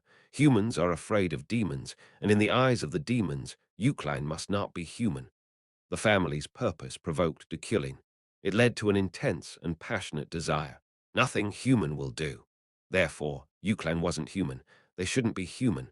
The most fundamental reason why Deculein's personality sucked was probably related to that. That's why demons are afraid of Euclid. If they aren't afraid, I will make them afraid. If not, let me ask, do you have any other way to save Sylvia? Ephraim shut her mouth. For some reason, she seemed to think of Sylvia as a friend. You stay with Primian. You will need her for the post-processing and record-keeping. Yes. She didn't move to stop me anymore. She nodded resolutely, and I didn't hesitate. I dived into the sea. Splash. The seawater rushed into my eyes and chilled my body. I could feel the mana of the great sea penetrating my heart. Submerged, I looked to the distant island. A week, or a month, or a half-year, or a year. I didn't know how long it would take, but the future of the voice had already been decided. Because of my existence, it was self-evident and natural. The demon must die. I would make that happen. Sylvia spent time with her mother. As she looked up to the night sky, she counted the stars and felt the warmth of the wind. All of this brought her immeasurable joy. Mom, today Sylvia called to her mother and smiled. Sierra met her smile. What? I wish we could be like this for the rest of my life. Forever, Sierra then made a slightly strange expression. She was fiddling with her chin as if troubled. Why, we can't. Sylvia felt suddenly terrified. But was it just her imagination? Sierra's grin soon turned bright. Yeah, it can't be forever. Our lifespans are different. I want you to live a long, long life. Not that. Sylvia puffed out her cheeks. Sierra poked at her. Then, you can stay with me as long as I can bear it. She didn't like bad partings. She liked normal love and separation. One day she'd get married, have a baby, live a happy life, and then eventually that daughter can bear her own death. At that time, she'll hope for a natural farewell. For me, that's forever. It's okay. Nevertheless, Sierra shook her head. She placed her hand on Sylvia's head. No. Why? Sylvia felt that was unfair. Why did she keep saying no? Did her mother hate her? A happy ending together, she hoped for that much. I'm only here until that person comes. That person. Sierra always mentioned that person, but she had long forgotten who he was. Until that person comes, Mom will protect you. Sierra's voice put an end to the discussion. Sylvia looked up at her with swollen eyes. When he comes, it would mean goodbye. She didn't want to hear her say that, so she turned her away to overlook the distant horizon of a port city. The sea's surface glittered under the lighthouse. She stared as it swayed for a moment before glancing at her mother. Until that person comes, she recalled. And so, Sylvia made a part of the sea disappear. Chapter 239. Sylvia, too. I was swimming against the endlessly rushing current, the waves that spread infinitely. The storm filled with mana pounded on my body, and a dark mist obstructed my view. The passage of time was far from my mind, taking more effort to track than I could afford. The tempest roared as waves rose and broke with a force that could split stone. The only light I had was the occasional flashes of lightning. However, for some reason, amidst that sea, I suddenly felt a gaze upon me. The sea cried again. A vortex swirled below me, catching at my feet and my waist, pulling me down. Splash! The water splashed violently. I sank. I couldn't breathe properly, but I tried to move, submerged. Something swam up and bit my arm. I pried off its teeth with my bare hands. Then a tentacle wrapped around my ankle. It was an anemone brought up from the deep sea. I cut it away with the wood steel. I breached the surface and glanced around the open sea. The rain and wind showed no sign of stopping, and the tall waves covered the sky. It was bigger than anything else I'd seen. Even I was at a loss for words. Gwoo! A wall of water approached, almost like a blue mountain range as it loomed ahead. Are you watching? It was a disaster that any human would despair of, but strangely, I felt glad. My heart was calm because of the manner of someone that I felt in the waves. Sylvia. This was the wave she created in a trivial effort to drive me out. I looked through it and said, I'll get there soon. I took a deep breath and dove before the waves hit me. Splash. The deeper the water, the stronger the pressure that blocked my ears, and all sounds faded, leaving only the feeling of aftershocks rippling down through the water. However, there was no problem. The Iron Man's lungs were comparable in performance to that of a whale, so I could survive underwater for hours. I descended into the calm depths. Finally, a pretty satisfying system message appeared. You gained enlightenment. Attribute acquisition, number 3333. Swimming gold medalist, gold medalist. Modern words formed before my eyes, and the very next moment your mental strength overcame new extreme situations. The characteristic has advanced. Characteristic development. Mermaid, mermaid, rating. Rare description. A human who isn't lethargic in the sea. You can move through the waves and currents of the great sea naturally, and even if the water is deep, you can move as fast as you can run on land. You won't be bothered by sea monsters. Unfortunately, I still couldn't breathe underwater, but I felt the water soften. The flow of the deep sea now felt so familiar that I could almost grasp it in my hand. With that new skill, I dug into the current. At the same time, Sylvia was sitting on the beach. She was drawing in the sand with her fingers and looking over the distant sea. She was watching that person as he swam through the waves. He was in that sea now, approaching, and she knew exactly why. Because the voice was a product of demons, at that moment, a familiar landed on Sylvia's shoulder. On her lap, the panda sat. Yeah, Sylvia nodded her head, petting the two. Now she might not need him anymore. In this world where her mother was with her, she might not need the person whose name she had forgot. I don't need him. Sylvia pushed him away. She created rough waves, and a storm appeared.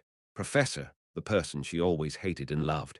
Now I don't need you. My mom, Sierra, whom I love more than you, lives here. So, now leave me alone. Sylvia. Suddenly, her mother's kind voice reached her. Sylvia looked up with a broad smile. Yeah, what were you doing? Watching the sea. Really, it's getting dark now. Shall we go back? Yeah, Sylvia took Sierra's hand. They walked together along the rippling beach. Sylvie, hermit crabs crawled across grains of sand glittering under the sun. Yeah, he will come, he must. Sylvia's expression hardened. She came to a halt.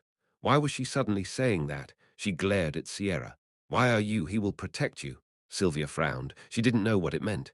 He'll protect me.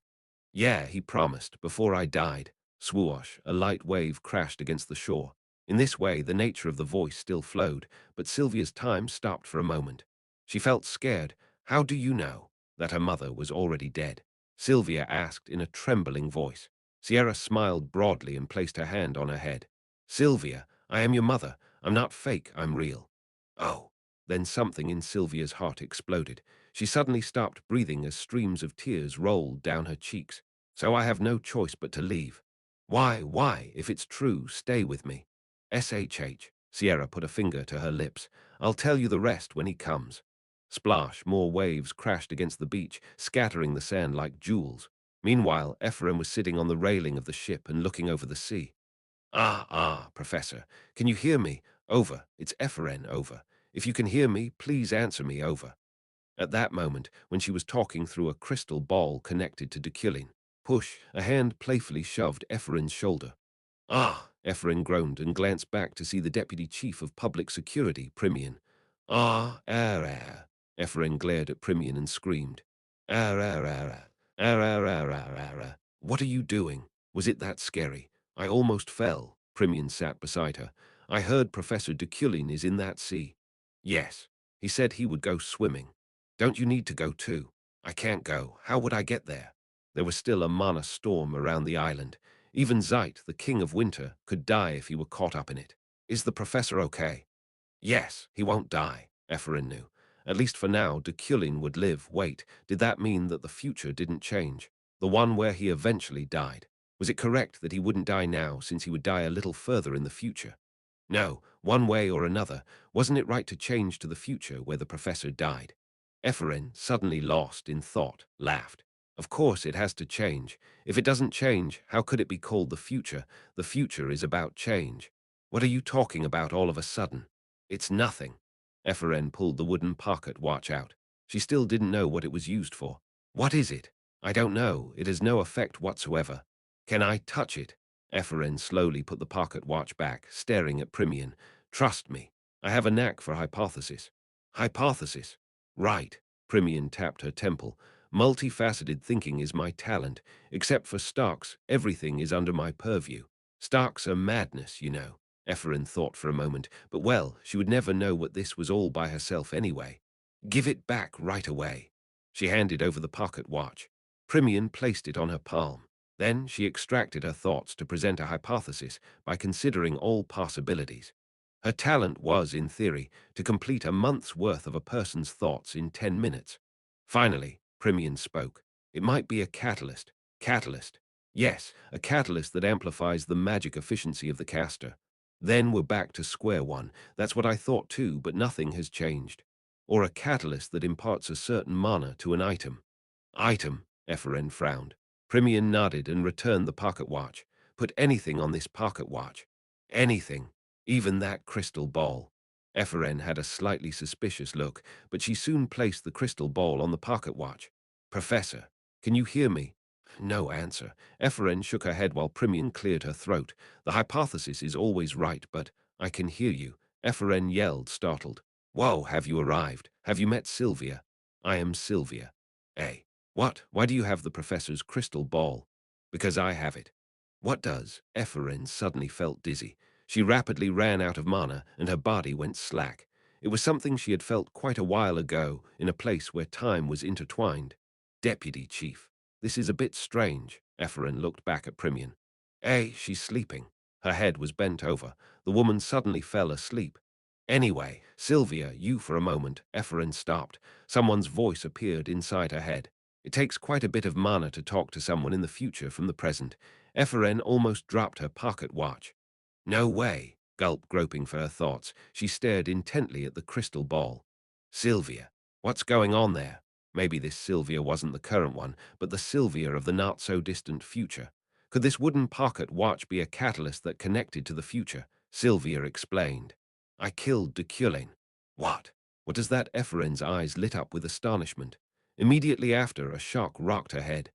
Ah, ouch. Foam stained her lips, but she held out, enduring with all she could. She quickly separated the pocket watch and the crystal ball. Gosh! At least she didn't faint. Efren checked the remaining amount of her mana, but it was almost at rock bottom. Drip, drip, drip, she had a nosebleed too. Deputy Chief, thank you. Efren spoke to the sleeping, no, fainted Primian. She then infused her scarce mana into the crystal ball. There was no time to remain still. Professor, Professor, Sylvia from the not-too-distant future said she killed Deculein. Fortunately, she gave her a very good hint. Professor, Professor. She didn't know if that was the future or if Sylvia had lied, but she could change it now. The future was about change. Professor, I'll talk to you every minute. If you hear me, answer. I arrived on land. Past the magical disaster, I finally arrived at the Voices Island. The scenery was surprisingly peaceful. There was no demonic energy, that is, dark energy. Professor, Chijikchik, the crystal ball vibrated. It hadn't worked at sea due to the mana of the waves interfering. I arrived. Oh, that's good, Professor. Silver said she killed you. Sylvia from the future said so. I learned how to use the pocket watch. But it's okay. I can change it. So don't ever lose that crystal ball to Sylvia. I memorized Efren's words before temporarily turning off the crystal ball. It was because of the person on the other side of the beach, standing upright and looking down on me. Sylvia, Sylvia, she stared at me with indifference. It's been a long time. I adjusted my clothes and wiped off the water. Sylvia still didn't say anything. She stared at me for a while, meeting my eyes. Follow me. I have something to talk to you about. After a while, she responded bluntly. I nodded and took a step forward. Isn't this what you know? Don't move yet. And the reason is, this is the Voices Island. Many people who have died long ago, and many extinct species are roaming about. There are a lot of fanatics in the voice, too. Sylvia walked to me, one step at a time. If they find you alone, they will try to kill you. Sylvia stopped a foot away. She had grown quite tall since we last met, as her eye level reached the bottom of my chin. No, it was true that she had grown taller than before, but looking at her closely, I could see she was wearing high heels. Don't die yet. Sylvia stretched out her fingers. Then, with her forefinger and thumb, she grabbed me by the hem of my sleeve, like picking up something filthy. It's not dangerous if you're with me. Stay with me. Sylvia spoke in a dry tone, as always. Her appearance was different from a year ago, but her voice was the same. Sylvia said she killed you. Ephraim's warning came to mind. I nodded. Okay. Will you give me a tour of the island, Sylvia? Don't call my name with that filthy mouth. She wrapped her fingers around the hem of my sleeve, fighting back in her way. I responded calmly. Gladly. Don't let go of my hand. Sylvia walked ahead.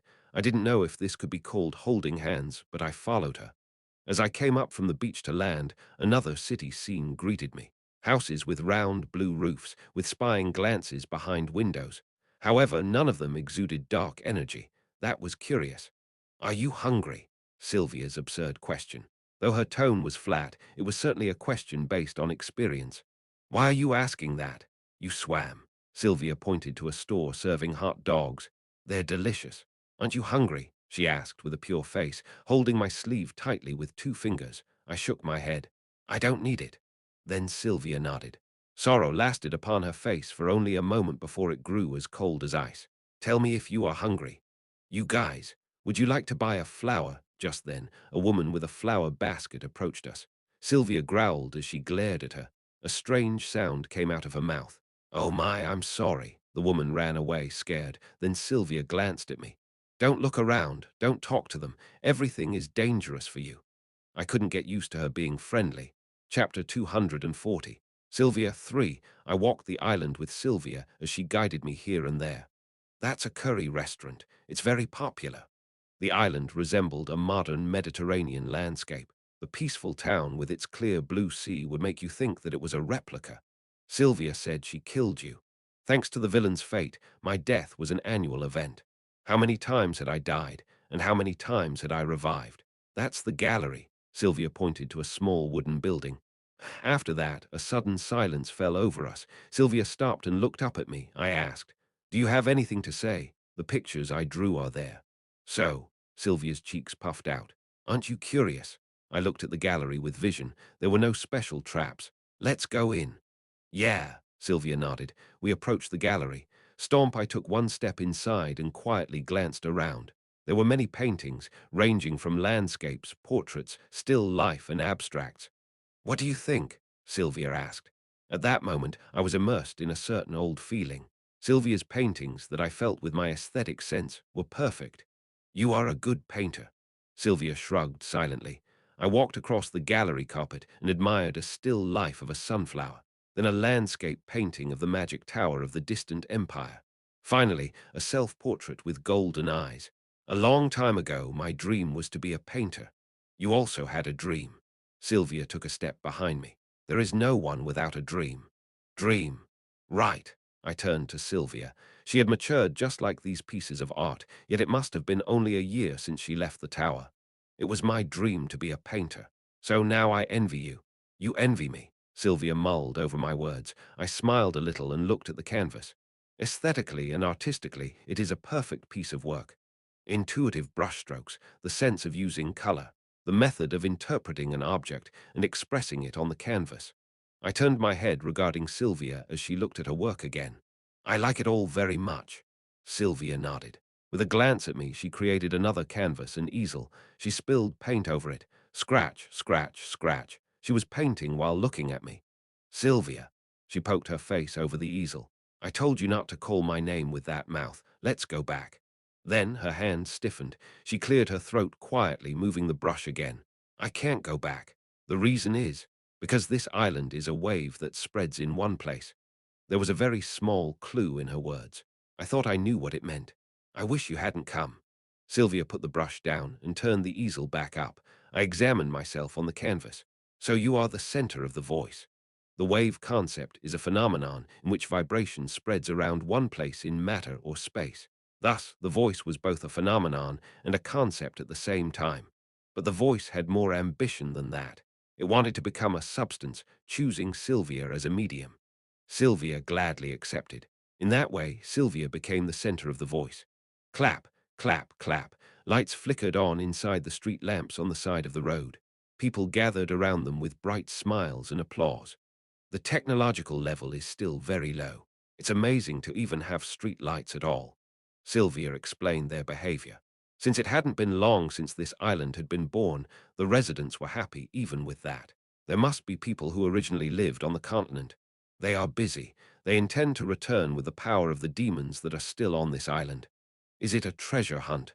Yeah, magic book, characteristic book, undead secret, necromancer's robe. So on, there are plenty all over the island. Are you interested? I shook my head.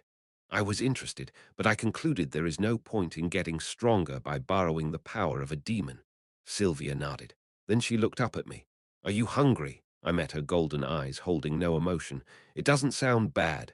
There was a faint change in her eyes. She trembled slightly, as if a bit happy. Yeah, follow me. She turned around, leading me down the dark road. Sylvia. For a moment she stopped. She looked at me with squinted eyes. It's already the third time. I won't tolerate it 4 times. Sylvia. Deculein wasn't someone who would stop just because someone told him not to do it. Whether it was a command or a threat, it wouldn't work for Deculein. I don't care whether you tolerate it or not. I stepped up to Sylvia. Rather, don't tolerate it. Sylvia was still expressionless. Ugh. We didn't say a word to each other, but Sylvia's lips twisted as if to laugh with disdain. No demon will come out of me. At that, I frowned slightly. Are you saying you swallowed the voice, Sylvia? Sylvia shook, but she said nothing more. That's amazing. Sylvia confessed in the gallery that she was the center of the voice. That was why she couldn't leave this island. She mustn't leave. The voice would spread across the continent with every step she took. However, Sylvia had hinted at one more thing. She had devoured the demon. Right, I didn't lose, I won. Sylvia wasn't a Eucline. She had no purpose in destroying demons. However, Iliade was by no means a simple-minded family. Sylvia accepted the voice into her body, but she didn't bow down to it. Rather, she swallowed it up. You have nothing to do here, Sylvia spoke. I nodded. There was no dark energy on this island. In other words, maintaining this island and reviving the dead were all Sylvia's power. The echo of the continent will soon disappear. I will make that happen. We arrived at the family-style diner. As soon as the door opened, a waitress showed us around. Bison veal steak, glass of red wine. Yes, Sylvia, Sylvia ordered as she sat down. She pointed to the employee entering the kitchen. She was originally an adventurer who lived on the continent. She settled here. Is that so? She has no ambition. I will not drag in outsiders. Sylvia was negotiating. I turned my gaze to her. I'll make sure nothing else happens on this island. Suddenly, Ephraim's voice reached my ears. Sylvia said she killed you. Somehow I felt I knew why. So leave me alone like this. The food arrived quickly. I could tell how tender the steak was just by cutting into it. However, Sylvia's knife skill was clumsy. No, that body lacked strength. I swapped her plate for mine. Sylvia looked at me with a slightly surprised look. I cut into the steak again as I spoke. This is efficient. If I cut and change plates instead, you can be prepared in case only my food contains poison. Sylvia frowned. It was a pretty drastic change in expression. Are you crazy? There's no poison. Sylvia ate the steak as if to show me. I also picked up a piece. Also, to answer your question, I took a bite. I can't do that. I will surely find a way to annihilate the voice and take you back to the continent. No, Sylvia shook her head. I interrupted her. Sierra is here. Is it because of her? Sylvia's hand trembled. Then let me ask. As if she knew what I was going to say, her breath became heavy. She stared at me with eyes full of resentment. If I kill her, bang. Sylvia banged on the table and stood. Her eyes were already filled with tears. What's the problem? There are no demons here anymore. No, the demon is still in your body. I will find a way to dismantle him, which will destroy the island and the dead. The death of the voice and Sierra are naturally part of the process. Sylvia, I looked into her eyes. Don't run away from reality. Sierra is already dead. You killed her. Suddenly, I felt compassion for her. It was true. I killed Sierra, and I had no intention of defending that fact. Sylvia, clenching her teeth, forced the words out. You killed her. Right. It's your fault. You, then, continue to live, hating me. I interrupted her. Why did you run away? These were Kim Woojin's feelings. In her now, I could see Kim Woojin. She was also trying to run away like me back then.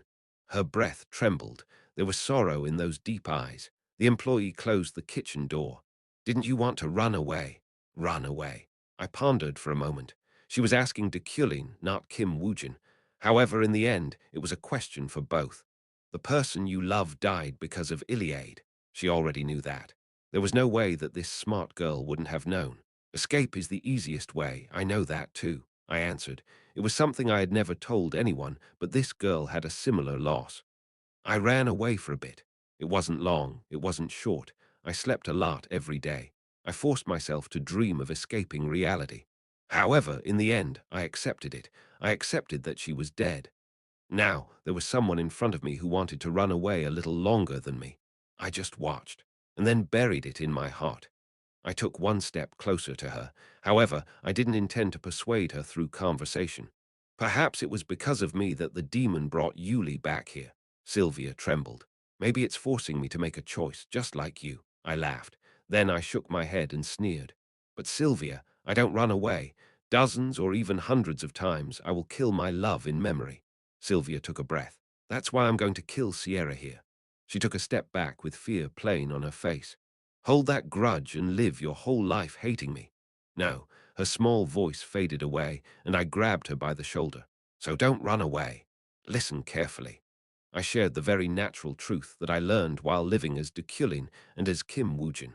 There is no paradise in any world where you are only happy.